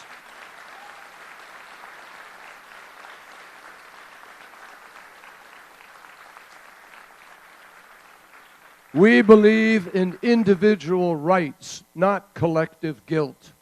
And we believe in judging people based on what they do, not the circumstances of their birth or their choice of sacred texts. Not only that, we need to remember that bigoted and hateful rhetoric towards Muslims plays right into the hands of the terrorist recruiters who propagate the lie.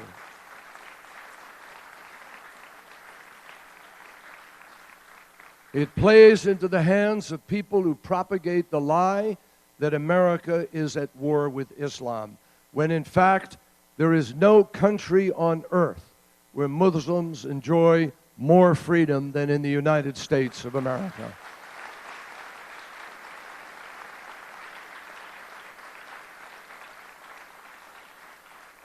My friends, as Angelina knows, and as many of you obviously know, and many of you from very personal experience, the refugee story at its heart is not about statistics. It's about people. It's about families like the one from Damascus and now living in Indiana that spent more than 3 years in a refugee camp and sat through 6 5-hour interviews before getting the green light to come to the United States. It's about the young mother in Dearborn in Michigan whose brother was shot down right before her eyes by the Syrian army. His crime? Taking a photograph of a peaceful protest. It's about the young man from Dara who was about to be killed by soldiers only to be saved when an old woman came barreling into the street pleading with the gunman not to kill her son. And the man who had never seen the woman before lives now with his wife and daughter in Texas, works the night shift at Walmart, and is paying back the cost of their plane flights in monthly installments.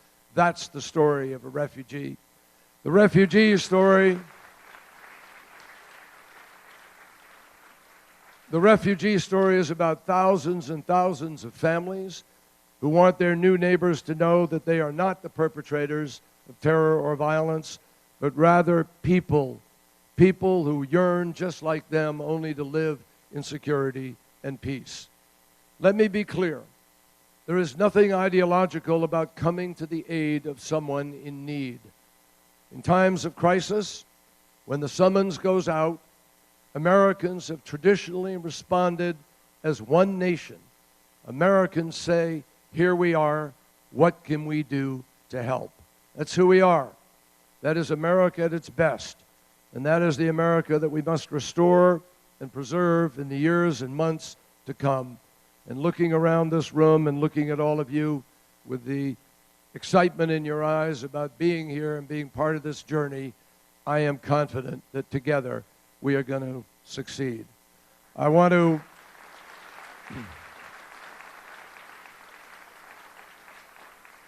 we have about 2 minutes before we break the fast, so I will do what I learned how to do when I was in the United States Senate, which is filibuster. And I just want to tell you quickly for a minute, I want to thank the Girl Scouts and the Boy Scouts. Thank you so much.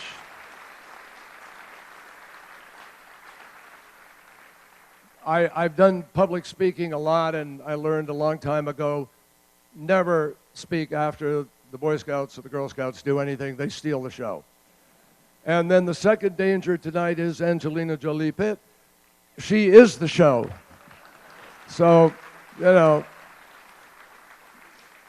but I want to express my gratitude to you. My mother was a Girl Scout leader for many, many, many years. And she was actually born at a time and she was raised abroad, and she lived in England, and she actually met the founder of the Boy Scouts and Girl Scouts, Lord Baden-Powell. So there was a little connection there to all of you for a long time. And I was a Cub Scout. I got a little ways. So before the rabbi breaks the fast, I just want to say to all of you observing, I wish you a very blessed and rewarding month of Ramadan. To all of you, thank you, good night, and God bless you all. Thank you.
These are the children that have joined us here in America.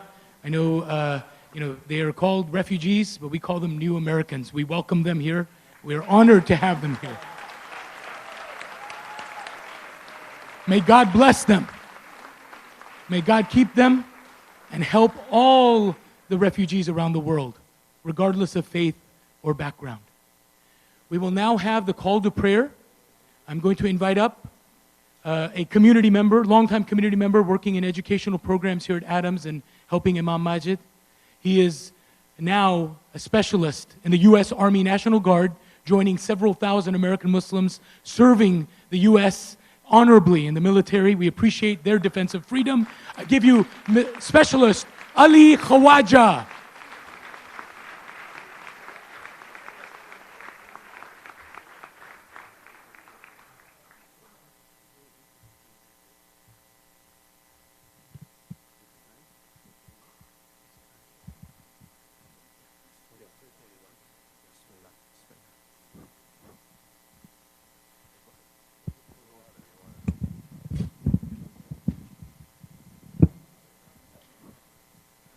Allahu Akbar, Allahu Akbar. Allahu Akbar, Allahu Akbar. Ashhadu an la ilaha illallah. Ashhadu an la ilaha illallah.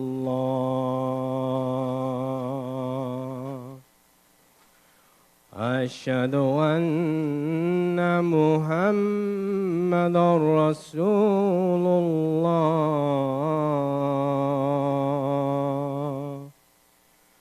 Ashhadu anna Muhammadan Rasulullah. Hayya ala salam.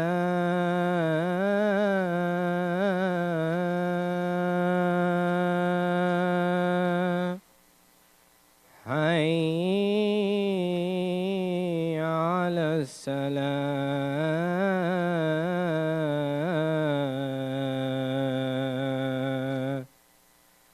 Hayya ala al-falah.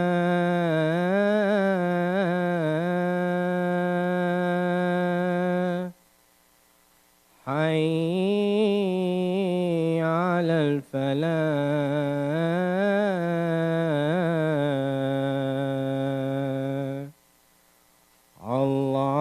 Allahu Akbar, Allahu Akbar. La ilaha illallah.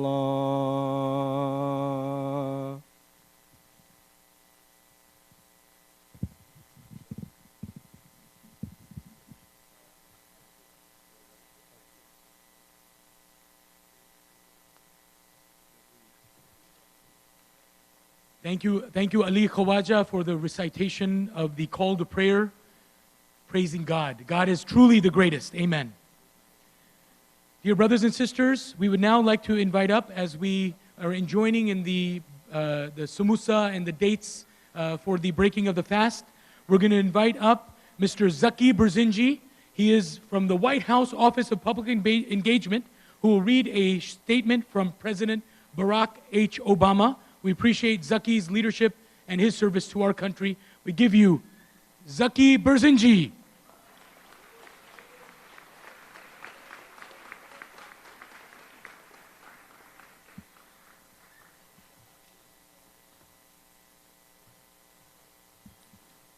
Assalamu alaikum and good evening.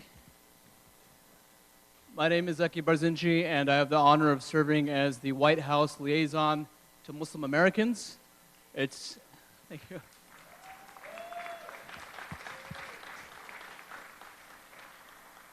It's a great honor to be here, especially at my hometown mosque with my imam from when I was a child.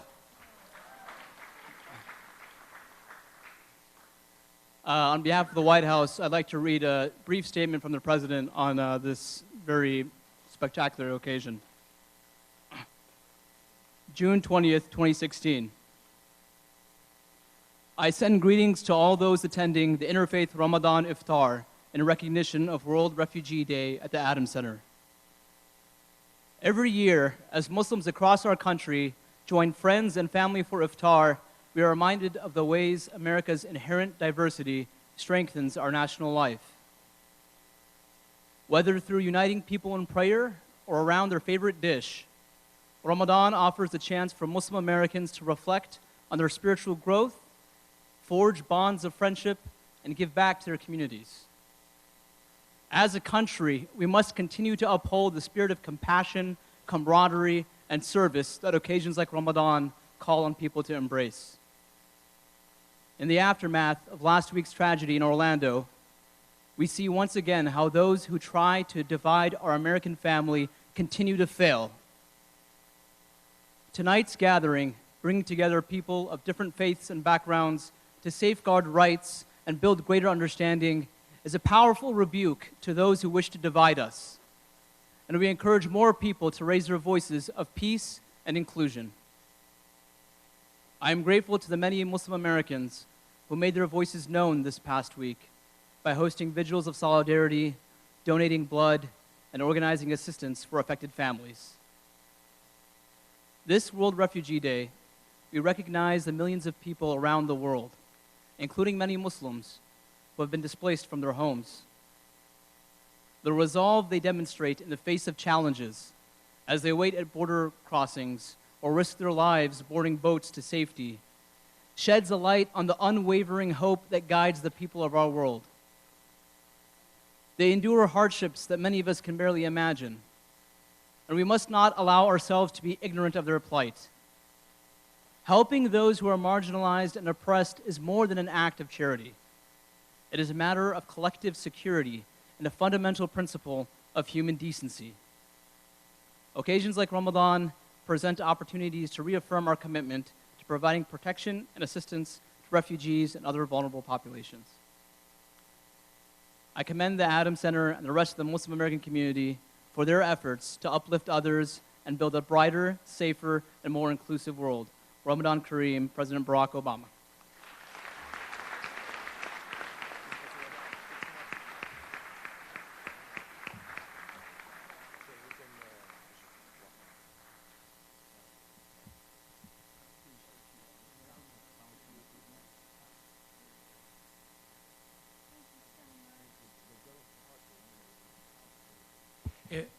Dear brothers and sisters, if everybody can stay seated as Secretary Kerry, Special Envoy Angelina Jolie Pitt, and Assistant Secretary of State Ann Richards will be departing. We need everyone to stay seated, please. Again, a round of applause thanking the Secretary of State John F. Kerry, Special Envoy Angelina Jolie Pitt, and Assistant Secretary of State Ann Richards, and Special Representative Shadiq Zafar.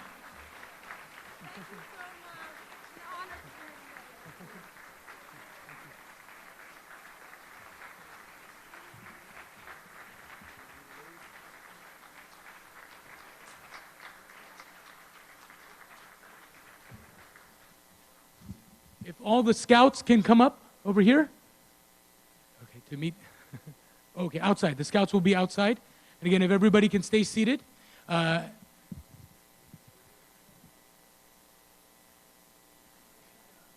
right, dear brothers and sisters, if you can stay seated, I'll explain to you the next part as we proceed.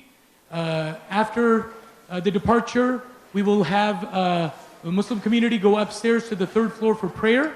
And then we will, the food will be distributed to our guests of all faiths. And then the Muslim community will come back down and they will be given boxes to eat as well from here.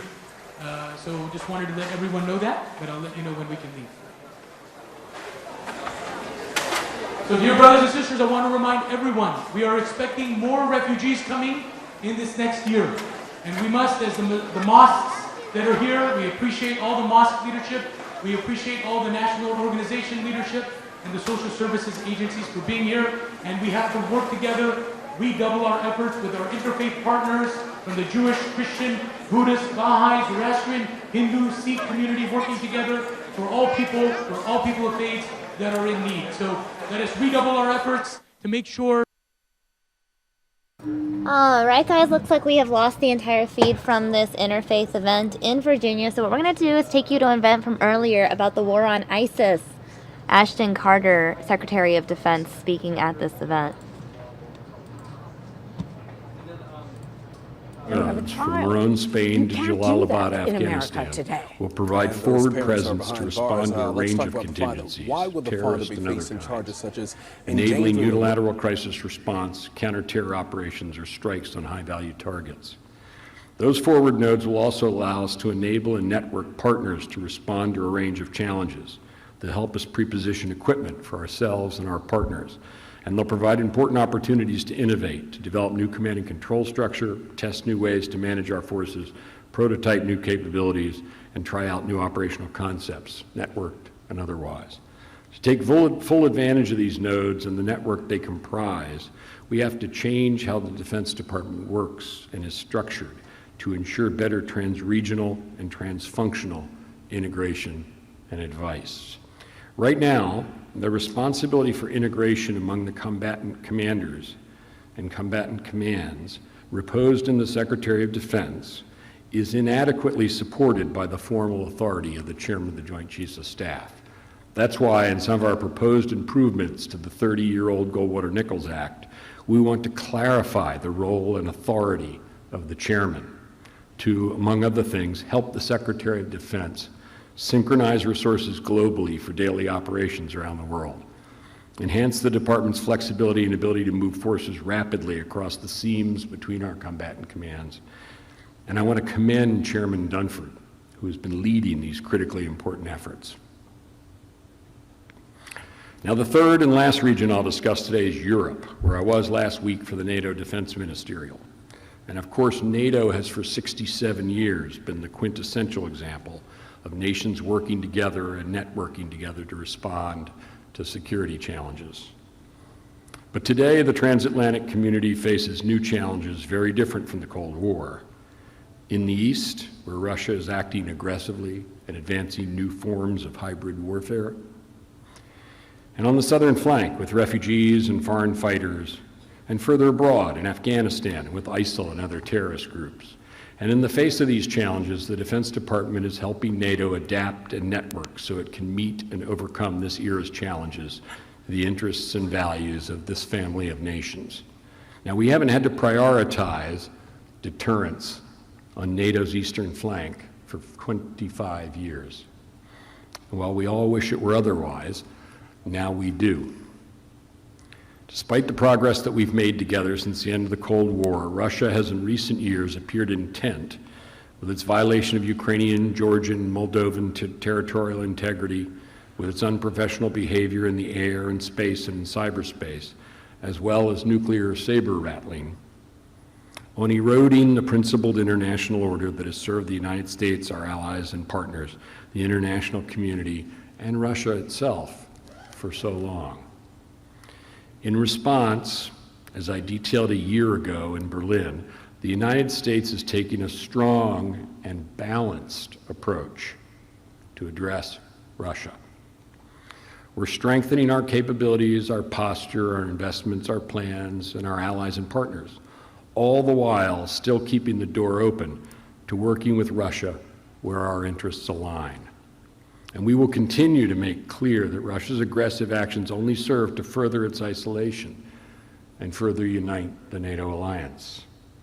Throughout the 20th century, although the 20th century NATO playbook helped counter the Soviet Union and the Warsaw Pact and ultimately helped win the Cold War, it's not a perfect match, for the 21st century challenges the transatlantic community faces.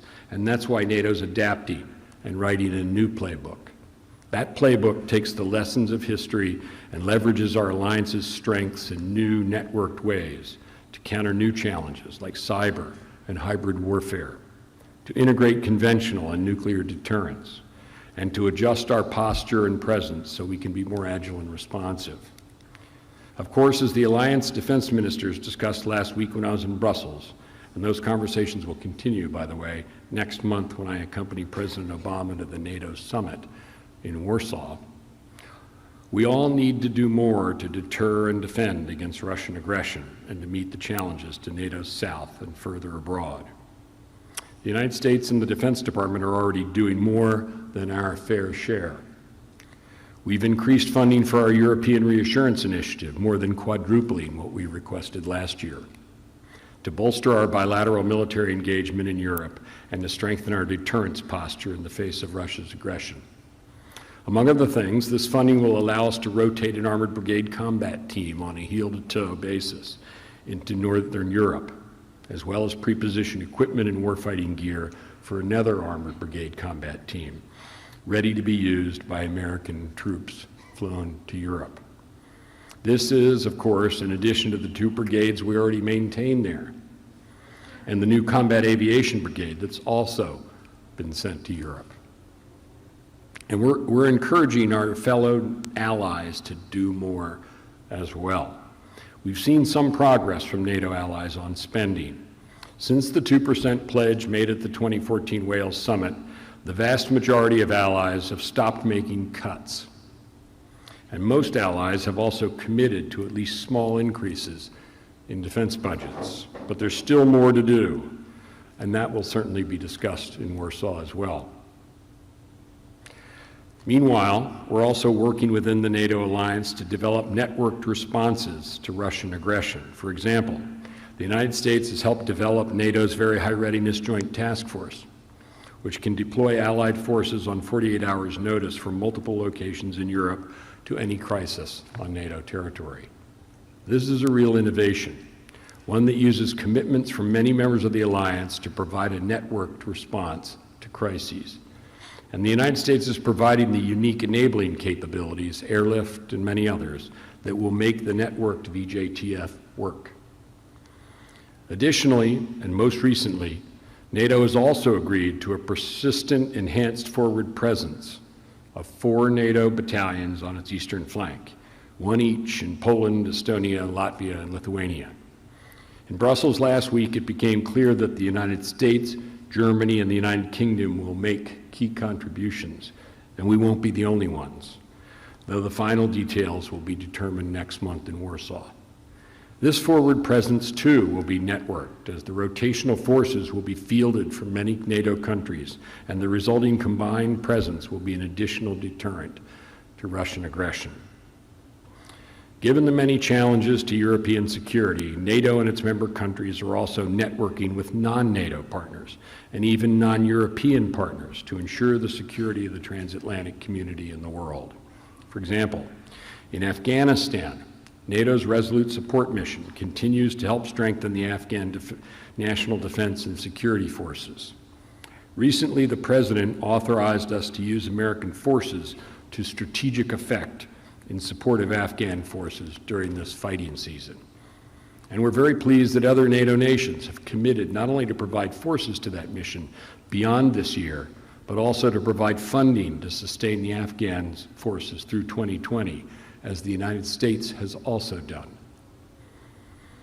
Meanwhile, NATO is also providing support to partners like Ukraine and Georgia, helping build the capability of these former Soviet states and strengthening their capabilities and defense institutions, something that's particularly important in the face of Russian aggression. To help address the migrant and refugee crisis, NATO is complementing the EU's work in the Mediterranean Sea with its own NATO activity in the Aegean Sea, and the United States is sending the USNS Grapple to support that. And NATO will soon play a more direct role as an alliance in the counter-ISIL campaign, first by contributing AWACS and conducting training and defense capacity building for Iraqi forces inside Iraq rather than in Jordan. Hopefully that will be the start of more to come. In conclusion, all of this networking demonstrates that whether in Europe, around the Middle East, or across the Asia Pacific, These inclusive, principled security networks will continue to contribute to national, regional, and global security and help uphold the principled international order. And because of the investments, reforms, and changes we're making at the Defense Department, the United States will not only remain the most powerful military and underwriter of stability and security in every region across the globe, will also continue to be the leader and enabler of these networks for decades to come. As a result, we will do more than meet the 5 challenges of this new strategic era.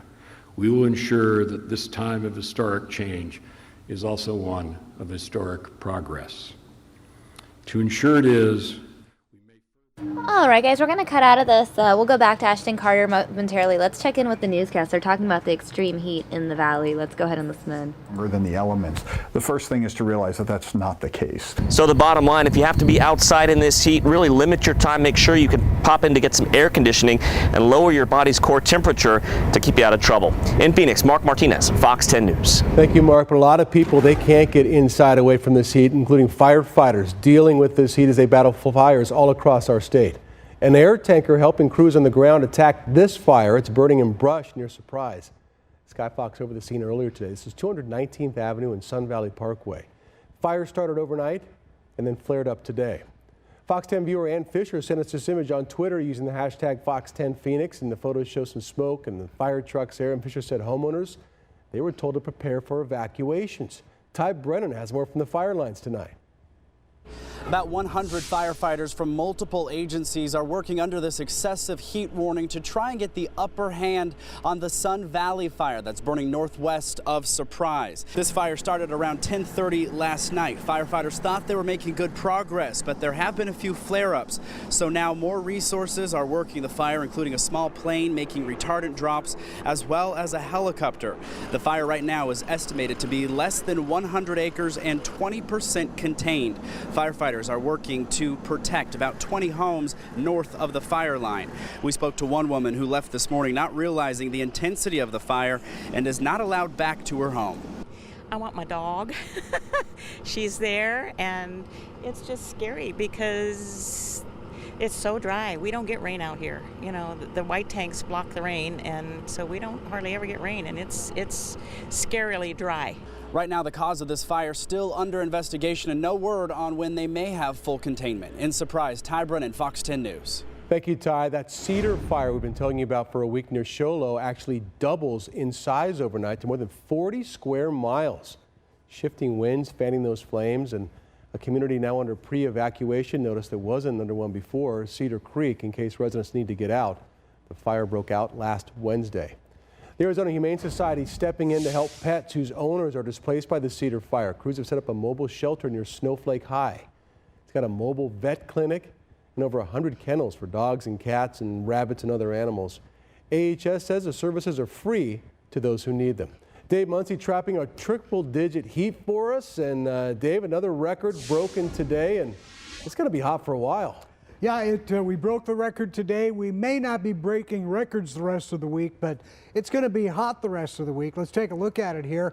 The old record goes back to 1968 at 115 degrees, but 116 takes it out today for a new record on the day. 117 in Glendale, 115 at Goodyear, 114 in Scottsdale. Chandler at 115 degrees.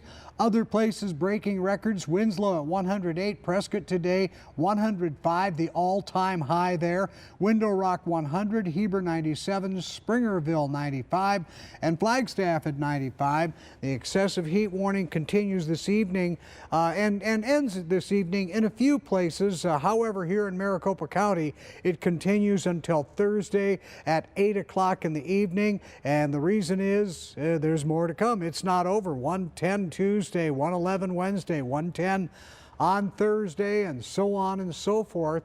We'll have the 10-day forecast for you, and you'll see this stuff doesn't end. Coming up in just a few minutes. All right, Dave, we'll see you then. And if you have to be outside, or if you like to exercise, or maybe you're thinking, well, you know, I'll be okay. There are some signs of heat exhaustion and heat stroke that you should be aware of. We posted that information on our Facebook page. Go to facebook.com/Fox10Phoenix, and you can find all that info there. A Phoenix woman accused of killing her 3 young sons and then trying to kill herself cries before a judge today. Judge Sanders, and Judge. Octavia Rogers pleading not guilty to 3 counts of murder. The bodies of her sons, the oldest 8 years old, the youngest just 2 months old, discovered. Police say Rogers also tried to kill herself. She'll be back in court in August. Transcripts of 911 calls made by the gunman who killed 49 people last week at a gay nightclub in Orlando are released.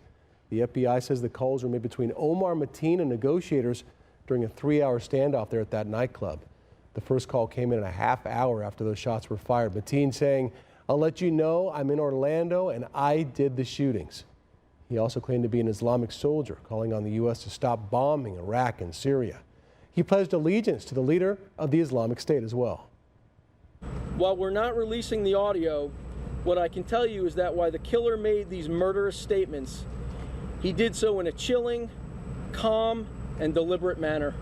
While we will not be providing the 911 calls made by the victims, we're doing this out of ultimate respect. Yes, the audio is compelling, but to expose that now would be excruciatingly painful to exploit them in this way. It took 3 hours for police to breach the wall of the nightclub. The killer told officers he put suicide vests around several of the hostages, and Mateen was holed up in a bathroom. None of those explosives were ever found. In the wake of that terror attack, new calls for gun reform measures here in the U.S. Today, a set of bills went nowhere in the Senate, though. Lawmakers rejected proposals from both sides. They include banning terror suspects from buying guns. The Senate also killed bills to close the so-called gun show loophole, which basically, many gun shows, no background checks are required on weapons, and also to expand background checks.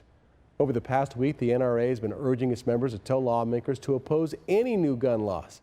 Democrats have blasted their Republican colleagues for inaction in Congress in the wake of mass shootings.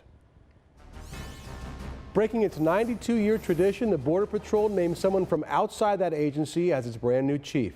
FBI veteran Mark Morgan is tapped to oversee the Border Patrol, replacing Michael Fisher, who retired last year. Morgan currently leads the FBI's training division as assistant chief.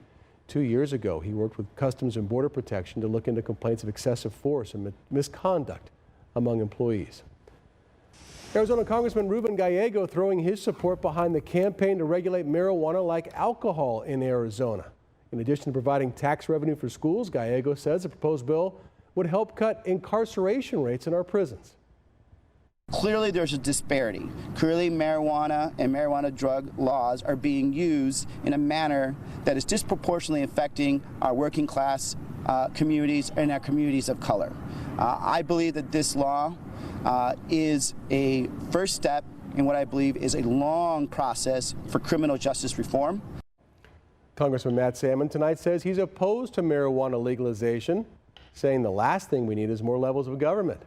Many critics say they're concerned about addiction and children getting their hands on the drug and an increase in the number of impaired drivers on our roads. A young British man being held without bond accused of trying to kill Donald Trump during a rally on Saturday in Las Vegas, just before he came here to Phoenix. Investigators say 20-year-old Michael Sanford tried to grab an officer's gun in an effort to shoot Donald Trump. They say Sanford also reserved a spot at Trump's rally later that day here in Phoenix in case his plan didn't work. Trump's campaign begins the week with a shakeup at the very top. Blake Berman has more.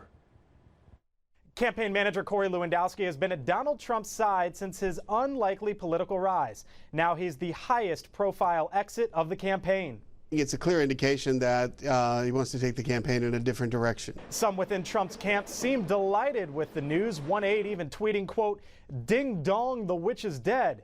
So what led to this? Well, in part, sources say campaign chairman Paul Manafort was fed up with Lewandowski and was ready to walk. He now reportedly takes over Lewandowski's role. Trump's decision comes just weeks before the GOP convention, and as dips in recent polls show, Hillary Clinton is widening her lead. A new Monmouth University poll puts her 7 points ahead. We have not seen Donald Trump do anything that appears to be well organized and thought out. Now, maybe that was because of the infighting in his campaign. And in his harshest criticism yet, today Vice President Joe Biden ripped into Trump's policies that he believes would make America, as he put it, less democratic and less secure. if we begin to portray our values and embrace intolerance, I think we'll squander all the hard-earned progress. Hillary Clinton stayed off the campaign trail, instead spending her time with her new grandson. The Clinton family leaving a New York hospital today after daughter Chelsea and her husband welcomed a son over the weekend. And Fox News has learned Lewandowski's ousting was a family affair, with Trump's children part of the decision. In Washington, Blake Berman, Fox Business. New information tonight about the death of a Star Trek actor who was killed in a bizarre accident with his own SUV. That vehicle part of a safety recall. We'll tell you about that. Plus, how you might be able to get free concert tickets from Ticketmaster. And take a second to keep in touch with me on social media, Facebook and Twitter. You can find me at Troy Hayden Fox 10. We'll be right back. All right, while they play a commercial break, I want to go ahead and show you guys a live look at New York City's Times Square. Fight a first alarm blaze in Phoenix. Keeping pets cool during this. Looks like that's a commercial promoting the morning show. Back to New York City, and during the commercial break, we will just go ahead and show you Ashton Carter's speech. Actually, you know what? I know what I'm going to do during commercial breaks. I'm going to give you guys a look at the weather graphics, since that's like the main news right now. And we'll go back to the 6 o'clock show momentarily.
All right, guys, let's go back to the 6 o'clock newscast.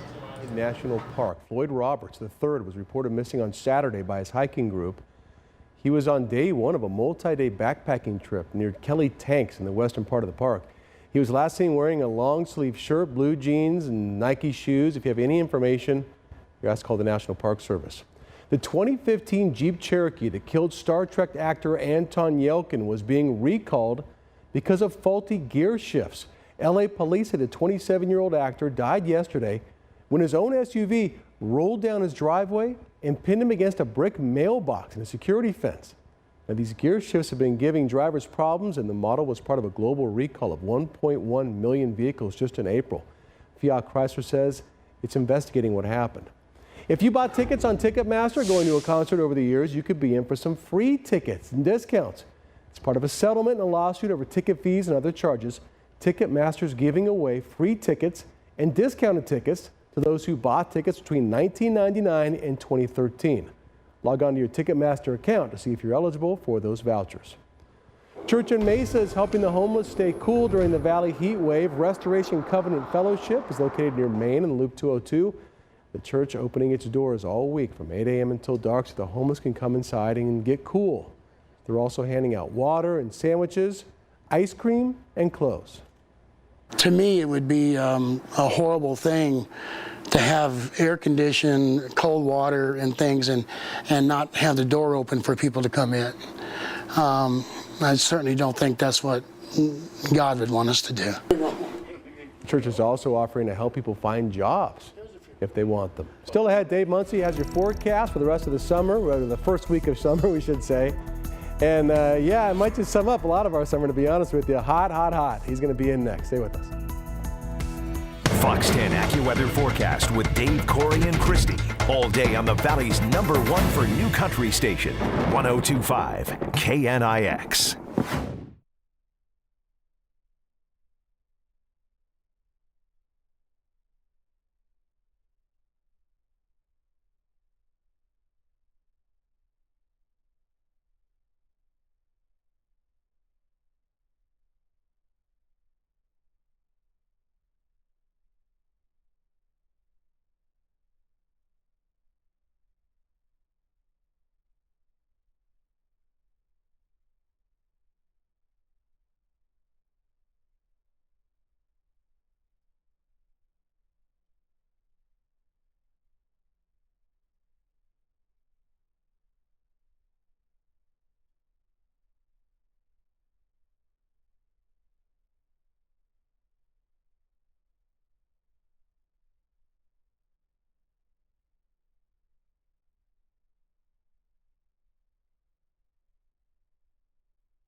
All right, guys, back to the 6 p.m. show we go. This is hot. Yeah, this is really the hot. Stuff, you bet. Yeah. I was out last night. I took the dog out at 11 o'clock last night, and the wind was warm. Oh, I bet and I was it going, was. oh, are we there now? Yeah. Well, we are for a while anyway. Well, take a look at it right now. It's still hot at 113 degrees. The wind is out of the west at 14 miles an hour. Martine, could we change this? Thank you. 110 at Cave Creek, 111 at Deer Valley, 107 at Apache Junction, 109 at Queen Creek, and then 115 still up in Glendale. Now you can see that high pressure jumping into place here, really taking care of the west as far as we are concerned, and we've got the excessive heat warnings out through Thursday here through Monday, in some areas dropping off just a little bit earlier. There's also some moisture around. We had some severe severe storms in Navajo County earlier in the day today. In fact, they had a tornado warning out. It was only out for about 15 minutes, but it was a storm that they were very concerned with over in that area. So as you look at it here, you can see how we're introducing a little moisture into the state. The winds are still going. These are the sustained winds. Right now at Kingman, 15 miles an hour, 18 at St. John's, and 13 in Safford, 15 down in Douglas. At Yuma, 20 miles an hour. And we put the gusts in. Boy, they're going pretty good at Winslow, 30 miles an hour at the present time. 116 on the high today, 117 at Glendale, 115 in Chandler, 109 in Sedona, 109 in Yuma, and 102 degrees in Payson on the day today. Take a look at it. 116 for the high, 90 for the low, 105 and 79, normal high and low, record high 115, record low at 61. There's your forecast high for tomorrow, 109, but there are some 112s and 113s kind of hiding around it there. And as we look around the country here, well, you can see not much going on, kind of quiet. There is a tropical storm down there, Danielle, with 40-mile-an-hour winds at the present time. It's south of the Texas border, however. 84 overnight. We'll be looking at 109 degrees for tomorrow, and then take a look at it. 111 by Wednesday, 110 on Thursday. It really doesn't back off much. It's hot through the entire period. Watch your kids around water. Hey, let's take a little trip to Philadelphia. The D-backs on the road, looking to go 4 in a row against the Phils. Shelby Miller back on the hill. We'll show you how it played out next.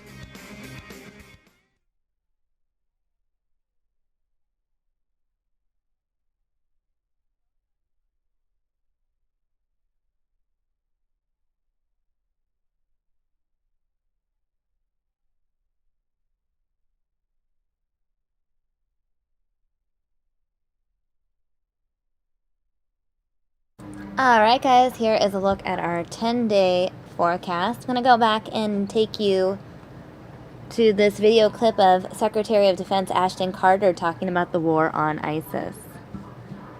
Stand by.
Plan to stay for the Vice President's remarks, you have to return to the main hall as soon as possible. We will have to close the doors before 1:30.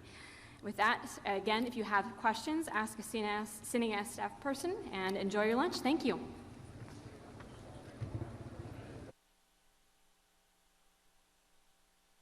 Alright guys, let's give you one more look at the 10-day forecast. This event that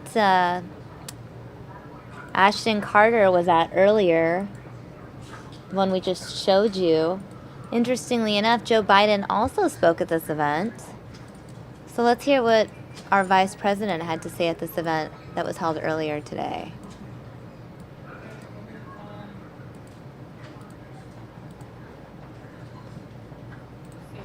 Between his National Security Advisor, Colin Kahl, his Deputy National Security Advisor, Eli Ratner, his staff, Jacob Stokes, the Vice President has hired away many CNAS veterans. And so it's only fair that he's here with us today. But seriously, I can think of no better person to address the national security inheritance faced by the incoming administration. With his decades of experience at the heart of American foreign policy, both as Vice President and as a Senator, his candor in offering unvarnished advice, whether it's in the Situation Room, the Oval Office, or to countless foreign counterparts with whom he's formed invaluable, indispensable relationships over the years. His success in personally taking on impossible foreign policy challenges, from Ukraine to Cyprus to Iraq. His commitment to bipartisanship and his ability to work across the aisle to coax an increasingly dysfunctional Congress into action. His dedication to holding us all accountable to uphold our national interests and our values, and his willingness to drive real debate inside the administration and with all of us when others would shy away. Above all, his loyalty to the men and women who serve in uniform. These traits make him the ideal keynote for us to hear from today. Sorry.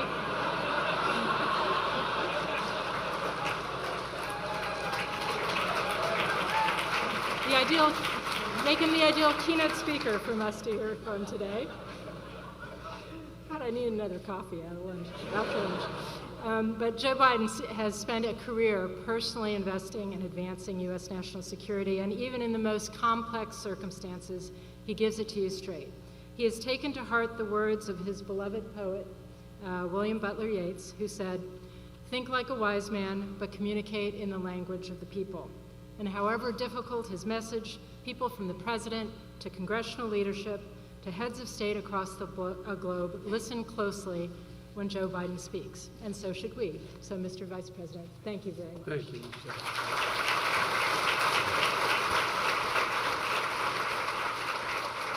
Well, Madam Secretary, I don't know. I'm writing a recommendation for her, though.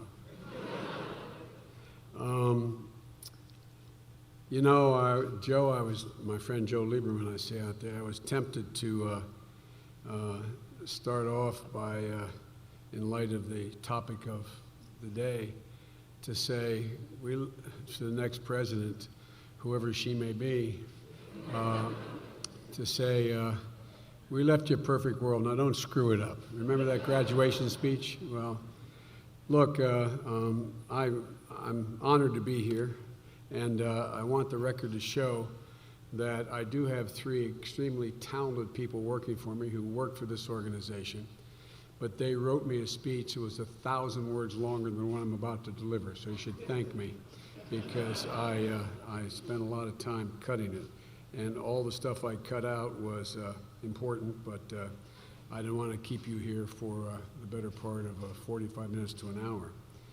Ladies and gentlemen, in less than a decade, CNAS has built something impressive.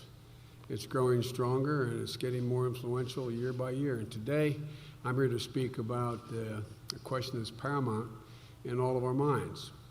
And that is, how should the next president handle the national security inheritance of the Obama administration that will be passed along in January? I want to say at the outset, you'd expect me to be more optimistic than maybe others you'll hear from or have heard from. But I am truly optimistic about America's future. I think we're better positioned than any nation in the world, by a long shot, any region of the world, to be the dominant political, economic, and military force for the better part of this next century. And the choices the President and I have made over the past 7.5 years, they have been, to quote the topic, the title of a book, very hard choices. Choices that have required very difficult trade-offs. We position the United States at the forefront of, though, I think, of tremendous opportunity. You know, to divert just a second, you know, Michelle said, I like Yeats, and I do. Well, this is the 100th anniversary of the Rising on Easter Sunday, and there's a line in his poem called Easter Sunday 1917 that goes like this, and he's trying to describe his Ireland at the moment. He said, all's changed, changed utterly. A terrible beauty has been born. This is one of the most informed audience I could possibly be speaking to on this topic. But all has changed, changed utterly in the last 15 years. We presented with an entirely new deck of cards. Some of the old cards are still there that are of enormous consequence, but there's so many new things. Failed states, a whole range of things you all have heard about and talked about.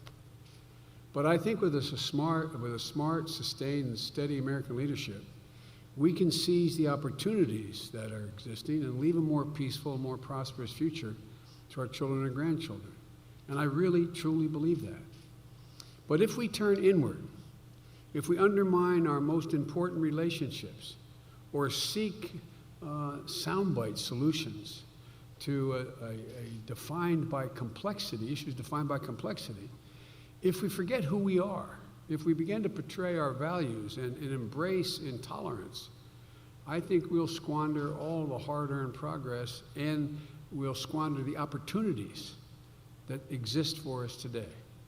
So today I'd like to take a little bit of time to describe the world from where I sit 100 feet from the Oval Office and the stakes of the choices that lie ahead. Let me start by making a couple things clear. One, the world in which we live today is considerably more complex and interconnected than it was a quarter of a century ago when the Cold War ended, to state the obvious.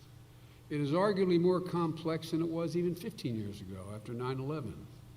But at the same time, despite the complexities and the proliferation of new challenges, by almost any measure, the United States is stronger and more secure today than when President Obama and I took office in January 20th, 2009. We steered the economy that was in collapse through an arduous recovery, and we're poised to enter a period of significant resurgence. We've gone from crisis to recovery to on the verge of genuine resurgence if we seize the moment. We remain the world's leading economic power, and we will for some time. The next president has a tremendous opportunity to finish what was started, to amp up our rate of economic growth and bring economic resurgence home to Americans all across the nation. We know how to grow the economy. We've done it before. Invest in education, job training, infrastructure. I mean, it's not magic. And there used to be bipartisan consensus on almost all of those things. Joe, did you ever think you'd see a day when Republicans opposed infrastructure modernization? We're ranked 27th in the world in transportation infrastructure, the United States of America.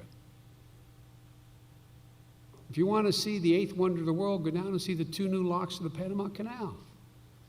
Yet there's only 3 ports from the Gulf to Maine that can accommodate these new Super Panamax ships.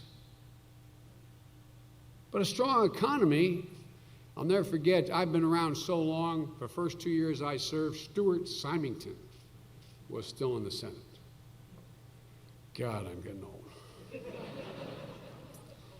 But he had a refrain. He always talked about our entire foreign policy rests on a strong, growing economy. It's an obvious thing.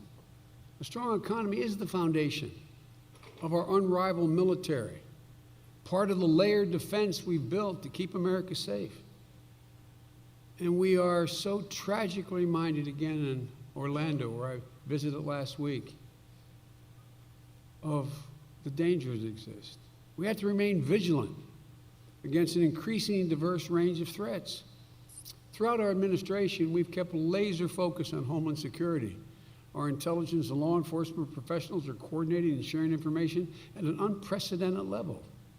We've invested billions of dollars since 9/11. And everyone wondered whether or not we really had made the progress we say we have made. All you got to do is compare it to what it is in Europe now, and compare what they're now beginning to grapple with. Our partners around the world are now sharing considerably more intelligence with us about the threats emanating from the region and from Europe, and coordinating all of us in terms of things as basic as, I won't go into the list in the interest of time, but just passenger records. Prior to Paris, we didn't have access. But our greatest strength, ultimately, and I want to get back to this, is not just the example of our power, but the power of our example. Standing up for the values protects us better than any barrier we could build between ourselves and the rest of the world. Because our values are what draws the world to our side. And that's vital. Because the unrivaled network of alliances and partnerships that we have enables us to be an effective global leader, but only if we act consistent with our values.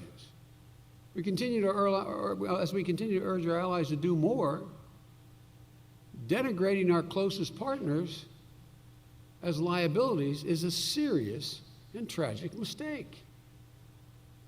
The United States built the basic architecture of international order after the devastation of World War II, and it has served us very, very well, and the world very well, for the past 7 decades. That's why we've invested so much energy to defend and extend the international rules of the road. It matters.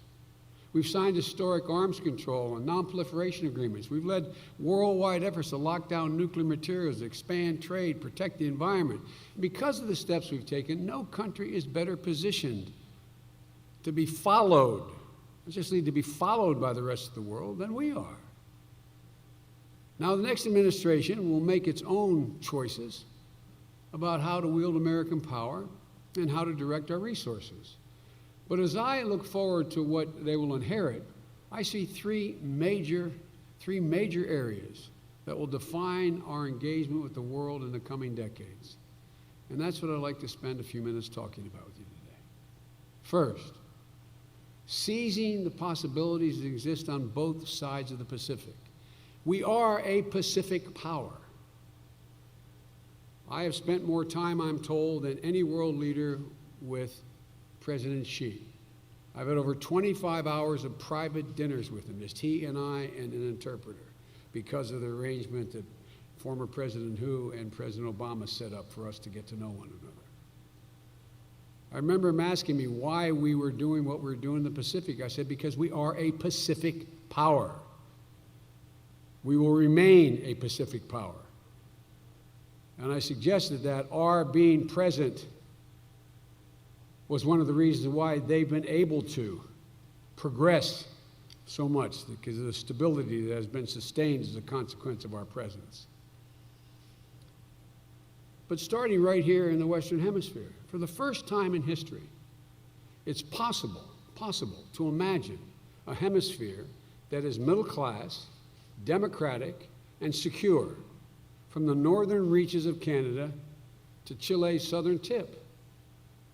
That's why the president turned to me one day, and as he often does, and said, Joe, you do the hemisphere. Like, okay, Mr. You think I'm joking? I'm not joking. You do the hemisphere. He said, jokingly, he said, there's not much of a time zone change. You can do it on the weekends and you make friends easily, so just go.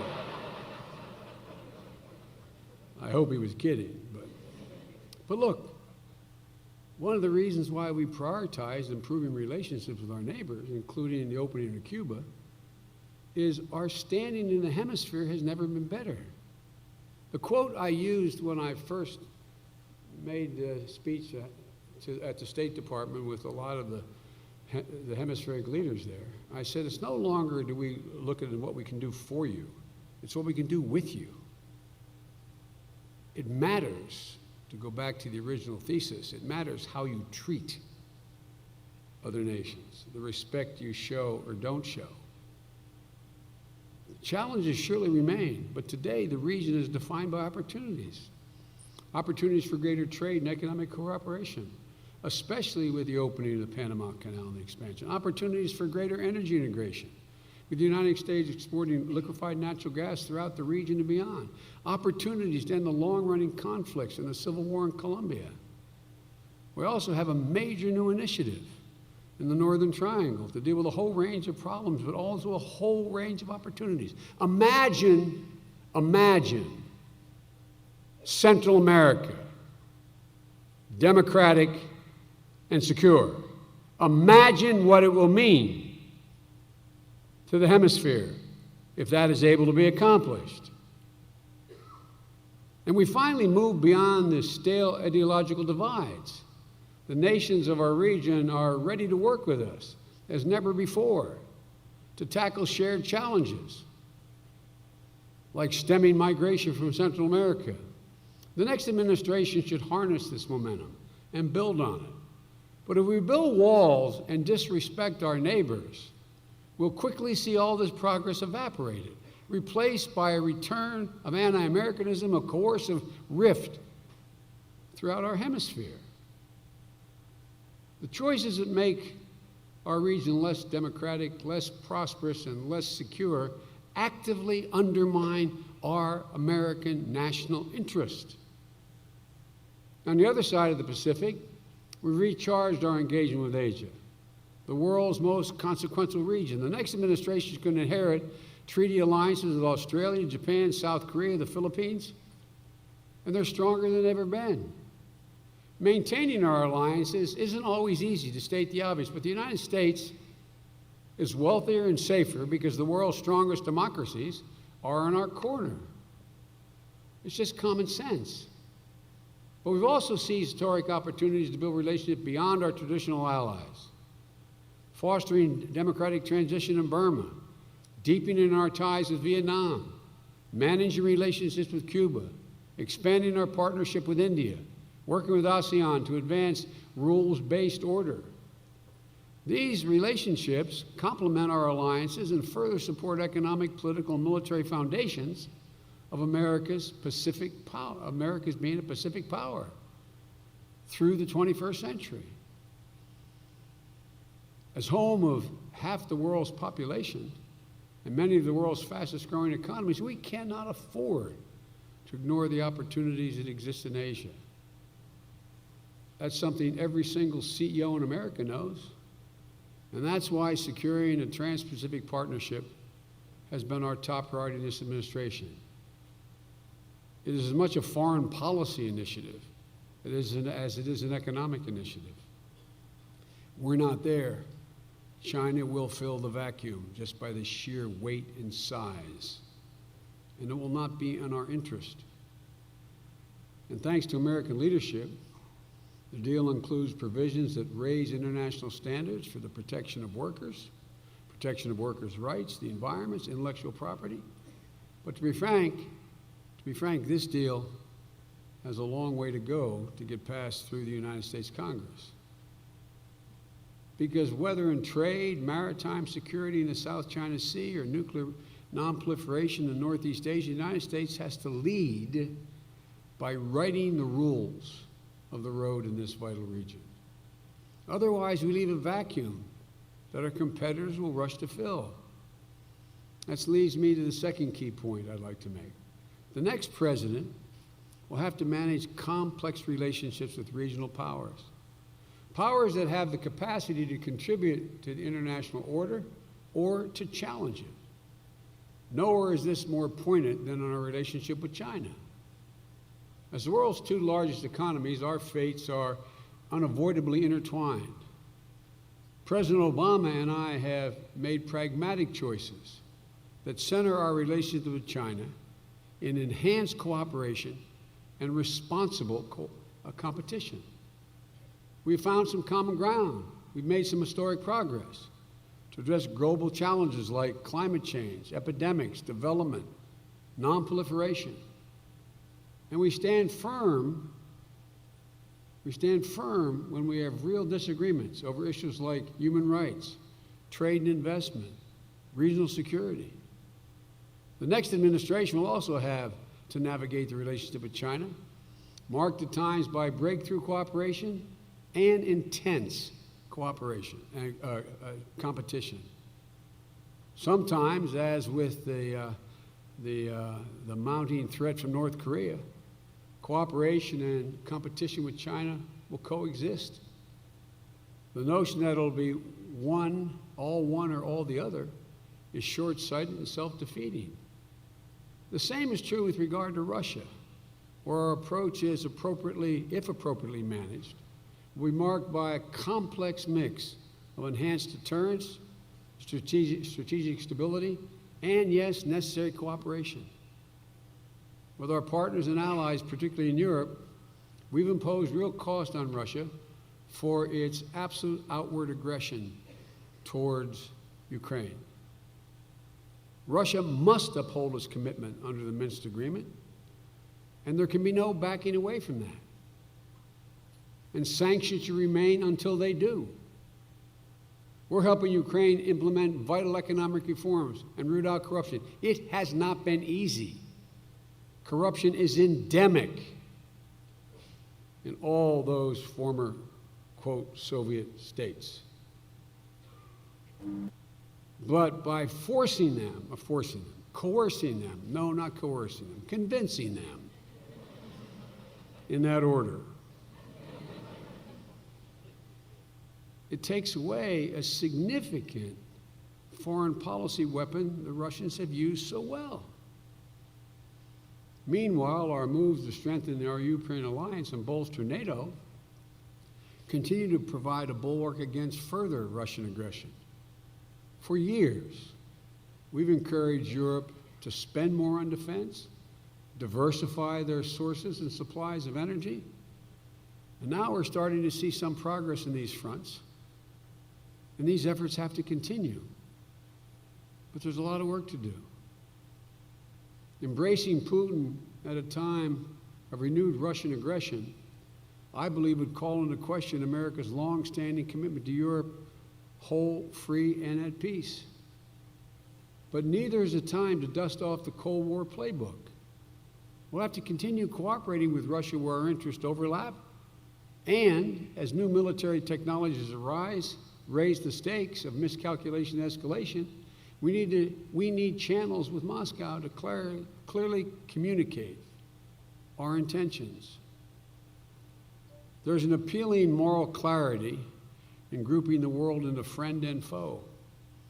But in reality, progress so often demands that we work with those with whom we do not see eye to eye. That's why we seized the possibility of moving beyond the decades of conflict in Iran to lock in a nuclear agreement. Iran is neither a friend nor a partner, but our willingness to engage to protect our interests, combined with international political and economic pressure on Tehran to negotiate, peacefully removed one of the greatest threats to global security, the threat of a nuclear-armed Iran. The deal speaks for itself. It's working. Iran is complying. Its nuclear programs have been substantially rolled back. Inspectors are on the ground. We're not home yet, but so far. Tearing that agreement up now would only leave Iran's nuclear program unconstrained, increase the threats to Israel and our partners in the Gulf, and turn the international community against the United States and sharply increase the prospects of another major war in the Middle East. The nuclear deal was never meant to resolve all of our problems with Tehran. At the same time, it has opened other opportunities for engagement on narrow issues where our interests align. Engaging Iran is neither incompatible with nor at the expense of America's ironclad commitments to our allies and partners in the Middle East, including Israel. And we continue to counter Iran's destabilizing activities in the region, and we will. We have all the authorities necessary to hold Iran to account. Our targeted sanctions against their ballistic missile program, their support of terrorism, their human rights violations remain firmly in place. The past 7.5 years has shown, time and again, that a forward-leaning engagement with the world pays huge dividends. This brings me to the third and final point I'd like to make. The imperative for the next president to deal with complex transnational threats. Because in our hyper-connected world, events anywhere can impact everywhere. Environmental disruptions, pathogens, computer viruses, malicious ideologies. These threats don't respect borders. And no matter what others may claim, we cannot wall ourselves off from these challenges. Even in simpler times, isolation never offered more than a false sense of security. True security reminds us to grapple with, and requires us to grapple with, globalization and an interdependent world to find common solutions that span borders. That's what we did when we rallied the world to address Ebola, the Ebola epidemic in West Africa last year. We rejected historical calls for quarantines and travel bans and build our response instead around hard facts and science. We drew on all our strengths, from our military to our health and developmental professionals. With tireless diplomacy, we brought the world along with us, and we saved hundreds of thousands of lives. We took a similar approach toward climate change, harnessing science, technology, and relentless diplomacy to forge the Paris Agreement. And in the process, we created a historic opportunity to head off a truly existential danger, an opportunity to head it off. We laid the foundation for a global transition toward clean, renewable energy through unprecedented investments at home and bold initiatives like Power Africa Abroad. We've demonstrated American leadership can bring our allies together with emerging powers like China, India, and Brazil to protect our planet. But these opportunities can only be seized if the next president follows the science, recognizes the danger in doing nothing, and musters the political will to address the threats. Terrorism and violent extremism are yet another example of the virulent transnational dangers that require sustained global response. Al-Qaeda, ISIL, other offshoots, they're real threats. The horrific events in Orlando, the attacks in San Bernardino, Paris, Brussels, and elsewhere remind us, including in Turkey, remind us over and over again that terrorism can happen anywhere and does happen anywhere. At the same time, these terrorists cannot destroy the United States. They cannot bring down our civilization.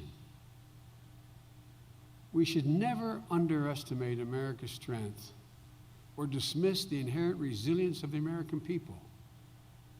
President Obama has never hesitated to use force to defend the American people when necessary. Just ask Osama bin Laden and Al-Qaeda's top operatives in Afghanistan and Pakistan, or the leaders of Al-Qaeda affiliates in Yemen and Somalia, more than 120 ISIL top leaders and commanders. Terrorism must and will be defeated. But our campaign against violent extremism must be smart and has to remain consistent with American values. The use of force should be precise and proportional. There must be a clear mission that advances U.S. interest. And whenever possible, we should act alongside allies and partners to share the burden and invest the international community in success. And the results have to be sustainable. Lasting victory against Al-Qaeda and ISIL requires viable local forces to hold liberated areas, rebuild shattered communities, and govern effectively. That's why we work with more than 36 nations to support and train Afghan forces and to hunt down al-Qaeda and other terrorist groups in their sanctuaries, as we'll continue to do. That's why we partner with African nations, from Nigeria to Somalia to Tunisia, to go after al-Qaeda and ISIL affiliates. In Iraq and Syria, we built a 66-nation coalition to train local forces, and we've carried out more than 13,000 airstrikes. We provided afflicted communities with billions in humanitarian and reconstruction assistance. And our active diplomacy continues to encourage inclusive governance in Iraq and to try to identify a path to de-escalate the war in Syria. The results? Well, we're winning and ISIL is losing. Over the past 2 years, ISIS has lost 47% of the territory it once held in Iraq and more than 20% in Syria. We've taken out thousands of frontline fighters on the battlefield. Foreign fighters' flow is down 50%, and they've lost millions in revenue. But to be sure, ISIL is resilient and barbaric, fueled by a bitter ideology of destruction. Even as the retreat from territory in Iraq and Syria, we'll have to keep the pressure on them in Libya and elsewhere, and take the fight to them in cyberspace. Permanently defeating this scourge will likely take years, and will absolutely require us to keep the world on our side. Parenthetically, I'd note that not but 2 years ago, we were talking about the establishment of a caliphate that they were well on their way of doing, how that was going to bring down Saudi Arabia, Jordan, bringing chaos to the Middle East beyond what exists now. The caliphate is not a reality, and the thought of it being a reality is being crushed. But they still can do damage, just like Al-Qaeda, without having large swaths of territory, is able to do serious damage. But adopting the tactics of our enemies, using torture, threatening to kill innocent family members, indiscriminately bombing civilian populations, that not only violates our values, it's deeply, deeply damaging to our security. There are 1.4 billion Muslims in the world. Some of the rhetoric I'm hearing sounds designed to radicalize all 1.4 billion. How do we win this? How do we win this long-term fight? Without embracing, engaging, and having allies in the Islamic community in the United States, among American citizens and immigrants. How do we do this without allies in the Muslim world among Shiites and Sunnis? Willing the politics of fear and intolerance, like the proposal to ban Muslims from entering the United States, profiling Muslim Americans, slandering entire religious communities as complicit in terrorism, calls into question American status as the greatest democracy in the history of the world, and in the process, alienating 1.5 million Muslims, the vast, vast majority of whom, at home and abroad, are peace-loving. It doesn't make the situation better. It makes it worse. And it plays into the very narrative of the extremists. Last year, ISIL's top leader, Baghdadi, revealed the goal of their attacks, and I quote him, was to compel the Crusaders to actively destroy the gray zone themselves. Muslims in the West will quickly find themselves between one of two choices: either apostatize or emigrate to the Islamic State and thereby escape persecution. How can it be said much clearer? ISIL wants to manufacture the clash of civilizations. They want Americans to view things in terms of us versus them. Why in God's name are we giving them what they want? And besides, we're so much better than that. So let me conclude with what I said at the outset.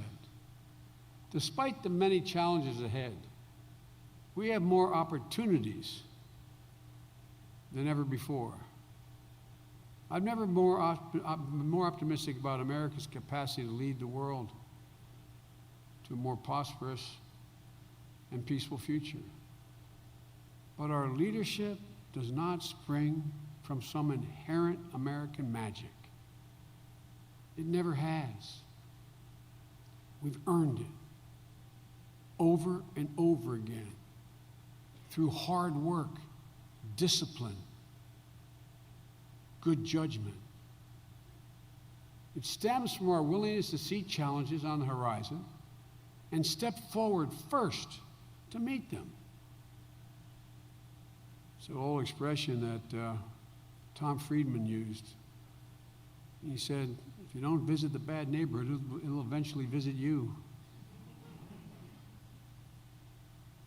From our ability to lead by example and draw partners to our side, that's what has always been America's greatest capability. Not empty bluster, not a sense of entitlement that fundamentally disrespects our partners, not an attitude, an insecurity of a bully. The United States cannot afford to draw back from our responsibilities now. There's simply too much at stake. We need a president who can unite the Western Hemisphere and work like hell trying. Continue to build our alliances and partnerships in Asia. Manage extremely complex relationships with China, Russia, and Iran. And lead the world to address transnational challenges, including the persistent threat of terrorism. I believe this is one of 5 times in American history we find ourselves at an inflection point. The choices we make today will steer the future of our world for the next 3 decades. In this moment of uncertainty, the world desperately needs steady American leadership more than ever before. Because when America leads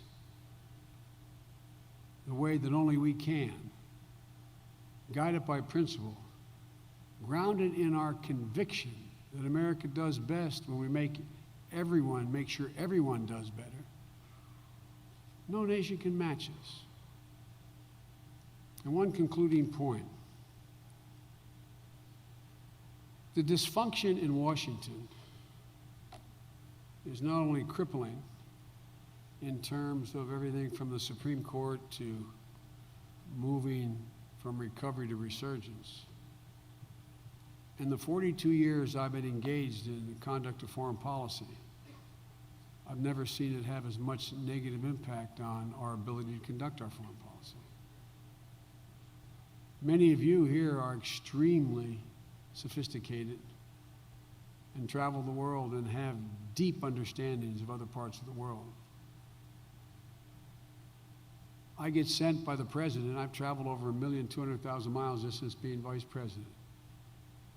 When I'm sent, it's usually because everybody knows whatever I say is it, because they know I speak for the president.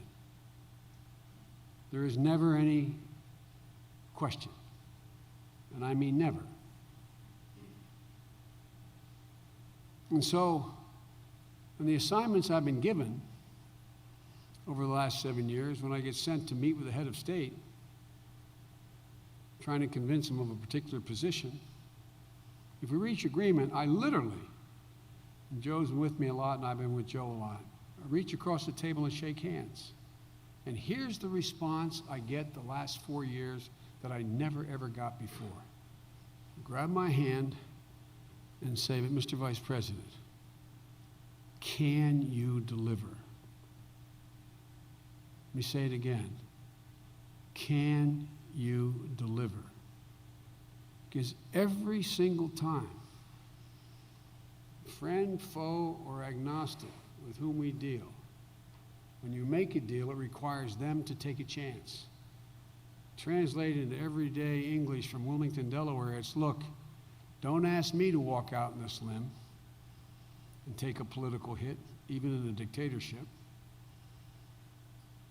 unless you assure me, I don't doubt you, I don't doubt the president, but can you get it done in Washington? They understand our systems much better than Americans understand theirs. So folks, my hope is that not only will this presidential election be behind us, but that we will begin, because I think the vast majority of Republicans up on the Hill, as well as Democrats, know this is not the way to do business. They know it.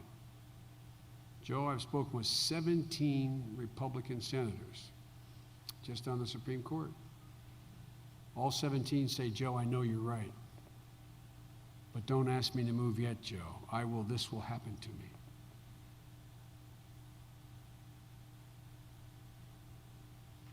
The American public is sick and tired of the dysfunction. The instinct is to throw all the rascals out. But I'm convinced that we are at a domestic inflection point too. That my colleagues are beginning to listen more closely to the pattern of the cadence of the political process out there. So my hope is these next 4 years will be much better positioned with a president who understands and a Congress that can vehemently disagree, but ultimately concludes there has to be compromise. If that occurs, and it will occur, it may not occur in the next 2 years, but it will occur. There is not a single thing that we can't do as a country. I thank you all for being so gracious and listening, and I'm really, there's so much talent out here. I just, you know, if you're ever going to be involved, man, this is the moment. This is the moment. Thank you all so very, very much.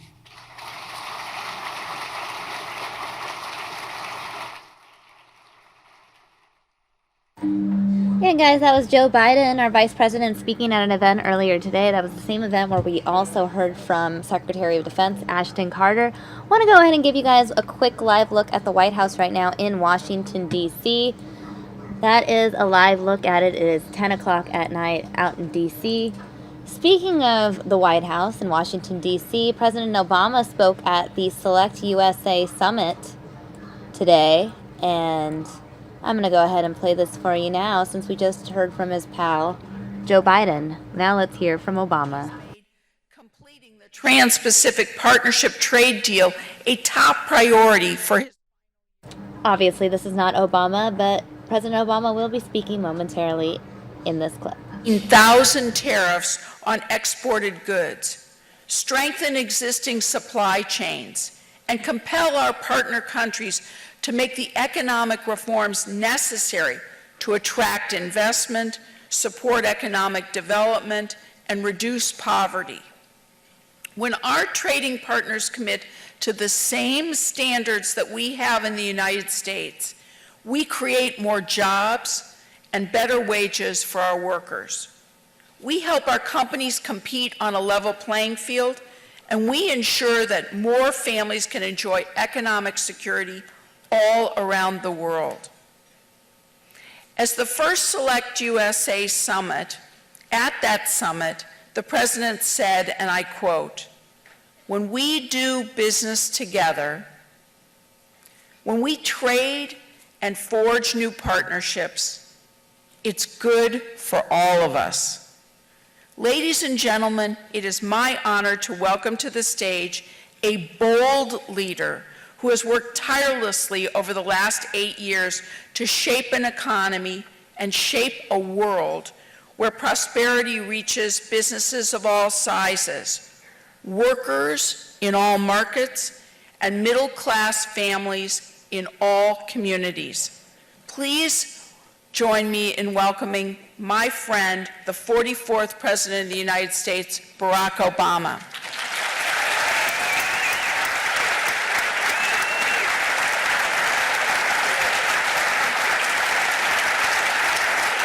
Thank you.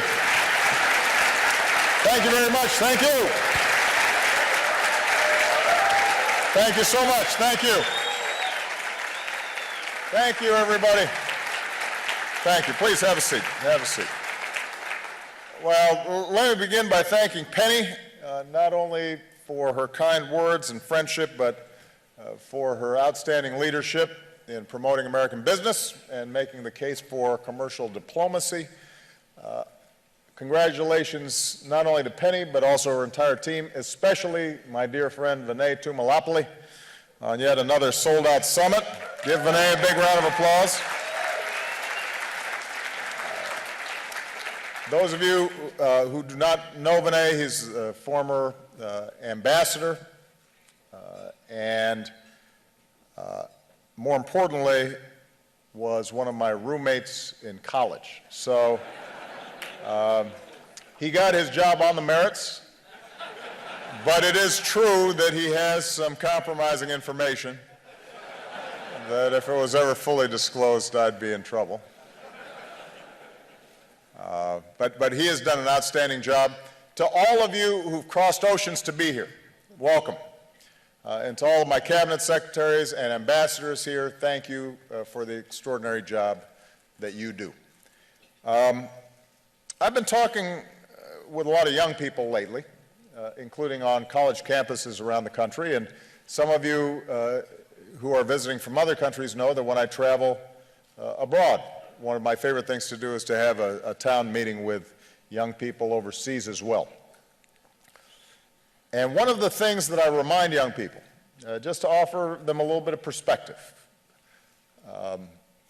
is that no matter how grim the news sometimes seems, no matter how extraordinary the challenges that humanity or America seems to be facing at any given moment, if you had to choose a moment in human history in which to be born, and you didn't know ahead of time who you were going to be, what your nationality was, or your gender, or race, or class, if you had to pick one moment in history that gave you the best chance to succeed, you would choose right now. You would choose this moment when the world is wealthier, better educated, more open, more tolerant, more connected than it has ever been at any time in human history. Less violent, less riven by division. You choose today. And as I think about what you're doing here in this hall, I'd add a corollary to that observation.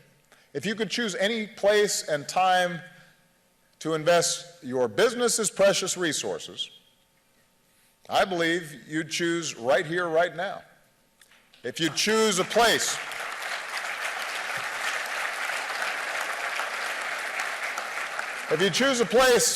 to expand your portfolio, to place your bets, to open up a plant, to start building the next great new business or service, you would select the USA, because nowhere in the world and never in history has there ever been a better place to grow your business. Now here's why. Never before has the United States recorded 75 straight months of private sector job growth. Never before has our high school graduation rate been higher, preparing students for college and careers in your industries. Never before have we insured more than 90% of our citizens, and we've seen the slowest growth in the price of health care in 50 years, and that's important for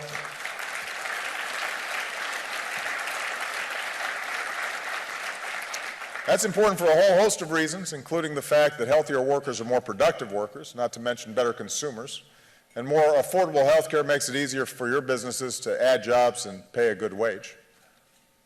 Never before have we had such high standard free trade agreements that level the playing field. And when complete, when we've gotten it done, the Trans-Pacific Partnership will do even more to lower the costs of exporting, eliminating taxes and custom duties, and raising intellectual property standards that protect data and ideas and jobs. You would choose right here, right now, because no other economy is so crucial for the global economy.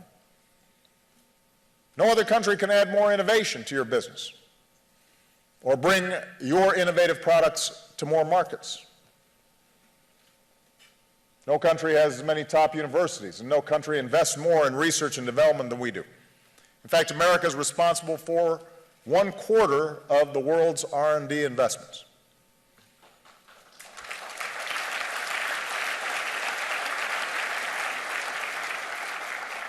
No country can match our competitiveness in cutting-edge manufacturing.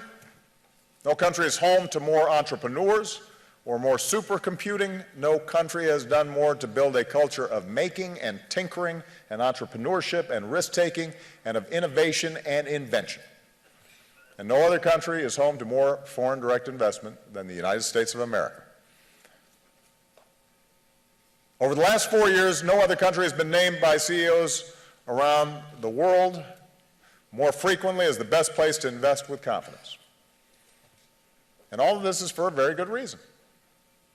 In large part because the decisions we've made since the financial crisis to build our economy on a new foundation for the future, there is no country on earth that's better positioned for the long run than the United States. We've doubled our production of clean energy, even as we continue to produce traditional energy sources at an extraordinary pace, which means energy costs are lower here than they are in many other places around the world. Our rule of law, our mature capital markets, all these things contribute to an extraordinary place to do business. Now, that's a pretty good sales pitch.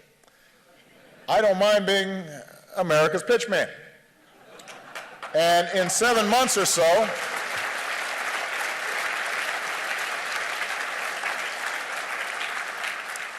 in 7 months or so, I'll be on the job market.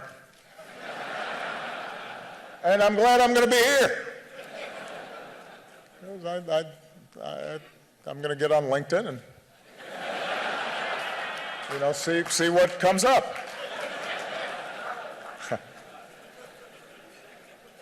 But the truth is, it's easy to make the case. And it's one each of the economic development organizations represented here can make just as well, because behind it are the most talented and most innovative workers in the world, American workers. That's why several years ago we took the advice of the CEOs on my Jobs Council and started SelectUSA.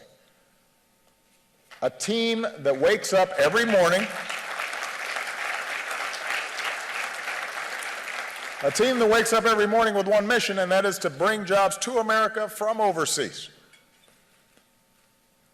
They connect foreign investors with local American markets, making it easier for you to build a factory or facility in the United States, making it easier for you to get American workers researching, developing, making, and marketing your products.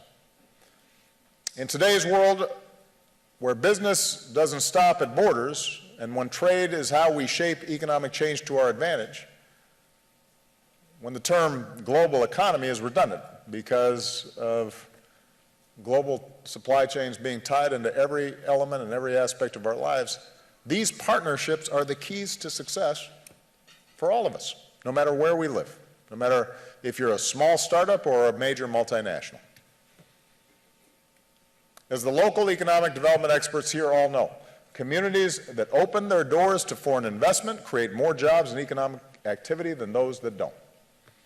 And since we held the first SelectUSA Summit 3 years ago, participating companies have invested more than $10 billion in 35 U.S. states and territories, And a lot of them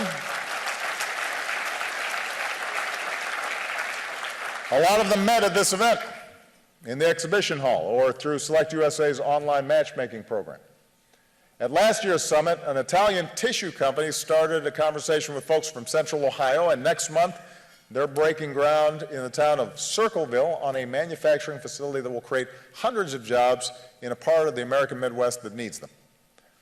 It'll be the largest private sector investment in Circleville in decades, and it started right here at SelectUSA.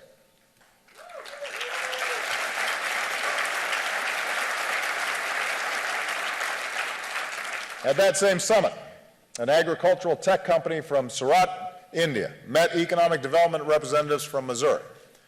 And within a year, the company established its U.S. headquarters in St. Louis. And we want more success stories like these. We want more of you to invest in America. We're ready to welcome more of the jobs you help create, just as you're ready for American workers and customers to help you succeed globally. So I believe investing in the United States is the best business decision you can make. And we also know that investment is always about the future. So as proud as we are about the lead in innovation we've developed over the last 8 years, we're running up the score. We're not resting on our laurels. Since 2014, we've opened 8 cutting-edge manufacturing hubs, public-private partnerships that specialize in game-changing technologies like 3D printing, photonics, the next generation textiles.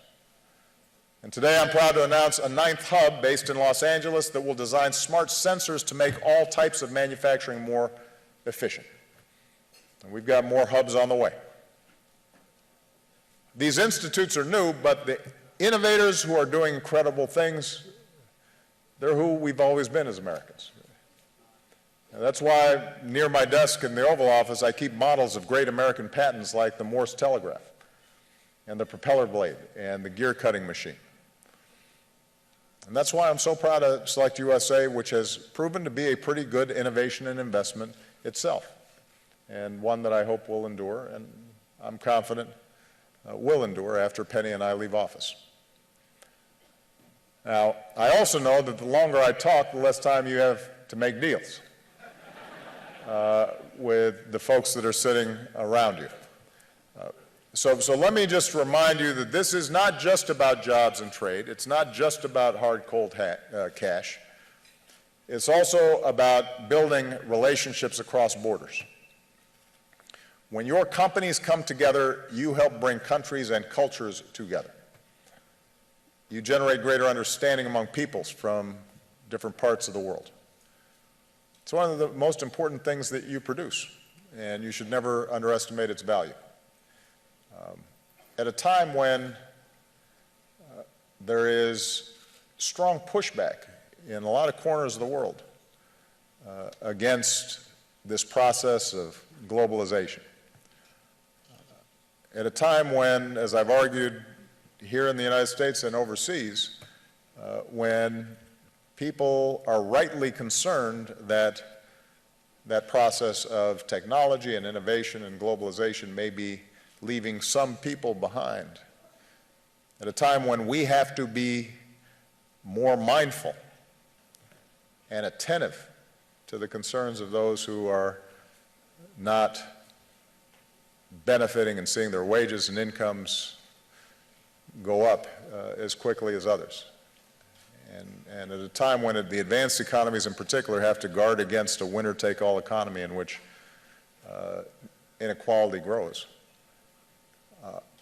Despite all those legitimate concerns that have to be addressed to give workers greater voice and to make sure that living wages are paid and working conditions are strong, what is also true is that the ability for us to trade and do business and to integrate our companies and people learning from each other and innovation spreading and connecting the globe promises prosperity and reductions in poverty and ultimately less likelihood of war and violence and conflict. It is something that can help us advance all of our countries at the same time. It's something that we have to nurture and to value. The world is smaller than it used to be because of innovation, because of technology, because of globalization, because of global markets. And that is something that can work for everyone if we do it right.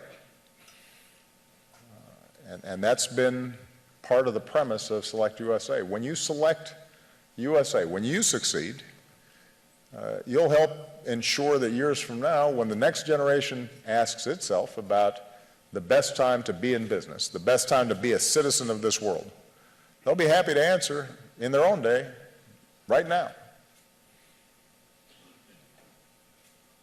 So good luck. I'm rooting for you. Make a deal. And make that smart choice to invest in the United States of America. We are open for business. God bless you. Thank you very much. God bless the United States of America. Thank you.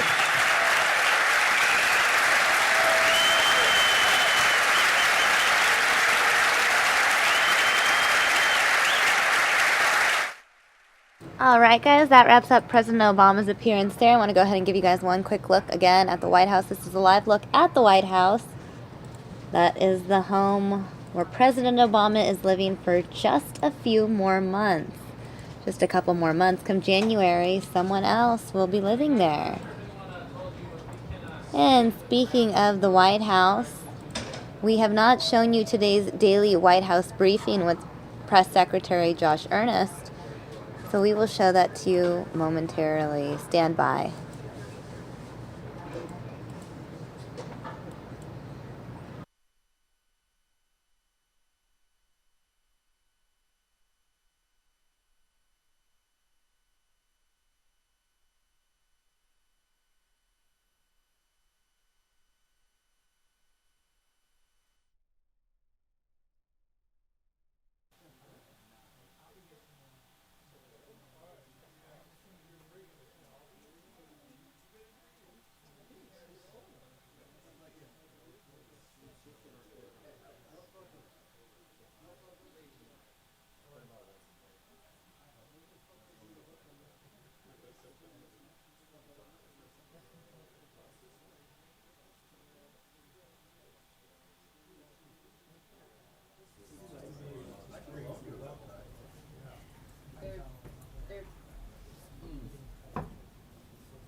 Good afternoon, everybody. Happy Monday. As you might suspect from the screens behind me, I have a couple of comments at the top before I get to your questions. I'm going with a subtle approach today. As many of you may be aware, today marks the first day of summer, the summer solstice, which is an important reminder that families should be taking steps to prepare for local transmission of mosquito-borne diseases like Zika. The graphic behind me outlines these measures, including how to prevent mosquito bites and the importance of removing standing water inside and outside your house, for example, pet water bowls, vases, and open trash containers. While Zika poses the biggest risk to pregnant women, now that summer is here, travelers visiting Zika-affected areas should also be mindful of the risk of personal infection and of the risk of spreading Zika within the continental United States upon their return. We know that last year, U.S. citizens made more than 80 million visits to one of the 46 CDC-listed Zika-affected countries. Individuals who travel to these regions should be taking steps to prevent mosquito bites. They also need to wear mosquito repellent for 3 weeks after returning to the United States to prevent Zika's spread to family and friends, and men with pregnant partners who travel to Zika-affected areas need to take special precautions to protect their partners. Today is also another reminder that it has been nearly 4 months since the President submitted a request to Congress for $1.9 billion in funding that our public health experts and scientists say that we need to prepare for Zika.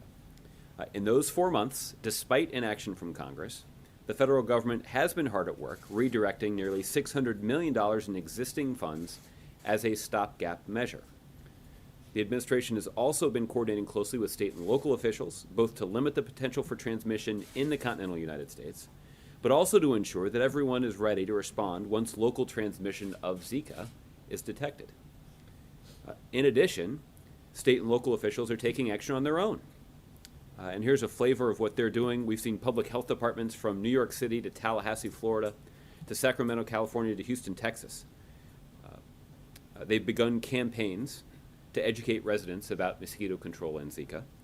County and state health departments are bulking up their mosquito control and tracking, including places as far-flung as Hillsborough County, Florida, to Douglas County, Nebraska. Is pouring more into paint. And some health departments, including here in the D.C. area, have created Zika prevention kits to educate and protect residents. So while federal, state, and local leaders have been hard at work, congressional Republicans continue to drag their feet. This is a public health emergency, and Congress needs to stop playing politics with the health and safety of the American people. Congress must pass emergency funding today to ensure we're doing everything in our power to protect pregnant women and children. The House Zika bill provided no new money and did nothing but essentially cannibalize existing funds, and that's clearly not the answer. During the conference process this week, we ask that members of Congress take their job to protect the American people seriously, and we ask them to provide the full funding that our administration, that our public health and safety professionals say that we need, and they should take that action before they leave on their 4th of July recess. So with that, I'm happy to take your questions on the Zika virus or anything else that may be on your mind today. Kathleen, do you want to start? Sure. I'm not going to start with Zika, though. Okay. I wanted to... What? Do that way. Come on. Are you saying that all your questions have been answered? By my... All my questions. No, I wanted to start with the transcripts of the 9/11 calls in Orlando, if I could. The administration's being criticized for the redactions in those transcripts, and I'm wondering if you could talk to us a little bit about why those transcripts are redacted and if the FBI should release the full records. This obviously is pursuant to an ongoing law enforcement investigation.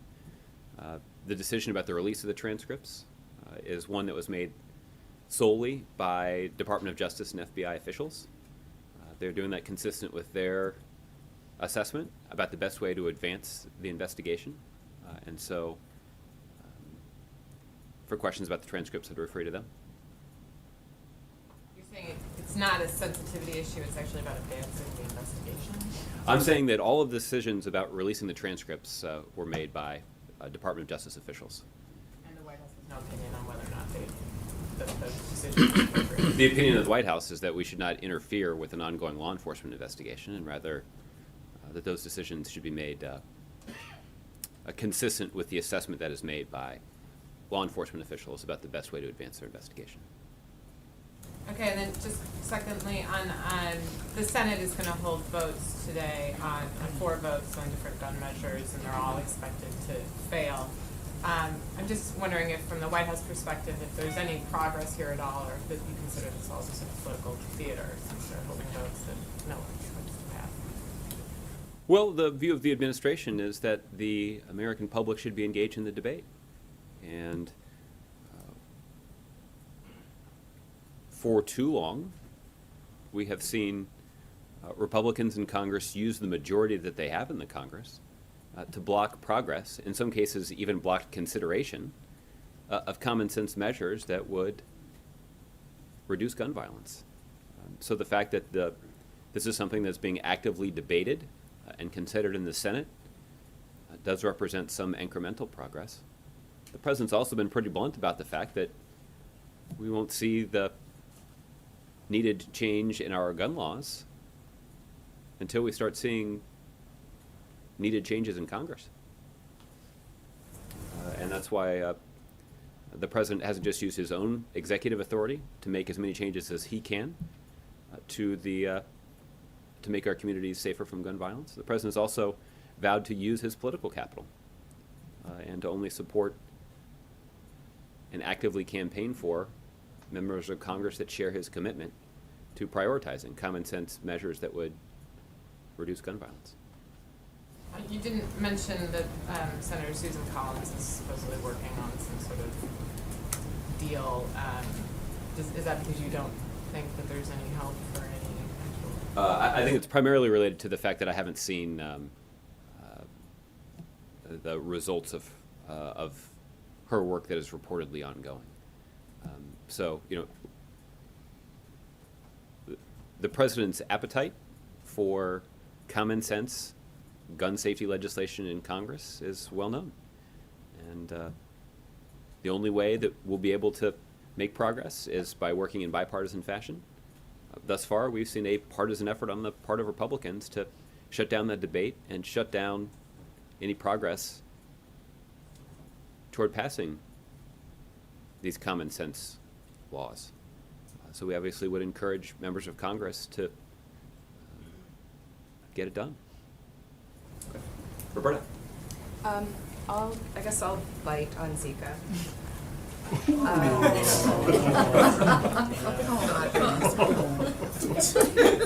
So given all the given all the travel statistics and other information you presented, how do you know that Zika is not being transmitted in the U.S. yet?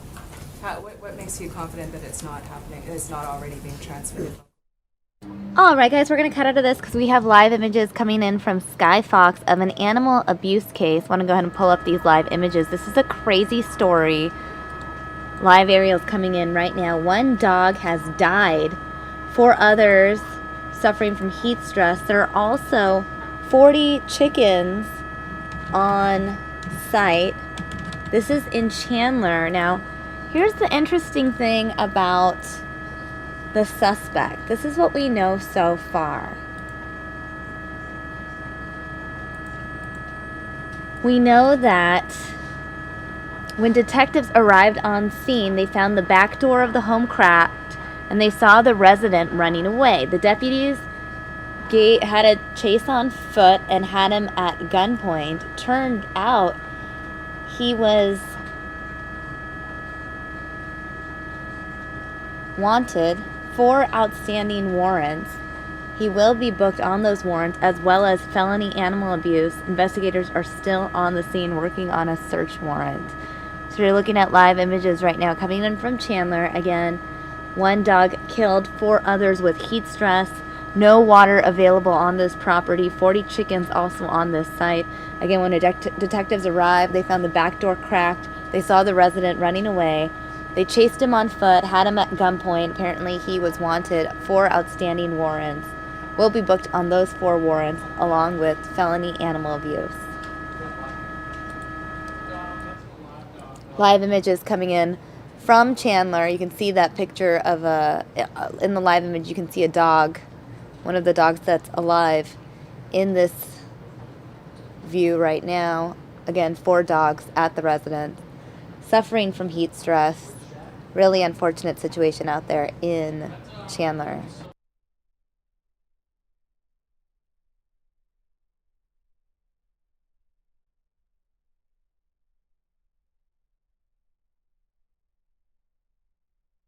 And now here's a live look at the chickens. Like we said, there were 40 chickens on scene as well.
Again, guys, you're looking at live aerials coming in from Chandler. We have limited information right now. We know that there is one dog that has died, 4 others suffering heat stress. There is no water available at this property. There are also 40 chickens on site in Chandler. When detectives arrived, they found the back door cracked. They saw the resident running away, so the deputies chased him on foot, got him at gunpoint. Turns out that this suspect was wanted, 4 outstanding warrants. He will be booked on those warrants, as well as felony animal abuse. Investigators are still on the scene. You can see these live aerials coming in from Skyfox. They are working on getting a search warrant right now.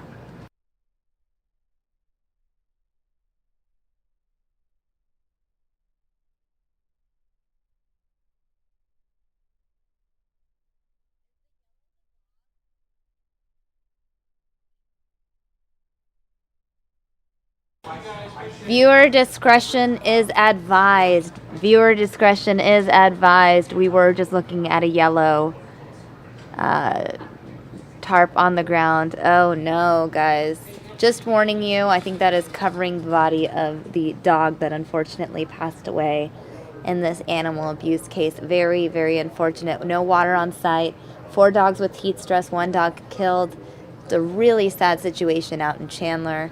We know that the suspect will be booked on a handful of outstanding warrants, as well as felony animal abuse for this case specifically. Really just unfortunate news, guys, out of Chandler, Arizona.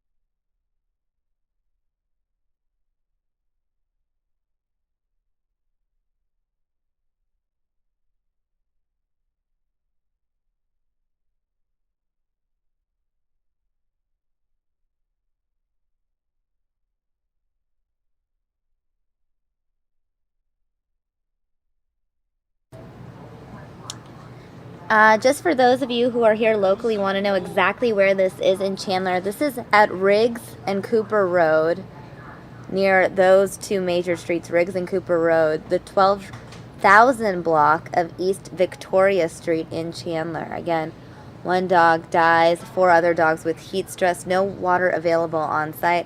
Looks like Chopper is now leaving the scene, so that is the update on this story. I'm sure we'll have more information on the newscast at 9 p.m. On that note, let's go back now to Josh Earnest and his daily press briefing. Back to the White House we go.